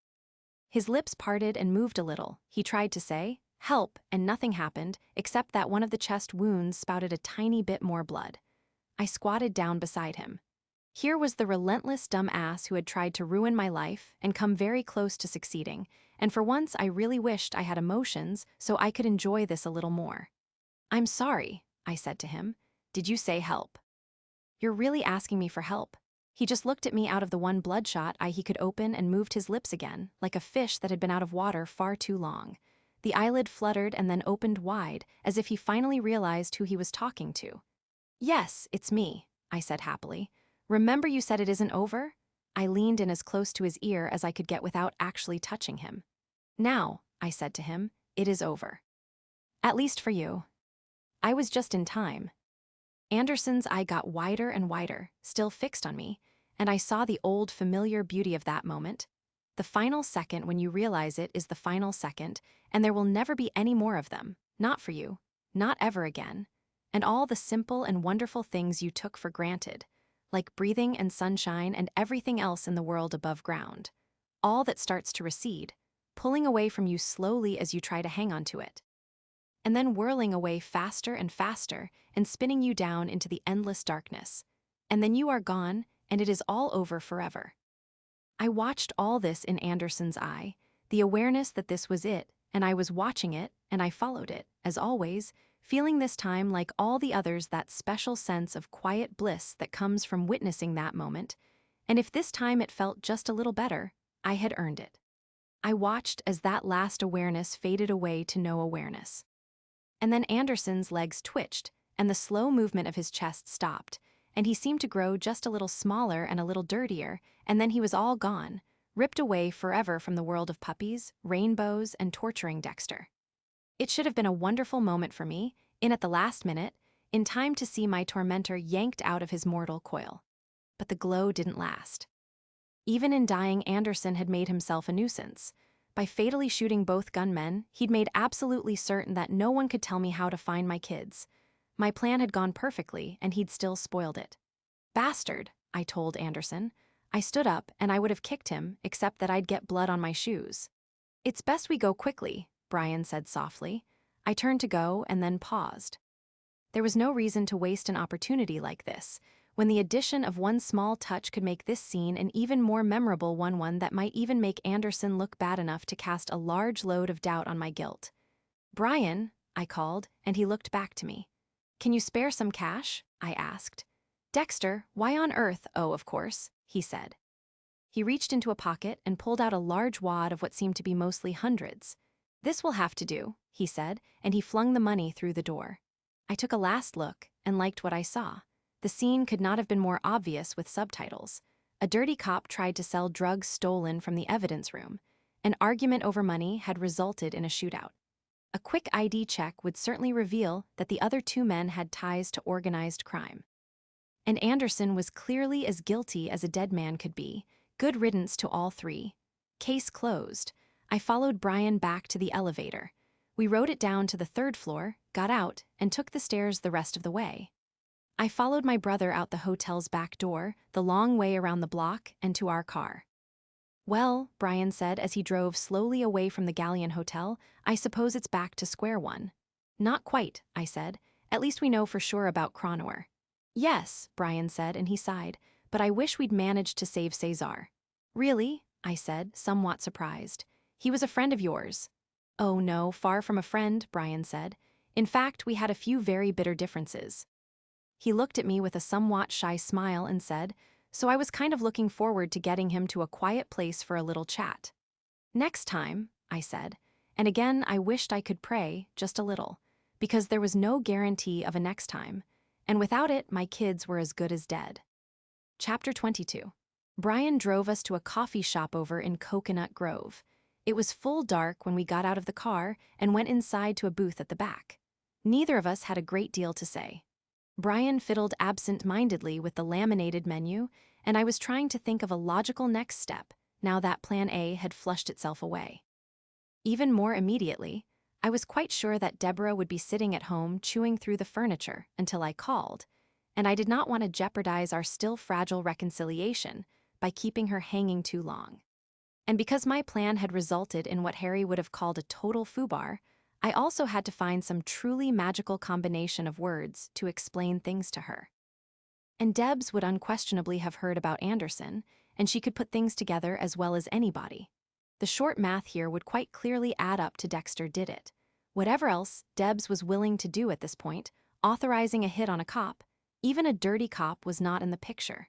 Add that to her panicked worry over the kids, and she would no doubt be on the verge of insanity at this point. I was so certain of that I hadn't even switched my phone back on. Coffee arrived in chipped porcelain mugs, and it was hot and very welcome. Brian ordered strawberry pie, and I settled on a tuna melt. Time was lurching past at a ridiculous pace. I even thought I could hear my watch ticking, and I still didn't have any wonderful speech for Deborah. But I didn't see how I could put it off any longer, so I pulled out my phone and turned it on. Almost immediately, it began to ping with missed calls, and all of them were from Debs. I waited another minute, but no inspiration came. I called her anyway. "Where the hell have you been?" she said in a voice halfway between grating and snarling. "What the fuck did you find the kids? And Jesus, Anderson, was that you?" "Because, Deborah," I said, much louder than I liked, and Brian cocked an eyebrow at me. But it got her attention, and with only a few more muttered bad words, none of them terribly original, she slid back down to a less hysterical grumpiness. "Jesus fuck, Dexter," she said. "You go trotting away with a pistol and Anderson turns up shot dead and, how does that get our kids back? Can you tell me that?" "Not while you're talking, I can't," I said, and I could hear her teeth click shut, but at least she was quiet, which allowed me to lower my voice. "As sad as it seems to me, I didn't shoot Anderson," I said softly. And at that moment, happily for me, I thought of the perfect explanation to let me off the hook. "But Deborah Anderson shot the men who could tell us where the kids are." Deborah made a remarkable sound, a moan that seemed to be hissed out through clenched teeth. "Fuck," she said. "Oh, fuck." "But there are more of them," I said. "More of the kidnappers," she said. "Can you get to them?" "I think so," I said carefully, because it was an obvious question and I didn't have an answer yet. Debs was silent and then suddenly blurted out, "I have to come with you this time. I have to, Dex." "No, Debs, not yet," I said. "I have to, goddammit," she said. "I can't just fucking sit here and do nothing while you fuck around and my kids are still." "Where, Dexter? Where the fuck are my kids?" "I'll find them, Debs," I said. "God damn it, I want to find them with you." "I'll find them," I said again, "and I'll call you later." "Dexter, you miserable piece of shit." I already knew I was a miserable piece of shit, so I hung up. "Well," Brian said with his brightest smile, "and how is your sister?" "As well as can be expected," I said. "And do you think we can work the same trick again?" "You mean getting Raoul's men to come after you?" he said, and I nodded. He frowned thoughtfully. "We'll. If I know Raoul, he's somewhere close by. He'll have your children with him, but they aren't bringing you to him on your knees, and he's missed twice. So I'm quite sure he's starting to get just a teeny bit, upset, angry, frustrated, perhaps even approaching apoplectic." He shook his head sorrowfully. "The man simply has no self-control. And he absolutely hates not to get what he wants when he wants it."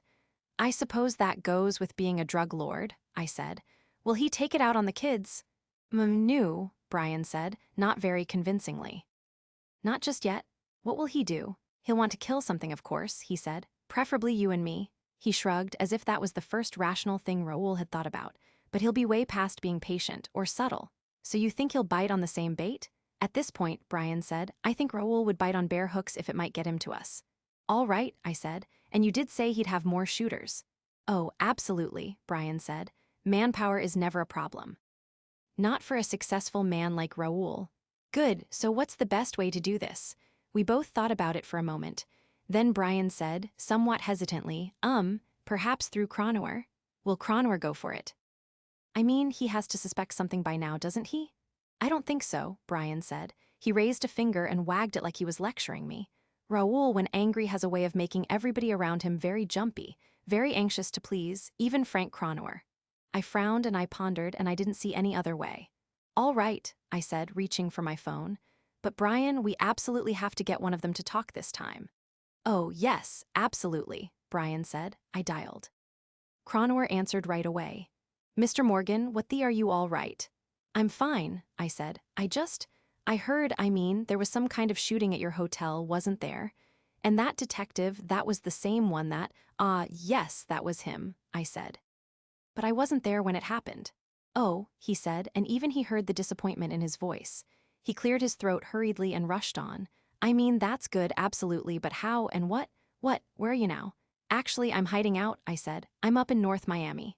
Which was in reality quite far from where I was, since for some reason I just didn't trust him. Good, okay, he said. But how did you? With that detective, what happened?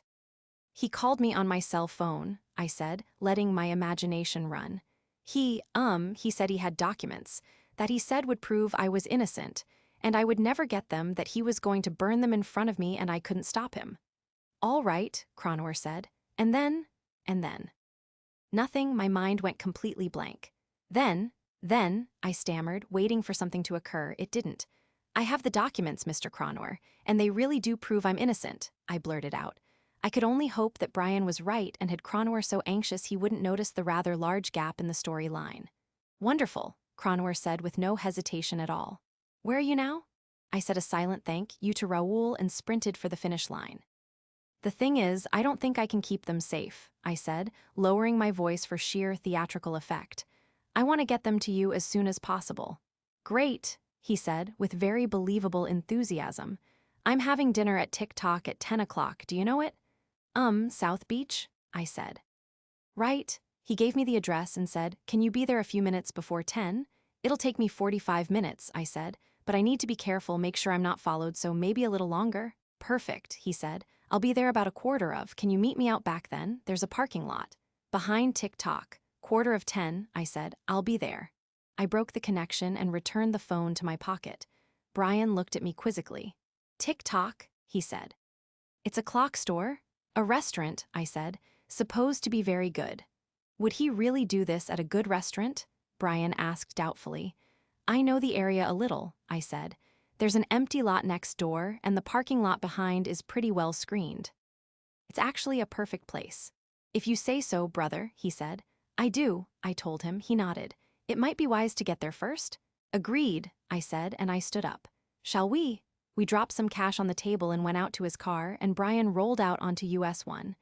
I'm not sure what we do next if this doesn't work, Brian said as he drove us north and then up onto I-95. Then let's make sure it works, I said. We crossed over to South Beach on the MacArthur Causeway and drove straight up 5th. Brian cruised right past TikTok without slowing, and I looked carefully as we went by. Of course, there was nothing to see but a small crowd waiting to get in. None of them seemed to be carrying assault rifles. A block past, Brian turned right and then into a parking lot with a concealing row of trees around the perimeter. He parked in a spot with a view of the restaurant and left the engine running. How would you like to proceed? He said. It would be nice to know the odds, I said. How many of them should we expect? They think there's only one of us, he said. There were 2 of them last time, but this time it's public, so probably 3, he said. The extra man will be the driver. He'll wait with the motor running, and he'll provide backup, of course, but the shooters won't want to use him. Pride, he said, shaking his head. They really take their work seriously, so I think 3 men, any more would seem like overkill.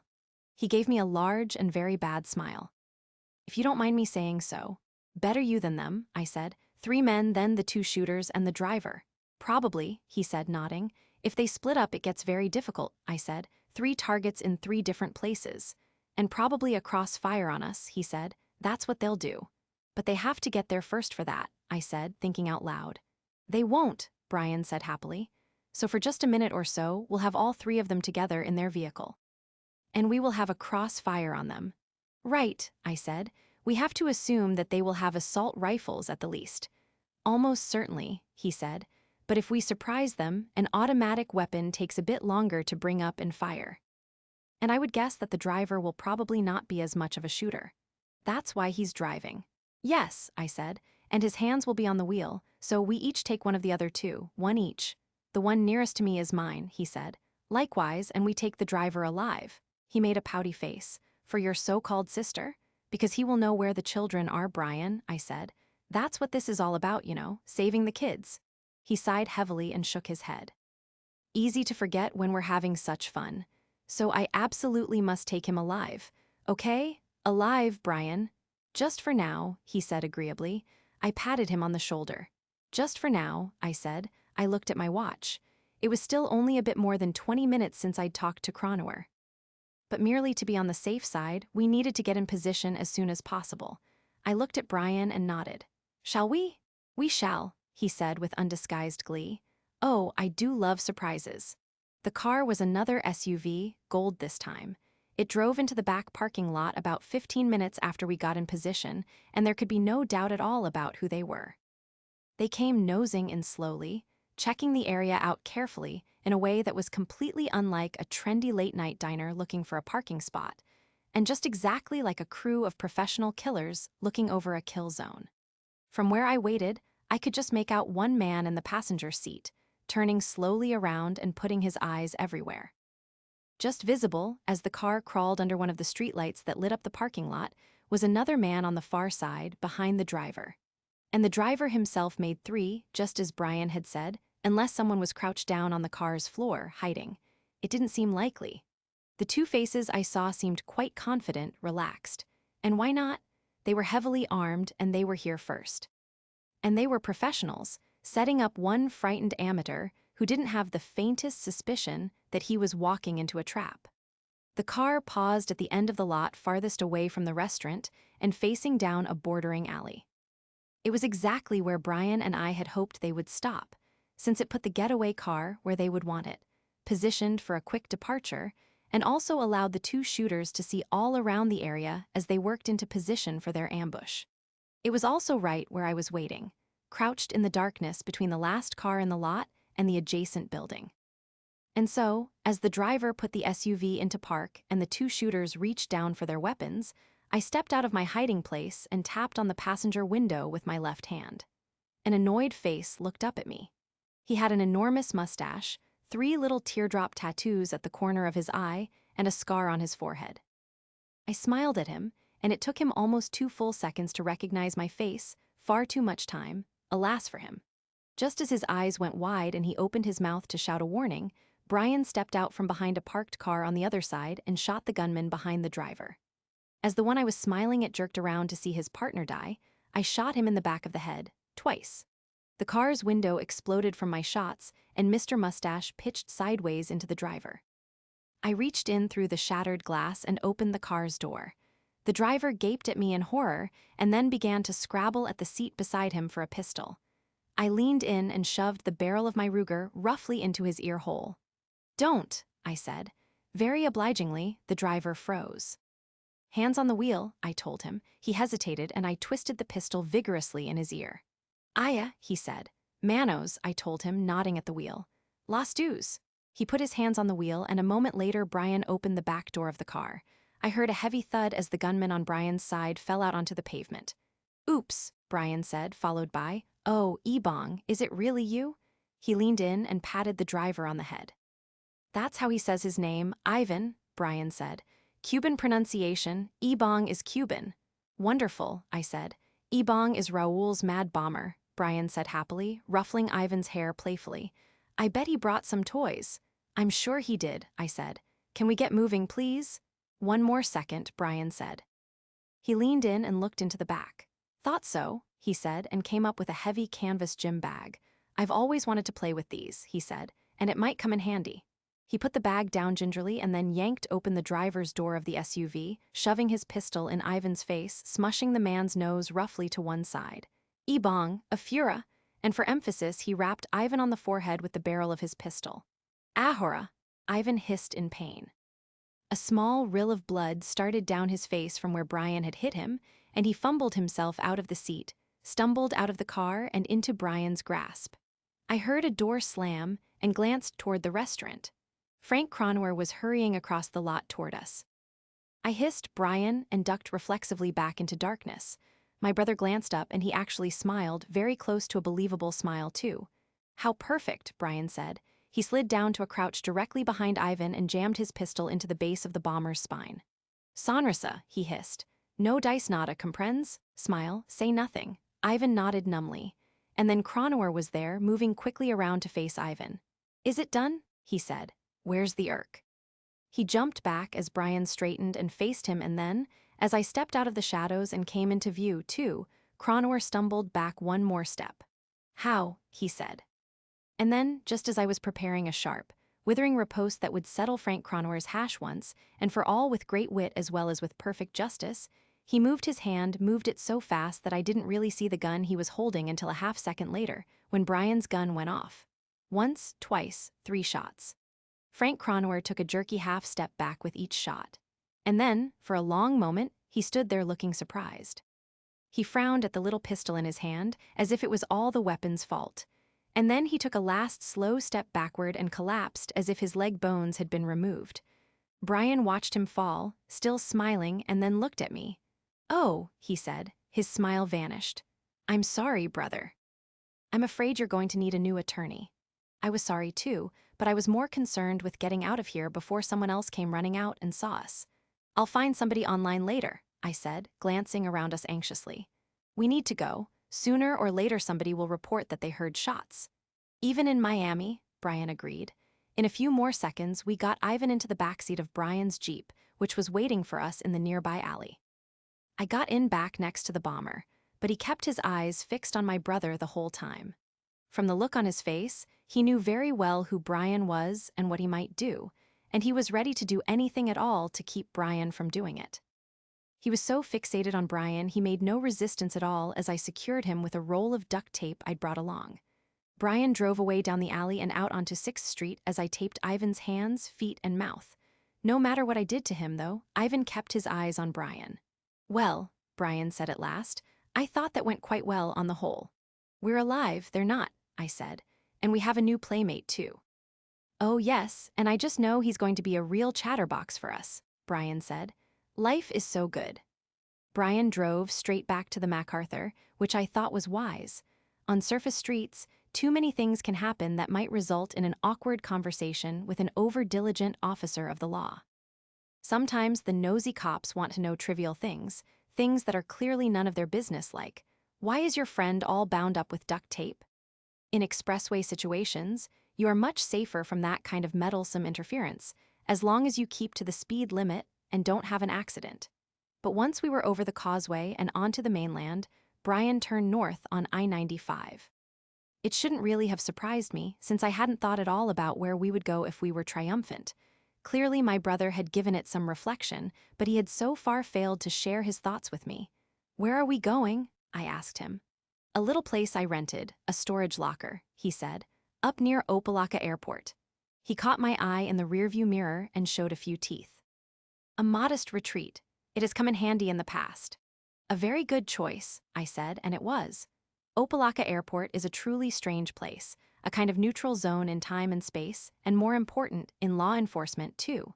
So many different spies and spooks and smugglers and transients of uncertain origin and loyalty go in and out that over the years an unspoken agreement has evolved. Law enforcement, at every level, stays away. It is much simpler that way. It avoids the awkwardness of arresting a vile, drooling, tattooed monster who is clearly smuggling heroin, as well as every sort of weapon from pistols to Titan missiles, and then finding out that he is, in fact, a fully sanctioned, ex-Marine, former Eagle Scout, crew-cut and shoe-shined in his heart federal agent working in deep cover on a project so secret it doesn't even exist. So the area around the Opa-locka Airport is mostly unpoliced, which has many small side advantages, such as making it a perfect place for Brian and me to relax, unwind, and have a leisurely conversation with Ebong. I looked fondly at my brand new friend on the seat beside me, and I thought of all the fun that lay ahead. It had been far too long since I'd had a chance to relax, kick back, and encourage someone to really open up. And this nice man, quivering so quietly next to me, was an absolutely perfect candidate for some leisurely exploration. He had certainly earned some very careful attention. Bombs are such nasty things, aren't they? It would be pleasant to make him understand that society at large disapproves of blowing things up, especially when there are people inside. I thought we might find a way to show him the error of his ways. And oh, yes, as Brian had said, Ebong would be a real chatterbox, no doubt about that. I just hoped he wouldn't start talking too soon and cut short the fun. So I was feeling quite chipper as we drove north, and really looking forward to having a chat with Ivan and having Brian beside me, chatting with him at the same time. I'd been looking forward to that for a good long time. We both had. We had so much to learn from each other, so many technical and procedural techniques to compare and demonstrate. This could well be a truly exemplary combination of recreation, education, and sibling bonding, and I was happy as can be about what was just ahead. Ivan, not so much. He had not taken his eyes off Brian, and he'd begun to shiver, though it was a very warm evening. His color was not good, either, and his teeth were audibly clicking together.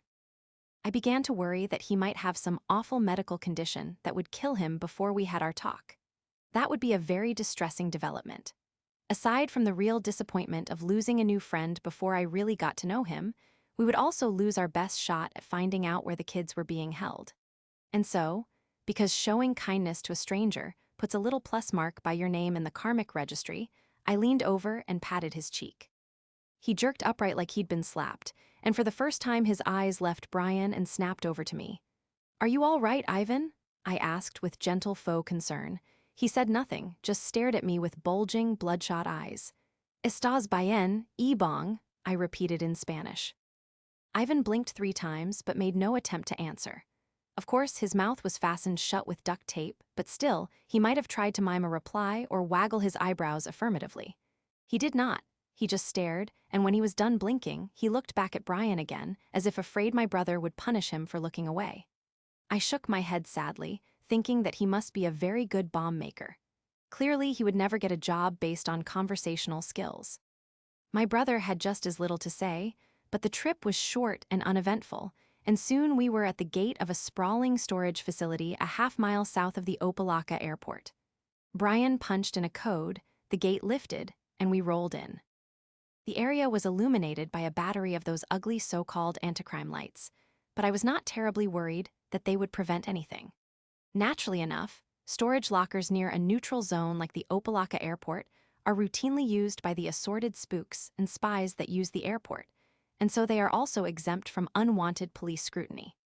And if there were any neighbors in a nearby locker, they would almost certainly avoid asking questions about the unusual noises Ivan was about to make.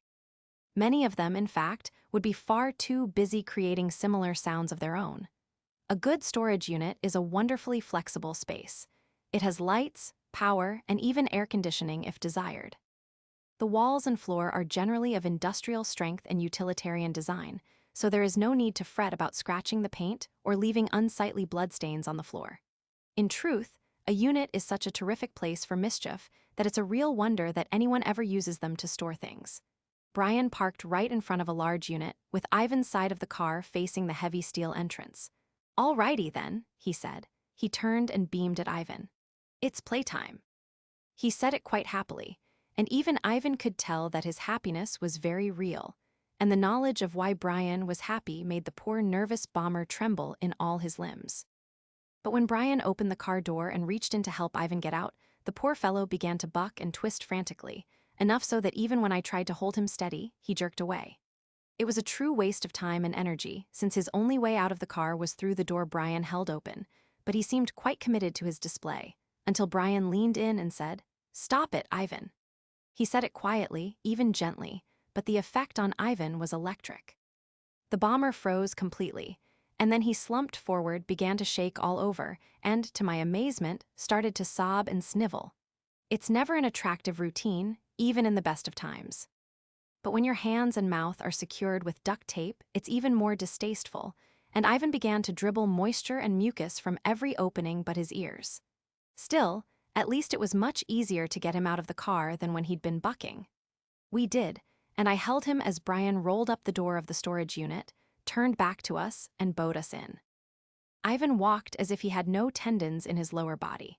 His legs hung loose from his hips, and his feet flopped forward with each step, which made it necessary for me to keep a strong grip on his arms from behind. And since I was busy with that, I didn't really get a good look at Brian's little playground until he had rolled down the steel door and flipped on a strip of fluorescent lights that hung from the ceiling.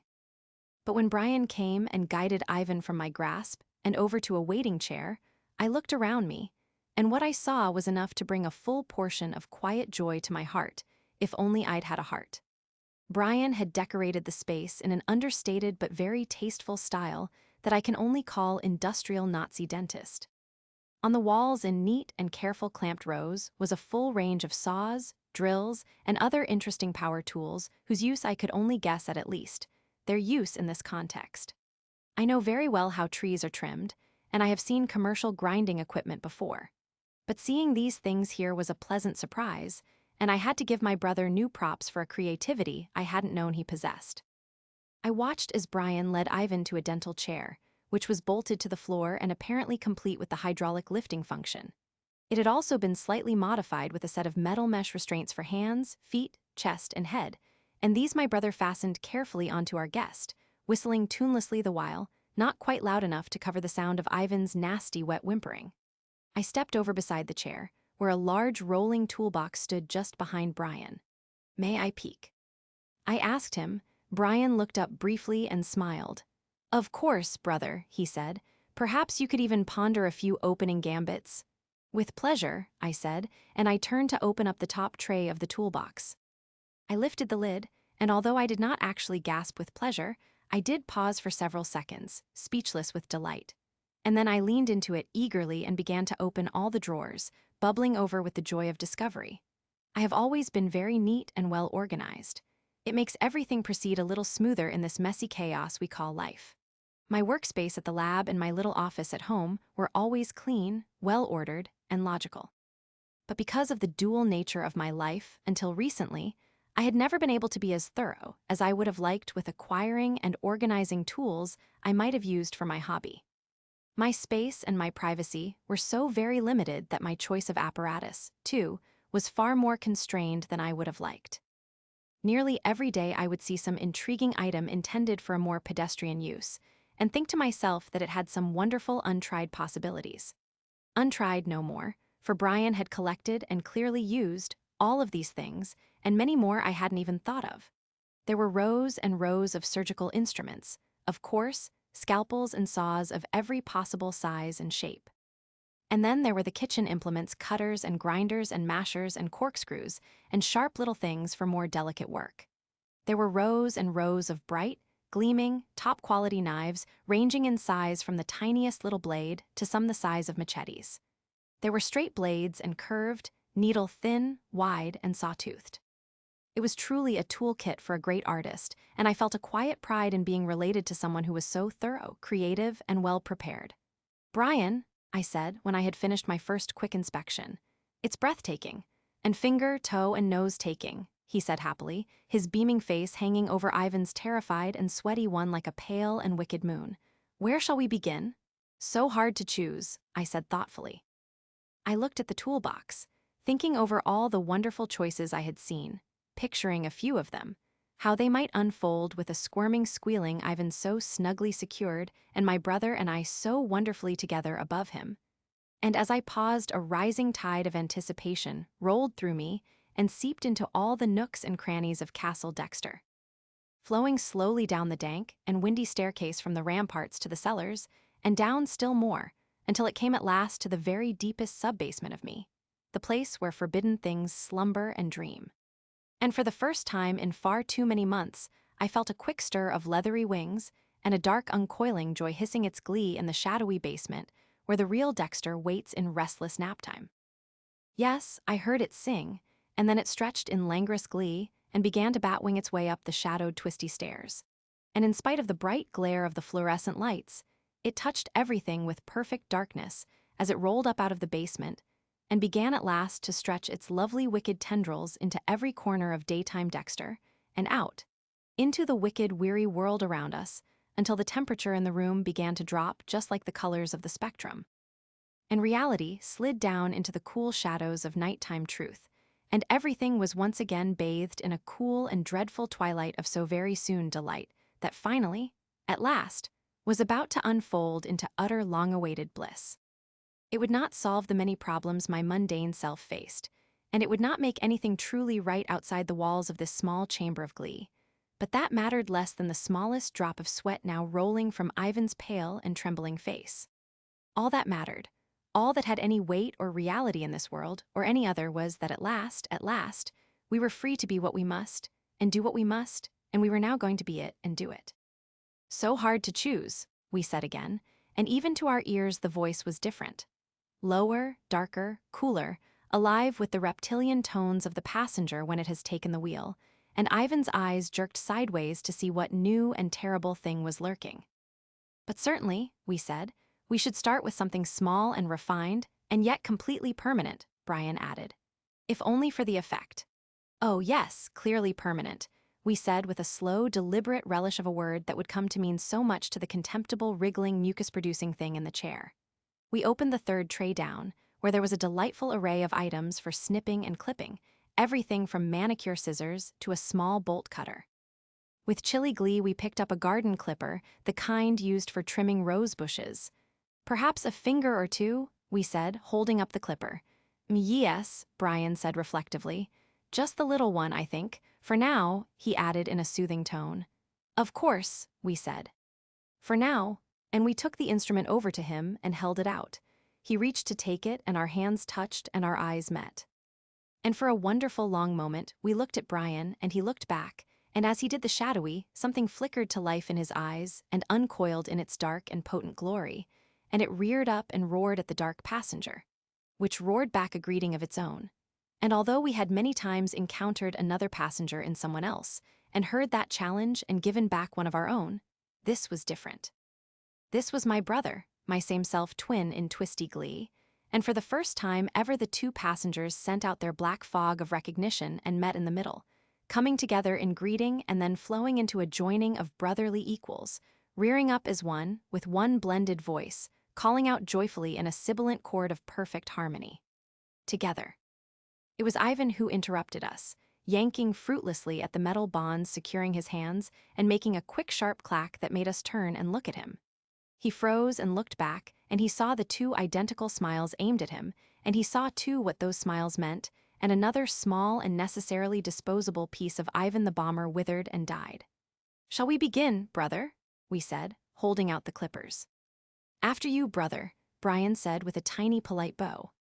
We felt the joy of knee-dending delight about to bloom, and we turned to the chair and flexed the clippers once, twice, snick-snick, and Ivan watched and squirmed, and made a nasty, wet, mucusy mewling sound that made us more eager than ever to begin, if only to wipe away the awful damp noise of his disgusting, helpless, flaccid weakness. And so we did it once more, snick-snick, closer, and watched his eyes bulge and his tendons stand out and his veins vibrate, and it was a perfect siren symphony of paint-a-bee calling us forward, onward, downward, into the chilly, pain-filled promise of our mutual delight. And so we began. Chapter 23. I had turned my phone off before our little meet and greet with Ivan and his friends in the parking lot. Naturally enough, I didn't want any unexpected noises giving me away. And I had left it off during the tete-a-tete with Ivan, because quite frankly, an artist needs to focus to perform at his very best, and any sudden chirps or tweets from the infernal omnipresent machine might have broken our very beautiful concentration. And as I stepped out of the storage unit and into the fresh air of the early hours, I was very glad I had done so. Because when I turned it on again, out of mere reflex, I saw that Deborah had called me 7 times, and even as I counted, call number 8 began to ring. Deborah again. Really, it seemed a bit much, I mean. Persistence can be a good thing, and in her professional life it has always been a positive virtue. But in this case, it seemed very close to presumptuous and perhaps even annoying. After all, we had barely resumed speaking to one another. She had no real right to intrude on my glow. Still, I had to remember that she had not just enjoyed a long and leisurely session of relaxing, tension-releasing playtime, as I had. And as dreamily drained and delighted as I was, I reminded myself that there had been an actual purpose to what I had done, beyond even the achievement of such a satisfying warm blush of accomplishment. I had been trying to find out where my kidnapped children were being held, and Debs was quite interested in hearing what I had learned. And I understand very well the importance of compassion and thinking of other people's feelings. After all, I'd been faking these things my whole life, and quite well, too. Deborah was naturally very anxious 8 calls worth for me to share my newfound, delightfully obtained information with her. So, in spite of feeling like I wanted to sit in relaxed contemplation and enjoy my mellow mood, I answered the phone. "Hello, Debs," I said, and before I could add even a single syllable more, she snapped out, "What the fuck do you know about Cronauer? It's all over the fucking news." I blinked stupidly for just a second. I should have known that something like this would create a local sensation, perhaps even a national one. Prominent defense attorney gunned down in plain sight. Film at 11? And I should also have anticipated Debs putting 2 and 2 together and once again reaching a sum of Dexter. But I had selfishly thought of nothing but the pleasant task at hand, and I was momentarily unprepared. There were many things I could have said, most of them falling somewhere between temporizing and tall tale spinning, and I thought up a couple of quite good whoppers in those few little blinks of hesitation. But if we were going to save the children from what sounded like a very hairy situation, we would need her help. Additionally, if Debs and I were truly going to reconcile, she should almost certainly hear some version of relative truth. She'd probably figure it out anyway. She was, after all, a detective. So instead of dancing around it, I decided I would very bluntly tell her the truth, or at least a very close first cousin of the truth. "Cronauer told us where to find the children," I said. I heard a sharp intake of breath on the other end of the line, followed by what can only be called a stunned silence. "Jesus fuck," she said at last. "Yes, isn't it?" I said. "And then you shot him," she said incredulously. "He pulled a gun," I said. "He had a very fast draw." "What about the 2 Mexican tourists who tried to help?" she demanded. "What, you shot them because they saw you?"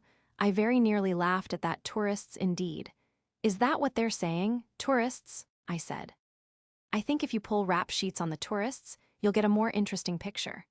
"The fuck does that mean?" she snapped. "It means," I said, "that they were assassins, drogas, that Cronauer called in to kill us, but we killed them first." "Who's we?" she snapped at me, and I realized that in my eagerness to be honest, I had just made a very grave error. Whoever claimed honesty is the best policy, or even a good one, clearly had very limited experience with the real world. I had always been very careful to keep all knowledge of Brian from Deborah. Quite natural, since the one time they'd met, Brian had abducted her and taped her to a work table for slow and careful dissection. And my brother, being no fool, had worked even harder to avoid running into Debs, since he reasoned, rather soundly, I think, that the kind of first encounter they'd had is usually quite memorable, and she was, after all, a cop. So Debs did not know Brian was even alive, let alone working with me. I was on the very edge of letting an extremely slippery cat out of the bag, and there was no way to predict which way the thing would run if I let it out the rest of the way. Deborah might fly into a violent and possibly justified rage and decide to arrest Brian. And that, of course, might nudge Brian in the direction of even more serious action, something a little more permanent than anger. That would be very awkward for everyone involved, and especially me, since I would be jammed squarely in the middle, pushing the 2 of them apart and chanting, "Why can't we all just get along?" I certainly didn't want to be forced to choose between the 2 of them. And in all honesty, I had no idea which way that choice would go. On top of everything else, I needed all the help I could get if I was to have any chance at all of retrieving my kids. The odds were already formidable, and one more steady hand with a motivated gun in it would make a very big difference.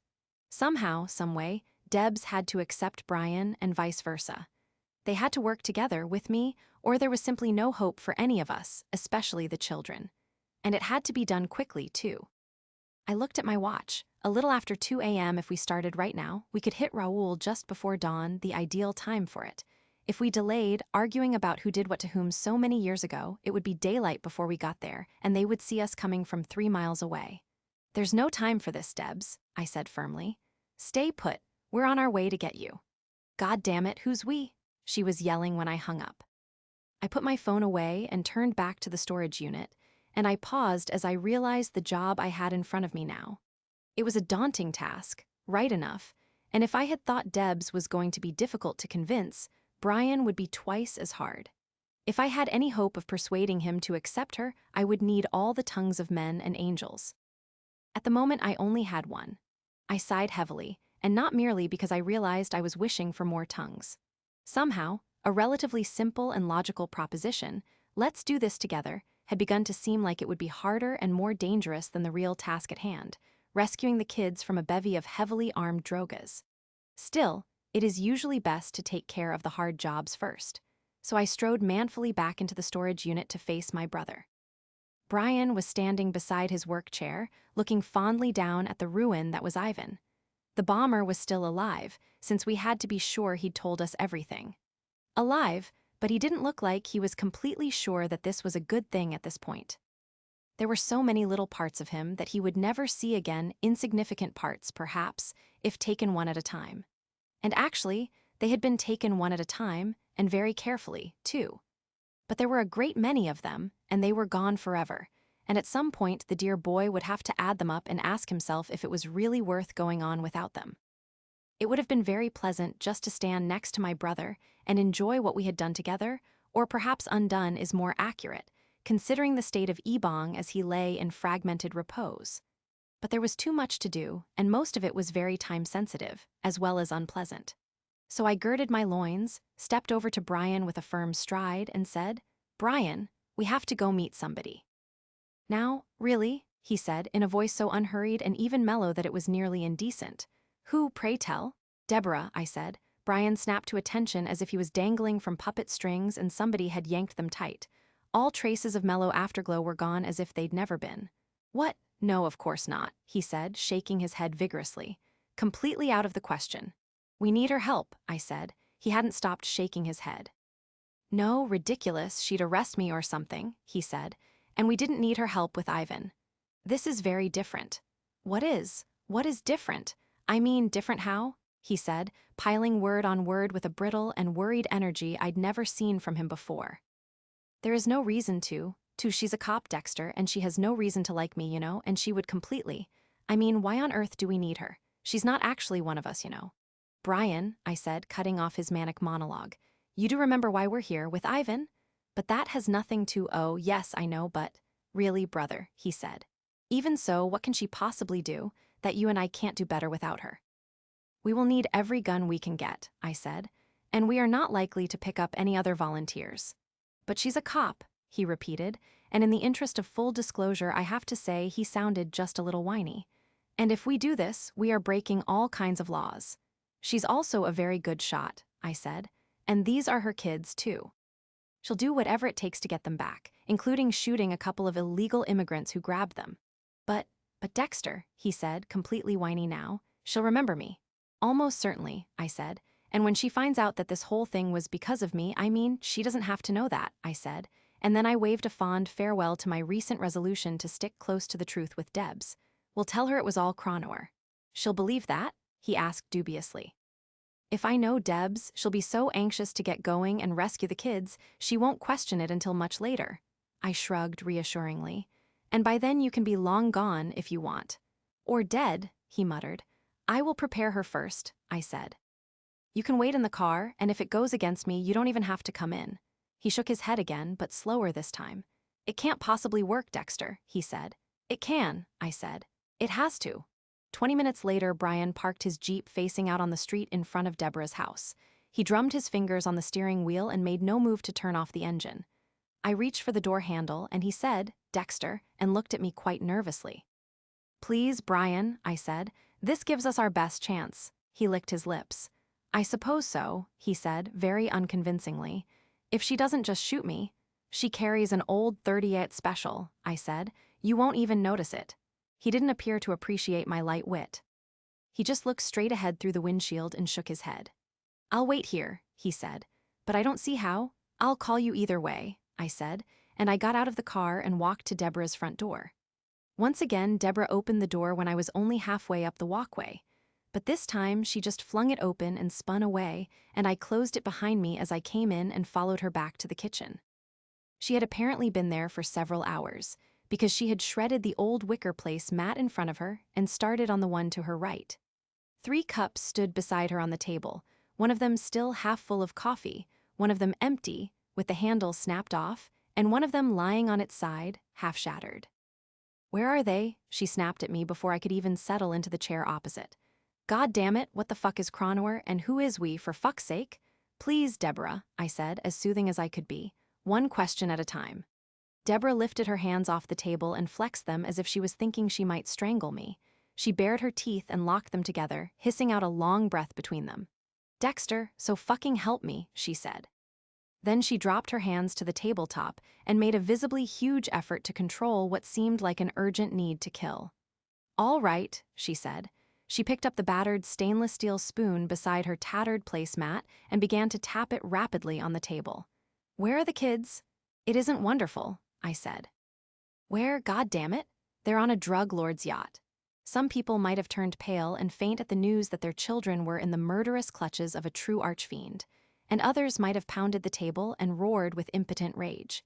Deborah simply narrowed her eyes, and you would have thought she was completely calm, except for the fact that the spoon she held in her hand was now bent neatly in half. "Where?" she said softly. "It's anchored off Toro Key." Deborah dropped the ruined spoon onto the table and flexed her fingers. "How many men will he have?" she said. "I don't know," I said, "but he has 3 less now." "3?" she snapped. "They only found 2 with Cronwer." "We took 1 alive for questioning," I said. Deborah was completely still for a moment, her eyes locked on mine. "Who is we?" she said, back to her dangerously soft voice. "And why did a drug lord take the children?" she said, still quiet, but obviously it was the very dangerous kind of quiet. It really is stunning how a simple question like that can knock you right over. I had been trundling along, convinced that my brain was operating at a truly high level, prepared for all the bizarre and unlikely possibilities. And I was sure I had all of them covered, too, but then one completely obvious question, why, comes along, and I realized I hadn't even thought about it. Why did a drug lord have our kids? Why? Because my brother pissed him off, of course. And if I said that to Deborah, the operation was over before it even began. I had to tell her something, and it had to be convincing, but all I could think of was how totally stupid I had been not to be ready for that most obvious question. "Why, Dexter?" Debs repeated, and there was a dangerous edge to her voice that went far behind frustrated anger. "It's kind of complicated," I said, stalling in the hope that either a brilliant idea would occur to me or, if not, the house might be hit by lightning. "Make it simple," she snapped. "Well," I said, still waiting, "it all starts with Cronwer." "A good start," Debs nodded. "Okay," she said. "One of his clients is this Mexican drug lord. Raul," I said. "I don't give a shit what his name is," she snapped. "Well, Raul found out that Cronwer was representing me, and I paused, and not for dramatic effect. This was where the whole thing would fall to the ground, unless I had a sudden flash of inspiration. I waited for it. Deborah waited too, but not quite as patiently. She began tapping the mangled spoon again, faster and faster. "Raul is very paranoid," I said. "And, he felt that, you know." "I don't know, God damn it," she said. "And you're not telling me either?" I closed my eyes and thought once again about the relative merits of honesty. It seemed to me that the only thing you could say about it, as far as its being a good thing, was that if you didn't tell the truth, sooner or later your made-up story would whirl around and bite you in the crotch. The only other thing I could say about honesty was that whatever else you try first, it never works and honesty ends up as your last resort anyway. And then you're standing there with a crotch wound, and you have to tell the truth just the same, but now you have to drop it into an atmosphere of anger and resentment. Life is a rigged game. There's really no way to win. Here I stood, bitten to the bone by my feeble fictions. And there was Debs, more than ready and willing to bite, too, and quite probably add a few kicks to the injured area. I took a very deep breath and opened my eyes. Debs was looking at me, and she was not wearing an expression of calm patience. "Well," she said. A very large tendril of ice spread out from her voice and sent a slow and jagged spear of frigid malice across the table at me. She flung down the mangled spoon. It bounced twice on the table and then slid onto the floor. "Why, God damn it? All righty then," I thought. "Here goes nothing." Do you remember my brother Brian, Deborah? I said, putting as much nonchalant charm into the words as possible. It wasn't quite enough. Debs hissed at me and half rose out of her seat. The psycho son of a bitch that tried to kill me, she said. That Brian? There was not a single vestige of soft or quiet left in her voice. Why isn't he dead? Sit down, Debs, please, I said. She stayed in her half-crouch a second longer, glaring and panting with rage, and then she lowered herself back down into her seat. You miserable shit, she grated at me through a still-locked jaw. You hooked up with him. I needed help, Deborah, I said. There was no one else. I hadn't really intended that as any sort of shot against Deborah, but she clearly took it that way.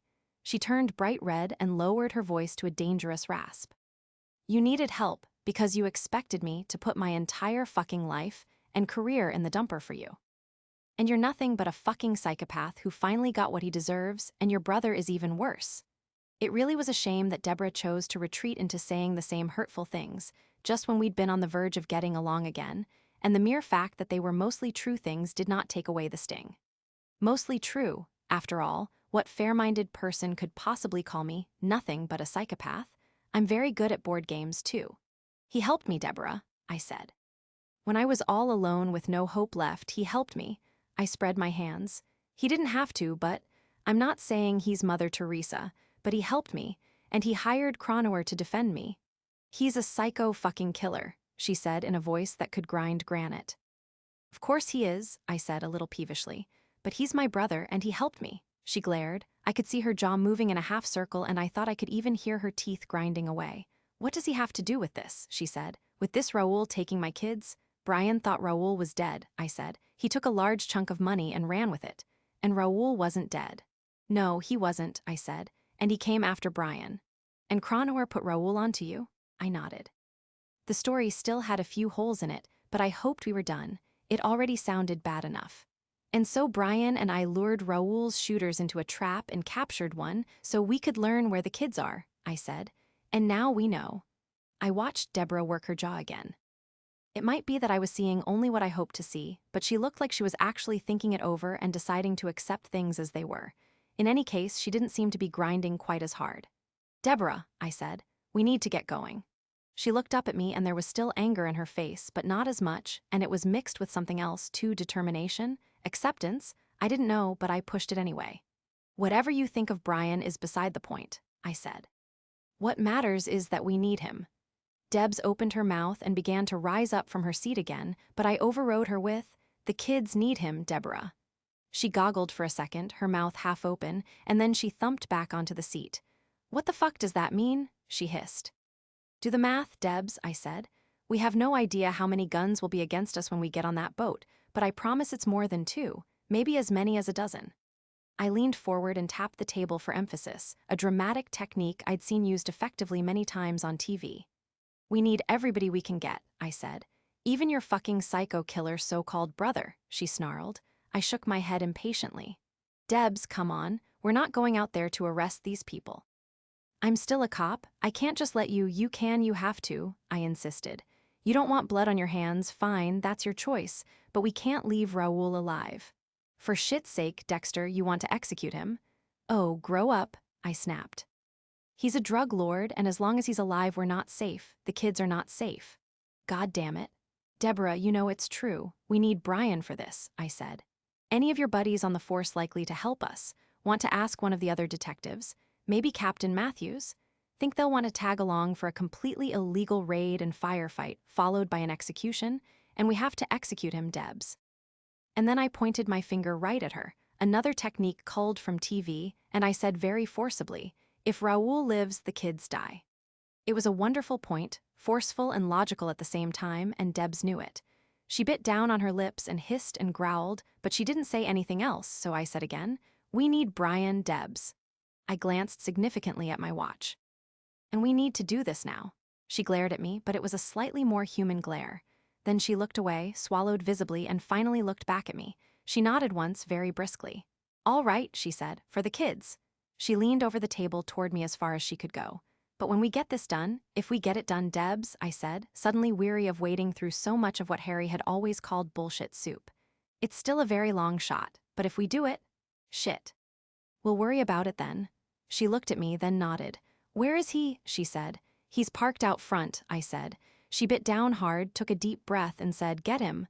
"Your word, Deborah, for fuck's sake, get him," she snarled. "You're in a hurry, remember?" I looked at her for a second longer and she glared back, but she nodded one time. "Get him," she said. "I'll behave." It was as good as I was going to get and better than I'd really expected. I pushed back from her rickety table and headed out the front door.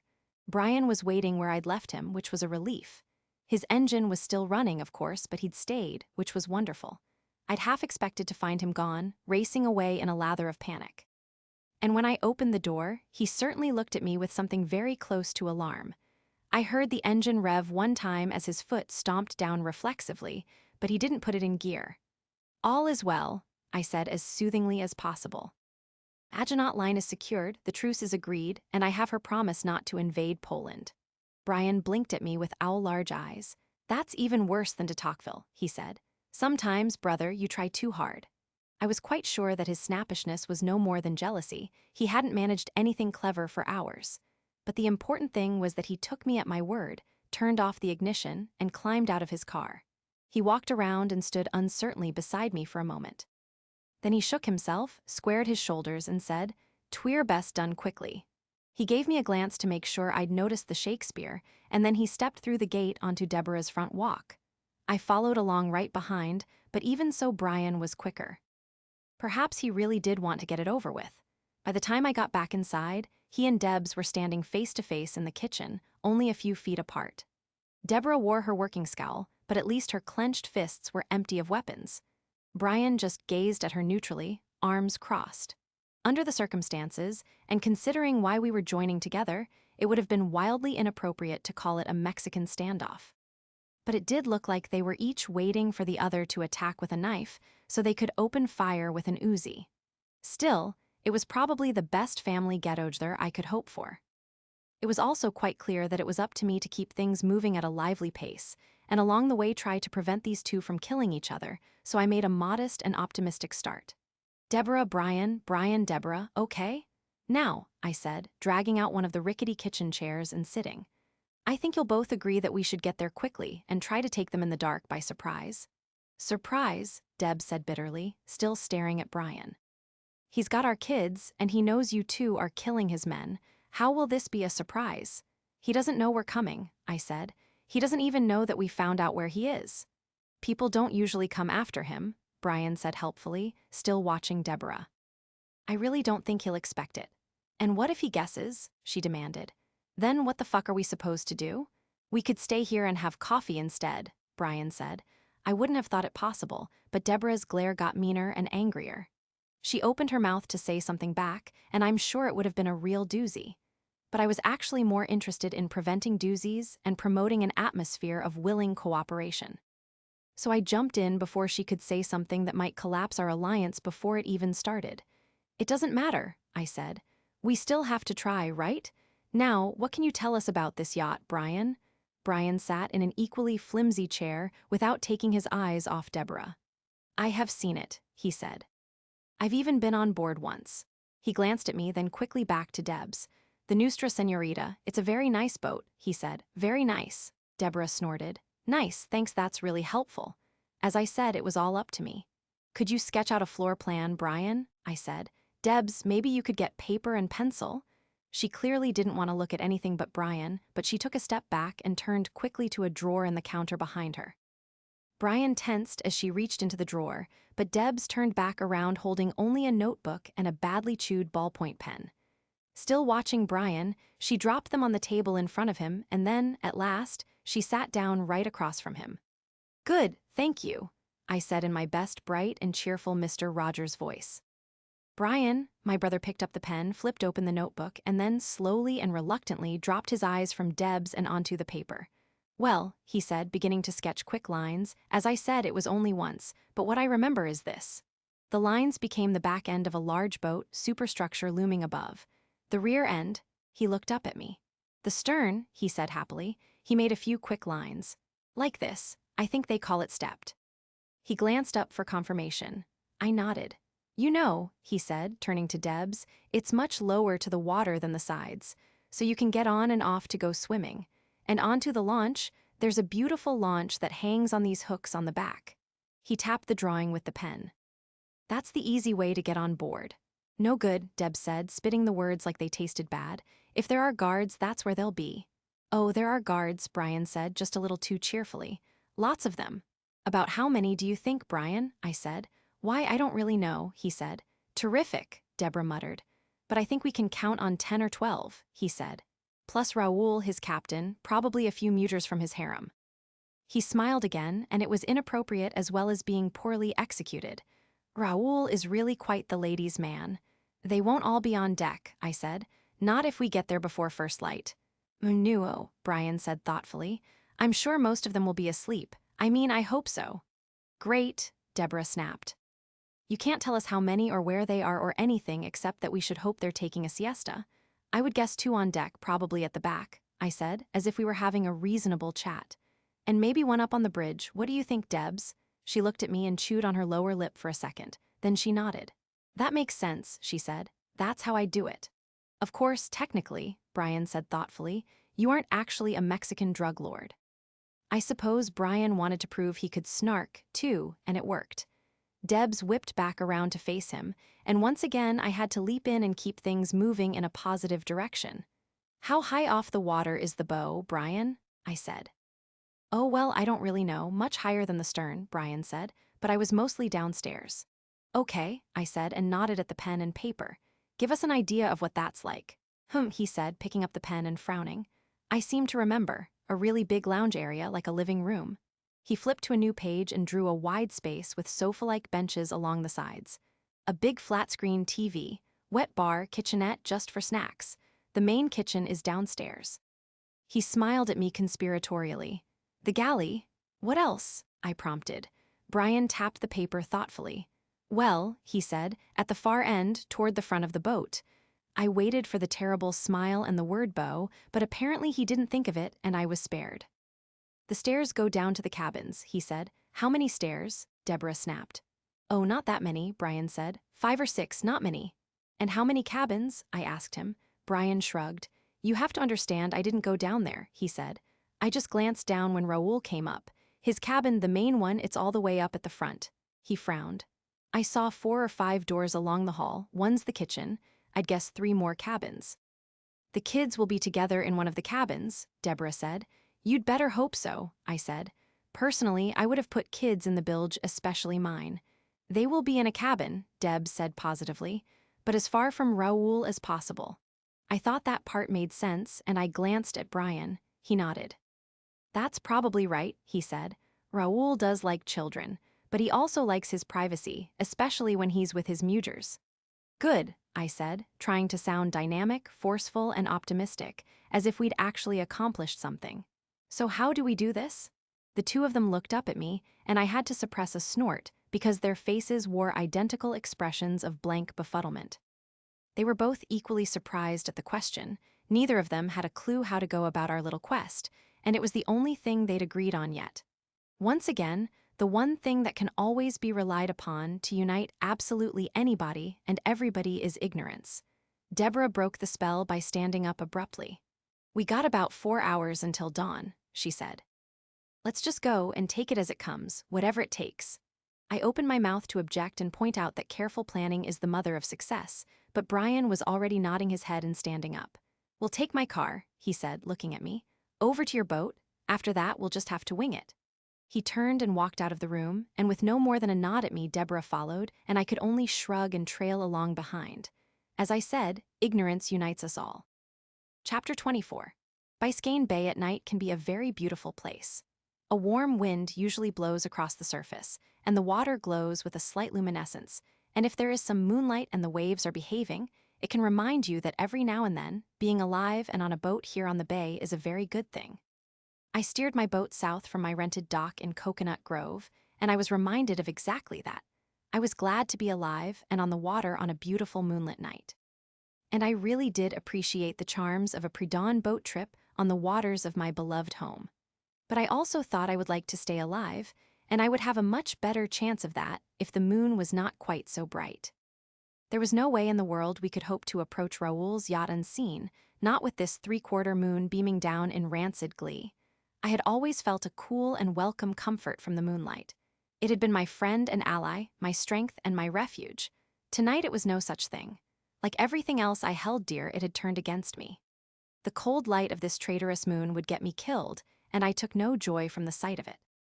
And it shone mercilessly down from a sky that was almost completely clear. Far off on the horizon, over toward Bimini, there was a dark line of clouds scudding along, low and fast, but where we were there was only a lethally bright sky above. Because of a very light chop, we traveled at a good speed, just over 25 knots. Even south of Cape Florida, where the swells can pick up from the roll of the open ocean, the water was calm enough to let us maintain the pace. We would be there in about half an hour, and perhaps that made me enjoy the ride even more. Because if the visibility was this good when we arrived, I was quite sure that this would be the last boat ride I ever took. Raoul would have sentries, and they could not avoid seeing us, and that would be just about the end of it. And of us. We had talked about this, of course. The car ride from Deborah's house to my boat had been full of talk. I had listed what might happen, what we might do about it, and how to maximize what was truly a very slim chance of success. And even though Debs and Brian remained united in shrugging off all the certain dangers I could think of, I have to admit that at least things were going much better than I could have hoped in the personal relations department. Debs had somehow kept herself from shooting Brian, and he had not slashed her throat and bounded away for the high ground. Before climbing into Brian's car, we had maximized our firepower. Debs took a pump-action shotgun from the trunk of her car, as well as her first aid kit, which I thought was rather pessimistic. And she brought her Glock pistol, which made me glad. She had a sentimental attachment to Harry's old .38 revolver, and I'd been afraid she'd bring it, even though it had half the number of shots and half the firepower of the Glock. Brian and I had our pistols, reloaded and ready to go, each of us with a spare clip. It was only a 10-minute drive from Deb's house to my rented dock space in a quiet residential area of the Grove. The house was owned by an elderly couple who lived in New Jersey most of the year, for some reason. They were very glad to have someone stopping by their southern manse from time to time, which might discourage burglars, and they gave me a very good rate. And my boat, in spite of sitting unused for several months, was in excellent shape and needed only a few moments of chug and spew from the bilge pump before it was ready to go. As we motored out the short canal to the bay, I opened the dry locker on my boat and grabbed some very good fillet knives, which were a lot quieter than guns and might preserve our element of surprise a few extra minutes. The fact that they were also a great deal more fun than guns was not really a factor. Brian was delighted with the one I gave him, of course. Debs refused to take one, and that, too, really wasn't much of a surprise. In addition to all that lethal hardware, my brother had insisted on bringing along the canvas bag he'd taken from Ivan. It was full of sinister-looking things Brian insisted on calling toys, and which he was convinced we might need. If nothing else, he'd said brightly, it can cover our tracks afterward. And again, astonishingly, Debs had agreed. If one of those things can destroy the evidence, she said, we bring it. So we were lugging along a couple of very ugly bombs, unknown and probably unstable explosive devices, merely because we might get a chance to use them. And maybe we would. But first we had to get on board Raoul's yacht silently and alive, and to do that we had to approach it without being seen. So far, we had come up with no way to do that, other than go take a look and see what's what. If it had been up to me, this casual plan of attack would not have been plan B, not even C. I don't like to improvise. When I slide out into the night for the purpose of making mischief, I need to have a plan, and I need to stick with it. Beginning, middle, and end, all thought out ahead of time, and all executed in good order. Far too much could go wrong, even when it's just me and one carefully selected playmate, one who suspects nothing until it is too late for suspicions to do any good. In this case, we were approaching perhaps a dozen men who were expecting trouble and were paid handsomely to prevent surprises, and we were improvising. I hated it, and I hated having no choice but to go through with it, and even on a beautiful night like this one, I could not shake the feeling that things could not possibly go well. There was only one likely outcome, and that was a violent finish to the saga of Dexter, and just when things were looking up for me, too. With Anderson killed in such a toxic setting, I was reasonably sure the case against me would go away, even without Cronauer, and I would be free once more to live a happy life of perfectly balanced wage slavery and wicked fun. But unless a true miracle occurred, all that was about to end. I was left alone with my dark thoughts. There was no point in trying to have an encouraging conversation over the noise of the engine and wind, but from what I could see of Debs and Brian, they were not thinking of sunlit rose gardens full of kittens and ice cream either. Deborah simply sat and scowled at her feet, and Brian stood in the bow, holding the bowline and staring anxiously ahead. It did not cheer me up at all to see them. None of us looked like something a dozen well-armed mercenaries would find terribly threatening. My thoughts, left to themselves, turned even darker.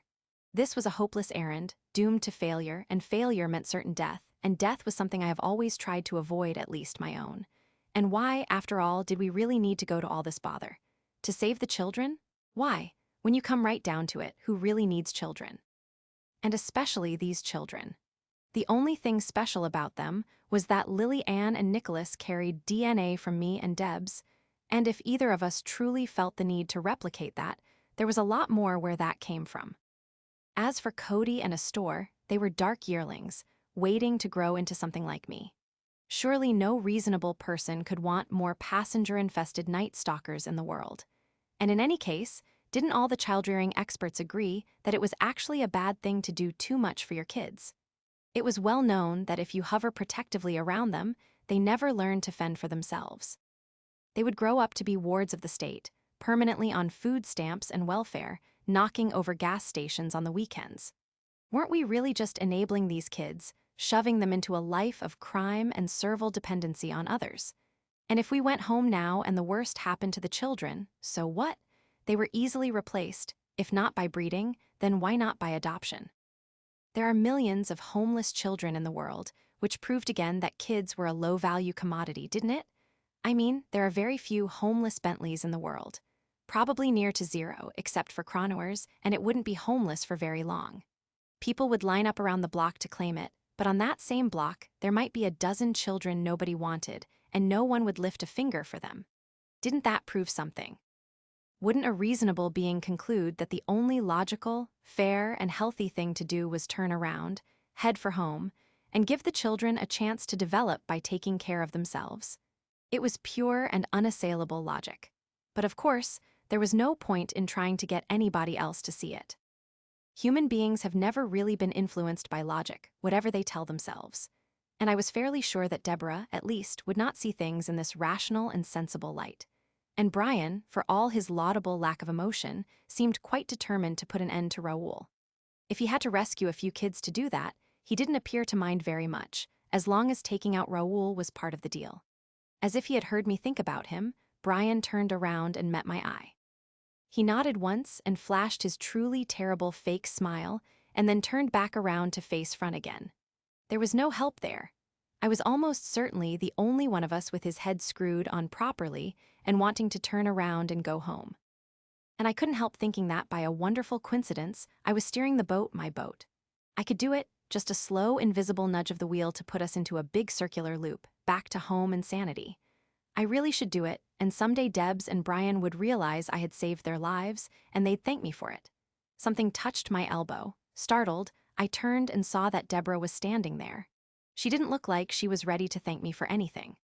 She just leaned close to my ear and said, "How soon?" I glanced down at my GPS chart plotter. We were only a couple of miles out from Toro Key. Too close to turn around, I had dithered too long. "We should see it in a few minutes," I said to Debs. She nodded, and for a moment she just stood there, silent. And then surprisingly, perhaps more surprisingly than anything else that had happened lately, she put her hand on my arm, squeezed hard for a moment, and then went up to stand beside Brian. It was a very touching moment, in both the physical and sentimental sense of the word. My sister, symbolically reaching across the great gaping space that had grown between us, and saying, "We are in this together. You and me, Dex, side by side, all the way to the rapidly approaching final curtain. If we go down together." Very warm, very human, and it really should have made me buck up. I'm sure that's what it usually does, at least to those of us who have emotions. I don't, so it didn't. And I did not want to go down at all, together or alone. Ahead of me I could see the bright flash from Fowey Rock's light, which was due east of Soldier Key, a small island a few miles north of Toro. We had to be getting closer, but I just kept steering the boat onward, feeling more and more certain that I was aiming us directly at our doom. Debs saw the yacht first. I watched her lean over to Brian and say something, pointing at a spot just ahead and to the left. Brian looked where she pointed, nodded, and came back to me. "That has to be it," he said, leaning in next to my ear. I throttled back immediately, bringing us down to a slow and, I hoped, mostly silent glide across the water. I nudged the boat left a few points, and soon I could see it too. At first it was no more than a spot of muted brightness high above the water, the anchor light required by law. This one was a little dimmer than it should have been, probably on purpose, but it passed muster. Brian went back up to the bow and stared intently at the spot. We moved slowly closer, and a vague silhouette appeared under the light and began to take on the shape of a large and expensive boat. And as that shape got closer and clearer, I had to wonder whether I had chosen the wrong profession, because what we were looking at was no mere yacht. This was a super yacht, the kind that sheiks and Greek arms dealers buy for their summer vacations on the Mediterranean, the kind that can leave Athens while a gourmet meal is served and race all the way to Venice in time for dessert. This yacht was only about 60 feet long, but the lines screamed out speed, class, and megabucks. Whatever else he might be, and mostly really was, no one would ever accuse Raoul of being cheap. I began to wonder just how much cash Brian had taken from him. It had to be an awful lot for Raoul even to notice it was gone. They had dropped anchor on the bay side, just north of the quay, in the only hole deep enough for a boat that size, as far as I knew. But it was protected from the bigger ocean waves and the prevailing winds this time of year. And if the little launch was in the same class as the yacht, Raoul could make it from here to Miami in about 20 minutes. And if he needed a sudden getaway, he was pointed straight out at the Atlantic, and it would be a quick hop back to Mexico in a yacht as fast as this one. 200 yards away, I turned south and sped up a little, running parallel now to the yacht, and hoping they would think we were no more than a passing boat filled with early morning anglers. It made sense. There was a reef just south of Toro that offered good fishing. But it made no sense at all to Brian and Debs. They turned and looked back at me in perfect unison. "What are you doing?" Debs said in a savage whisper. "We can't see enough," Brian said in the same tone. I shook my head. "We can't see," I said, "so they can't see us either. That's a good thing," I added, since neither of them seemed to understand that. Debs came back to my side again. "Dexter, we have to know about the guards," she said. "How many, where they are, we can't go in blind." "If they spot us getting close, we aren't going in at all," I said. Brian joined us, standing at my other elbow. "Brother, it would be nice to know, are you both out of your fucking heads?" I snapped. They looked at me with equal surprise, and I admit I was feeling it too. I almost never use bad words, there are so many good ones that sting more. But seriously, I seemed to be the only one of us interested in staying alive. Brian and Debs were treating this like a snipe hunt. "We go past like we're headed to the reef to fish. Then we approach from the bow," I said firmly. "Quietly. That's our best chance of staying unseen," and I think I sounded quite commanding. "It's too high," Debs said petulantly. "I'm not a fucking chimp, we can't climb up the anchor line." "There's a boarding ladder in the locker back there," I said, nodding toward the rear of my boat. "Go get it." And the first confirmation of my new authority came when Debs turned quickly away and got the ladder from the locker. She returned just as quickly and held it out to me. The ladder had 6 wooden steps and 2 hooks at the top end. I needed it because my boat has high gunnels for offshore use, and if ever I wanted to swim or snorkel, I hooked the ladder on. "You have a plan, brother?" Brian asked. "I do," I said, still sounding very much in charge. "We glide up from the front. I nodded at Brian, climb onto the gunnel of this boat and hook the ladder to the yacht's rail." "It's still too high," Deborah said. "Then you and I, Brian," I said, ignoring Debs and her negativity, "climb up the ladder onto the deck. Debs, you wait with the boat, and fuck you, I'm not waiting in the boat like some fucking cheerleader," she said. I skipped over the obvious fact that neither boats nor execution squads are generally equipped with cheerleaders, and instead just told her, "Deborah, we have to take the kids off at the stern. So you have to bring the boat around after Brian and I take out the deck watch, okay?" She set her face in a fierce, dark pout, and so even though it wasn't quite playing fair, I added, "It's got to be done quietly, it's knife work, Debs." She glared a little more, but then she nodded. "Fine," she said, "but you call me up there right away or so help me?" "Good, that's settled," I said. For the next few minutes, nobody had anything to say. I had to think that was a good thing. considering the blather they'd been spouting so far. I didn't need the distraction and arguments, and I didn't need anybody objecting that it was still an insane, suicidal plan. Because it was, I was sure there would be somebody on the bridge, and he would certainly be looking out over the bow from time to time. It was just barely possible that we could get ridiculously lucky and time it so that he was looking away when we climbed on board, but I didn't feel lucky. Nothing about this whole absurd expedition felt lucky. I had only a heavy, sick feeling of dread and a cold lump in my stomach, and a totally unshakable conviction that we were all about to die, or at least that I was, which is just as bad as far as I'm concerned. Still, I was here, and I had to go through with it. So I steered south until the yacht was only a very dim anchor light again, and then I turned around, cut the throttle to idle, and headed straight back at the little light. And back, I was sure, to a very nasty death. Just at the point where I could barely make out the yacht's bow and I had started to screw myself up to the point of being ready to commit suicide by leaping on board, I felt a small, chill drop of water on my cheek. I ignored it at first, thinking that it was just more proof that this whole trip was stupid and doomed. I'm as good as dead. Why not make me wet too? I pushed it away. Killing yourself is serious business, and one really should concentrate fully. But I felt another drop, and then 2 more, then 5, and it was really much too cool to be salt spray. And finally, in my first bright moment all evening, I realized what it might be, and I looked up. Racing straight at us a few 100 feet overhead was a low, dark line of clouds, the squall I had seen out over the ocean toward Bimini. As these little stormlets often do, this one had sprinted across the water and come down on us, and I don't think I have ever been quite so happy about anything to do with weather as I was when I saw the thick sheet of rain hurrying across the water at my boat. In another few seconds it was on us, a furious, icy deluge of water. And even as I was applauding the fact that we were now invisible from the yacht, it occurred to me that the yacht was just as invisible to us, and if I didn't want to ram our target, I had to be careful. I turned to Brian, who was still standing next to me, anxiously clutching the boarding ladder. "Get up in the bow," I told him. "Don't let us bump the yacht." He nodded, put the ladder down carefully, and went forward. Just as I was beginning to think we'd missed our mark, Brian waved at me urgently. I cut the engine, letting us drift forward, and a moment later, looming up out of the heavy shower of rain, I saw the bow of the yacht towering over us. "Take the wheel," I said to Debs. She just nodded and grabbed the steering wheel, and I picked up the ladder and went forward to join Brian. He said something I couldn't hear over the thumping of the rain. He leaned close to my ear and repeated it. "Hold my belt." I nodded, and, as he stepped up onto the gunwale of my boat, I grabbed his belt and held him steady. When he got his balance, Brian stuck his hand out to me and wiggled his fingers. It took me a moment to understand. The ladder, of course.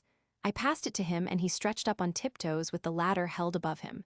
He wobbled, teetered, and shot down to a crouch to recover his balance, but then slowly and carefully he stretched back up again. I couldn't see much, standing more or less under him, but I could feel him moving around up there. After a few moments, he squatted down again. "Got it," he said. I nodded and started to climb up onto the gunwale. Brian put a hand out to stop me. "If you don't mind, brother," he said, "I'll go first." He cocked his head at me as if waiting for an objection. I didn't give him one. He smiled, the same awful fake display of teeth without emotion, and straightened up. He gave a little hop, and then disappeared up the boarding ladder onto the deck of the yacht. I followed as quickly as I could, waving a hand at Debs and pushing the boat away with my feet as I climbed. I didn't hear anything at all as I clambered up onto the deck, and that seemed like a very good thing. I crouched down. There was a kind of gently curved upward slope in the deck here at the bow, a sort of half-cone painted a dark blue so it stood out from the white deck around it. It was probably intended to make headroom for Raoul's cabin. I climbed up onto the blue strip and crouched low, hoping my dark clothing would blend in. Raoul would be directly below me now in his cabin. I wondered if he had his mugers with him. I hoped they were keeping him busy. The rain was starting to slacken. I looked up toward where Brian had disappeared. At first I didn't see him. I looked farther up to where the easy slope stopped and jagged upward at a sharper angle to the bridge. There was a darker blotch right in the middle of it, more than halfway up to the windscreen that marked the bridge. It was Brian, crawling upward carefully but rapidly. As I watched, he glanced back to me. He had his fillet knife clenched in his teeth like a pirate. It was a very sharp knife, and if he wasn't careful, he'd get a new smile, probably better than the one he had now. Brian motioned me to wait and then slowly lifted his head up to peer over the windscreen. For a moment, he froze like that, no more than half his head showing above the windscreen. Then he gathered himself and half pulled, half jumped upward and out of sight. And I was all alone, crouched in the rain, on a boat filled with well-armed men who wanted to kill me. Chapter 25. I waited. It's a lot harder than it sounds. I could imagine 1,000 things happening up on the bridge, and only one of them was good. What was taking so much time? Was there a guard up there? There must have been, or Brian wouldn't have jumped over like that. Did Brian surprise him? If so, why was it taking so long? Maybe he was enjoying himself, making it last a little longer than necessary. Maybe the guard had surprised Brian. It could be that the boat was about to explode with shouts and shots, and here I was crouching at the bow like an idiot. And if that did happen, I wasn't ready to offer even token resistance. I'd left my fillet knife in its sheath, so I wouldn't cut myself climbing up. It was still there. I pulled it out and held it ready. It didn't seem very dangerous, not compared to 6 or 7 men with assault rifles. And why did the grip feel so slippery? Almost as if my hands were sweating, which was silly. I was Dark Dexter, cold killer. My hands didn't sweat even now, when Brian was really taking far too long, and it was almost certain that something had gone drastically wrong. Just when I had persuaded myself to follow Brian and take a look, he appeared again, waving happily, the fillet knife in his hand still dripping red. He motioned me up. Clutching my knife anxiously, I crawled up the slope and onto the bridge as quickly as I could, grumbling the whole way. He didn't have to look so pleased with himself. One guard, big deal, and he had clearly taken his time and had a little fun, while I huddled abjectly below. I pulled myself up and over the bridge windscreen. It really wouldn't screen out much wind, it was only around a foot high. But at least that made it easier to climb over, and I did. Brian stood a few feet away, looking fondly down at a crumpled body. It had fallen onto a cushioned area about knee-high off the deck that was, astonishingly, right next to an actual honest-to-God hot tub, big enough for 4 people at a time. I was still gaping at it when Brian leaned over and took my elbow. "There's only one guard outside below us," he whispered, nodding toward the stern of the yacht. "He's standing right at the foot of the stairs." He dropped to his knees and motioned me down with him, and together we crawled to the edge of the bridge, where a flight of molded steps led to the main deck 10 feet below. I dropped to my belly and peeked over. At first I didn't see anything. Maybe he'd gone inside to pee or something. Then he coughed, shuffled his feet, and I saw him right below me, hugging the shadows and looking around vigilantly. I pulled back and put my head next to Brian's. "I thought there'd be 2, I whispered. Brian shrugged, very difficult when you're lying flat on your stomach. "Raoul must be very overconfident," he whispered back.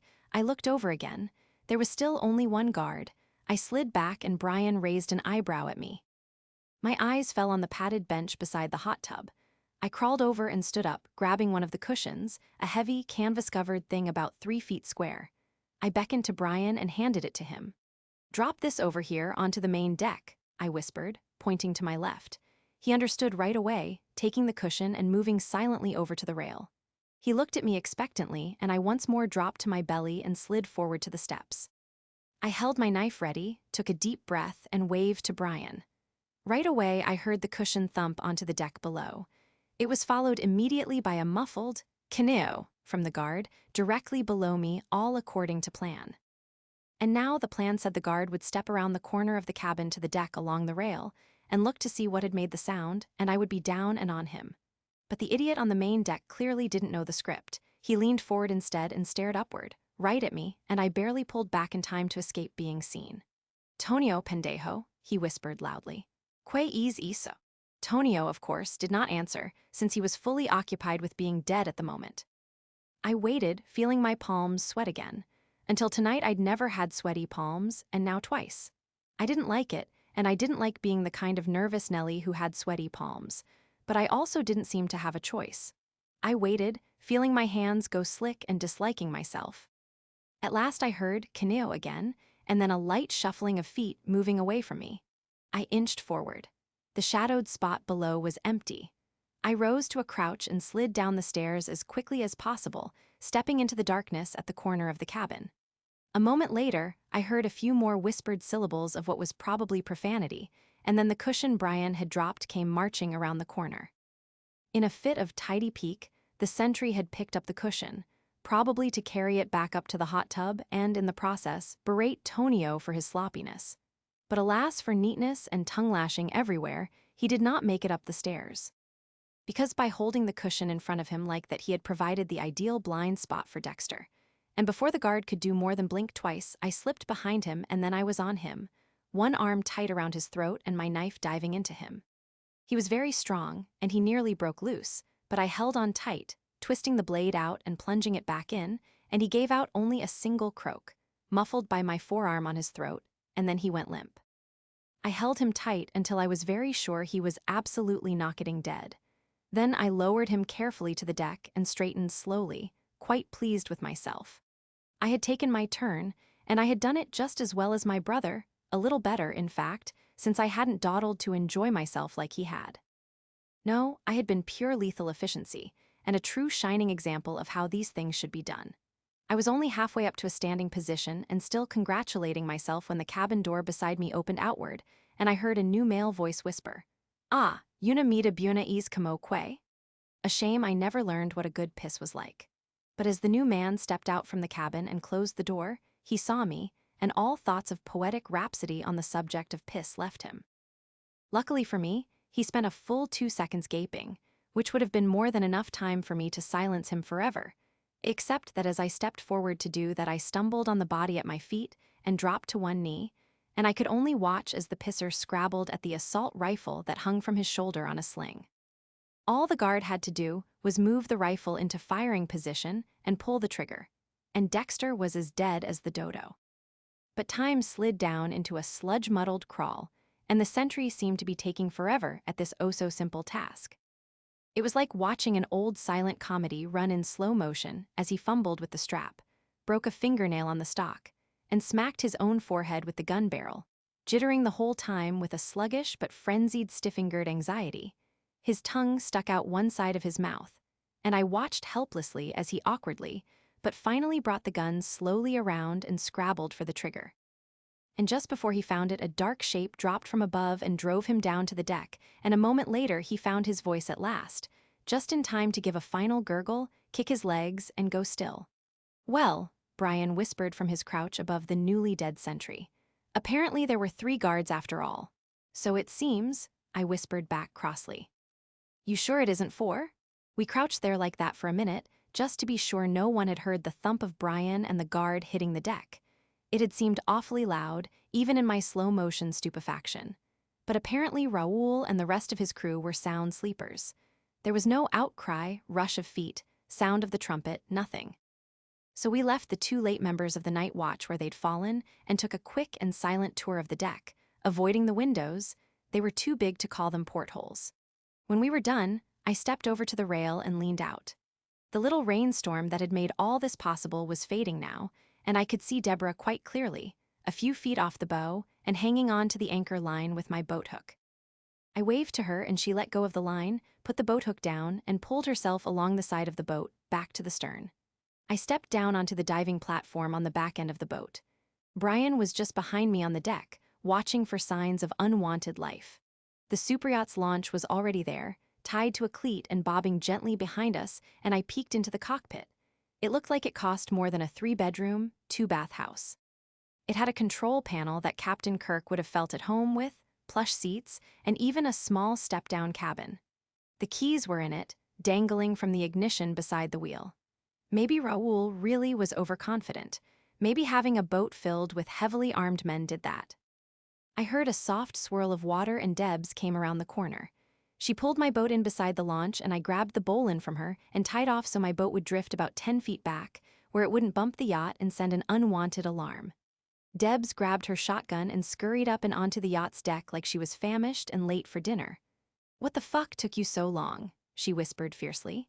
"Traffic," I told her. She didn't seem to think that was funny, and she kept her scowl. But before she could charge up onto the yacht and start shooting everyone, Brian made a psst sound from his spot above us on the deck. I turned to him and he pointed. "The bag," he whispered. I must have looked blank because he stepped quickly down and pulled my boat back in. He hopped into it and grabbed a heavy canvas bag from the bow, next to where he'd been standing as we approached the yacht. He slung it over a shoulder and brushed past me again, murmuring, "Ebong's toys." I wasn't sure what he wanted with Ivan's bomb bag at this point. It seemed to me that we should save the explosions for the cleanup after we'd found the kids. As I now knew quite well, bombs are loud, messy things, and I didn't like them. I also didn't trust them. They might go off at any moment for no rational reason, and it seemed foolish to carry them into a situation where shots might well be fired in anger. But Brian had made up his mind, and anyway he was already gone, up onto the yacht's deck. So I shrugged it off and climbed up after him, and Debs followed me back to the door that led into the main cabin, where Brian waited impatiently. He pulled open the door and stepped carefully inside, and a moment later I followed. The room was lit with only a couple of very dim lights, but even so, I had a very strange moment in which I thought I'd gone through a wormhole instead of a door, and ended up miles away in the penthouse of a luxury hotel. The room seemed too big to fit on the boat, and it was impossibly opulent. Except for the long, heavily tinted window along the sides, the walls were lined with gilded mirrors.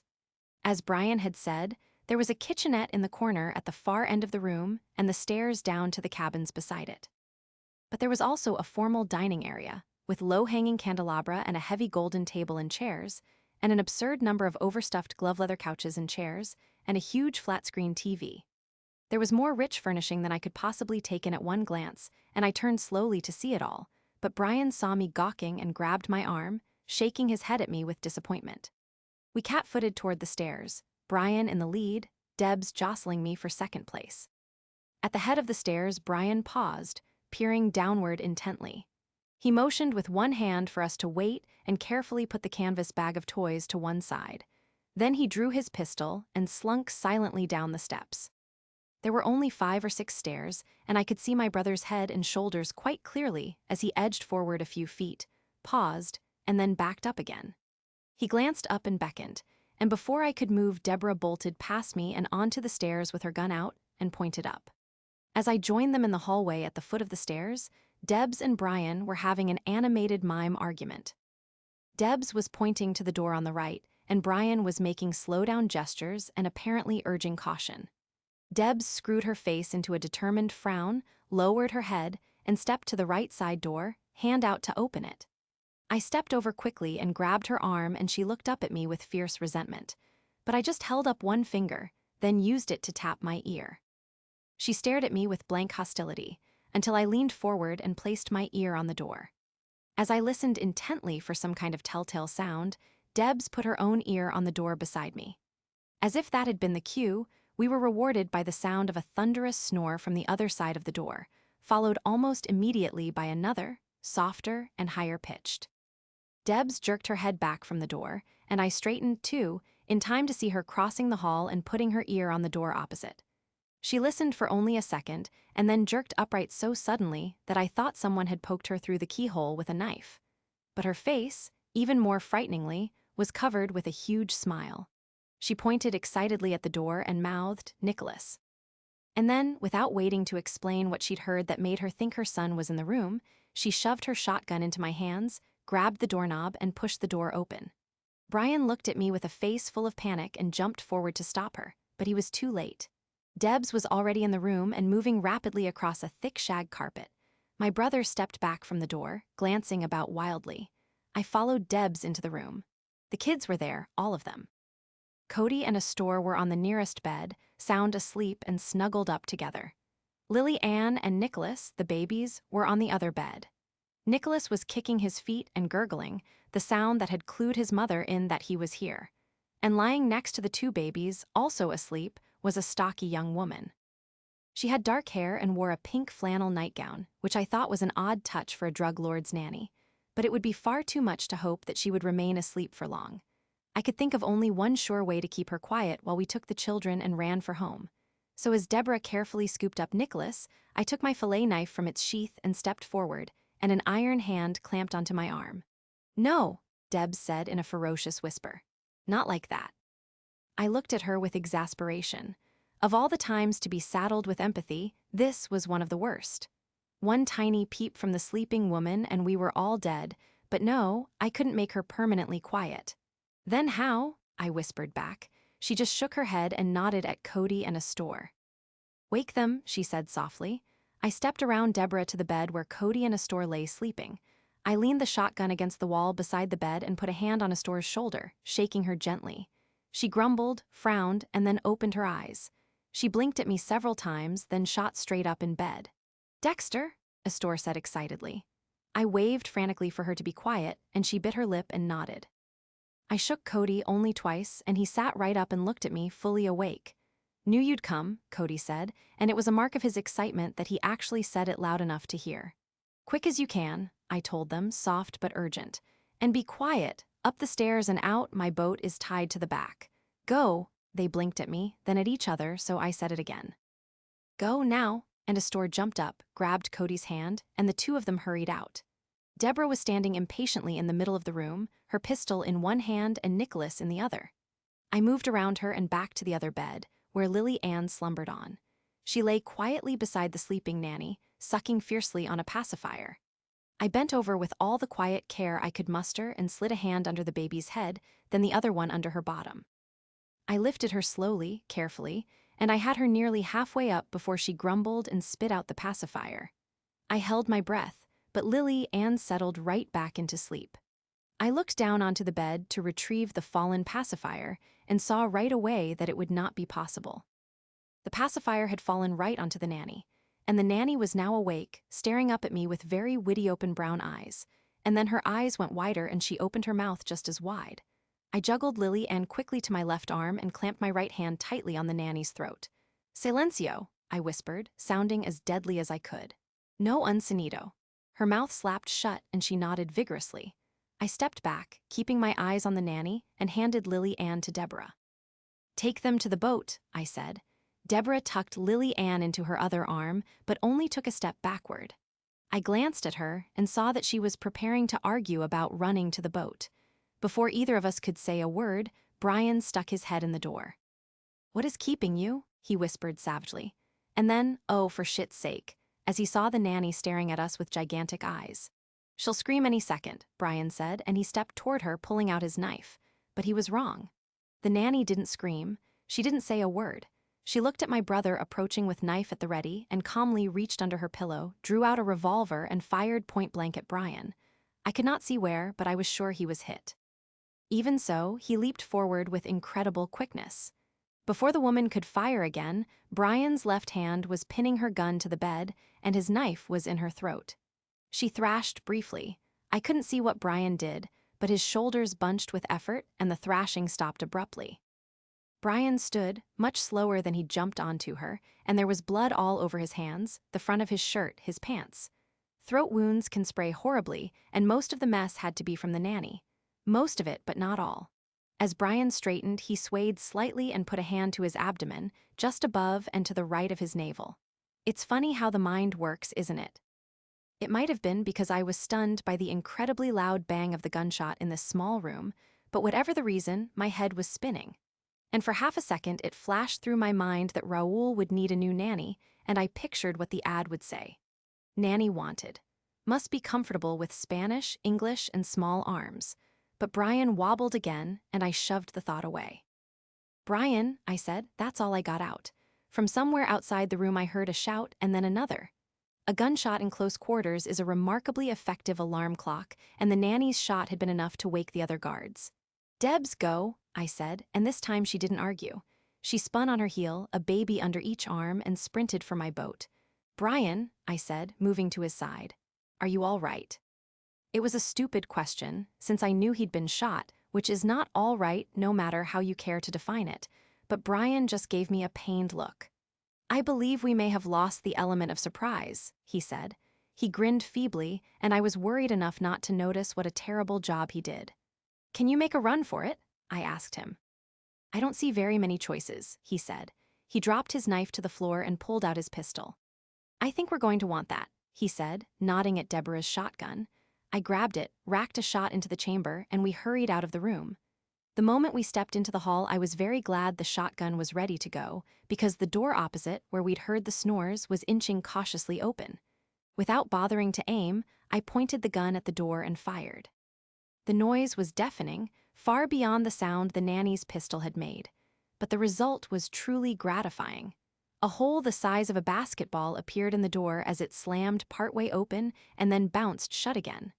I turned and hurried up the stairs. Brian was already there, kneeling beside the top of the steps, rummaging in the canvas bag of Ebong's toys. He was moving stiffly, obviously in pain, but other than that he looked like he was enjoying himself. "I knew these would come in handy," he said. He pulled out a chunk of something grayish-brown about the size and shape of a brick and held it up happily. "Ivan did very good work," he said. He pointed to what looked like a calculator taped to the side. "Simple to use and very effective." He poked at the calculator with a finger. "Just set the timer," and I heard more noises below, voices raised and clearly urging each other to get up and get done. "Brian," I said, but he ignored me. I crouched down, half behind my brother, shotgun ready. "1, 2, Brian said. He threw the brick, hard, down into the hall. He turned his head toward me, almost certainly to say, 3. And he might have said it. But if so, it was drowned out by the enormous roar of an explosion, a huge bright ball of noise and smoke and flame and debris that lifted Brian up and flung him right at me, and I went over backward and into a dark red-tinted place where there was no light and no sound except a terrible, painful, too loud ringing noise that wouldn't stop. And I lay there. At first I couldn't move, and then I just didn't. I couldn't think at all, not even the simplest thought, and apparently you need to think in order to move. So I just lay quietly. I don't know how long. It could not have been as long as it seemed. Eventually I became aware of something heavy on top of me. Then I had my first thought, which was, it shouldn't be on top of me. I let that ring for a while, and then slowly, syllable by syllable, I added, I should move it off. I did. I shoved at the heavy thing. It slid to one side and I sat up. That made my head hurt a lot. For a few more moments I just sat there and clutched my head. I still couldn't hear anything, but if I opened an eye I could see things now. When my head didn't hurt as much I opened my eyes. I looked at the heavy thing. It looked a lot like it used to be Brian. It wasn't Brian anymore. It didn't move and it didn't breathe. It just lay where I had pushed it and watched the ceiling with calm, wide-open eyes. His face was frozen into a half-smile, that same awful, awkward, terrible fake grin plastered forever now onto that face that looked so much like mine. I just stared until the word came into my head. Dead. Brian was dead. My brother was gone and I would never have another one. Dead. I felt a small rush of wind on my face and I turned to where the stairs had been a few minutes ago. I still couldn't hear anything but the ringing noise and I couldn't see the stairs anymore. Instead, there was just a lot of smoke. A few tiny flames flickered under it, down very low. They were pretty. I watched them for a while. My head was pounding and it felt like it was full of thick, dark mud, and I couldn't think of anything at all, not right now, so I just watched the small twitching flames under the great bloom of smoke. Then something moved out of the smoke. At first, it was just a dim shape in the hall below, a slightly darker shadow in the surrounding darkness. It moved slowly toward me, gradually taking on the shape of a person. Slowly, one careful big cat step at a time, the shape came out of the smoke until I could see what it was. It was a man. He was average height and build. He had dark black hair and a smooth olive complexion. It didn't make sense, but he was wearing only a pair of dark green boxer shorts. Why would somebody dress like that? I frowned and shook my head to clear it, but it didn't work, and it didn't change the picture. The man still wore nothing but green boxers, and he still came forward. He had several pounds of gold chain around his neck, some of it with large and gaudy gems attached. He looked at me and then he smiled. That didn't make sense either. I didn't know this man. Why would he smile? But slowly, as he took one more tiger-smooth step toward me, another word formed in my brain, Raoul. I thought that over. It was hard to do, but I tried, and I thought of something about Raoul. That word was a name. I knew something about that name, but I didn't know this man. Was it his name? And then he raised his hand. It had a pistol in it, and I remembered, and I knew why he was smiling. And I was right, because as he aimed the pistol right at me, his smile got bigger. I watched him, trying to remember what I was supposed to do. I knew I should do something, but with the pounding in my head, I couldn't think of it. Say something, maybe ask him not to shoot me, or did it involve movement of some kind? So hard to think. Just before the man pulled the trigger, I remembered something else. Guns can hurt you. Stay away from them. And at the very last instant I thought, run. I couldn't run. I was still sitting down. But I rolled to one side and somewhere very far away I heard a tiny muffled bang. Something hit my shoulder very hard as if somebody had smashed me with a metal baseball bat. I felt my mouth go open, but if I made a sound, I couldn't hear it. But the pain did something. It made my brain start to work just a little. I knew I had to move again, get away from the man with the gun, and I began to crawl away from the stairway. It was very hard. The shoulder that had been hit didn't work. Neither did the arm hanging from it. I pulled myself along the floor with the other arm, and my brain was working even better because I remembered that I had guns too. If I could find one, I could shoot Raoul. That way he couldn't shoot me again. I raised my head and looked. The big explosion had flung everything back, away from the stairs. Far away, over by the door that led out onto the deck, I saw the heavy canvas bag that had caused so much trouble, and beside it I saw what had to be the shotgun. If I could get that, I could shoot the man.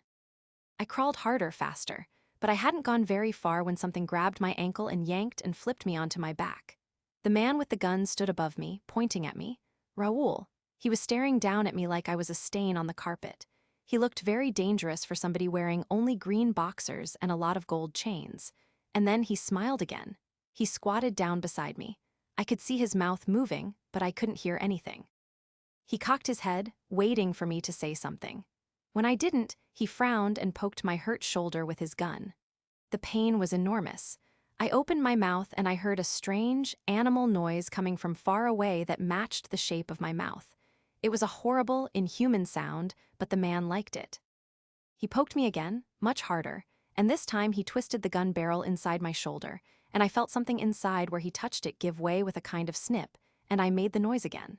But Raoul must have gotten tired of my noises. He stood and stared down at me with a look of complete contempt. He raised the gun and looked at me like he could make me vanish just by staring at me hard. And then he nodded and pointed the gun directly at a spot between my eyes. And then he vanished. Dimly and distant, I felt a huge, roaring, percussive bang. It slapped the air in the room into a sharp, jerking bump, and it was so loud that I could hear it too, just a little. It blasted out once and took Raoul away, and then it stopped. I lay still for a moment, in case it happened again. Before I could decide to move, a new person appeared and knelt beside me, and I knew who this was right away. Deborah. She was holding the shotgun in the crook of her arm and looking at me and moving her mouth urgently, but I still couldn't hear. She put a hand under my shoulder and helped me sit up, still moving her mouth and looking at me with terrible concern. So I finally said, "I'm fine, Debs." It was a strange sensation, knowing I had said something and feeling the vibrations of it in my throat and my face and still not actually hearing my own voice. So I added, "I can't hear anything. The explosion." Debs looked at me intently a moment longer, but then she nodded. She moved her mouth in an exaggerated way, and I am pretty sure she said, "Let's go," because she stood up and helped me stand up too. For a few seconds it was almost as bad as when I sat up right after the explosion. Huge and violent waves of dizzy nausea crashed through me, accompanied by a thundering pain in my head and my shoulder. But it didn't last quite as long this time. Debs led me over to the door and I could walk okay. And oddly enough, even though everything inside me seemed to be much too loose and my legs felt tiny and far away, my brain started to work again. I saw the canvas bag beside the door and I remembered one last important thing. "Evidence," I said. "Get rid of evidence." Deborah shook her head and tugged at my arm, and it was the wrong arm, the one that was attached to the shoulder with the bullet in it. I made a sort of dumb, spastic ah-ack sound that I couldn't hear, and she jumped back. The shoulder pain didn't last. It dropped down into a kind of dull background agony. I looked at the wound. I was wearing a black shirt, of course, for nighttime stealth, so there wasn't a lot to see other than a surprisingly small hole. But there seemed to be an awful lot of wet shirt around it. I patted it with a hand, gently, and looked. My hand was very, very wet with blood. To be expected, of course. Gunshot wounds bleed. And when Raoul had poked it the second time, I thought he might have broken a vein or something in there. It did seem like rather a lot of blood, though, and I don't like blood. But that could wait until later, and anyway Debs was tugging at my arm again. I shook her hand off. "We have to blow it up," I said. I felt the words in my mouth without hearing them. Deborah heard them. She shook her head and tried to pull me out the door, but I lurched away back into the ruined cabin. "There's too much evidence, Debs," I said. "From the kids, from the guns, Brian's body. It connects to you, Deborah." And to me, she was still shaking her head, looking more scared than angry, but I knew I was right. "Have to blow it up," I said, "or we both go to jail." "Kids all alone." I knew I was speaking much too loud, and the words were taking too much work, and they felt sort of wrong, too, as if I wasn't quite shaping them properly. But she clearly understood me, because she shook her head and tugged me toward the door, moving her mouth rapidly and urgently. It didn't matter. I couldn't hear her. "Have to blow it up," I said in my hollow, wrong-sounding, unheard voice. "Have to." I bent and picked up the canvas bag. For a moment, everything spun in bright red circles, but I straightened at last. "Go," I told her. "With the kids, I'll be right there." Her mouth was still moving as I took the bag and stumbled back toward the stairs, but when I was halfway there, I turned to look. Deborah was gone. I paused for just a moment.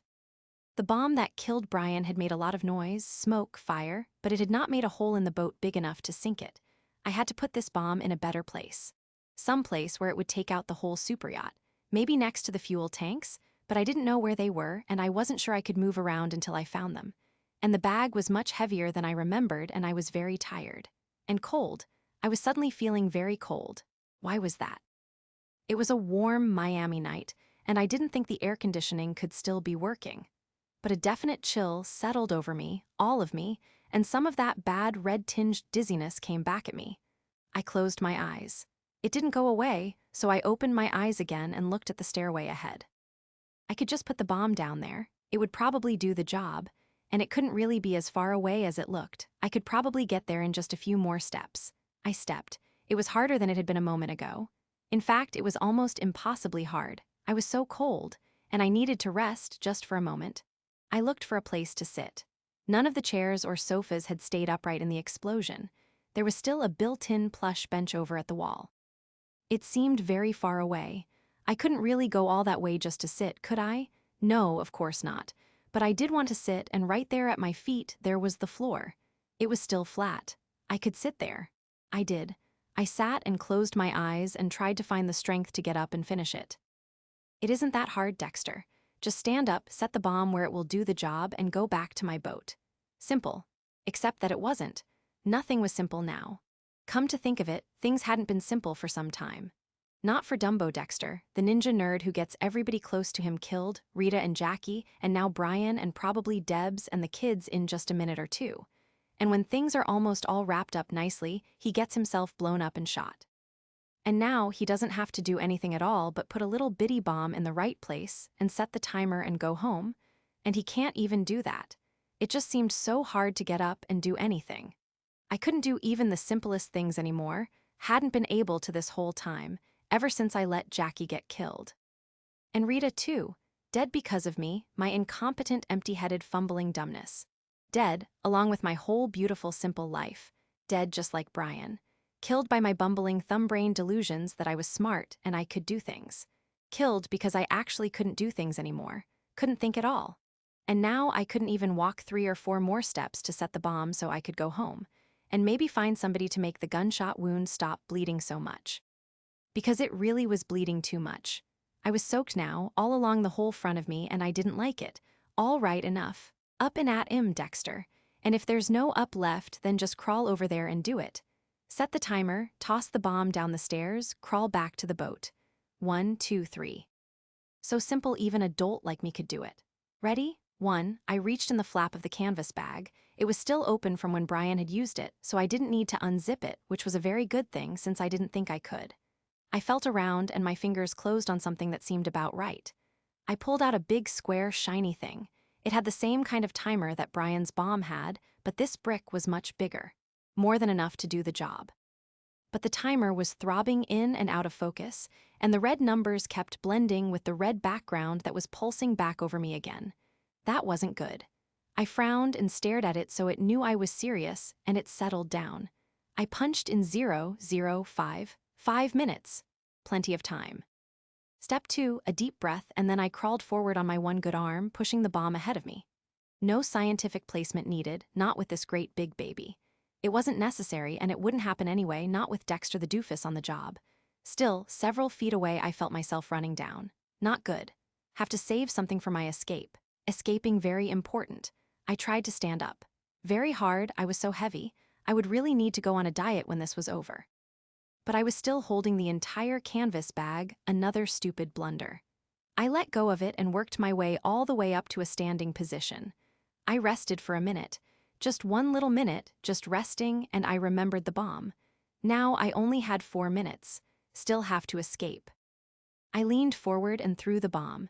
It was a very feeble throw, of course, but it bounced on the top step and then, happily for us all, tipped over and rolled downstairs. At the bottom it clattered onto something that went bong. That didn't seem right. I staggered forward one more step and peeked down. The fire had picked up a little, but that meant the smoke was not quite as thick. I could see a big hole where the carpeted deck had been. The first bomb had taken out the deck, and below it there was something metal, something that went bong when you dropped a big bomb on it. I blinked stupidly for a moment, swaying a little. Then I thought, fuel tank? Must be. Fuel tanks go bong and then boom. Bingo, very good, Dexter. Very, very good. I stood there congratulating myself, and then I thought, why stand to celebrate? I'll sit here and relax and celebrate at my leisure. I sat, not as gracefully as I would have liked. Rather too fast and awkward, truth be told. There seemed to be a few control elements offline. Legs all wobbly, vision in and out, one arm just hanging and the other made of cardboard. But I sat, feeling pleased. I hadn't hurt myself. And I had put the bomb on the fuel tank. Steps 1 and 2 done. Good work, Dexter. Not bad for an incompetent meathead. Because what about step number 3, oh, king of the dim? 3, that's right. Step 3 had involved going somewhere, hadn't it? I hoped it would be better lit than this. It was getting awfully dark in here, and even colder too. Why was that? Why did I have to sit here in a cold place with this icky red all over me? I could feel it under me now, too, sort of a frigid squishiness that I did not like at all. Why did it remind me of something very bad? When had I ever been this cold and this covered with icky sticky red before? Why did it seem like Mommy was just over there? I could see her face over there, and she was somehow hiding and peeking up over the things, just her face showing, her unwinking, unblinking, unmoving face. And even when I called her really loud, she didn't answer. Mommy, I said. I couldn't hear it, but I felt the word on my lips. Why did I think of Mommy now? Why here on this battered billionaire's boat that was about to go boom? Why think of Mommy at all, who I had not even known except for seeing her over there unmoving, and she hadn't even answered me even now that I saw her? Why didn't she even wink? Make some sign that she heard me, that this was all a trick, and soon we would get up and get out of here and go home and be with Biney. But Mommy did nothing at all, like she wasn't even there. And without Mommy, I was alone, sitting here in this deep puddle of awful, nasty, wet, sticky, horrible red stuff, and I didn't want to sit here, didn't want to sit in that. Not here on the carpet, not again. Not wait and wait in the cold, sticky awful, until finally the door would open and Harry would come in and lift me out and take me away, and the whole thing would begin again in its endless cycle of brainless, clueless, helpless, hopeless, dim, and dark, and dopey Dexter blood, blood, blood, not again. I opened my eyes. I was still sitting on the ruined, wet carpet. And I didn't want to be, not just sitting, not here in the deep puddle of sticky wet while silently somewhere close the timer ticked up. Up. I had to get up, get out of this, and this time I would not wait for Harry. I would get up and get out of it by myself. Do everything different, better, my way, so maybe this time it wouldn't all turn to shit on me. This time everything would be different, better, smarter, if I could only get myself up and away from the little cold room and go home where things were better, nicer, warmer, brighter. Somehow I got up. I stood and swayed, and everything was very clear somehow, and I thought, how much time is left? How long until the Big Bang? It couldn't be much. I had to hurry. But hurry was not on the menu, not tonight, not in Dexter's diner for the dim and dopey. I tried, but I didn't really seem able to do more than stand and stagger slowly. I flop-foot my way over to the side of the room, and I floundered toward the door, sliding along the walls and windows and furniture, and hearing a terrible, soft, insistent ticking of the timer in my head, and finally feeling the doorknob in my hand, the horribly stiff, impossible-to-turn doorknob. And somehow, so slowly, so impossibly brick-fingered, I open it and feel the frigid night breeze on my face, like a blast of punishing cold wind. So strong I almost go backward, and I have to lean both arms on the wall again and work my way out and then around the corner to the railing. And I lurch over and lean on that, and I know I have gone the wrong way, around the side instead of straight back to my boat. But there is nothing to lean on back that way, and I need to lean, and so I look over. Look back, look for my boat and Deborah, and I don't see her. And I try to turn to look back, and I can't, and my head rolls over instead, and I am looking up, into the endless black night above, in its on and on forever darkness, except no. It isn't darkness, not all of it, not at all. Right there, right above me, floating over me in its cool and welcome glow. There it is. Dexter's last friend, last family, last fond familiar face. Old Mr. Moon, come to watch and whisper soft and silvery songs, the music of dark joy, the soundtrack of Dexter's life, the beautiful symphony of shadows that follows me into every night of need, that lights me now in its soft and urgent beams as it has forever before, singing sweet nothings to the tune of impending snickersnee, but different now, different tonight. Different notes and a chorus I have never heard, swelling up in the soft and shining light of its distant knowing smile. And not so distant now, not tonight, closer than ever before. Much closer, and singing a new refrain, not of sly encouraging but of welcome, calling out in sweet and clear harmonies, "Come home, dear Dexter, come home." The beautiful silver song is shattered by an awful noise, a mechanical cow-sounding blat that cuts through the lilt and tease of that welcoming melody, smashes through so loud that even I can hear it, and even in my halfway home head I know what it is. A boat horn. My boat horn. And with a wonderful rush of insight, I realize what this means. Deborah is calling me, pulling me away from the beautiful, welcoming silver darkness, trying to bring me away and back to a very different home. But no, not home, not now, not if I don't move. The boat, I must not linger and listen to the wrong song, and I try to straighten up and stand, and I can't, and I hear the horn again, and I hear the terrible soft tick, tick, tick louder than ever, and I know that any second now the fireball will come and lift me up and out of everything into the deep dark, forever nothing, and I am not ready for that. Not even with the moon crooning its mother's summons. Not yet, not now, not Dexter. No. And so slowly, far beyond effort and pain and almost everything that has ever been, slowly I straighten up. And slowly, still holding onto the rail, I put one foot over and look. I can just see my boat bobbing easily over there, at an almost safe distance that seems so very far. I look down. The dark water is there, surface rippled with wind and mocking moonlight, and if I can just get down there, get into the water, I can swim to my boat and everything will be all right. And so slowly, carefully, every movement dragging like it was pulled backward by lead weights. Somehow I get both feet over the railing and I wave to Debs so far away over there. And I make a huge idiot sound to let her know to come get me. And I know she will because family is so important no matter what, and she sees that now I am sure of it, and then I am over and falling. And even as I fall, the water seems so impossibly far away. And so dark, so deep and dark.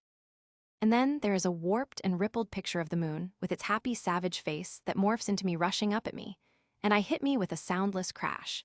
And me breaks apart still soundless into a million bright red shattered shards of moon glow that slowly bend their darkening beams around me as I fall through the flickers of dark light, until the last of the cool silver light fades away to welcome shadows, and now there is cool and comforting peace, and I start up again.